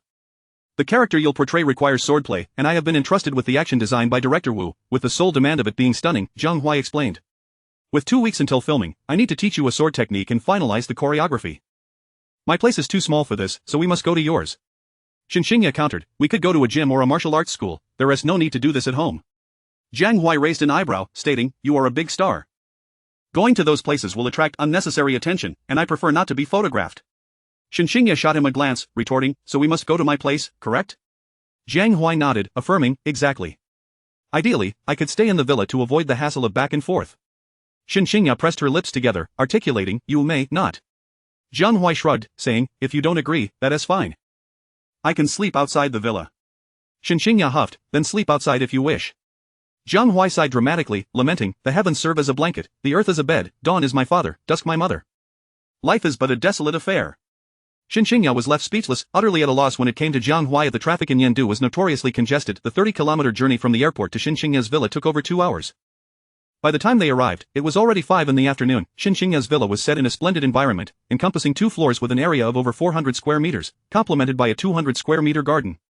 Considering the real estate prices in Yendu's third ring, this villa was undoubtedly valued at around 200 million. As they entered the living room, Jiang Huai surveyed the space and remarked, "You capitalists truly know how to indulge." Shen Qingya shot him a withering look, retorting, "With your talent and capability, you could probably buy a villa like this within 2 years." Jiang Huai scoffed, "Let us not kid ourselves. We don't need too many houses, one is sufficient." Shen Qingya paused, immediately grasping his implication, "This is my house, it has nothing to do with you." Jiang Huai grinned, "Who can predict the future?" Chapter 66. Moving into Shen Qingya's villa at that moment, a middle-aged woman in her 40s emerged. "Qingya, you're back, who might this gentleman be?" The woman curiously scrutinized Jiang Huai. Jiang Huai replied, "Hello, auntie, I am Jiang Huai, Qingya's future husband. I will be staying here for the next several days to teach Qingya swordsmanship, so I hope to trouble you." The woman looked at Shen Qingya in astonishment. Shen Qingya said, "Aunt Feng, please don't listen to his nonsense." Aunt Feng appeared somewhat bewildered, asking, "Should I tidy up a room or not?" Shen Qingya bit her lip and said, "Please prepare a room for him on the first floor." Upon hearing this, Aunt Feng's gaze towards Jiang Huai softened considerably, and she smiled, saying, "All right, I'll get started right away." Jiang Huai chuckled, "Qingya, I knew you couldn't bear to let me sleep outside." Shen Qingya gritted her teeth and retorted, "Director Chan was right. Your skin is thicker than the Great Wall." Jiang Huai smugly responded, "If I didn't have thick skin, how could I pursue you? By the way, I have a gift for you." Shen Qingya inquired, "What is it?" Jiang Huai pulled out a small box from his pocket and said, "I bought you a necklace while I was in Hong Kong. Try it on." Shen Qingya opened the box to find a platinum diamond necklace resting inside. The pink diamond sparkled brilliantly under the light. Shen Qingya exclaimed in surprise, "How much did you spend on this?" Jiang Huai replied, "It doesn't matter how much. What matters is that you like it." Shen Qingya closed the box and said, "This necklace is far too valuable, I can't accept it." Jiang Huai's expression shifted, and he declared, "Once I give something away, I never take it back. If you don't like it, feel free to toss it in the trash." Sensing something was off in Jiang Huai's demeanor, Shen Qingya felt a wave of panic rise within her. You're not really angry, are you?" Jiang Huai replied calmly, "No, I wouldn't get upset over something trivial." Shen Qingya said, "I just feel that your gift is too extravagant." Fine, I'll accept it." A glimmer of joy immediately appeared on Jiang Huai's face as he said, "That's more like it. The internet says a man must buy his girlfriend a necklace to keep her close, so she won tea leave." Shen Qingya sighed, "You are rather naive to believe such things." Jiang Huai gazed intently at her and earnestly stated, "Why not believe it? If you win a person's heart, you won't part ways in old age. Once I fall for someone, my feelings will remain unchanged for a lifetime." In his past life, while playing the role of a martial arts leader, Jiang Huai had been with countless women, all of whom were drawn to him solely for monetary gain. As he entered middle age, he felt an overwhelming emptiness and sought a woman who could share a sincere life with him, but how easy is that to find? Now that Jiang Huai had the chance to live anew, he was determined not to tread the same path as before. He yearned for a woman with whom he could spend his entire life, and he had decided that woman was Shen Qingya. Today, he boldly insisted on staying in Shen Qingya's villa as a means of testing the waters. If she adamantly refused his presence, it would indicate that he still had a long way to go. Conversely, if she consented, it would mean she harbored feelings for him as well. Clearly, the latter was true of feeling the affection emanating from Jiang Huai's gaze. Shen Qingya was momentarily at a loss and quickly turned her eyes away, saying, "Jiang Huai, could you give me some time?" Jiang Huai grasped her hand, replying, "I can wait a lifetime for you." Shen Qingya was profoundly moved by his words. After dinner, Jiang Huai and Shen Qingya strolled hand in hand in the courtyard. After half an hour, Jiang Huai said, "Qingya, let us start practicing swordsmanship." Shen Qingya nodded, saying, "All right, I'll go fetch the sword." Soon, she returned with a long sword. Jiang Huai took the sword, flicked it, producing a crisp sound, and exclaimed, "Wow, this is a genuine piece crafted from high-quality steel. Qingya, how do you possess such a treasure?" Shen Qingya explained, "I studied sword dance and, however, I haven't practiced in the last 2 years." Jiang Huai laughed. "Lei mentioned to Director Wu that you learned sword dance, and I thought she was boasting, but it turns out to be true. Since you have a foundation, this will be easier. Please perform your sword dance from start to finish. I would like to observe." Shen Qingya nodded and began her performance. Perhaps due to her long absence from practice, her movements were somewhat rusty, yet her grace was enchanting and her posture exquisite, akin to a celestial being descending from the heavens. Jiang Huai was utterly captivated. After completing her dance, Shen Qingya approached Jiang Huai and asked, "How was it? Was it particularly unappealing?" Jiang Huai snapped back to reality and replied, "How could it be unappealing? I was nearly entranced by you." Shen Qingya's cheeks flushed as she playfully scolded, "Stop it, I know my own level, there's no need for flattery." Jiang Huai insisted, "I truly am not lying, your performance was indeed stunning. Qingya, your foundation is excellent, you must have practiced for quite some time, right?" Shen Qingya responded, "I practiced for a full 5 years." Jiang Huai exclaimed, "That's wonderful, I will now teach you a set of sword techniques. You should learn them swiftly. If you perform beautifully enough, Director Wu might offer you some solo sword practice scenes." Shen Qingya agreed, "All right." Although she was not unfamiliar with the sword, for safety's sake, Jiang Huai went out to purchase 2 wooden swords. Thus, the two began their rigorous training day and night in the villa. Naturally, this involved some physical contact. At first, Shen Qingya felt shy and blushed, but over time, she grew accustomed to it. Seizing this rare opportunity, Jiang Huai launched a fervent pursuit of Shen Qingya. Having harbored feelings for him already, she was unable to withstand his advances and quickly yielded, agreeing to become Jiang Huai's girlfriend. Naturally, Jiang Huai was overjoyed. Upon learning of this, Zhang Lei called Jiang Huai aside. "Jiang Huai, I warn you, under no circumstances should you father a little Qingya or a little Jiang Huai." Jiang Huai lamented, "Lei, you know how conservative Qingya is. She would only let me hold her hand or give her a hug, even kissing is out of the question, let alone anything else." Zhang Lei chuckled, "That's precisely the point, the two of you are in a splendid situation. Do not let any issues arise at this juncture." Jiang Huai replied, "Understood, damn it, once we finish filming A Martial World for one, I must write a screenplay for an idol drama, casting myself and Qingya as the leads." Zhang Lei inquired, "What do you mean? What are you planning?" Jiang Huai explained, "I want to include a plethora of kissing scenes in the script to see if Qingya allows me to kiss her." Upon hearing this, Zhang Lei burst into laughter, saying, "Jiang Huai, I truly admire your audacity." Chapter 67. The Kung Fu superstar's provocation time flew by, and in the blink of an eye, half a month had passed. Jiang Huai and Shen Qingya arrived at the Grand Hyatt Hotel in Hong Kong to attend the press conference for the film, The Martial World of One. "Hello, brother Zhen, I am your opponent Jiang Huai in the movie," Jiang Huai said, extending his hand upon seeing the action star Zhen. However, Zhen ignored his gesture, merely surveying Jiang Huai with a dismissive grunt before walking away. Frowning, Jiang Huai remarked, "Have I offended him?" Zhang Lei interjected, "I heard that Zhen is a very close friend of the Sanda King, Chao Dalong." Realization dawned on Jiang Huai as he replied, "I see." Shen Qingya, concerned, said, "He is the lead actor, and we have many scenes together. His current attitude towards us is not a good sign." Unfazed, Jiang Huai retorted, "When soldiers come, I shall meet them, when water comes, I shall block it. If he truly provokes me, I will show him why flowers are so beautiful. I respect you as a senior in the film industry. That is merely a display of courtesy, but if you choose to act high and mighty in front of me, I will not indulge you." In terms of martial arts, Jiang Huai could easily take on dozens of someone like Zhen. The other members of the crew, noticing Zhen's apparent hostility towards Jiang Huai, began to murmur among themselves. "What is going on? I haven't heard of any conflict between them. Zhen and Chao Dalong grew up together as childhood friends. Since Jiang Huai defeated Chao Dalong, it must be quite displeasing for teacher Zhen. Interpersonal conflict between the first and second leads could spell trouble for the crew. Jiang Huai is merely a newcomer. What does he have to challenge a kung fu superstar like Zhen? I suspect he will soon be ousted from the production." "Not necessarily. I've heard that Director Wu has high hopes for Jiang Huai. Otherwise, he wouldn't have cast him as the second lead. It's a fierce competition, let us hope they don't come to blows." Wu Yuqiang soon learned of the backstage events. He summoned Jinzhuo and inquired, Jin, is there a misunderstanding between you and Jiang Huai? Jinzhuo frowned and asked, did Jiang Huai come to see you? Wu Yuqiang replied, I heard it from others. Given Jiang Huai's character, he wouldn't approach me over this matter. Jinzhuo stated, Director Wu, must Jiang Huai play the second lead? There are plenty of action actors in the entertainment industry. Why must it be him? Wu Yuqiang responded sternly, do you not wish to collaborate with him? Why? Jinzhuo replied, DeLong is my best friend. He has been ridiculed by the entire Sanda community because of Jiang Huai, so I am very reluctant to work with him. Given his status, he is not qualified to collaborate with me.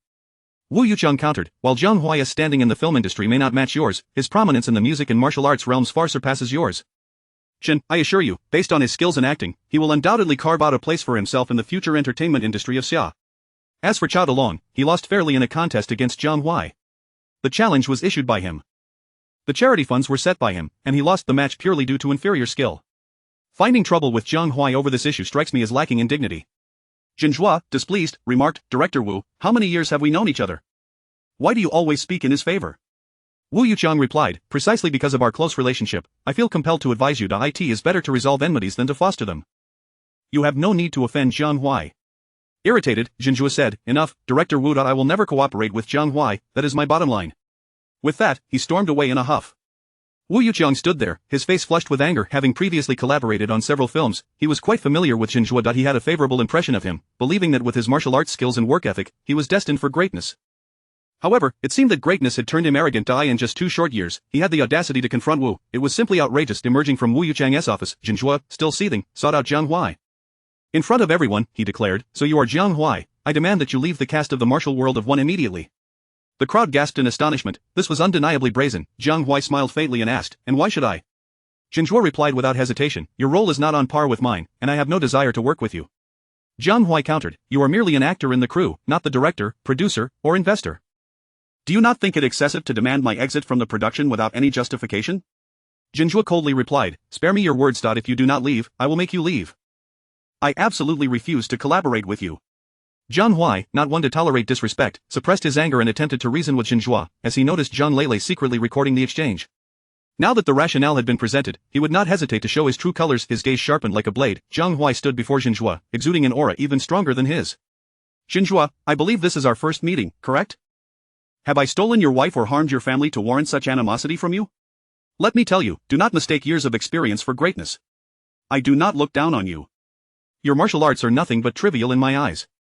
With one hand tied behind my back, I could effortlessly handle you. Jinzhuo was taken aback by Jiang Huai's audacity. Since his rise to fame, even the top directors in the Xia entertainment industry had not dared to speak to him in such a manner. Yet here he was, being berated by a mere rookie actor. It was utterly preposterous. Pointing at Jiang Huai, Jinzhuo demanded, how dare you speak to me like this? Jiang Huai swatted Jinzhuo's finger away and retorted, and what will you do about it? You've crossed the line, haven't you? Truly blind to your own arrogance.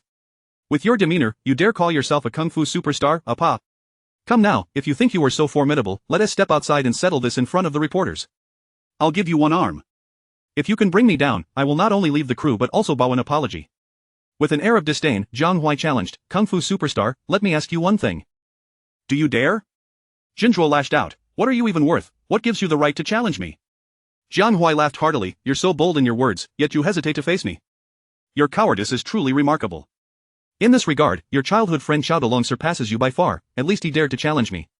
Red-faced and furious, Jinzhuo shouted, I'll kill you. With that, Jinzhuo swung his fist at Jiang Huai. Jiang Huai deftly sidestepped, easily evading Jinzhuo's punch, and then placed his left arm behind his back, declaring, I said I would use one hand, so I shall. Come on, kung fu superstar, let me see what you're made of. With a fierce cry, Jinzhuo pivoted on his left leg, launching a flurry of kicks towards Jiang Huai.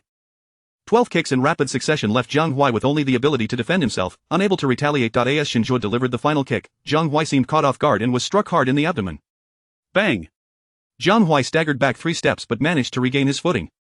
Meanwhile, Jinzhuo, like a kite with a severed string, was sent flying, crashing heavily against the wall before sliding down to the ground. Chapter 68 The Cunning Jiang Huai. What on earth is happening? Upon hearing the news, Wu Yuqiang approached, his voice sharp with authority. Jiang Huai shrugged, gesturing toward the writhing Jinzhuo on the ground. Brother Jin and I were sparring. He kicked me, however, his strength was insufficient, and my belly rebounded his blow. Wu Yuqiang shot him a fierce glare and hurried to Jinzhuo's side, asking, Zhuo, are you alright? Jinzhuo, drenched in cold sweat, cradled his right leg and replied, my leg is broken. What? Wu Yuqiang exclaimed in shock. Jiang Huai, exasperated, retorted, "Nonsense, everyone witnessed it, you kicked me, now you're claiming your leg is broken, don't even think about scamming me for medical expenses." Furious, Wu Yuqiang barked, "Jiang Huai, silence yourself or this is serious. Quickly get Zhuo to the hospital." A few crew members rushed to fetch a stretcher from the hotel, carrying Zhuo away. What the hell is going on? Is this some kind of joke? We've been waiting for an hour, and now it's suddenly cancelled, what gives? This is unacceptable. The crew of a person's martial world must provide an explanation. Zhuo is in the hospital, what explanation can they give?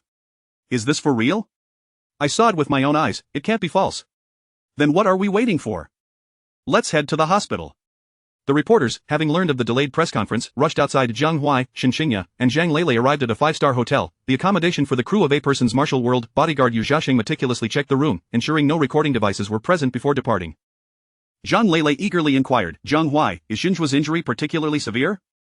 Jiang Huai shrugged nonchalantly, "How would I know?" Zhang Lele and Shen Qingya remained silent, their gazes fixed on him intently. Feeling the pressure, Jiang Huai finally relented, saying, Fine, I'll tell you. His leg is broken, the film is definitely off." Shen Qingya was taken aback, asking, "How did you manage that?" Jiang Huai explained, "By mastering Tai Chi to the point of yielding force, I can redirect an opponent's strength against them."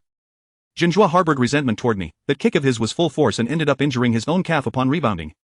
Shen Qingya scrutinized him, remarking, "This was all part of your scheme, wasn't it?" Jiang Huai nodded, "Zhuo has already declared war on me. It is either he leaves, or I do. His star power far exceeds mine, the inevitable conclusion is that I would be the one to pack my bags. If that is the case, where does that leave my reputation?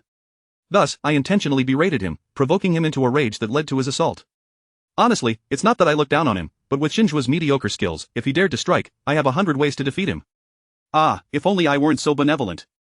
Otherwise, I would have left him half dead." Zhang Lele was left speechless, exclaiming, "Jiang Huai, your kindness is truly remarkable, how have I never realized how devious you are?" Jiang Huai countered, "Misuse of terminology. I prefer to call it wisdom." Shen Qingya sighed, with Zhuo injured, he certainly won't let this slide, a person's martial world may very well be doomed. Jiang Huai replied, "Qingya, if I were to be ousted, do you think you would escape the same fate? If we both get pushed out, what does the existence of this crew matter to us? My experiences throughout life have taught me that the kind-hearted are often taken advantage of, and the gentle are often ridden. We cannot bully others like those scoundrels, but we must also not allow anyone to bully us without consequence." Zhang Lele clapped her thigh in agreement, "Exactly. Qingya is simply too kind-hearted. What shall we do now?" Shen Qingya asked. Jiang Huai smiled, declaring, "Naturally, we must visit Zhuo in the hospital." Shen Qingya gasped, "Really?" Jiang Huai affirmed, "This is essential, regardless of the circumstances, Zhuo was injured due to me. Out of decency and reason, I must see him." Zhang Lele nodded, "You truly should go." Jiang Huai's visit to Zhuo was not born of genuine concern, but rather a performance for the outside world. Throughout the entire incident, Jiang Huai had maintained the moral high ground. A visit to the hospital would ensure that regardless of Zhuo's future actions, to outsiders, Jiang Huai would appear to have acted with utmost benevolence. Thus, he could completely extricate himself from the situation. Chapter 69, Taking Advantage and Acting Innocent. The journalists from Hong Kong Island are renowned for their extensive connections, and news of Zhuo's altercation with Jiang Huai swiftly made its way online, garnering the attention of countless curious netizens. What on earth happened? Huaigu actually participated in a martial world of one, how was I unaware? It seems Qingya Jia also had a role. Their confidentiality measures were remarkably effective. Does anyone know why Zhuo was attacked? It appears he was acting arrogantly, which angered Jiang Huai. The person above is talking nonsense. It was evidently Zhuo who intended to strike Huaigu, only to end up injured himself. The production team of A Martial World of One even postponed the press conference. It seems unlikely they will commence filming anytime soon. Isn't Zhuo supposed to be the strongest in the universe? How could he not defeat Huaigu? Come on, Huaigu can effortlessly take down the national Sanda runner-up. Zhuo's claims are merely hot air, he could never match up. The participation of Jiang Huai and Shen Qingya in the film A Martial World of One had yet to be publicly announced. Originally, Wu Yuqiang intended to reveal this at the press conference, but he never anticipated such a debacle. An hour later, Jiang Huai, Shen Qingya, and Zhang Lele arrived at the hospital bearing fruits and flowers. They were immediately surrounded by reporters.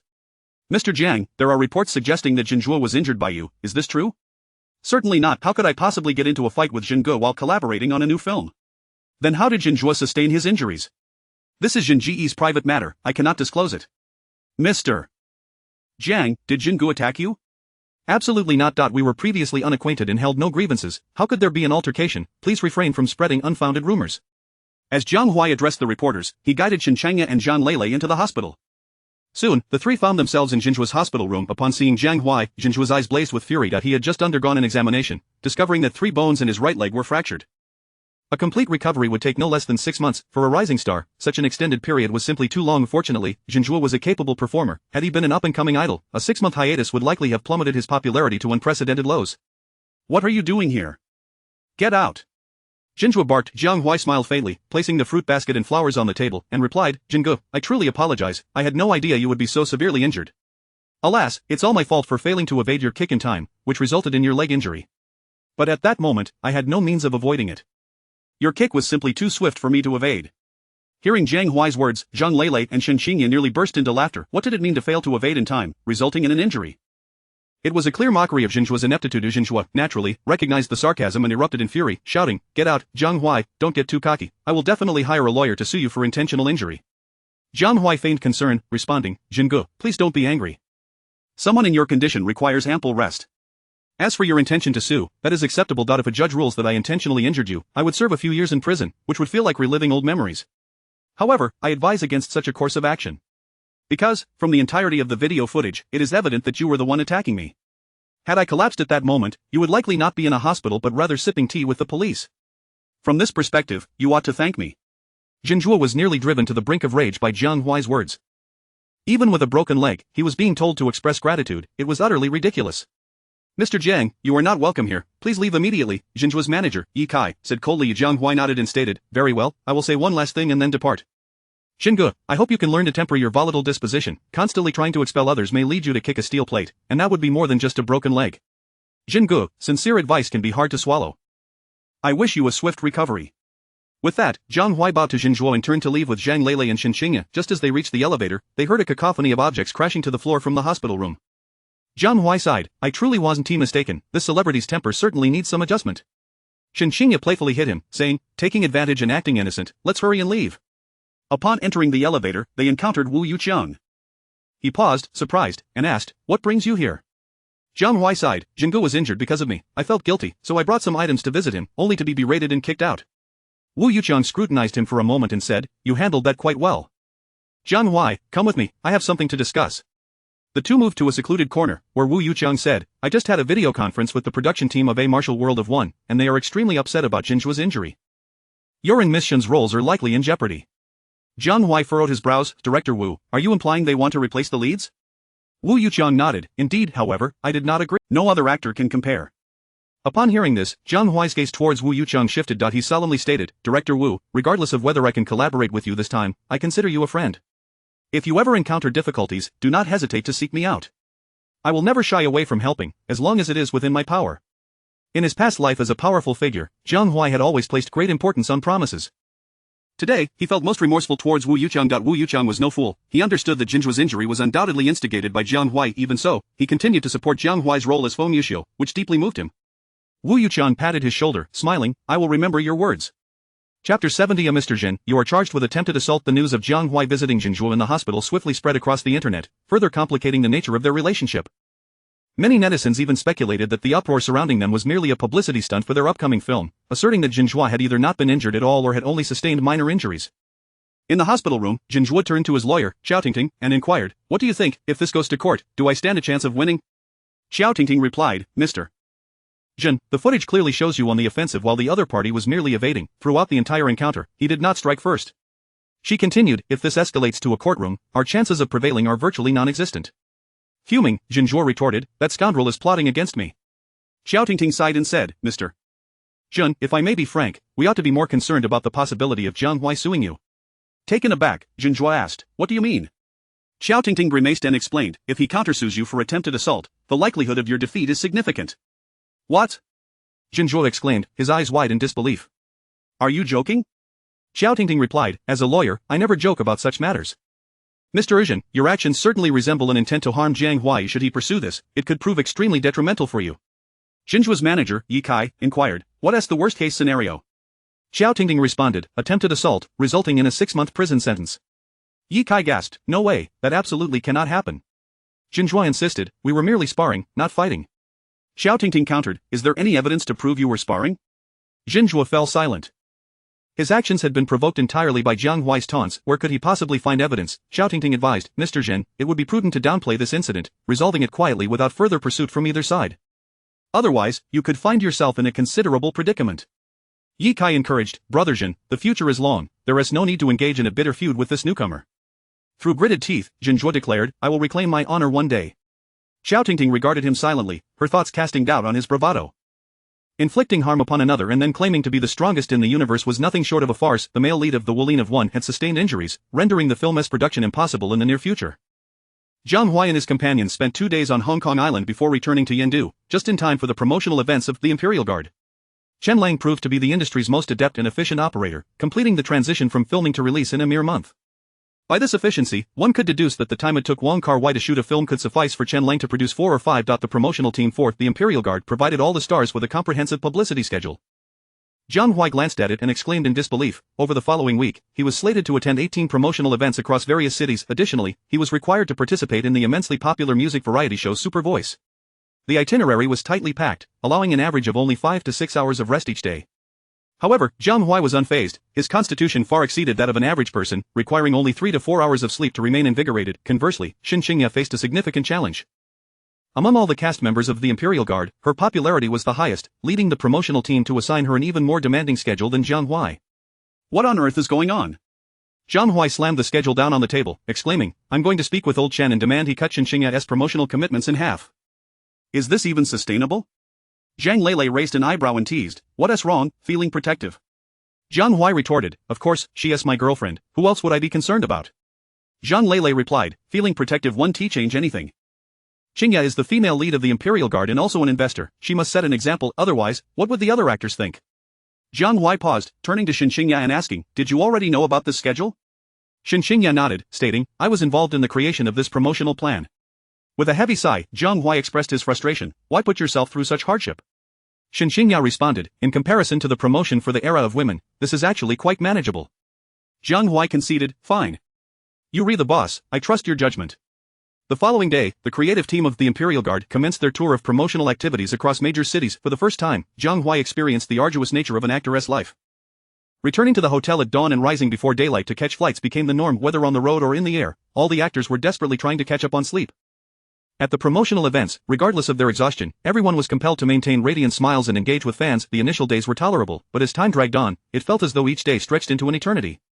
While others were mentally and physically drained, Jiang Huai consistently maintained a vigorous demeanor. Beyond his professional obligations, his primary responsibility was to care for his girlfriend. Shen Qingya. To ensure she could rest adequately, Jiang Huai purchased a pillow. Whenever they entered a vehicle, he would place the pillow on his lap for her to lean on and sleep comfortably. Initially, Shen Qingya felt a bit embarrassed, but once everyone became aware of their relationship, it no longer mattered. At Tomato Television, Jiang Huai, along with Zhang Dongjin, Wang Chuanyuan, Zhu Shuidong, and the stunning Shen Qingya, arrived at the backstage lounge of Super Voice. Super Voice was the most sensational music talent show launched by Tomato Television this year, consistently achieving viewership ratings exceeding 5% and accruing over 200 million online clicks. The program's allure lay in its intriguing format, where contestants performed behind a large screen, allowing the audience to hear their voices without seeing their faces. Consequently, for mentors, hired at great expense by the production team, selected their preferred contestants based solely on their vocal performances. This format effectively eliminated the bias of appearance that plagued previous music shows, granting opportunities to those with exceptional singing talent but less striking looks. The 5 individuals were present to leverage the high viewership of Super Voice for the promotion of their film. However, only Jiang Huai was participating as a contestant, the others were merely accompanying him as family members. Among the 4 mentors of Super Voice, 2 were familiar to Jiang Huai: Lu Xian and Yifeng.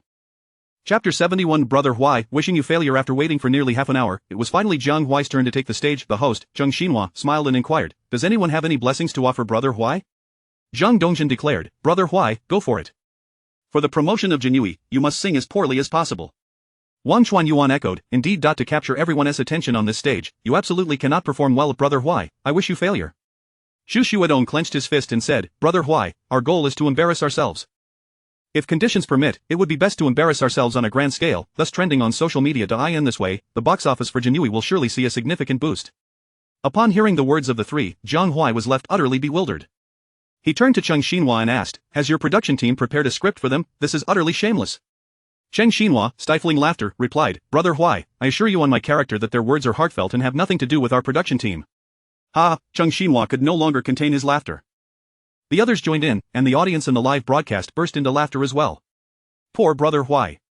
These 3 are too mischievous. However, it does indicate that their relationship is indeed strong. Wishing you failure, wishing you embarrassment, ha, this is too entertaining. Brother Huai's expression seems to ask, who am I, and where am I? These big men are about to make me die of laughter. Jiang Huai pointed at the group and said fiercely, alright, you've got some guts. Let us wait and see. Shen Qingya responded, no need to rush Brother Huai, your boss hasn't spoken yet. Shen Qingya smiled, I won put too much pressure on Jiang Huai. Jiang Huai raised an eyebrow and remarked, did you see that? Our boss is indeed beautiful and kind-hearted. Shen Qingya added, what I mean is, if a judge thinks you sing well and presses the approval button, I will deduct a year's salary from you. Just like them, I also hope you perform too well, you must have a memorable characteristic. Ha, the crowd laughed once more. Jiang Huai sighed and said, Qingya, why have you also learned their bad behavior? I am so heartbroken. Shen Qingya replied, I'm sorry, Jiang Huai, there is no time left for your sorrow, you should hurry up and take the stage. Indeed, the last contestant had chosen Yi Feng, so Jiang Huai needed to get on stage promptly. The staff guided him to the lift. As the previous contestant descended, Jiang Huai immediately ascended in the lift. Jiang Xinhua announced, the next contestant is an independent music creator, and the song he brings is a new piece filled with the spirit of the martial world, titled A Laughter Across the Vast Sea, please enjoy. With the introduction complete, the prelude began to play. First came a flowing melody from the guzheng, followed by the melodious sound of the xiao. The perfect combination of these two ancient instruments left everyone in awe. Lu Xian sat up straight and said, this opening deserves full marks. The diva, Zhu Yuyan, concurred, such a strong ancient charm. This independent musician is extraordinary. After the prelude, Jiang Huai's voice, filled with a sense of grandeur and heroism, erupted forth, captivating the audience. Across the vast sea, laughter rings, the tides roll on both shores, drifting with the waves, only today matters. The heavens laugh, amidst the world's tumult, who loses, who wins, is known only to the heavens. A stunning debut. Jiang Huai's initial performance completely astonished everyone. The carefree and unrestrained lyrics, combined with a majestic melody and a voice brimming with passion, evoked a sense of exhilaration among the listeners. Clap. Clap, clap, clap. As Jiang Huai sang the first line, all four judges had already pressed the approve button. There was no alternative. Faced with such a divine song, if they did not approve, the fans would likely devour them whole. Lu Xian's face showed signs of excitement. Over the past 2 years, ancient-style songs had surged in popularity, and he had listened to no fewer than 100 of them, at least 80. Yet, none had ever delivered the same impact as A Laughter Across the Vast Sea. From the song, he envisioned countless heroes from ancient times, free-spirited, generous, penning magnificent verses that echoed through the mountains and rivers. Yi Feng slammed the table, standing up in excitement, and declared, I dare bet this singer is definitely a veteran in the music industry. The other three judges nodded in agreement. Behind the screen, after Jiang Huai finished the first segment, it seemed he was ignited by an immense fervor. During the second segment, his voice grew even more passionate and stirring. The mountains and rivers laugh, the misty rain stretches far, how many mundane matters have been washed away by the waves? The gentle breeze laughs, as if in solitude, yet the heroic spirit remains, illuminated by the evening sun. The audience seemed to be electrified by Jiang Huai's voice, each person flushed with excitement, blood boiling.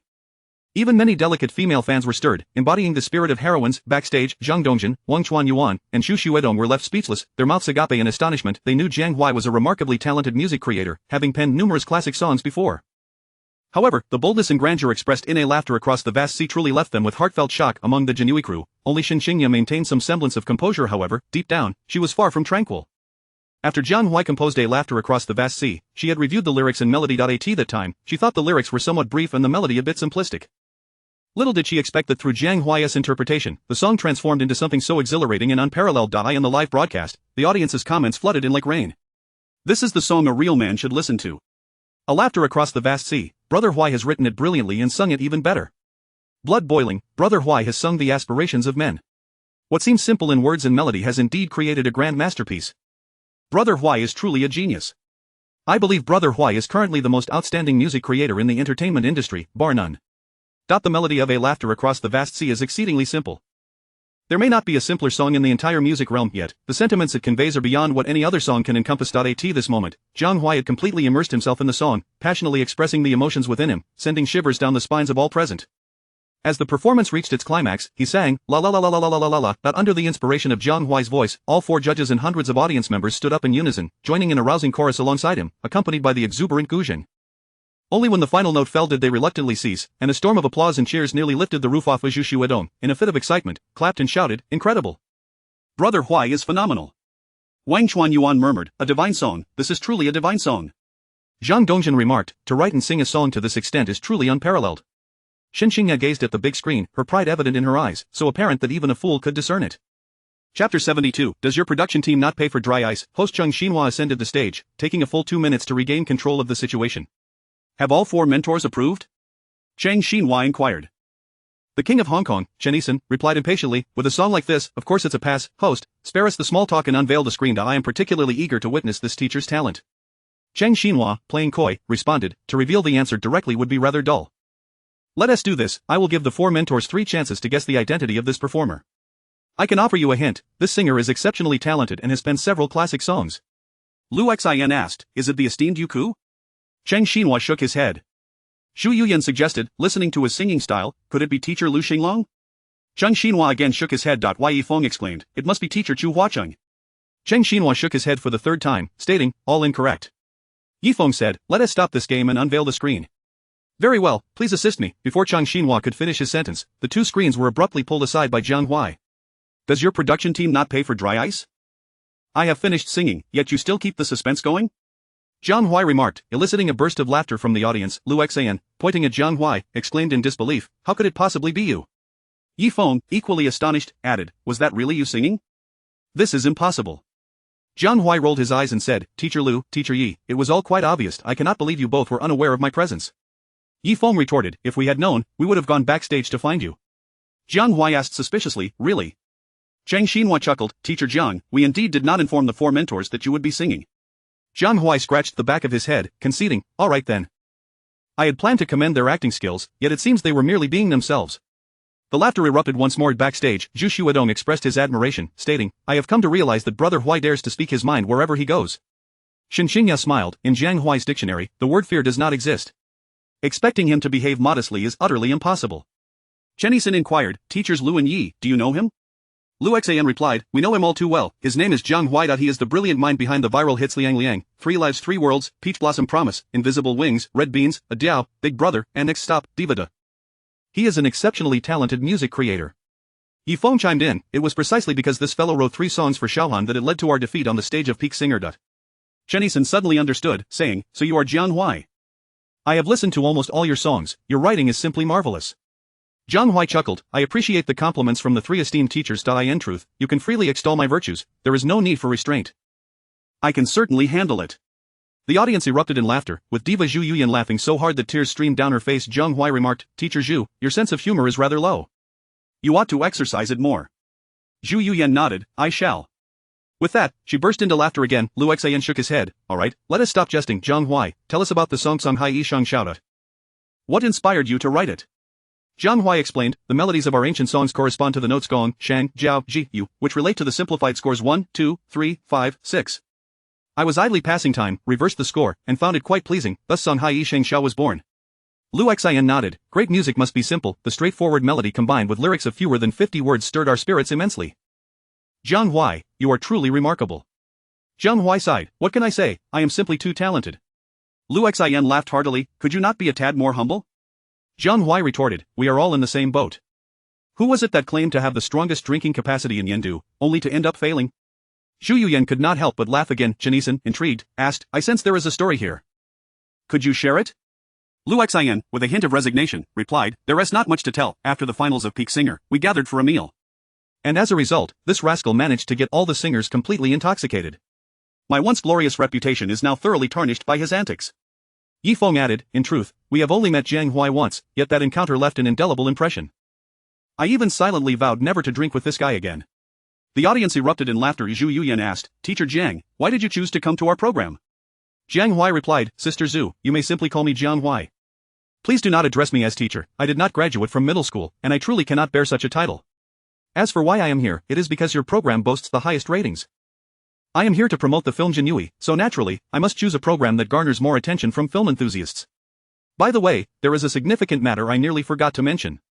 Jiang Huai will premiere in theaters nationwide at midnight the day after tomorrow. Please be sure to support it. Jiang Xinhua chuckled, Brother Huai, isn't your promotion a bit too forceful?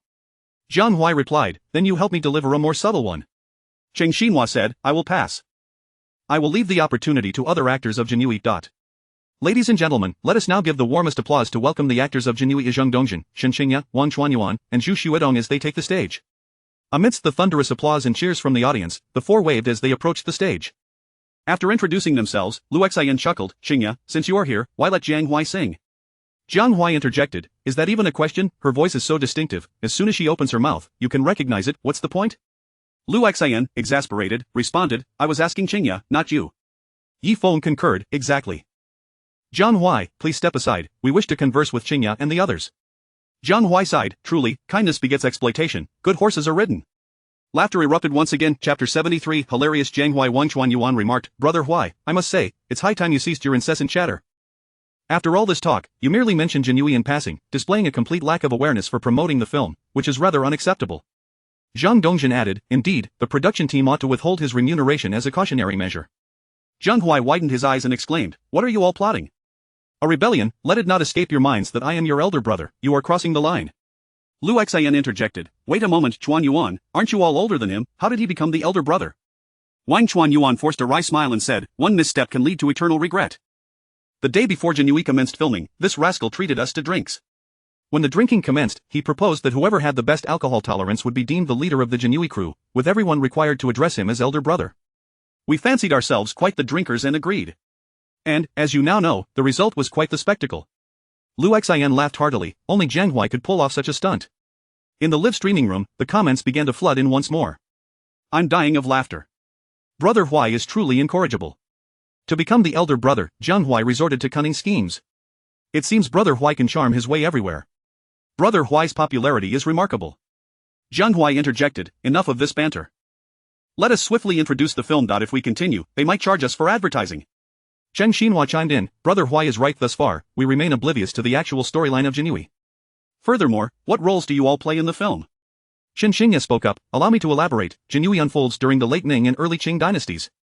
I portray the female lead, Zhou Miaotong, a noblewoman fallen into disrepute. I play Shen Lian, the second of the three brothers of Jiang Huai. I portray Lu Jianqing, the eldest of Jiang Huai. I am Jin Yichuan, the third brother of Jiang Huai. Once everyone finished their introductions, they turned their gazes to Jiang Huai.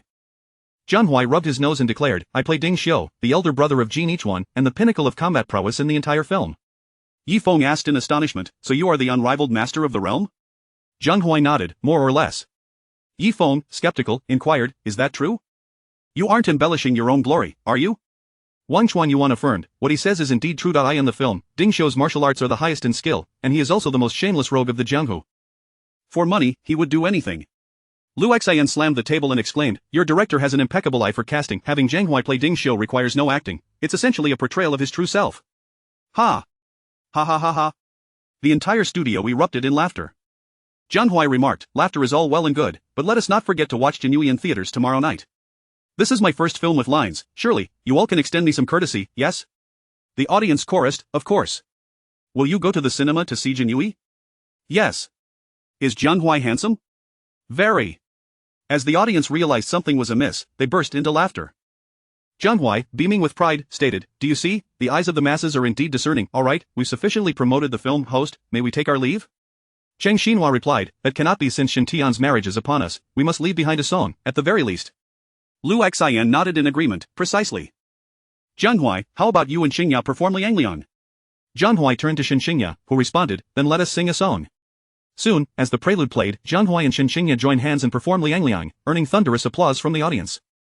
After the show concluded, the group gathered for a toast. This time, Lu Xian and Yi Feng learned from past experiences and refrained from competing and drinking with Jiang Huai thanks to the presence of the Jiang Huai crew. This episode of Super Voice saw its viewership soar past 60%, with online clicks exceeding 300 million.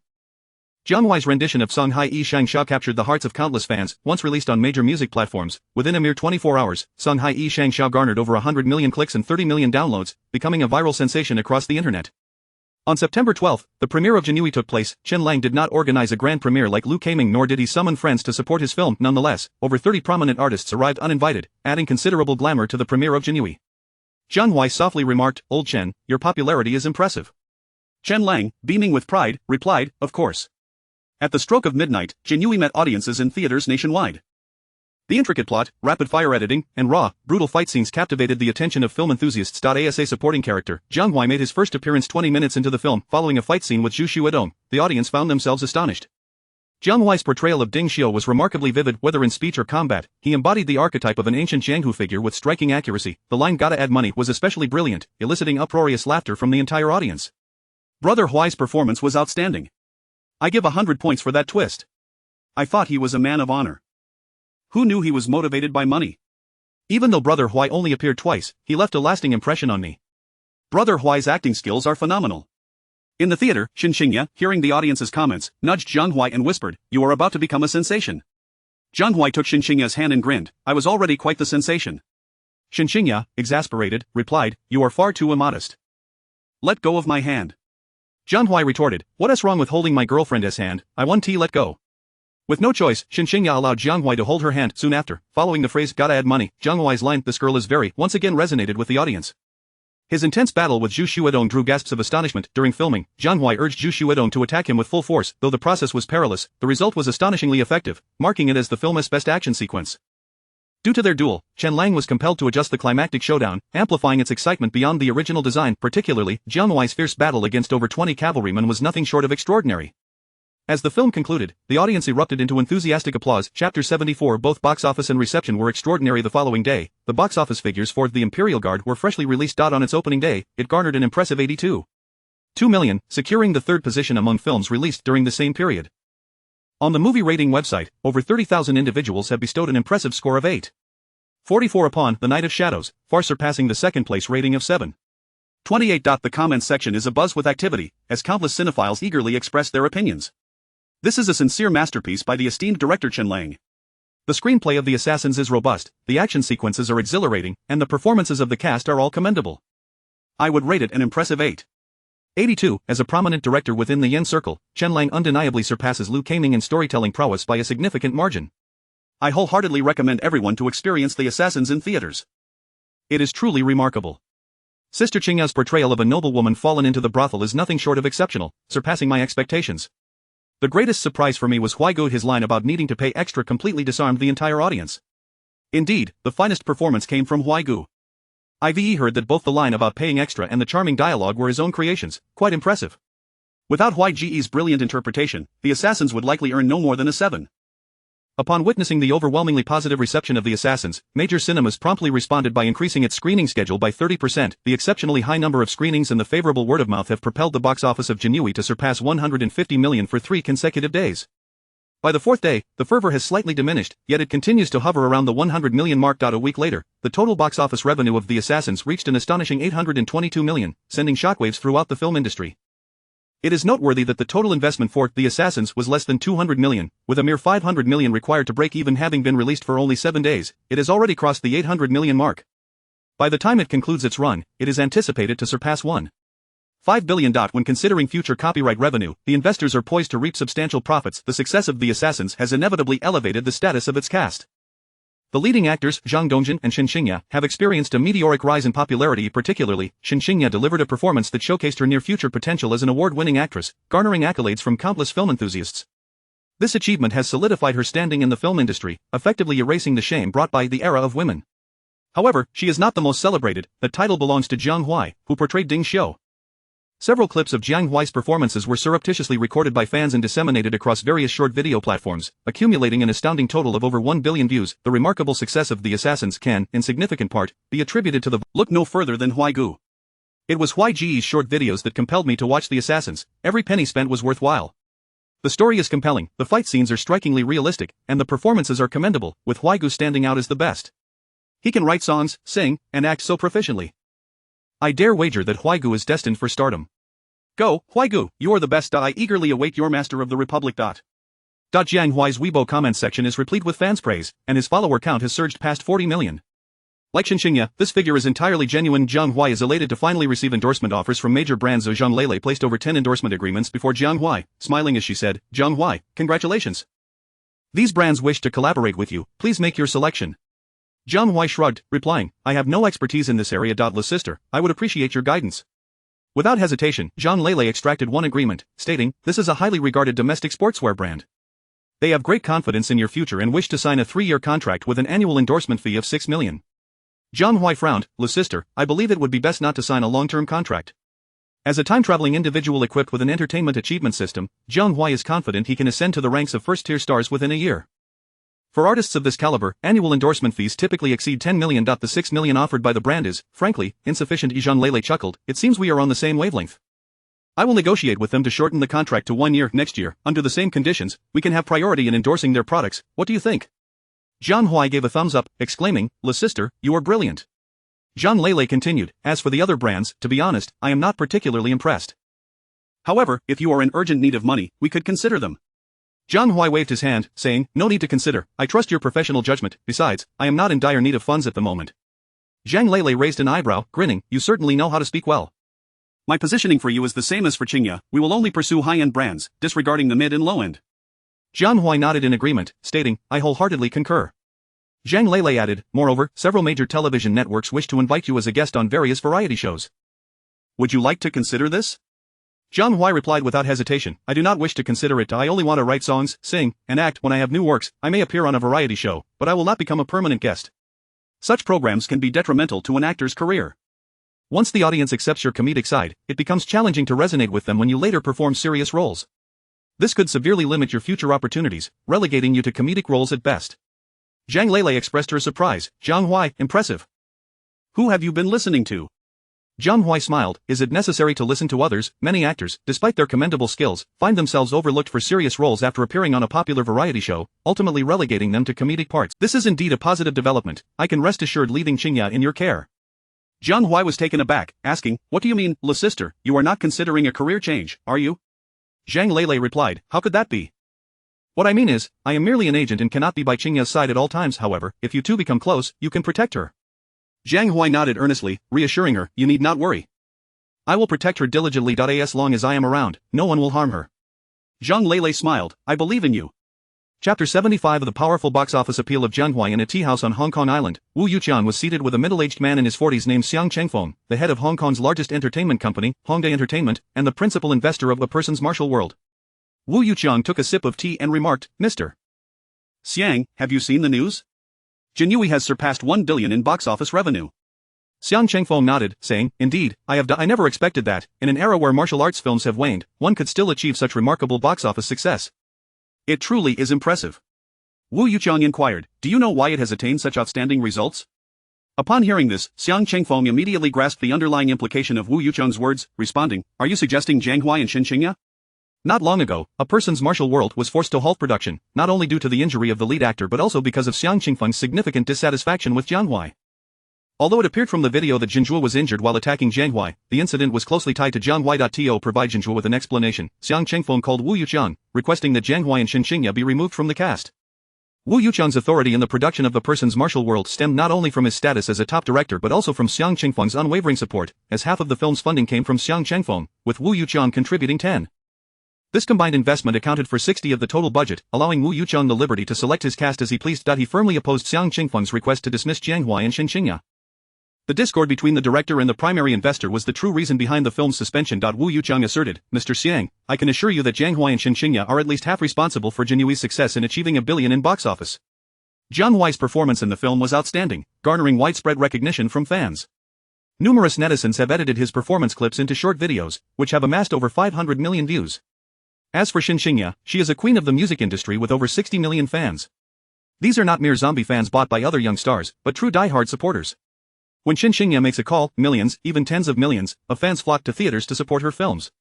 With the synergy of the two, achieving $1 billion in box office for Jiang is undoubtedly a feasible endeavor. Xiang Chengfeng replied nonchalantly, Director Wu, you overstate their significance. There are dozens of artists in the entertainment industry who are more popular than Shen Qingya and Jiang Huai. If they were to take over, I believe the box office results would not be too dissimilar. Wu Yuqian scoffed, Indeed, there are many who are more popular, but they are all superficial. They merely know how to act cool and have no real martial arts skills. A person's martial world places great emphasis on action scenes. Casting them would spell certain doom for the film. Moreover, we truly do not need to offend a king and a queen over this incident. Xiang Chengfeng paused, saying, Do you think too highly of them? Wu Yuqian chuckled, That is because you do not understand them. As for Shen Qingya, I would like to focus on Jiang Huai. He was just released from prison 3 months ago and joined Qingya's studio.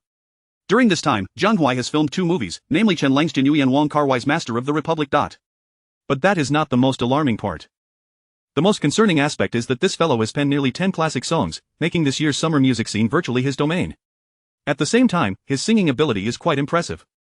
An artist who can write songs, sing, possess martial arts skills, and exhibit exceptional acting talent is, quite frankly, limitless in potential. Mr. Xiang, you are aware that, while it appears the protagonist of a person's martial world is Xiaohu, the true core character is Feng Yuxiu. I have auditioned numerous actors, and in terms of acting and martial arts, no one is more suited for this role than Jiang Huai. Upon hearing Wu Yuqian's words, Xiang Chengfeng's expression grew serious. He understood that Wu Yuqian was an extremely proud director, that if he were not genuinely impressed by someone, he would never extol their virtues so highly. Xiang Chengfeng took a sip of tea, pondering, if I agree to let Jiang Huai and Shen Qingya continue in their roles, how will I explain this to Jinzhuo? Wu Yuqian replied, You can shift the blame entirely onto me. Just say it was my insistence to use them, and you had no choice. Xiang Chengfeng frowned. Is it really worth offending a martial arts superstar for Jiang Huai? Wu Yuqiang declared without hesitation, absolutely. For a person's martial world, Xia Houwu can be replaced, but Feng Yuxiu must remain intact. Xiang Chengfeng nodded, conceding, very well, since you are so adamant, I shall not obstruct you any further. Wu Yuqiang expressed his gratitude. Thank you, Mr. Xiang. Curiously, Xiang Chengfeng asked, is Jiang Huai's martial arts truly that exceptional? I saw the video, it clearly showed Jinzhua kicking Jiang Huai. Why was Jiang Huai unharmed while Jinzhua was injured? Wu Yuqiang responded, I had previously asked Jiang Huai this very question. He explained that Jinzhua was injured due to the rebound of his internal energy. At first, I thought he was talking nonsense, but after studying that video, I began to believe he might actually understand internal martial arts. Xiang Chengfeng said with interest, when he arrives in Hong Kong, please introduce him to me. I am quite curious about this young man. Wu Yuqiang smiled, Jiang Huai is indeed a very intriguing person. Once you share a drink with him, I am confident you will become friends. Xiang Chengfeng replied, I am looking forward to it. The two continued to discuss the filming arrangements for A Person's Martial World before parting ways. With Xiang Chengfeng's support secured, Wu Yuqiang was elated. Upon exiting the tea house, he immediately called Jiang Huai. At that moment, Jiang Huai was driving, preparing to take Shen Qingya for a meal at Tan's restaurant. Since moving into Shen Qingya's villa under the pretense of teaching swordsmanship, he had made himself quite at home, never mentioning a return to his own residence. Shen Qingya seemed accustomed to his presence and had not asked him to leave.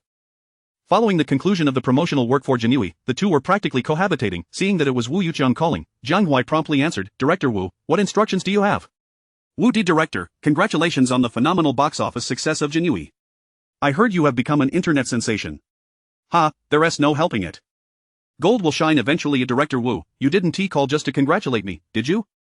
Indeed, I wish to inquire if you are still willing to portray the role of Feng Yuxiu? Is that even a question? Of course, I am willing. However, one must uphold loyalty. If Qingya does not participate, I too will not.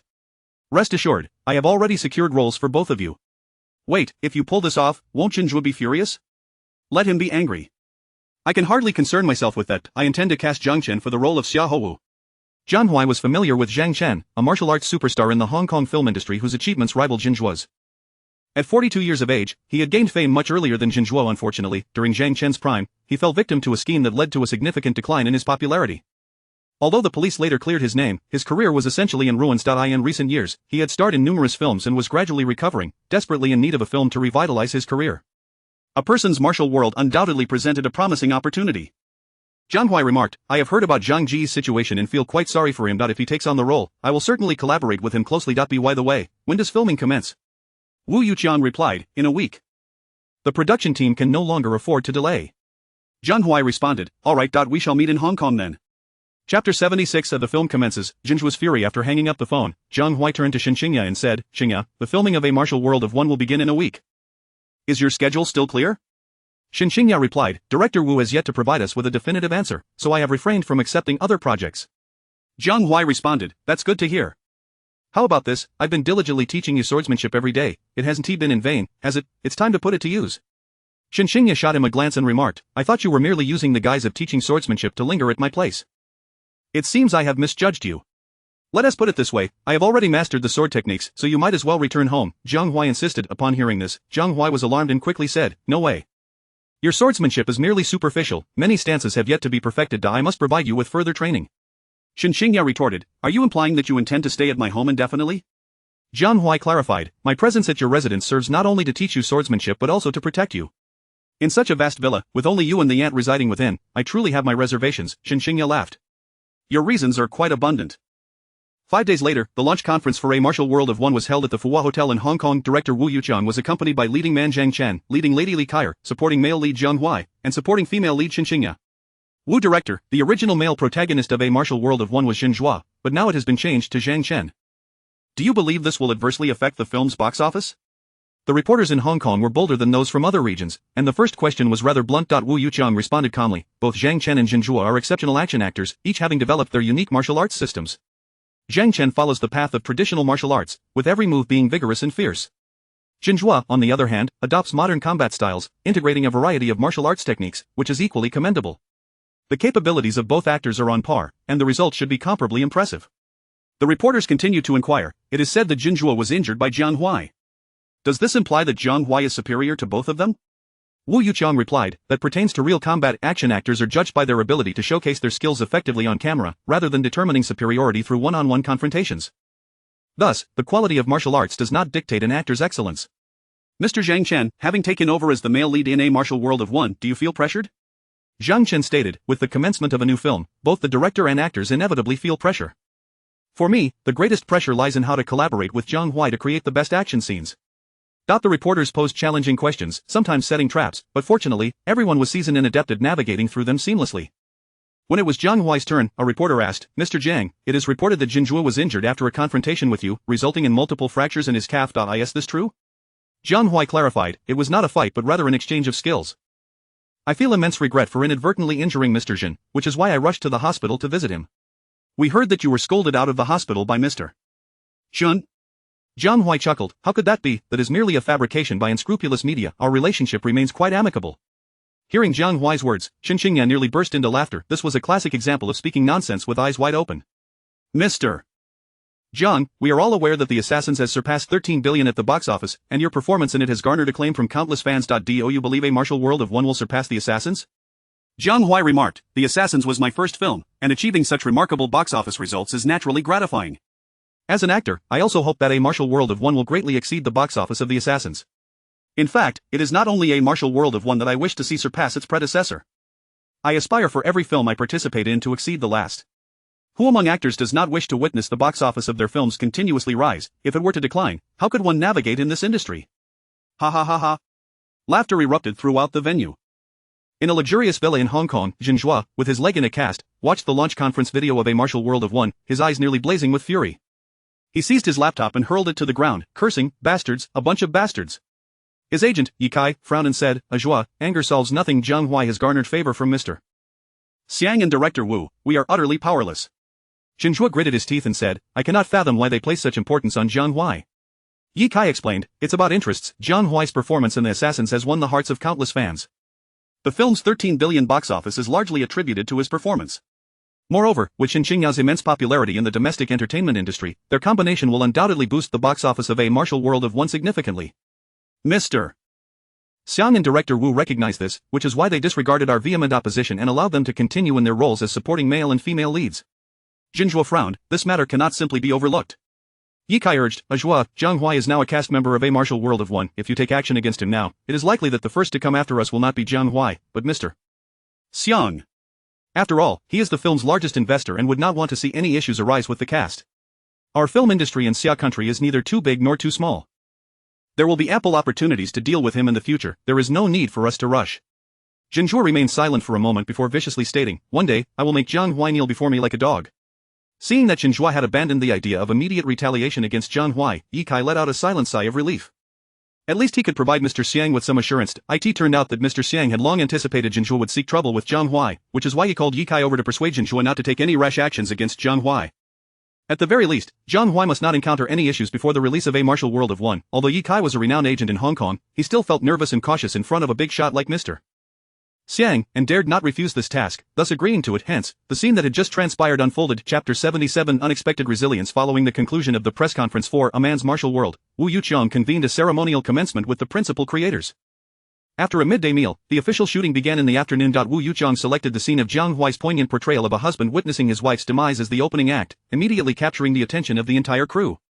Everyone was eager to discern whether Jiang Huai's acting prowess was genuinely remarkable or merely a fade. Jiang Huai's counterpart in this scene was a newcomer from Hongda Film Company, named Shen Qingya, whose beauty was striking. However, due to the narrative's requirement that Feng Yuxiu's wife suffer from cancer, the makeup artist transformed her into a visage of perpetual anguish. In contrast, Jiang Huai's makeup was quite simplistic. His face appeared rugged, with an unkempt beard and a disheveled appearance, complemented by a worn, old garment that, alongside his robust martial demeanor, rendered him an authentic embodiment of Feng Yuxiu. Once the makeup was completed, Jiang Huai seated himself on a chair on set, closing his eyes in contemplation. Despite possessing masterful acting skills, whether he could fully harness them depended upon his comprehension and grasp of the character. Li Kai, positioned behind the monitoring equipment, murmured, "This scene is no simple task. Ye Gu, do you believe Jiang Huai can manage it?" As the leading lady of the production, Li Kai had significantly more experience than Jiang Huai and Shen Qingya. She entered the Hong Kong film industry at the tender age of 16, won her first Best Actress award at 25, and subsequently experienced an unrelenting ascent. Now, at 42, she had garnered 3 Best Actress awards and 2 Best Supporting Actress accolades, with numerous nominations to boot. If one were to inquire about the finest actresses under 50 in the Hong Kong film industry, Li Kai would undoubtedly rank among the top 3. Wu Yuqiang's ability to enlist her as the leading lady was entirely due to their long-standing friendship. Otherwise, she would have never accepted a role that did not allow her to showcase her talents. Jiang Chen shook his head, stating, "It's hard to say, most of us action actors are primarily skilled in fight scenes, while dramatic performances tend to be our weak point. This scene is pivotal, marking Feng Yushuo's transformation from man to ghost. Even a proficient dramatic actor might struggle, let alone an action actor with only 2 films to his name." Li Kaya remarked, "I have seen Jiang Huai's portrayal of Ding Xiu, and he possesses a remarkable spirit. Perhaps he is a well-rounded actor." Jiang Chen chuckled, "If that is the case, he could very well be destined for greatness." At that moment, Shen Qingya, overhearing their conversation, felt a surge of anxiety as her palms grew clammy for Jiang Huai. She understood all too well that to establish oneself within a film crew, one must demonstrate genuine talent. If one could not captivate the audience with their performance, they would inevitably be scorned. Many artists resort to underhanded methods to secure roles, such as leveraging connections or employing dubious tactics, with some aspiring actresses even going so far as to compromise their dignity. Yet, they often neglect to consider whether their acting skills are sufficient to embody the character. If they succeed, all is well; if not, they face ridicule behind their backs. The mere thought of such derision could be unbearable. Jiang Huai found himself in a similar predicament, as it was common knowledge that he had been handpicked by Wu Yuchang. Much like those who obtain roles through favoritism, should his performance fail to meet expectations, not only would Jiang Huai face embarrassment, but Wu Yuchang's reputation would also be at stake, given that Jiang Huai was his chosen actor against all odds. 10 minutes later, the set was ready. Wu Yuchang inquired, "Jiang Huai, Sun Qingqing, are you both prepared?" Sun Qingqing reclined on the bed, stating, "I am ready." Jiang Huai gradually rose, opening his eyes, which were filled with despair and an eerie stillness. His expressionless face evoked a sense of chilling terror. He calmly replied, "I am ready." His voice was cold, devoid of warmth. Wu Yuchang, observing Jiang Huai's countenance through the monitor, could not help but gasp in astonishment.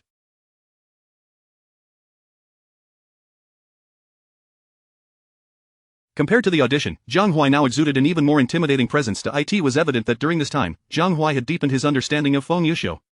My goodness! Is he even human? Huai Ji's gaze is terrifying. Remarkable. His aura is truly unparalleled. The murmurs of astonishment rippled through the crowd. Li Kaya gazed intently at Jiang Huai, murmuring, "This is presence. A mere 25-year-old actor possesses an aura of his own. It's simply astonishing." Jiang Chen remarked, "A new flagbearer is emerging in the younger generation of the Xia nation's film industry." Her hand moved slowly, trembling incessantly, conveying her dire condition. All eyes turned to her, nodding in silent approval. However, when Jiang Huai, with his impassive demeanor, turned to look at her, the focus of everyone's attention swiftly shifted to him. His vacant expression, hollow gaze, and frigid aura inspired a singular thought in their minds: utter lifelessness. Beyond the facade of human skin, there was an absence of vitality, only a profound chill emanating from him.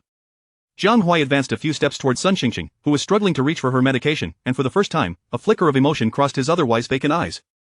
Pain, compassion, reluctance, release, countless complex emotions coalesced into a single glance, and though it lasted but a moment, the astute Wu Yuchang captured it. Wu Yuchang trembled with excitement, overwhelmed by the sheer brilliance of that expression. Just then, Jiang Huai's demeanor shifted abruptly, becoming resolute and fierce. He resembled a tiger descending from the mountains, flipping onto the bed and gripping Sun Qingqing's throat with ferocity. The onlookers were taken aback by Jiang Huai's sudden movement, with several girls unable to stifle their screams. Cut! Wu Yuchang sprang to his feet, his eyes blazing with fury. Who allowed you to make noise? Do you even understand the rules? A performance of such caliber, worthy of an acting king, had been interrupted by those outside, nearly causing Wu Yuchang to explode with rage. Seeing Wu Yuchang's menacing glare, the girls who had screamed turned pale, standing there in a daze, their apologies forgotten. Wu Yuchang was relentless, reprimanding them sternly. Just now, Jiang Huai delivered an award-worthy performance. This could have won accolades at any film festival, and you have ruined it. One girl timidly replied, "Director Wu, we're sorry, it was unintentional." Wu Yuchang retorted, "Do you think saying it was unintentional absolves you of all responsibility? Laoli, expel them from the crew. Please, no. Director Wu, please forgive us this once." The girls were in a state of panic, pleading with Wu Yuchang. For them, being part of such a significant production, even as minor roles, was a rare opportunity. If they were expelled for delaying the shoot, their names would soon circulate through other film crews in Hong Kong, making it exceedingly difficult for them to secure roles in the future. Chapter 78 The Invaluable Tears. Jiang Huai embraced the memories of his original self and understood the hardships faced by the supporting actors. He earnestly pleaded, "Director Wu, to be frank, my recent performance was not particularly stellar. Even if it is deemed complete, I would still request to shoot another take. Therefore, I ask that you show them some leniency, as a favor to me." Wu Yuchang raised an eyebrow and replied, "Are you certain that the next take will surpass this one?" With unwavering confidence, Jiang Huai asserted, "Absolutely. What just transpired was merely a preliminary trial, the next take will showcase my true performance." Wu Yuchang nodded and responded, "Very well, this time, consider it their good fortune to have encountered you." The primary reason Wu Yuchang had dismissed those girls was to provide Jiang Huai with an explanation. He was acutely aware of the immense emotional effort required for an actor to reach such a level of performance. Had the situation been in the hands of a temperamental leading actor, the girls would likely have faced harsh reprimands. Even a more temperate individual would have likely remained indifferent, yet, Jiang Huai not only refrained from blaming them but also advocated on their behalf, which was indeed commendable. The girls felt a profound sense of gratitude and incessantly thanked Jiang Huai. Wu Yuqiang waved his hand dismissively, his impatience evident as he instructed, "Alright, everyone, listen closely. Apart from the main creative team and filming crew, all others are to leave the set." Upon hearing this, the onlookers dared not linger to observe Jiang Huai's performance and hastily departed from the filming site. Wu Yuqiang then stated, "Jiang Huai, take a 10-minute break." Jiang Huai chuckled, "No need for that, let us proceed directly. The sooner we wrap up, the sooner I can indulge in some delectable Hong Kong cuisine tonight." Wu Yuqiang smiled and replied, "Alright. As long as you deliver a good performance, the treat is on me." Jiang Huai agreed, "It's settled then." Soon, the scene was ready for another take. Jiang Huai's performance was remarkably steady, and the chilling aura he exuded was even more intense than before, much to Wu Yuqiang's delight. He swiftly leapt onto the bed, gripping Shen Qingya's neck. During the audition, Jiang Huai's eyes had undergone a significant transformation at this moment. After careful consideration, he concluded that given Feng Yuxiu's character, once he had resolved to kill his wife, there could be no hesitation. Thus, though his hands trembled, this time he decisively and cleanly snapped Shen Qingya's neck. As she tilted her head and succumbed, a single tear escaped Jiang Huai's seemingly lifeless eyes. "Beautiful!" Li Kaier exclaimed, her eyes alight with admiration for Jiang Huai's performance. This tear was invaluable. It encapsulated Feng Yuxiu's affection for his wife while also reflecting his unyielding resolve. What could Feng Yuxiu not accomplish if he could slay even his most beloved? Zhang Chen felt a shiver run down his spine, muttering, "The essence of the character, this tear elevates the entire role." In front of the camera, Jiang Huai's tear fell upon Shen Qingya's face. When he raised his head once more, the cold, menacing gaze of Feng Yuxiu emerged before everyone present. All who beheld Jiang Huai's eyes collectively inhaled sharply. Were these truly the eyes of a human? They resembled those of a devil. Cut. Wu Yuqiang stood up, smiling as he declared, "Perfect." A thunderous applause erupted throughout the set. "Wow, that was incredible. Brother Huai's gaze is simply unparalleled. In that final moment, I felt not an ounce of humanity emanating from him. I am eager to understand how that tear flowed from such cold, piercing eyes. This scene from Brother Huai is undoubtedly worthy of an award-winning performance." I was genuinely taken aback. Brother Huai's gaze was terrifyingly intense. As Wu Yuqiang called for a cut, Jiang Huai instantly broke character, transforming from the icy Feng Yuxiu back into the charismatic Jiang Huai of reality. "Miss Sun, are you alright?" he inquired with utmost courtesy, attempting to assist Shen Qingya to her feet. To his surprise, she recoiled in terror, shouting, "Don't touch me." With that, she jumped off the bed as if trying to escape a plague and hurriedly distanced herself. It turned out that Shen Qingya, being in closest proximity to Jiang Huai, had been profoundly affected by the murderous intent reflected in his eyes during the scene. Fortunately, having spent several years in the industry, she was experienced enough to cope with Jiang Huai and see the performance through to the end. Had it been an inexperienced actress, she would have likely fled in fright.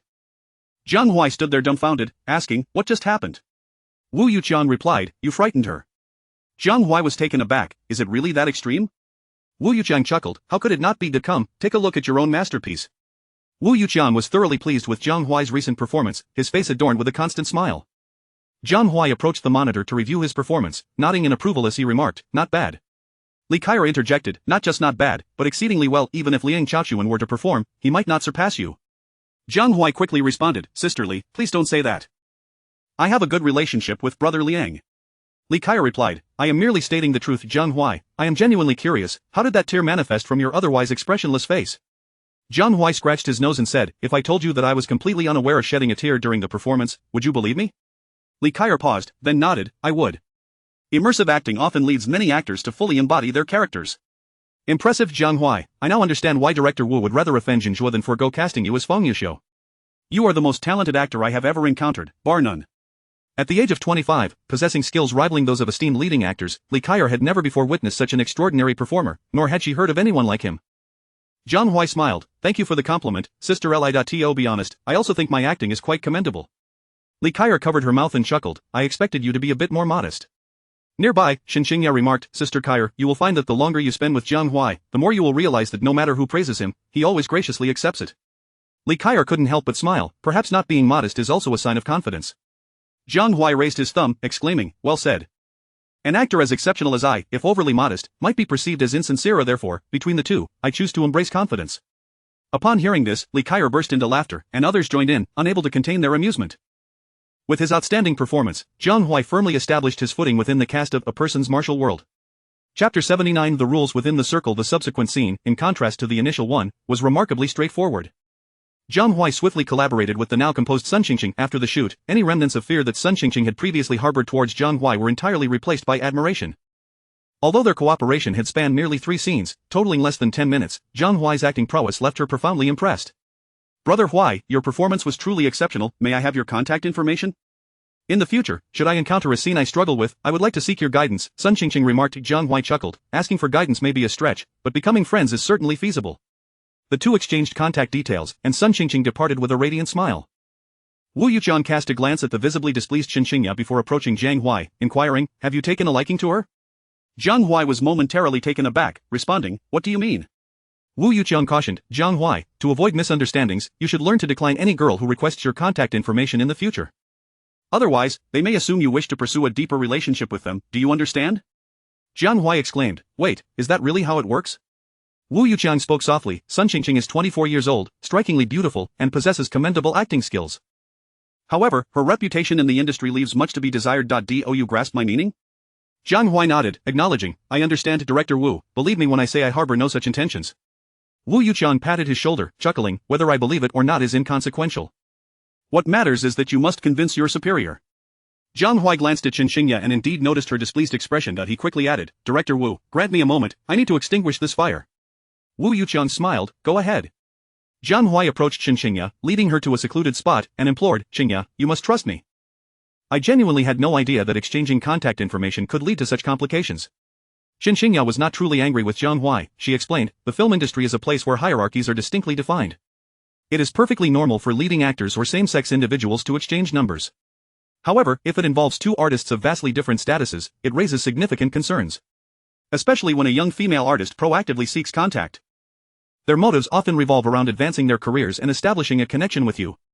Previously, several top male stars have seen their careers ruined due to a lack of self-restraint. Jiang Huai, I sincerely hope you are not among them. Jiang Huai assured her earnestly, I promise, in this lifetime, apart from you, I will never engage in any improper relationships with any other woman. Shen Qingya felt a twinge of discomfort and questioned, are you implying that our relationship is improper? Jiang Huai was momentarily stunned and immediately recognized his blunder, hastily clarifying, that's not what I meant. Alas, my education was interrupted after middle school, which has led to my poor command of language. Let me rephrase, no need, Shen Qingya interjected, I believe you. Jiang Huai embraced Shen Qingya, whispering softly in her ear, I swear, I will never let you down in this lifetime. A radiant smile illuminated Shen Qingya's face. At 7 p.m., the crew wrapped up for the day. True to his word, Wu Yuqian took Jiang Huai, Shen Qingya, Li Kaier, Zhang Chen, and several other principal actors out for dinner. While in the car, Jiang Huai's phone rang. Upon checking, he saw it was a call from Shen Qingya. Without hesitation, he handed the phone to Shen Qingya, saying, I can't handle this situation. Perhaps you could assist me. Wu Yuqian inquired, is it Shen Qingya? Jiang Huai shrugged, indeed. Wu Yuqian burst into laughter, well, you deserve it, who told you to attract her attention? Jiang Huai lamented, I've only been in this industry for 3 months. How was I to know the intricacies involved?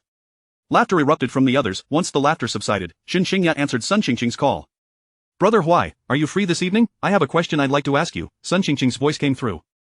Shen Qingya replied, Miss Sun, I apologize, but Jiang Huai will be accompanying me for shopping tonight. If you wish to learn about acting, it may take quite a while.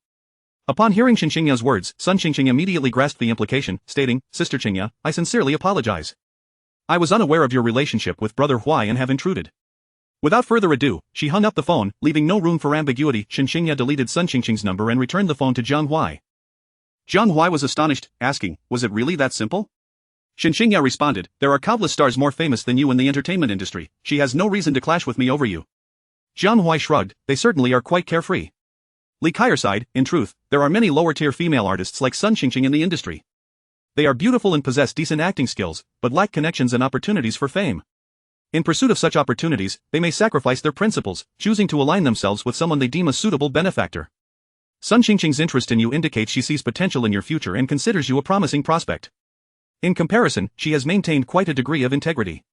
At the very least, she does not have to serve some lecherous old man in his 50s or 60s, like other female artists. Jiang Huai queried, is the entertainment industry in Hong Kong truly this chaotic? Wu Yuqian replied curtly, everywhere is the same shade of black. Do you think other industries are any cleaner? Jiang Huai chuckled, it seems rather uniform. Old Wu, be honest, how many young women have you been involved with? Wu Yuqian confessed, I have the heart of a thief but lack the courage. I have a fierce tigress at home who keeps a close watch on me now, with 2 young tigresses nearing 20, I dare not act out. Jiang Huai scoffed, your timidity is rather excessive. Shen Qingya asked, are you particularly bold? Jiang Huai hesitated, then quickly replied, my courage is far less than old Wu's. He at least has the heart of a thief, I lack even that. Laughter erupted once more among the group, with Wu Yuqian pointing at Jiang Huai, exclaiming, you, my friend, will likely fare no better than I in the future. Chapter 80. The fight between the couple soon, the cruise vehicle came to a halt at a restaurant in Lan Gufang. Wu Yucheng treated everyone to a delightful feast of Hong Kong Island delicacies. By the time they returned to the hotel, it was already 11 o'clock in the evening. Jiang Huai followed Shen Qingya into her room, chuckling. Qingya, do you feel scared sleeping alone? If you're frightened, I can keep you company.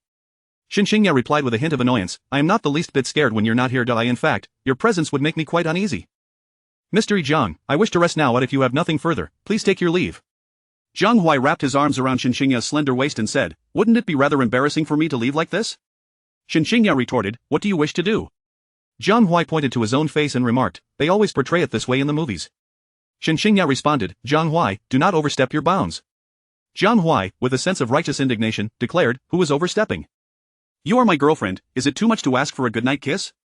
A faint blush appeared on Shen Qingya's cheeks as she stated, absolutely not. Jiang Huai insisted, then I shall not let go. Shen Qingya found herself at a loss.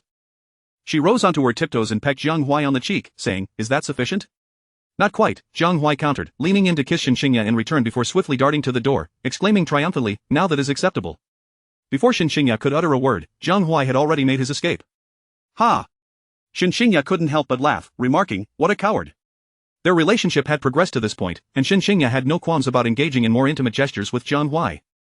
It was merely that he was rather too earnest. Had Jiang Huai been privy to Shen Qingya's thoughts, he might have wished for the ground to swallow him whole. In A Martial World for one, the most challenging scene that tested acting skills was the one where Feng Yuxiu slays his wife to attain enlightenment.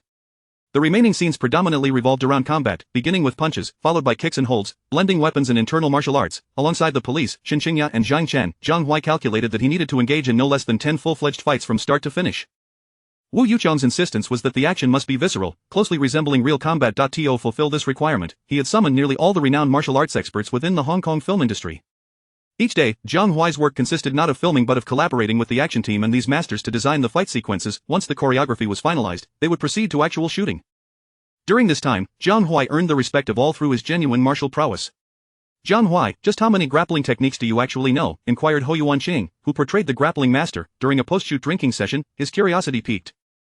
Jiang Huai shook his head, responding, I can't even count them, but I dabble a bit in various techniques, including the 36 small grappling moves, 72 large grappling techniques, Shaolin grappling, Wudong grappling, and the powerful eagle claw, among others. Ho Yuanqing's eyes widened in astonishment, retorting, is that merely a dabble? It seems to me that you are proficient in all. Jiang Huai chuckled, isn't this just a touch of modesty? Ho Yuanqing replied, you have my respect. Apart from Ho Yuanqing, several other martial arts experts in the film industry also became close friends with Jiang Huai. To quote Shen Qingya, wherever Jiang Huai went, he made friends effortlessly. The 4 fight scenes consumed half a month of Jiang Huai's time. This was still due to his expertise as a martial arts master, which minimized the time spent on choreography.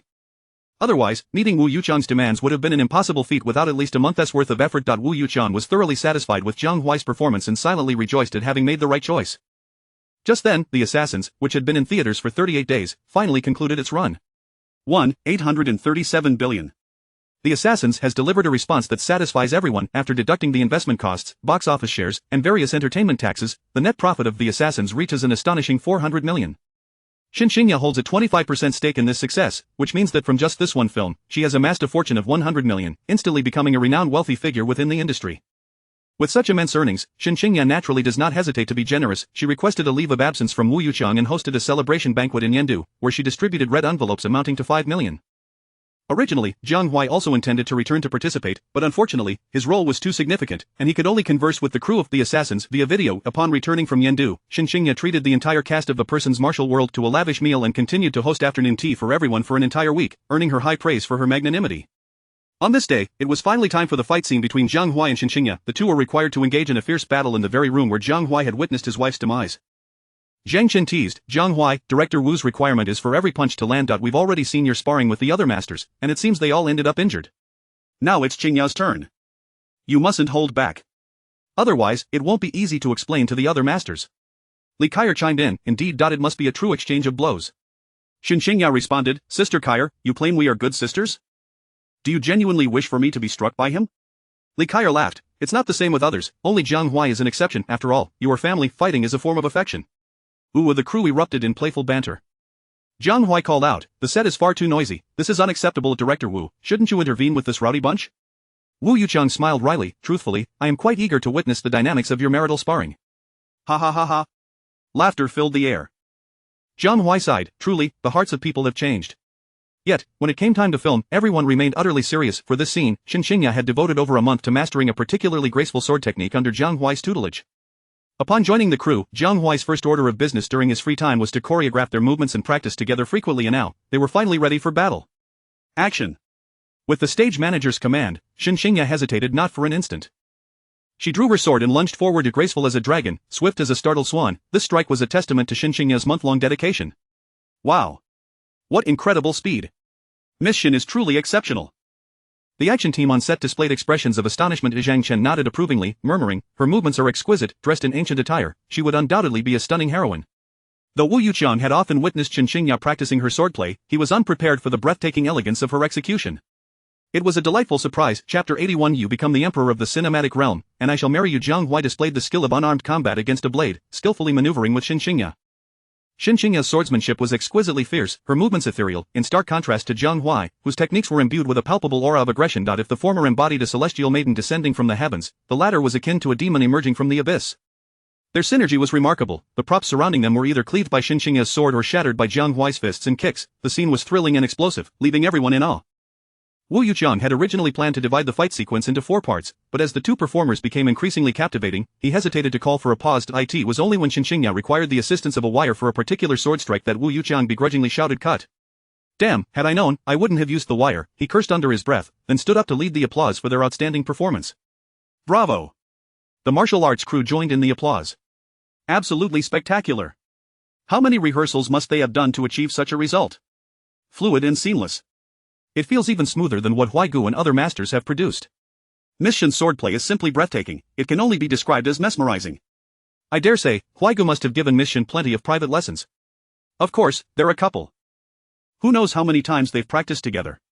Jiang Huai wiped the sweat from Shen Qingya's forehead and handed her a bottle of water, gently inquiring, "Are you tired?" Shen Qingya's cheeks flushed slightly as she replied, "Not at all." Jiang Huai, please don't do this, there are many people around. Jiang Huai chuckled, "What does it matter, my wife deserves my care." Shen Qingya shot him a teasing glance, though she said nothing, the smile tugging at her lips betrayed her amusement. The two then approached the monitor, reviewing the footage from start to finish. Jiang Huai remarked, "This must be our best collaboration yet. Director Wu, what do you think?" Wu Yuqiang smiled, "Need I say more?"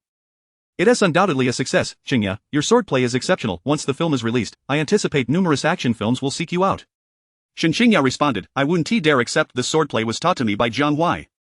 Only with him can I achieve such an effect. If it were anyone else, I would surely falter, and the outcome would be far from satisfactory." Wu Yuqiang nodded, "I intended to discuss this matter with you, but it seems you've already grasped it, so I needn't elaborate further." Jiang Huai interjected, "Enough chit-chat. Let us get back to filming. We must finish this fight scene before nightfall." Wu Yuqiang teased, "Qingya, this is your last scene, are you that eager for it to conclude?" Jiang Huai retorted, "Comrade Wu, do you understand the meaning of respect for the elderly? At your age, still trying to stir up trouble between us youngsters. When Aunt Zhao comes next time, I'll tell her there's a pretty girl looking for you. Let us see how you explain that." Aunt Zhao referred to Wu Yuqiang's wife, who had visited him with their 2 daughters a week prior. During lunch, they had treated Jiang Huai and Shen Qingya to a meal, fostering a cordial relationship. Wu Yuqiang scolded, "Damn, you're quite devious, capable of such schemes." Jiang Huai laughed, "What can I say? We all in this together." After exchanging a few jokes, they quickly resumed shooting. Shen Qingya had only used wires a few times while filming music videos. This was her first experience performing action scenes with wire assistance, and unlike her previous fluidity, she found it laborious, with many movements becoming distorted. Jiang Huai earnestly taught her the essentials of coordinating actions with the wire. Shen Qingya practiced diligently for over an hour before finally mastering the brief minute-long fight sequence. Fortunately, the subsequent scenes posed no issues for her, and they completed everything before 5 in the afternoon. Thus, Shen Qingya wrapped up her filming. Wu Yuqiang smiled, "Qingya, congratulations on finishing." Shen Qingya replied, "Thank you, Director Wu, and thanks to all the teachers. I truly learned a great deal in our production team." Li Kaier teased, "Qingya, the one you should truly thank is standing right beside you." Shen Qingya shot a glance at Jiang Huai, who quickly said, "I'm not worthy. This is simply my duty." Ooh, Huaigu is being modest. The crowd erupted in playful banter. That evening, Wu Yuqiang gathered the principal crew for a rap party in honor of Shen Qingya. After a feast of food and drink, Jiang Huai took Shen Qingya's hand as they strolled outside. Jiang Huai said, "Qingya, make sure to rest well when you get back, don't overexert yourself." Shen Qingya smiled, "I know. Your nagging is rivaling my mother's." Jiang Huai shrugged, "I only wish for your well-being." Those simple words stirred deep emotions within Shen Qingya. "Jiang Huai, do you know, meeting you may be the luckiest thing in my life? It is not just because you saved me, but having you by my side brings me immense comfort." "Really?" "Absolutely." Jiang Huai halted, wrapping his arm around Shen Qingya's slender waist, and said, "In that case, how about you marry me?" Shen Qingya laughed. You think it's that easy to win over a stunning beauty? Dream on. Jiang Huai inquired, what would it take for you to agree to marry me? Shen Qingya pondered for a moment before responding, perhaps when you become the emperor of the cinematic realm. Similar to the previous world, this one also had numerous award ceremonies.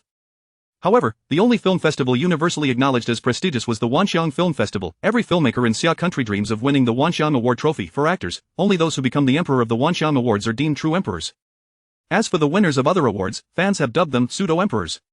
This illustrates the weight carried by the title of Wanxiang Emperor. Jiang Huai chuckled ruefully. Qingya, you're deliberately setting a difficult challenge for me. Let us negotiate a different condition, shall we?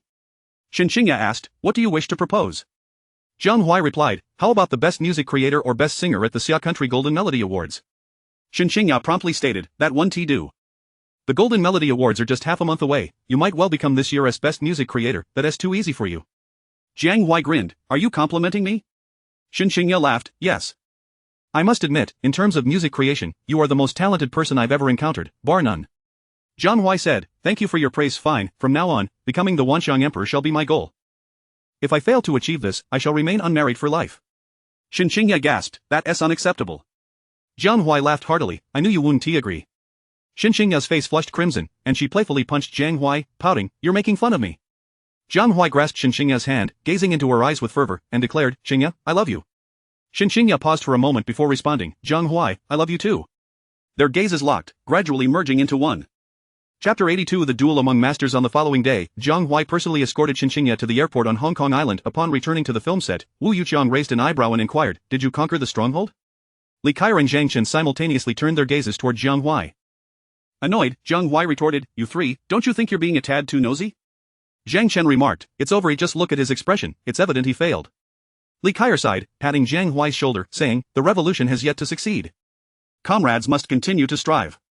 Jiang Huai was rendered speechless, declaring, the thoughts in your heads are quite unhealthy. Let me clarify, the bond between Qingya and me is pure love.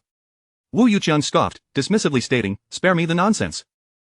Pure love, regardless of its purity, the first step must always be taken. Not if you haven't even achieved that, what face do you have to prattle on in front of us? Zhang Chen concurred, exactly. You had such a splendid opportunity last night, yet you squandered it. Jiang Huai, you truly disappoint us. Jiang Huai widened his eyes, exclaiming, what in the world does this have to do with you? Wu Yuqiang laughed heartily, we merely wish to partake in your joyous celebration. Jiang Huai responded, it's still too early. Qingya has stated that she will only marry me if I win the Wanxiang Award for Best Actor. Zhang Chen smacked his forehead, saying, well, you're done for. Li Kai added, the competition for the Wanxiang Best Actor and Actress Awards is exceedingly fierce. Each year, there are 12 nominees alone. I was nominated 5 times for the Wanxiang Best Actress and only triumphed 3 years ago by a mere vote. This illustrates just how challenging this accolade is. Jiang Huai, brimming with confidence, proclaimed, thus, from this moment forth, I shall learn to write scripts and then star in them. Within 3 years, I shall undoubtedly secure the Wanxiang Best Actor Award and publicly propose to Qingya on stage. Wu Yuqiang slapped his thigh, exclaiming, now that's ambition. I support you. Li Kai chimed in, if this truly comes to fruition, it will undoubtedly become a legendary tale in the industry. Jiang Huai affirmed, I will give it my all. Gazing at the ambitious and undeterred Jiang Huai, Wu Yuqiang suddenly realized that he might indeed be growing old. As a man's martial world progressed to this stage, only the fight scenes between Jiang Huai and Zhang Chen remained. Jiang Huai, a veritable compendium of martial arts, could execute any style with impeccable mastery. Zhang Chen, a renowned martial arts star in the industry, proficient in over 20 forms, was more than capable for what was needed in a man's martial world. The combat between two skilled martial artists was remarkably fluid. Jiang Huai need not worry about whether Zhang Chen could absorb his moves, nor did Zhang Chen need to be concerned about injuring Jiang Huai. The most vexed were the action team of the production. The intricate choreography they had painstakingly designed was barely utilized, as Jiang Huai and Zhang Chen improvised moves that far surpassed their own. Ultimately, the action director decided to let the two design the choreography themselves, with the team merely providing supplementary support. Thus, a fight scene that would be hailed as a classic by fans was born. In this scene, Zhang Chen showcased every martial art he knew, fully aware of how rare it was to encounter a rival like Jiang Huai. If he failed to seize this opportunity to redeem his prior slump, future chances would be even more elusive. As for Jiang Huai, no matter what techniques Zhang Chen employed, he could always find a counter. Their match was a true test of skill, and the fight sequence took an entire week to finalize. Cut. All eyes turned to Wu Yuqiang, seated before the monitor. After reviewing the recently filmed footage, he stood and announced, I declare that a man's martial world is wrapped. Yay! Of the entire crew cheered in unison. Zhang Chen helped Jiang Huai, who had fallen to the ground, up and said, brother, it has been my honor to collaborate with you on this film. Jiang Huai smiled, I enjoyed it immensely. Previously, while sparring with a certain actress on the set of Republican Master, I nearly suffocated this time. Fighting with you has truly satisfied my craving for performance. Jiang Chen asked, will you pursue an action-oriented career in the future? Jiang Huai shook his head, replying, certainly not. Acting in action films will not lead to winning the Wanxiang Best Actor Award. For the sake of my future happiness, I will focus on non-action scripts moving forward. Jiang Chen, relieved, said, then I can rest easy. With your skills, if you were to compete in the action film market, I fear none of us would stand a chance against you. Jiang Chen held Jiang Huai's martial prowess in the highest regard. Over the past few days, he had learned a considerable amount from Jiang Huai, and although it was merely technique, it was more than sufficient for filming. That evening, Wu Yucheng treated the entire crew to a wrap party. During the meal, he praised Jiang Huai's performance effusively. The next morning, Wu Yucheng, Li Kaier, and Zhang Chen personally escorted Jiang Huai to the airport on Hong Kong Island. The scene of their heartfelt farewells was captured by reporters and disseminated online. Jiang Huai's Weibo comments section erupted with activity. Congratulations to Brother Huai on the completion of his new drama. To have a director, a diva, and an action star personally see him off, Brother Huai's social connections are truly commendable. It seems Brother Huai embraced Li Kaier. Qingya must be cautious. Can anyone tell me whether Brother Huai and Sister Qingya are currently dating? They are indeed a match made in heaven. I bet they have certainly begun a romantic relationship. At Yendu Airport, Zhang Lele picked up Jiang Huai and headed straight to the filming location for the Fania sportswear advertisement. It turned out that during Jiang Huai's filming, Zhang Lele had successfully secured a deal with the Fania Sports brand for $550,000 annually, provided that the upcoming Republican Master and A Man's Martial World achieve favorable box office results. Jiang Huai's endorsement fee next year would undoubtedly exceed $800,000, potentially reaching $1 million. His future appeared exceedingly bright. Jiang Huai inquired, Lele, what has Qingya been busy with lately? Zhang Lele replied, she plans to take on a television drama to hone her acting skills. Jiang Huai was taken aback, stating, a television drama? Qingya has only recently become a movie star, why the sudden shift to the small screen? The entertainment industry operates on a potential food chain, where variety show stars are considered inferior to television stars, and television stars inferior to movie stars. Therefore, the vast majority of artists strive to transition from the small screen to the big screen. However, Shen Qingya had done the opposite. Zhang Lele explained, do not underestimate the small screen. When a classic television drama emerges, the popularity and fame the actors gain far surpass that of a film. Let me tell you, not only Qingya, but many prominent figures from various circles are vying for the lead role in this drama. Whether Qingya can secure the role remains uncertain. Jiang Huai, curious, asked, what drama could possibly attract such attention? Zhang Lele replied, this drama is titled Langya Wind, directed by the most renowned director in the Yin Circle, Li Shan, with the male lead being the most popular and talented artist in the Shin Circle, Gu Yongge. Jiang Huai's heart raced. In his previous life, one of his favorite dramas was Langya Wind, where the character Jiang Zhua Meilang was simply stunning. Should Shen Qingya land the role of the female lead, it would undoubtedly be a remarkable opportunity. Jiang Huai questioned, I don't understand why a prominent director from the Yin Circle would choose an artist from the Shen Circle for the male lead. Zhang Lele chuckled, it's simple, Li Shan is Gu Yongge's maternal uncle. Damn. Jiang Huai rolled his eyes, saying, so it's a matter of nepotism. Zhang Lele countered, what nepotism? Gu Yongge has reached his current stature through his acting skills and personal charm, and he is an actor whom both Qingya and I hold in high regard. Jiang Huai frowned, does Qingya admire him? Zhang Lele responded, Qingya used to be a fan of Gu Yongge. A significant part of her motivation to become an actress stemmed from his influence. However, this admiration is not of a romantic nature, so do not overthink it. That girl only has eyes for you now. She talks about you with me almost every day. It's truly exhausting. Jiang Huai, pleased, replied, this indicates that Qingya has good taste. Before long, the two arrived at the advertisement shoot location. In just 3 hours, Jiang Huai completed the filming tasks. Even so, by the time they reached Shen Qingya's villa, it was already 7:30 in the evening. Chapter 83, Cultivating the Heroic Spirit of a Diva. Qingya, I've missed you so much. Upon seeing Shen Qingya, Jiang Huai immediately stepped forward to embrace her, planting a kiss on her forehead. Shen Qingya's face instantly flushed crimson as she exclaimed, what are you doing? Aunt Feng and Sister Lan are watching. With an air of nonchalance, Jiang Huai replied, what is wrong with kissing my girlfriend? No one will mock us. Zhang Lele walked to the side and remarked, we didn't see anything. You may proceed as though we are invisible. Jiang Huai chuckled, Sister Lu, you've finally come to terms with not being a third wheel. Zhang Lele shot him a glare and retorted, I only have one request. Just don't suddenly produce a little Jiang Huai. Sister Lu, Shen Qingya playfully chided, I've noticed you become just as mischievous as Jiang Huai. Zhang Lele shrugged and said, what can I do? Proximity to the virtuous makes one virtuous, and proximity to the wicked makes one wicked. After dining in the restaurant, Zhang Lele departed from the villa. Jiang Huai took Shen Qingya's hand and they strolled through the courtyard. Jiang Huai said, I heard from Sister Lu that you're preparing to shoot a costume drama. Shen Qingya nodded, for some time now, I've been preparing for the role of the female lead. The auditions are next week, and since you're back, could you assist me in analyzing it? Without hesitation, Jiang Huai replied, of course, please hand me the script shortly. I'll study it meticulously tonight, and tomorrow we shall practice as though honing our swordsmanship in seclusion. Shen Qingya wrapped her arms around Jiang Huai's neck and planted a kiss on his cheek, saying, Jiang Huai, it's truly wonderful to have you. With a teasing smile, Jiang Huai remarked, but I've heard that Gu Yongge was once your idol. Shen Qingya raised an eyebrow and asked, "What's this? Are you feeling jealous, afraid I might be snatched away by him?" Jiang Huai scoffed dismissively, "If you were to leave me in the future, it would only be your loss, Miss Shen Qingya. I solemnly warn you, amidst the vast sea of humanity, it is your privilege that I have chosen you. Do not take it for granted." Ha! Shen Qingya burst into laughter at Jiang Huai's words, saying, "Jiang Huai, I've realized you would be quite suited to comedic roles, action films are too exhausting. You should consider trying your hand at comedy." Jiang Huai shook his head, stating, "I aspire to act in serious dramas, only such roles can win the prestigious Wanxiang Award for Best Actor." Shen Qingya, growing anxious, implored, "I was only joking earlier. Please don't take it seriously, alright?"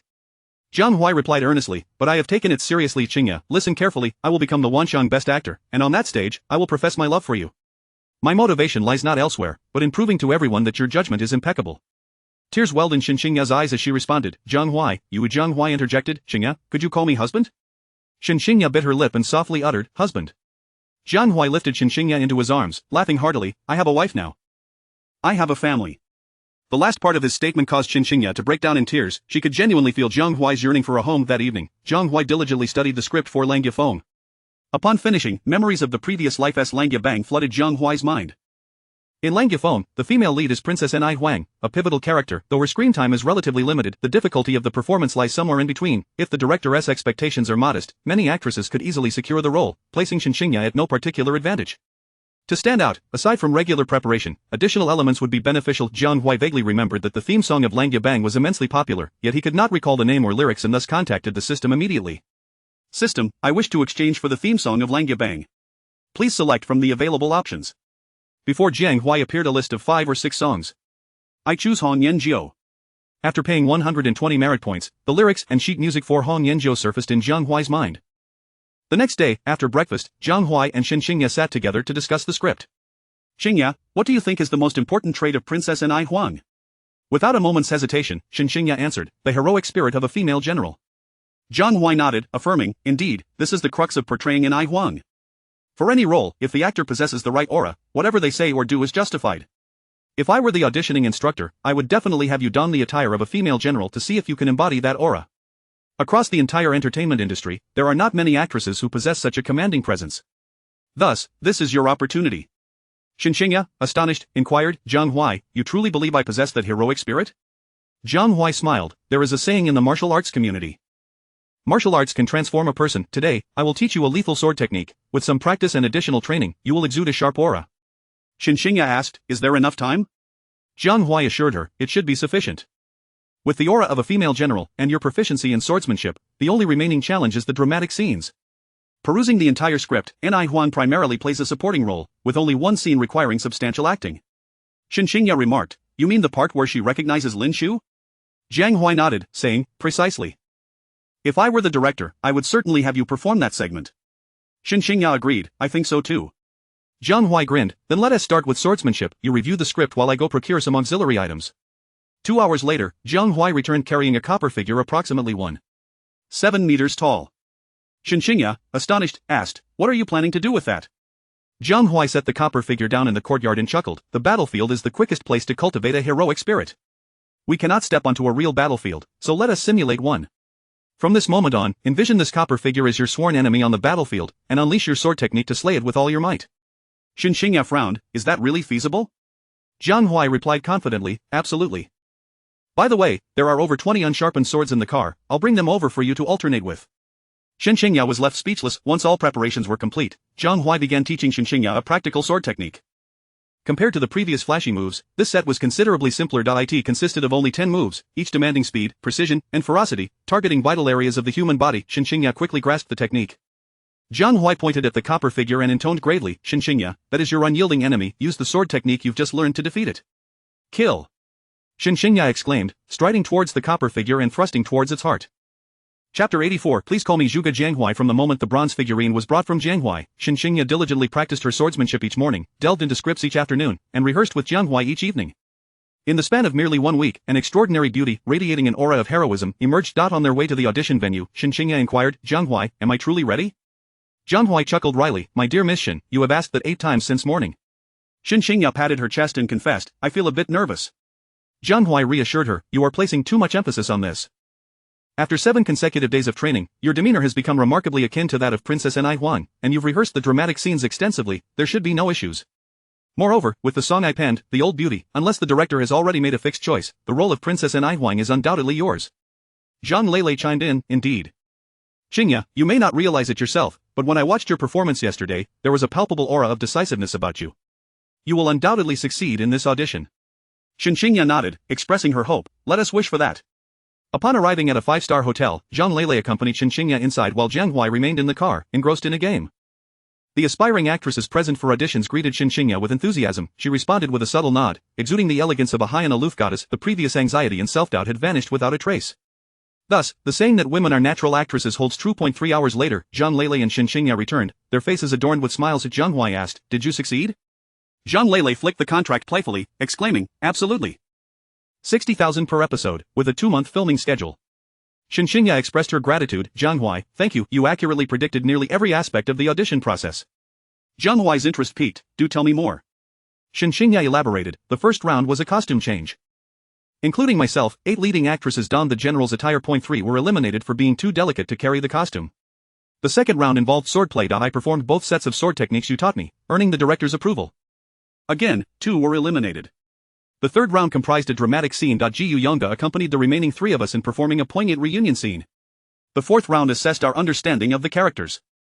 After my explanation, I sang The Old Beauty.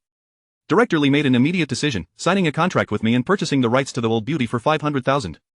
Upon hearing Shen Qingya's recounting, Jiang Huai proudly proclaimed, "Ladies, do you now understand the essence of strategic foresight?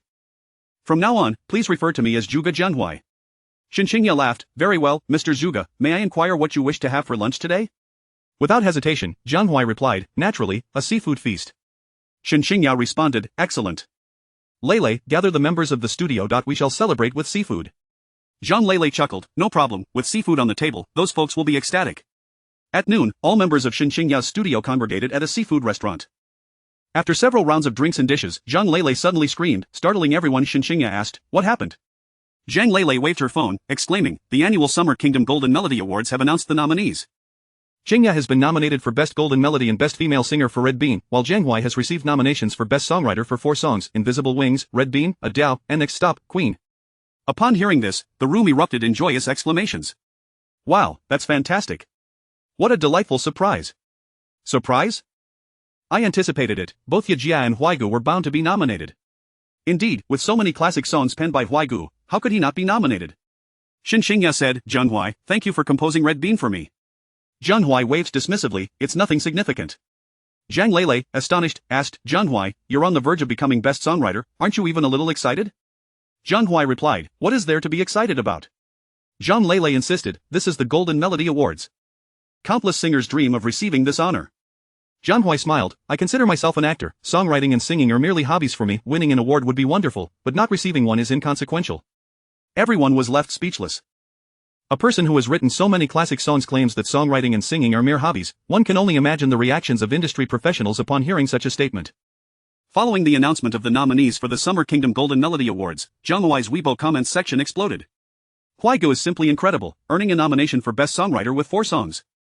All of Red Bean, A Dao, Next Stop, Queen, and Invisible Wings are classics among classics. I believe Huaigu will surely win this award. Why wasn't Cool nominated? I believe it fully deserves a spot. Let's not dwell on that. If Cool had been nominated, how would other songwriters feel? The Best Songwriter award must belong to Huaigu. If not, it indicates a scandal within the Golden Melody Awards. The previous comment is spot on. A talent as extraordinary as Huaigu has not graced the music scene in years.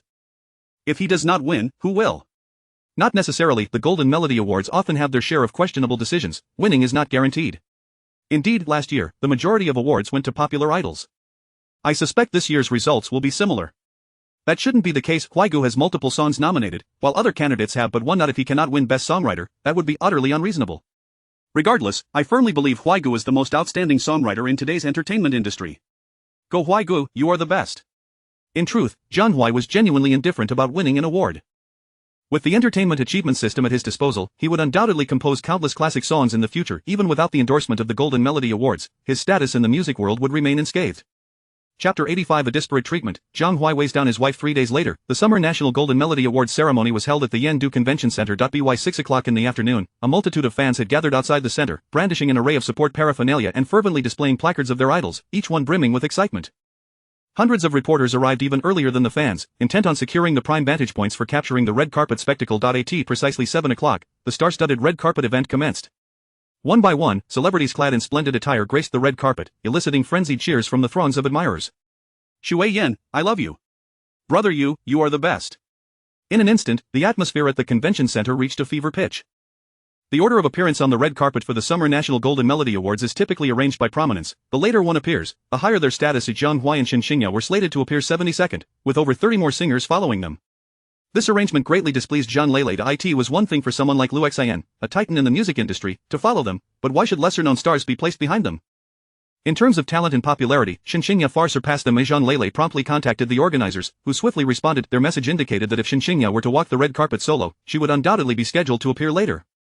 However, with Jiang Huai, a newcomer with less than 6 months of experience, accompanying her, they could only be placed ahead. Upon learning this, Jiang Huai nearly choked with indignation. It seemed he was the one dragging his wife down. As 8 o'clock approached, a sleek black Audi came to a gradual halt. Jiang Huai, donned in a sharp black suit, was the first to alight from the vehicle, then moved to the other side to open the door. Emerging in a stunning white gown, the breathtaking Shen Qingya captured the attention of all present. A resounding wave of applause and cheers erupted. Sister Qingya, I love you. Sister Qingya, you are my goddess. Sister Qingya, you are the best. Regardless of whose support placard they held, the moment Shen Qingya appeared, she commanded the enthusiastic response of all her fans. Jiang Huai mused softly, I just realized how immensely popular my girlfriend is, shouldn't I feel exceptionally proud? Shen Qingya, waving to the crowd, retorted, cut it out, Jiang Huai, let me tell you, in such a grand occasion, you'd better be more serious. Jiang Huai replied, understood. Shen Qingya linked her arm with Jiang Huai's as they ascended the red carpet, where their presence stirred a veritable tempest of excitement. Though the red carpet spanned nearly 20 meters, it took them a full minute to traverse it. Upon exiting, the host retained them for a brief interview. Sister Qingya, congratulations on being nominated for 2 awards at this year's Summer National Golden Melody Awards. Thank you. Which award do you believe you have the best chance of winning? This year, I have focused my efforts on film and television and have only released 4 or 5 new songs, so the Best Female Singer award is definitely not in my favor. In contrast, the likelihood of Red Bean winning Best Song is somewhat greater. And what about you, Brother Huai? Winning would be fantastic, but if not, it's no big deal. With me around, songs like Red Bean will certainly not be scarce for Qingya in the future. Brother Huai, your confidence is admirable. What do you think your chances of winning Best Songwriter are? 50%, it's either success or failure. You are quite humorous. The host, somewhat flummoxed by Jiang Huai's banter, promptly concluded the interview. The online livestream chat exploded with comments. Brother Huai is hilarious. Brother Huai misspoke, the chances aren't 50% because multiple songwriters could win together. With me around, songs like Red Bean will certainly not be scarce for Qingya. That is quite a bold statement. Brother Huai is truly wonderful to Sister Qingya. I've noticed Sister Qingya's gaze toward Brother Huai seems a bit unusual. Isn't it just a look filled with affection? What is wrong with that? I dare say they're definitely together, just not publicly acknowledged. Regardless, I hope Brother Huai composes more classic songs for Sister Qingya. Upon entering the convention center, Jiang Huai and Shen Qingya were separated. Shen Qingya took a seat in the second row, while Jiang Huai sat in the fifth, underscoring the stark difference in their statuses. To his surprise, as soon as Jiang Huai settled in, industry giants Liu Xian and Yifeng approached him. Jiang Huai, you're quite impressive. While others may only be nominated for Best Songwriter with a single song, you have 4. Yifeng praised. Jiang Huai chuckled, Olji, are you fishing for compliments? You and Teacher Liu are nominated not only for Best Songwriter but also for Best Singer and Best Song. Compared to you, I am far behind. Liu Xian remarked, it's rare to see you being humble. However, those in the know understand their own business. The new songs by me and Olji haven't dazzled like your classic tracks, so we have no hopes for awards. Yifeng inquired, did the organizers invite you to perform? Jiang Huai nodded, saying, they want me to sing a song after the Best Songwriter award is presented. Yifeng responded, that sounds about right. Generally, only award winners get to perform. What do you plan to sing? 3 Lives 3 Worlds? Jiang Huai replied, I've written a new song titled Exaggeration. Liu Xian exclaimed, wow, you have a new song. Jiang Huai explained, it's a Cantonese song that primarily tells the story of a little person's cry, which resonates with my own experiences. It turned out that shortly after the nomination list was released, the organizers had called Zhang Lele, hoping that Jiang Huai could perform. Without a second thought, Zhang Lele agreed, as it was customary for only award winners to have the opportunity to sing, indicating that Jiang Huai was likely to win Best Songwriter. Consequently, Jiang Huai exchanged Exaggeration from the system. In his previous life, Ethan had achieved stardom by performing this very song. With his masterful vocal abilities, Jiang Huai was equally as talented as Ethan.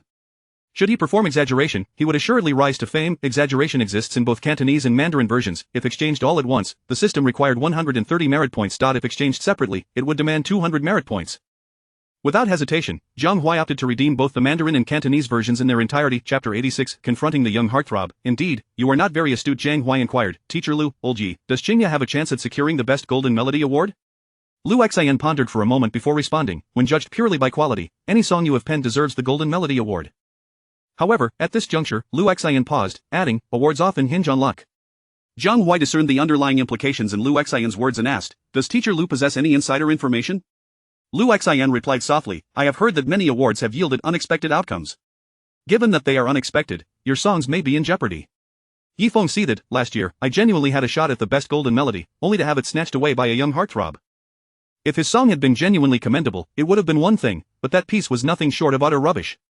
Sigh, the Golden Melody Award today is no longer the Golden Melody Award of yesteryears. Lu Xian glanced around before solemnly stating, we must refrain from speaking indiscreetly. These young heartthrobs are backed by powerful capital, we cannot afford to offend them.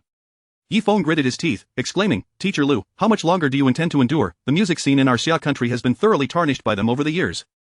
Jiang Huai remarked, it appears the television drama market is faring far worse than the music industry. Nevertheless, let us observe, such talentless and morally bankrupt artists cannot sustain their popularity for long. In a previous life, the entertainment industry in Xia country was dominated by young flowers and heartthrobs, resulting in a chaotic market.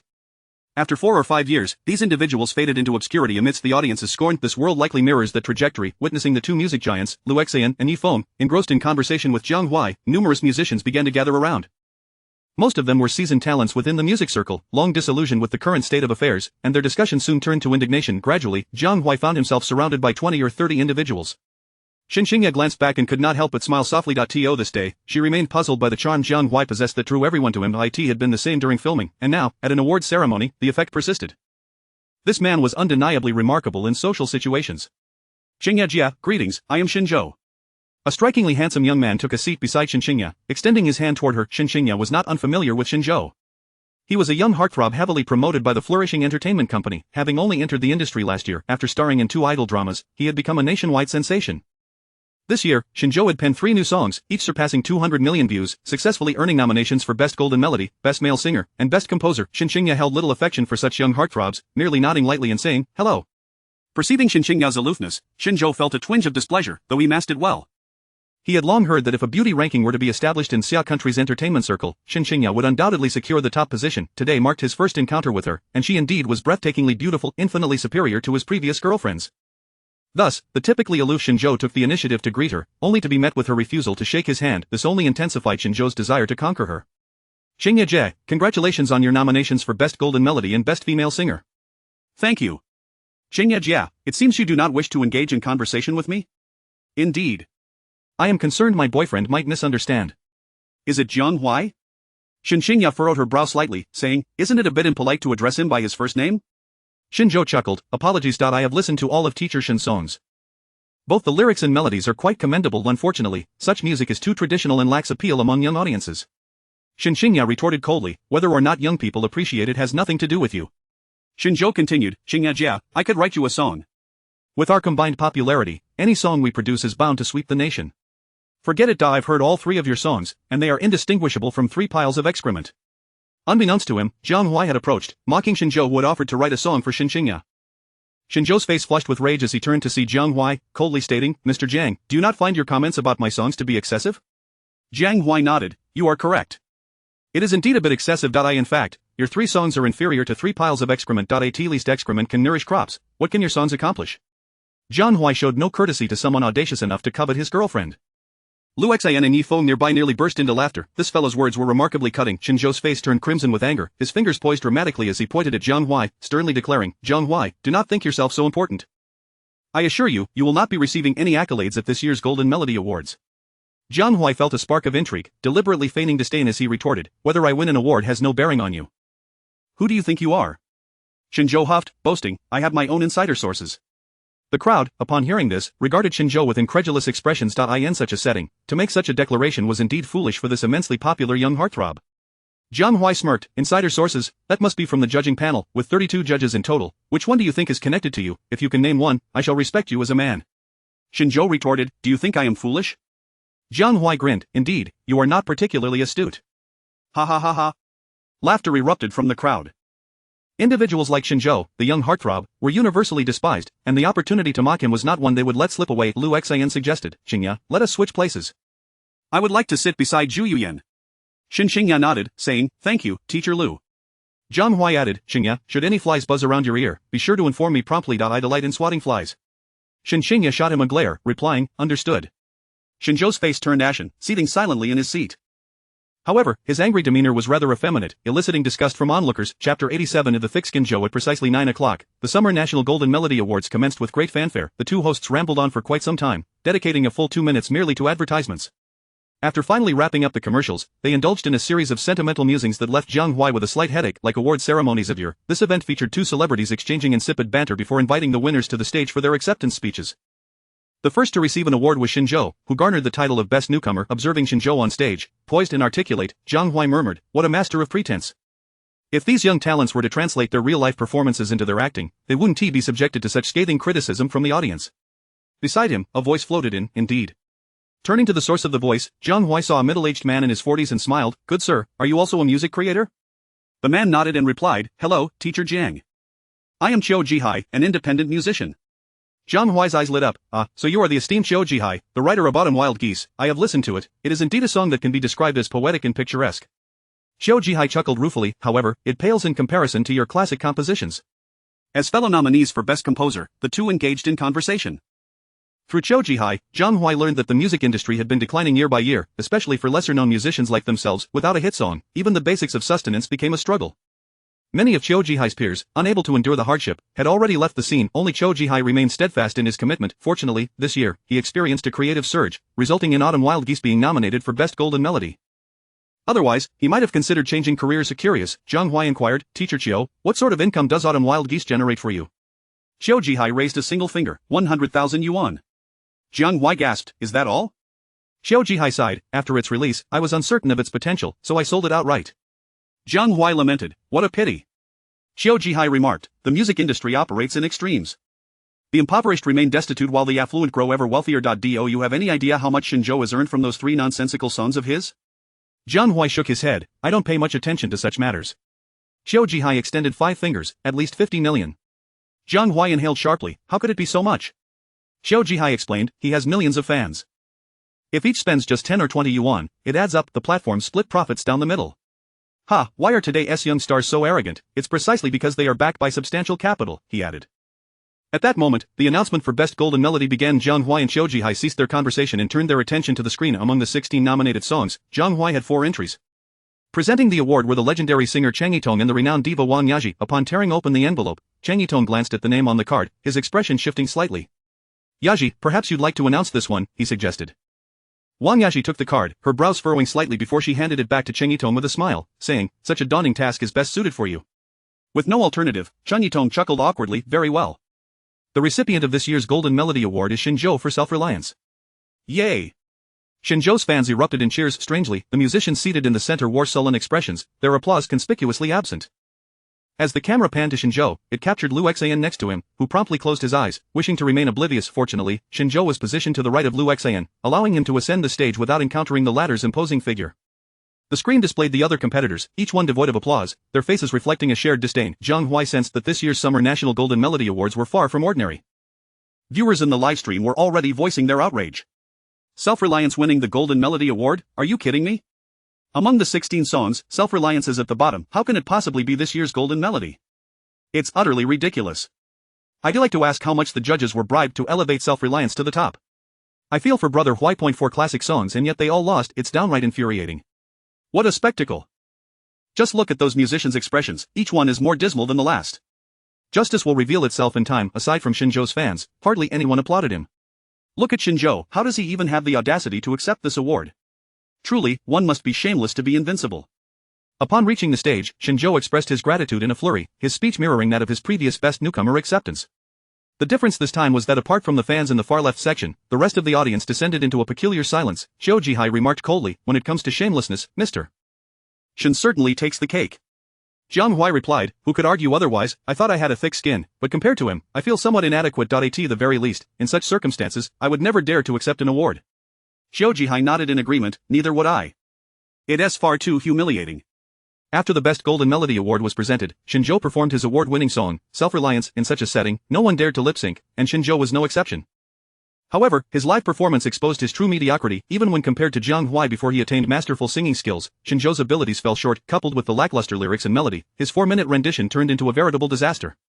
The musicians in the audience erupted in laughter as if they had rehearsed it beforehand, further diminishing his performance. As the 4 minutes concluded, Shen Qingya descended the stage, his face darkened with displeasure.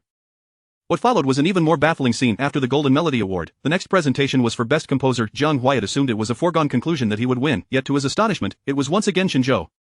The entire convention center erupted in disbelief. This is outrageous. How much was paid to the judging panel? Jiang Huai's 4 classic songs couldn't surpass Shen Qingya's 3 wretched songs. It's utterly nonsensical. The Summer National Golden Melody Awards have truly lost their credibility. Chapter 88. A change of song and a scathing rebuke. The cameraman deftly focused on Jiang Huai, who stood with his arms crossed, his expression a portrait of utmost displeasure. At that moment, he comprehended the situation entirely. The organizers had invited him to perform not because of his accolades, but rather as a replacement for Shen Qingya, who had already taken the stage. How utterly infuriating, they had treated him as if he were a mere soft persimmon. This was beyond mere bullying. In the back row, Zhang Leilei's expression was even more grim than Jiang Huai's. Shen Qingya was so enraged she could hardly contain herself, exclaiming, "This is utterly outrageous." Zhu Yuyan grasped Shen Qingya's hand, noting that she was trembling violently, and quickly urged, "Qingya, please remain calm. This is a live broadcast." Shen Qingya muttered, "Jiang Huai has composed so many classic songs, yet he is not recognized as the best composer. I vow never to participate in this Golden Melody Award again." Zhu Yuyan replied, "The capital backing Shen Qingya has gone a bit too far. Their relentless promotion of him will only incite resentment among all musicians. Those judges on the Golden Melody Award Committee deserve condemnation. They have utterly tarnished this prestigious title." As Shen Qingya ascended the stage for the 3rd time to deliver his acceptance speech, aside from a customary round of thanks, he subtly dissed Jiang Huai. "I have always believed that the essence of songwriting lies not in quantity but in quality. Even if you have numerous nominated songs, without a truly exceptional piece, winning becomes exceedingly difficult." Upon hearing this, a collective frown spread across the audience. Shen Qingya's brows furrowed in fury. If looks could kill, Shen Qingya would surely be riddled with wounds by now. Jiang Huai, who had just transitioned the Cantonese version of exaggeration to its Mandarin counterpart, stood in the wings, his face betraying a hint of disdain upon hearing Shen Qingya's words.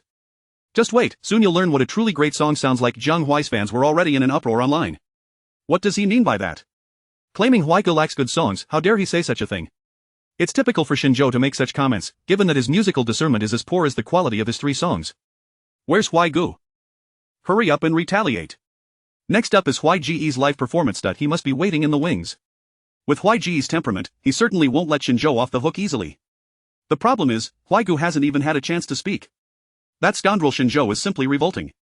After Shen Qingya concluded his acceptance speech, trophy in hand, he descended from the podium. The host announced, "Now, let us welcome Jiang Huai to present his latest masterpiece, Exaggeration." Jiang Huai stepped onto the stage, standing at the center with an impeccably serious demeanor. A heavy piano melody resonated, striking the audience's hearts like a war drum. Shen Qingya was taken aback, realizing Jiang Huai has changed the song. During yesterday's rehearsal, she had heard a different introduction. Following the piano, a cascade of instruments, guitar, drums, violin, joined the symphony, merging into a cathartic outpouring of sound. The night sky, you only see the brightest star. In the sea of people, you idolize the most talked about, the most popular. Who doesn't covet standing in the spotlight, with the aura shining solely for me? Jiang Huai's voice rang clear and resonant, captivating the audience from the very first note. It was simply exquisite. Compared to Shen Qingya's previous performance, it was leagues superior. However, the audience soon focused on the lyrics displayed on the big screen. Wow, Jiang Huai is using this song to take a jab at someone. Yi Feng straightened his posture, fixated on the lyrics. Shen Qingya chuckled, "I knew it, with Jiang Huai's temperament, he would definitely retaliate." Lu Xian murmured, "This is sheer genius." Once Jiang Huai completed the first verse, a sense of unease rippled through the crowd. Exaggeration is not a sin, it satisfies the dullness of life. Those prying eyes, those gossiping mouths, they amused themselves after every meal. After hearing the main segment, everyone was certain Jiang Huai was indeed taking aim at someone. The live stream erupted with excitement. Huai is going head-to-head with Shen Qingya and his fans. Using a song to criticize someone, what remarkable talent. Huai is amazing. He must take them down. I knew Huai wouldn't allow this injustice to go unchallenged. I just didn't expect him to be this talented. Go, Huai, let them have it. The fans were correct. Jiang Huai had replaced the Cantonese version of Exaggeration with the Mandarin version expressly to deliver a scathing critique. The judges, with their eyes closed while voting, allowed a subpar artist to sweep the Golden Melody Awards with 3 inferior songs, and his fans cheered loudly. These grievances aligned perfectly with the Mandarin version of Exaggeration. If not now, then when would Jiang Huai sing? As the chorus began, Jiang Huai raised his pitch, the sarcasm becoming even more pronounced. Must it be exaggerated? What is the point of falsehoods and deception, putting on a show and packaging oneself? Who dares to speak the truth? As long as the visuals are stunning, as long as the content is explosive, one can spew nonsense, laughing and cursing, only to whisper the truth before the mirror at night. As the first segment drew to a close, the convention center erupted with the most fervent applause of the evening. The musicians, who had been driven to the brink of fury, were particularly exhilarated, as if they had discovered an outlet for their pent-up emotions, their hands clapping resoundingly. In stark contrast, Shen Zhou's expression was one of utter dismay. Even he, no matter how dim-witted, could discern that Jiang Huai was disparaging him, and meanwhile, Shen Zhou's fans, unable to contain their frustration, pointed at Jiang Huai on stage, collectively shouting, "Get off!" Undeterred, Jiang Huai boldly approached their section and sang directly to them. "Whether you like me or not is your prerogative. I merely wish to seize your ears at times. Since I sang the first note for my musical dream, I have never relinquished it. The subjective, the objective, and the bystanders impose numerous obstructions, and the consequences, good or bad, must be borne by oneself." If the preceding remarks were laced with insults, this segment conveyed Jiang Huai's stance against ostentation and his unwavering dedication to music. Shen Zhou's fans appeared momentarily stunned. As Jiang Huai continued to perform, their voices dwindled, until they ultimately faded into silence. The livestream was ablaze with excitement. "Goodness, Brother Huai's song is phenomenal. Absolutely magnificent. This is true music." In front of Brother Huai, Shen Zhou is utterly insignificant, no, not even remotely significant. Shen Zhou's fans have fallen silent. What a thrill, this song is truly exhilarating. Not only the online supporters, but as Jiang Huai launched into the second chorus, all the musicians present in the convention center rose in unison to show their solidarity with him on stage. Chapter 89. Jiang Huai's outburst. The audience erupts. "I am not the fortunate one, for the path I have chosen is fraught with difficulty. Yet if I am exceptional yet remain obscure, at the very least, I have ensured there is no other like me." As Jiang Huai sang the line, "At the very least, I have ensured there is no other like me," his pitch soared an octave higher, seemingly proclaiming his stance to the world. To the audience, it ignited a fervor within, a wave of passionate blood surging through their veins. The climax of the song had finally arrived. Jiang Huai unleashed his voice, reaching its zenith. "Must it be ostentatious? I have fought my inner battles. When one strives alone, who truly sees, who truly knows, I sing until my thoughts dissolve, until my voice grows hoarse. Call it madness, call it insanity, but if I cannot, I'm mad." Jiang Huai was utterly consumed by his performance. The emotions that had long been pent up burst forth like a flood breaking through a dam before everyone's eyes. It was as if they beheld a man struggling through countless nights of hardship. Many in the audience felt tears welling up, particularly those who had genuinely toiled, their faces streaked with tears of exhilaration. They understood the lyrics profoundly, for it mirrored their own realities. If one does not go mad, one cannot truly live. "Behold, I am shining for you. Whether it is to your taste or not, I implore you to embrace it. In the next moment, sparks shall fly for you." Hey, Jiang Huai's voice reached nearly 6 octaves. That final, heart-wrenching scream, almost breaking, released every ounce of emotion. It was a roar of despair, a roar of madness, a derisive roar, a roar of defiance. The entire audience felt a tingle at the nape of their necks, each one seemingly driven to madness, shouting and screaming towards Jiang Huai on stage. Explosive, Jiang Huai's rendition of ostentation was nothing short of astounding. No one could maintain their composure in such an atmosphere. Lu Xian exclaimed with fervor, "A classic, this is the epitome of a classic song." Shen Qingya clapped enthusiastically, her gaze fixed on Jiang Huai, her eyes brimming with affection. The online community had already erupted. "Damn it, this gave me goosebumps all over. Brother Huai's vocal prowess is extraordinary. Ostentation is truly a song that critiques. A classic among classics. Brother Huai has achieved divine status with this song. Once ostentation gains popularity, Shen Zhou and his fans will become a laughingstock. People will undoubtedly mention them when discussing this song. If I were Shen Zhou, I wouldn't be able to endure even a second. Poets scorn with verses, musicians scorn with melodies. In comparison, I find the latter to be more formidable. I am particularly curious how Brother Huai came to sing such a song. Was it premeditated? Regardless, tonight's award ceremony will undoubtedly leave an indelible mark in the annals of Summer Nation's music history. Ostentation has emerged. I suspect some will be unable to sit still. At the exhibition center, Shen Zhou found himself in a daze. He never imagined someone would perform such a song in this setting. Unfortunately, he stood on the opposing side. Bastard! Shen Zhou's eyes were bloodshot, wishing he could devour Jiang Huai alive. His fans had also fallen silent amidst the enthusiastic applause from the artists and audience alike. They suddenly felt as though they had transformed into the antagonists in a film. Jiang Huai stood on stage, his hands pressing down, and the exhibition center fell into an immediate hush. Everyone was eager to hear what this musical genius would say. Jiang Huai addressed the microphone. "Let me first introduce the song Ostentation. In fact, ostentation exists in 2 versions. One is in Cantonese, and the other is the Mandarin version you just heard. The former narrates the inner monologue of an insignificant individual yearning for success, the latter is a satirical commentary on reality and a steadfast adherence to one's original intent. Initially, I believed I would receive the Best Songwriter award, so I prepared the Cantonese version of Ostentation. I never expected that this award would be bestowed upon someone I deemed the least deserving, which is a profound irony for us musicians. Thus, I chose the Mandarin version of ostentation, with a clear intention to mock a certain subpar musician and the absurdity of the Golden Melody Awards judges. Boom! The moment these words left his lips, it was as though a thunderclap had detonated in the ears of the audience. How audacious! This was a direct confrontation with the Golden Melody Award judges. Amidst the shock, applause, and cheers erupted from the crowd, expressing their unwavering support for Jiang Huai. Jiang Huai coldly regarded Shen Qingya, proclaiming, "Mr. Shen Qingya, I have listened to all three of your songs. Frankly, neither the lyrics nor the melodies possess any commendable qualities. To put it bluntly, these three songs are no different from trash. I even suspect that many of the chords you employed were borrowed from other songs, forcefully amalgamated together. This is something that interested music enthusiasts can thoroughly investigate. What I find most unbearable is that these three subpar songs brazenly made it to the Summer Nation Golden Melody Awards. It is nothing short of a joke. I recall a teacher once telling me during my music studies that music, on a smaller scale, is meant to cultivate one's spirit and entertain the masses. On a grander scale, it serves as a carrier of a nation's culture, bearing the responsibility of promoting the culture of Summer Nation. You judges have deemed Shen Qingya's trash songs as the best, and once his music reaches international ears, the entire Summer Nation music scene will be shamed. I am now gravely questioning whether your choice of such songs stems from a lack of professional integrity or issues beyond professionalism. Given Shen Qingya's vocal ability and the quality of his songs, even an ordinary audience member can discern the vast gulf between him and the other nominees. How is it that you cannot?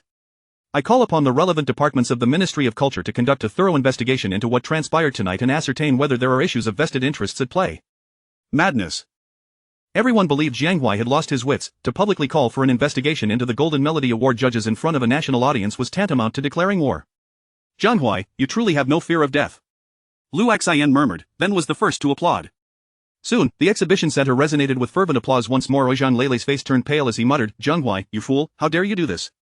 The judges of the Golden Melody Awards were industry giants, and Jiang Huai's actions were tantamount to self-sabotage within the music realm. Shen Qingya wore a bitter expression and remarked, this has escalated into a significant problem. In the easternmost section of the judges' area, at least a dozen judges wore grim expressions, while some exhibited faint smirks. Chapter 90, A Collective Response. The live event is abandoned. The host, sensing the precarious situation, hurriedly said, we thank Teacher Jiang for his remarks, and wait, I have not yet finished. Why the haste?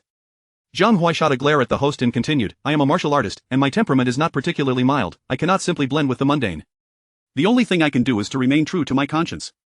By speaking these words today, I will inevitably face the wrath of the Golden Melody Awards judging panel. However, such an award is hardly worth attending. One last thing to the judges who chose Shen Qingya, I implore you to spare some dignity for the music of Xia country. With that, Jiang Huai set down the microphone and strode directly towards the exit of the exhibition center. That was incredibly bold. Brother Huai, you are the epitome of manliness. A true gentleman. From this day forth, I shall exclusively support Brother Huai. Such exhilaration, unparalleled exhilaration. The way he lambasted them was utterly satisfying. One must wonder about Shen Qingya's psychological trauma. There must be something amiss with the Golden Melody Awards judges. Otherwise, how could they possibly choose Shen Qingya? Brother Huai might be in serious trouble, but it matters not, we stand with you. Isn't it just a Golden Melody Award? With Brother Huai's talent, such an accolade is beneath him. The barrage of comments flooded the live stream. At that moment, a breathtaking scene unfolded. Shen Qingya stood up resolutely and declared, Jiang Huai, wait for me. Jiang Huai was taken aback, then a radiant smile broke across his face. At this critical juncture, Shen Qingya choosing to stand with him was tantamount to wagering her musical career. Such profound camaraderie could not help but move Jiang Huai. As the two clasped hands and strode forward together, the onlookers' minds conjured the phrase divine couple. Jiang Huai, Qingya, let us go for a drink. And me.